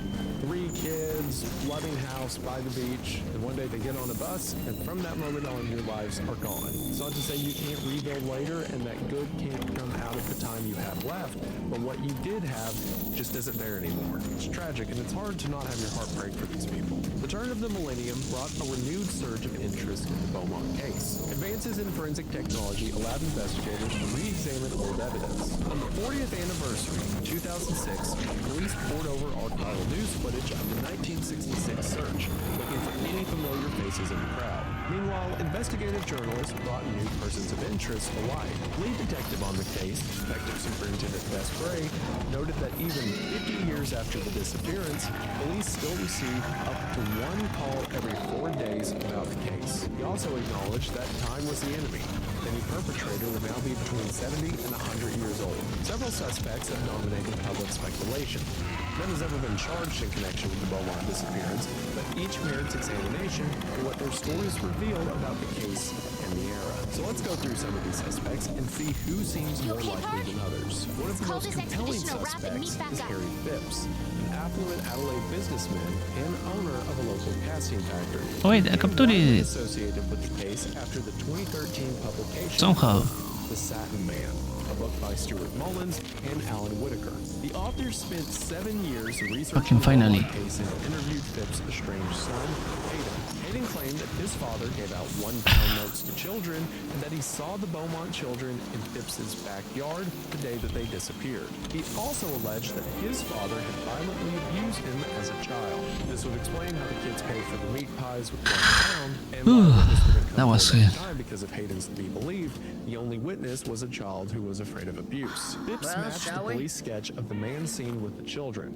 Tall, blonde, and 30-something. He lived only 300 Watch your meters step. from Glenelg Beach. However, he died in 2004 and left no confession. After the book's release, police used ground-penetrating radar to search the factory grounds he once owned. Ground-penetrating radar, or GPR, sends electromagnetic waves into the ground and analyzes the reflected signals to detect anomalies. If I remember right, they did the same thing to the Detroit Lions football stadium in search of the body of Jimmy Hoffa, which is cute and all, but the mob didn't leave that guy as a whole body. He definitely got ran through a meat grinder. That was a crazy graphic Doesn't sentence to look like a drop ship from in any the of our middle of this video. My bad. This The is older than technology the can commission identify itself. disturbed soil patterns that might indicate graves, though it cannot distinguish a buried bone from a rock. One anomaly was detected in 2013, but subsequent digging found nothing. New excavations took place in 2018 and 2025. That's right, as recent as last year, there were still people digging up things in relation to the case. In 2018, two brothers came forward to say that Phipps had paid them to dig a hole in his factory property in 1966. Take a look at which, this you know, chart. real cool of them to wait 52 Haven't seen years, anything like but it. better late than never. Electrical resistivity tomography identified a small anomaly, This but the dig handwriting. only uncovered animal bones. By 2025, You've seen it? investigators It was conducted long what before they the called first a fleet was final dispatched. excavation, There was an digging explorer deeper searching and for the new wider world. based on claims that previous searches I had hoped not our gone paths deep would enough. cross In again. this dig, no human remains were Let's found. Though Phipps remains a prime suspect Monsters in public displaying imagination disturbing due to his behavior. proximity, matching description, Some. and alleged behavior, there's no physical evidence found linking a him to the shard. Beaumont children's disappearance. Digging into Phipps's story I'm not offers a sure look at how how it was suspicion created. can follow pre-existing notions people I have need to about someone check. based on matters like class and socioeconomic standing. Phipps was a wealthy Sorry, but I can't industrialist read with a the rest. reputation for Legion eccentricity. is sudden Some migration. neighbors described him as generous, some. and others whispered about his private These life. notes we found. Allegations of pedophilia It's happening surfaced right long now. after his So death, this thing might be the key primarily to this through whole his son's mystery. testimony. The fact that he handed out pound notes to children, which We've been might have looking all seemed over for innocent you in the guys. 1960s, Whoa, took a sinister look at move in this old hindsight. As an relic. Can you affluent focus on your businessman job, living near please? the beach, Phipps Astera's embodied a calling certain back type its of hunters. suspect that We need to return simultaneously ASAP. repelled and fascinated. Some found it easier to imagine an anonymous drifter committing the crimes rather than a suspected businessman, while others salivated at the grandfather's. notion of fall from I think they're grace. the same. The idea that behind every wealthy, Wait. successful man You're is a telling me trove he of dark brought this secrets. from the When New the Satin World? Man hit bookstores, sales were I propelled thought I by was the getting allure of closer an to the unsolved truth. mystery implicating the rich. Each time heavy machinery appeared at the Castelloy Then we'll get that factory, together. reports gathered and cameras rolled. You Phipps' wanna know what family, really happened, meanwhile, right? called the searches a Same smear as me. campaign. So with Phipps out of the way, let's We move won't let on this to get away suspect from number us. 2. Bevan Spencer Thanks. Vonanen is another name frequently mentioned Kid, you in either this come with case. me or go 1984, home. he was Don't convicted of second-guess murdering yourself. There's no 15-year-old time. Richard Kelvin. Kelvin's Hey, abduction formed part don't of worry. what became known as I can fill the in for family you and murders, help while you're a gone. series of killings that shook the Adelaide time in the being, early 80s. allow me Investigators to be your believe that a handler. loose network of Sound well-connected good? Finally. An offer from the business best men, handler and in other Astera? professionals lured You'd be teenage crazy to boys, refuse. drugged them, Yes, sexually please. abused them, Enable and to sometimes help. killed them. Everyone, Bevan's conviction thank you so exposed much. a hidden world of Yeah, don't worry. behavior Glad among to the have a city's partner. elite.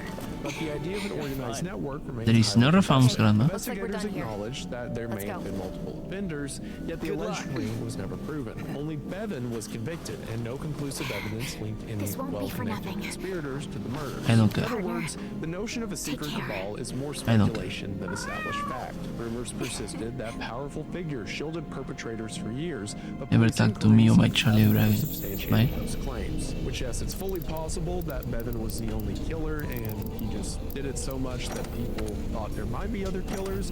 But you know, the idea of high-ranking members of society, you know, using their influence to participate in these grisly acts, especially against children, and then using said influence to ensure that they're never prosecuted for it, definitely doesn't happen. And we should never imagine that happens, because it just doesn't happen. Because it doesn't. Bevan, 20 at the time of the Beaumont disappearance, Thanks bore for coming on resemblance such to the short suspect's notice. sketch and facial Now, features as for and why I hair called, color. hold on. But he was younger than Where's the little witnesses' gourmand? estimates. Still finishing 1989, off a few confidential sticks at the police canteen. report Actually, identified she's him engaged in as a another potential investigation at the moment. Informant, I'll be known as supporting her Mr. partner B, for the time told being. police that Bevan boasted about taking 3 children from the beach several years earlier, performing quote, experiments and disposing of the bodies in the remote bushland. The story, of course, is chilling. Part mad scientist fantasy and part confession. The analytics division theorizes that the sudden appearance of new subspecies may be linked to whatever caused the Legionic process. Yet investigators noted that other details Mr. B provided did not match known facts. We need to take these developments seriously. Adolescent boys, Seeing as how you witnessed the altered Legiana firsthand, just 20 years old in 1966. Then my temporary partner here will hunt the subspecies, while I provide support and compile detailed reports for analytics. Very well. Said that this guy also did the Beaumont murders. And again, most telling, this anonymous informant You've been tasked with investigating the new subspecies. Still, the Bevan I look forward to working forces with us you, to consider that Beaumont temporary partner. may not have been an isolated act, but part We of can make it permanent. Fine. Failing murders revealed that predators sometimes operate together, sharing victims and swapping stories. It also showed how their crimes could remain hidden for years because victims were from marginalized groups, and perpetrators had social standing. By placing Bevan on the suspect list, investigators implicitly asked, could the Beaumont children have been early victims of a similar network? While authorities have never ruled Bevan out, there's no conclusive evidence connecting him to the Beaumont disappearance. The suspicion endures largely because his latter crimes were so heinous, and because his face seems to flow close to the composite drawing. So with Bevan out of the way, we have our third suspect, Arthur Stanley Brown. Brown was charged in 1988 for the 1970 abduction and murder of sisters Judith and Susan McKay in Townsville. The story of Judith and Susan McKay is often mentioned only in passing when discussing Arthur Stanley Brown. Their fate deserves more than a footnote. So, in August of 1970, 4 years after the Beaumont children vanished, 7-year-old Judith and her 5-year-old sister Susan left their home in Townsville, Queensland. They were leaving that morning to catch a bus to school. It was a route they had traveled many times. A short walk to the bus stop, then a ride to the William Ross State School. Their mother, anxious about them hitchhiking, insisted that they wait for the bus. She even turned down one neighbor's offer to drive them because the girls were supposed to learn to be responsible. However, that day, instead of climbing aboard the yellow school bus, the McKay sisters vanished. The hours that followed mirrored the creeping dread Nancy Beaumont felt in 1966. When Judith and Susan failed to arrive at school, teachers assumed the girls were simply running late. As morning turned to afternoon, alarm bells rang. Their mother reported them missing, and police launched a frantic search. Again, this is in a post-Beaumont Australia. The police are no longer saying perhaps they lost track of time. Now, they're worried. Over the next 2 days, volunteers combed creek beds, cane fields, and suburban streets for any trace of the McKay sisters. On August 28th, a local man found 2 small bodies lying fully clothed in a rock culvert on the northern outskirts of Townsville. The discovery extinguished any remaining optimism of finding them alive. Both of the young girls had been sexually assaulted and murdered. Judith had been stabbed and beaten with a rock.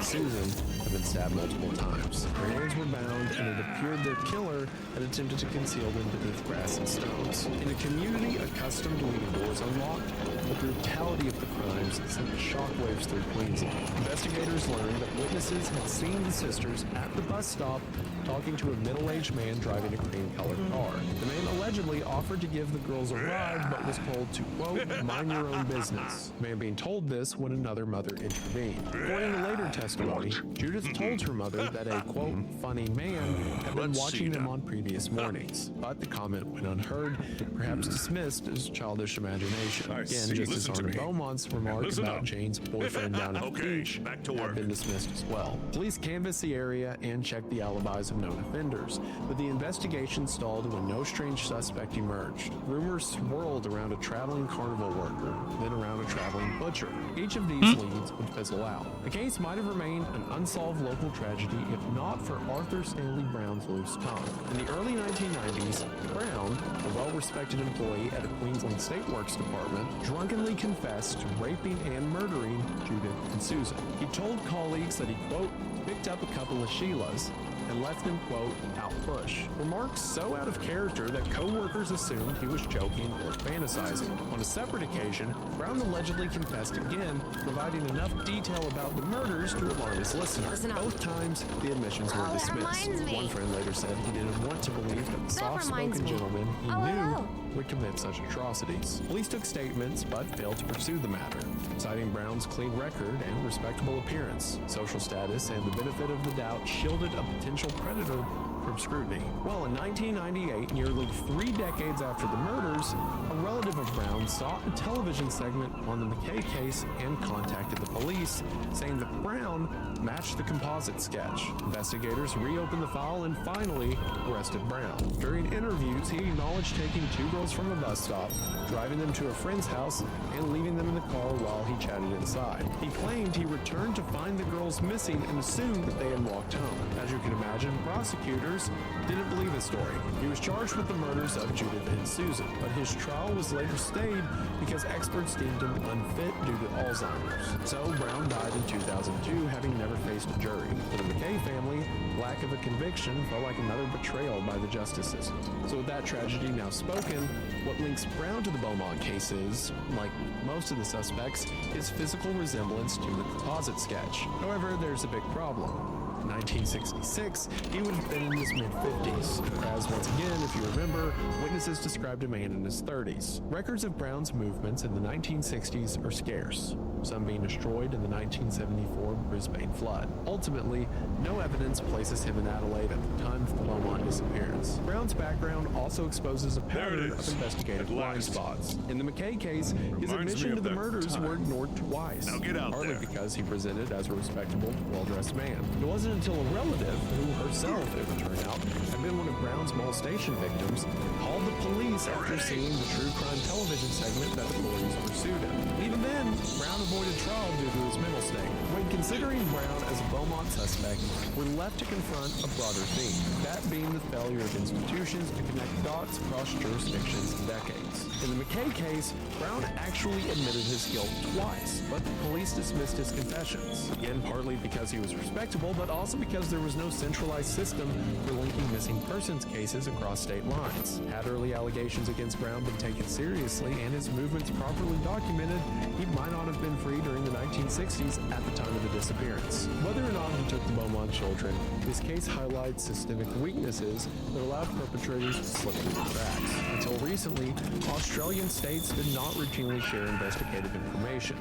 Missing person files were kept in local offices, and there was no national database. Low-level allegations against a well-dressed man therefore be quietly forgotten. I mean, even today, cold case detectives stress that the lack of intra-agency cooperation, the loss of evidence, and the fading of witness memories are among the biggest barriers to solving historic crimes. Brown's story serves as a reminder that institutional red tape, miscommunication, and limited resources can be almost as dangerous as any individual predator. Another suspect in this case is Alan Anthony Monroe, who was a convicted child sex offender and former scoutmaster.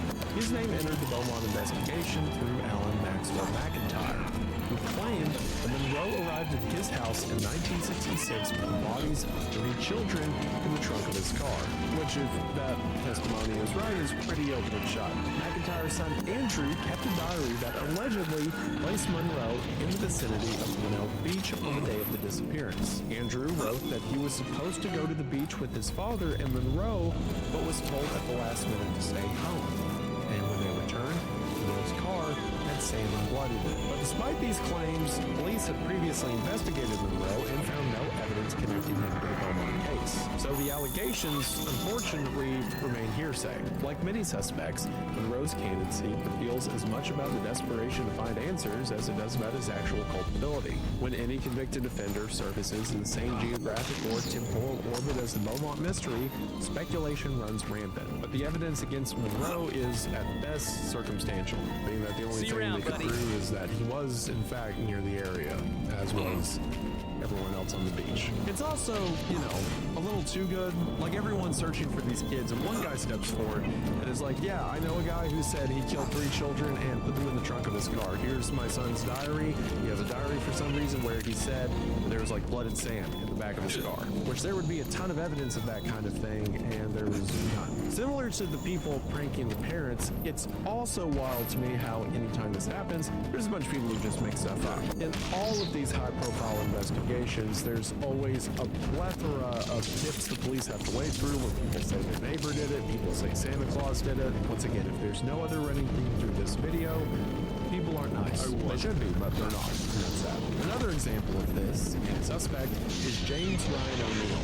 O'Neill was convicted of murdering a 9-year-old boy in Tasmania in 1975. Like many others, he allegedly told acquaintances he was responsible for the Beaumont disappearance. Former detective Gordon Davies spent 3 years communicating with O'Neill and produced an ABC documentary, Fisherman, exploring his potential links to unsolved cases. When asked directly about the Beaumont children, O'Neill said he could not have done it because he was in Melbourne at the time, but he refused to elaborate, saying he would not speak about his whereabouts due to legal advice. O'Neill worked in the opal industry in the 1960s and frequently traveled to Petty, which required passing through Adelaide. By these ambiguous statements and possible travel routes, police ultimately ruled him out.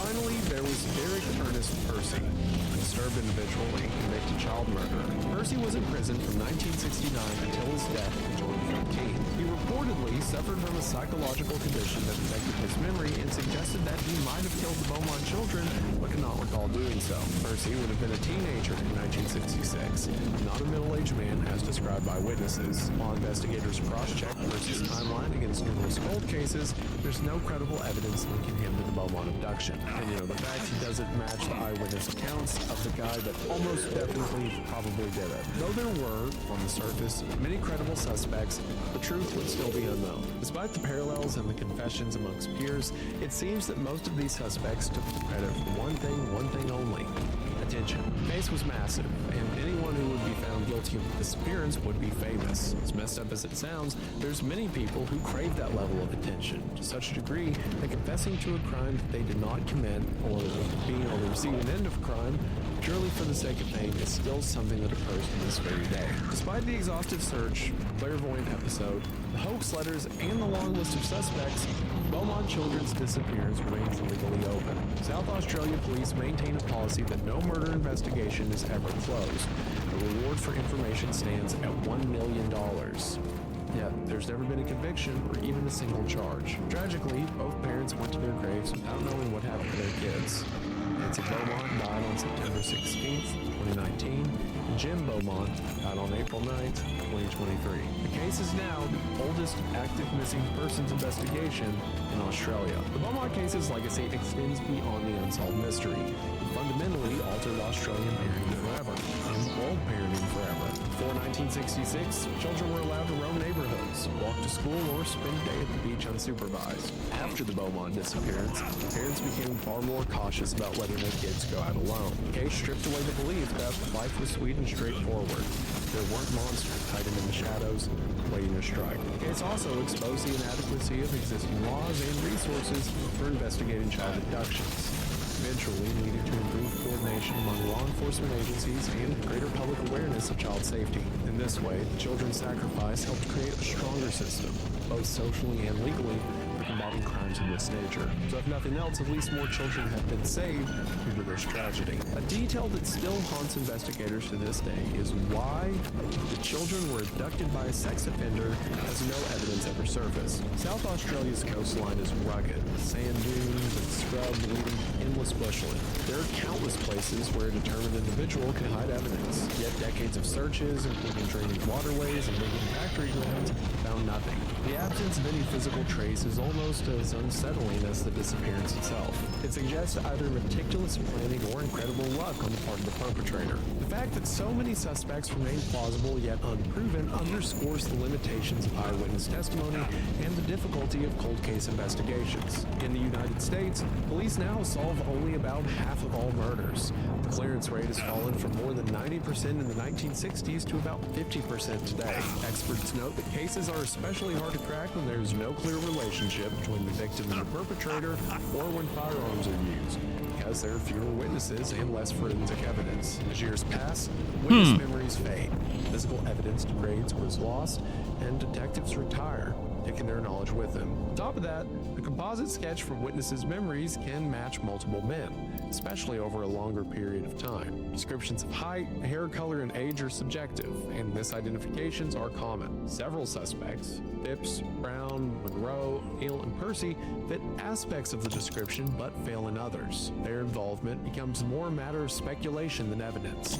It's incredibly easy how public imagination can fill in the gaps with narratives that fit broader fears, whether of predatory strangers, wealthy businessmen, or elite conspiracies. Each theory says as much about the anxieties of the era as it does about the facts. There's also the human tendency to seek patterns where none exist. Over the years, armchair detectives have scoured maps of Adelaide, marking the positions of suspects' homes, bus routes, and some have suggested occult symbolism in the date or the ages of the children, and others have drawn lines connecting the Beaumont disappearances to other unsolved cases, creating webs that seem convincing until they collapse under scrutiny. These mental exercises speak to a deeper need to impose order onto this chaos, to believe that if one can only connect the dots, then justice will follow.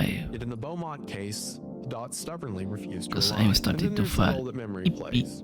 Many of the witnesses who saw the man with the children were themselves children, or were distracted by the bustle of a crowded beach. Memories can be shaped by suggestion, media reports, and time. I mean, who's to say a teenager doesn't look 30 years old to a 10-year-old kid? By the time composite sketches were released, the description had been repeated so often that it solidified into a kind of collective hallucination. In later years, when suspects like Phipps and Brown emerged, people looked back at the sketch and saw what they wanted to see. Memory became both essential and unreliable, a factor that complicates any attempt to reopen the investigation. As we pictured the Beaumont children walking away from Glenelg. By the way, Kiki, did you saw? I captured a monster, mostly because it was being too hard to kill, so I captured it by mistake. Yippee! The mystery will be solved. Yet perhaps the most unsettling part of the Beaumont disappearance is its utter lack of resolution. The children vanished in broad daylight. And I got my new weapon. With witnesses who saw them but could not later remember enough. Decades of investigations produced no proof of murder, no recovered bodies, and no confession. And this discomfort of uncertainty is itself a character in the story. In a world saturated with true crime docs and fictionalized mysteries that promise neat resolutions, the Beaumont case lingers because it denies closure. Each time a new suspect is proposed, a surge of hope rises that justice might finally be done. And each time excavations come up empty, or evidence comes to light providing an alibi to a suspect, that hope collapses. We're left instead with an accumulation of shards. Thank you. See you tomorrow. Maybe tomorrow we're going to join some friends to play Overwatch. Smile.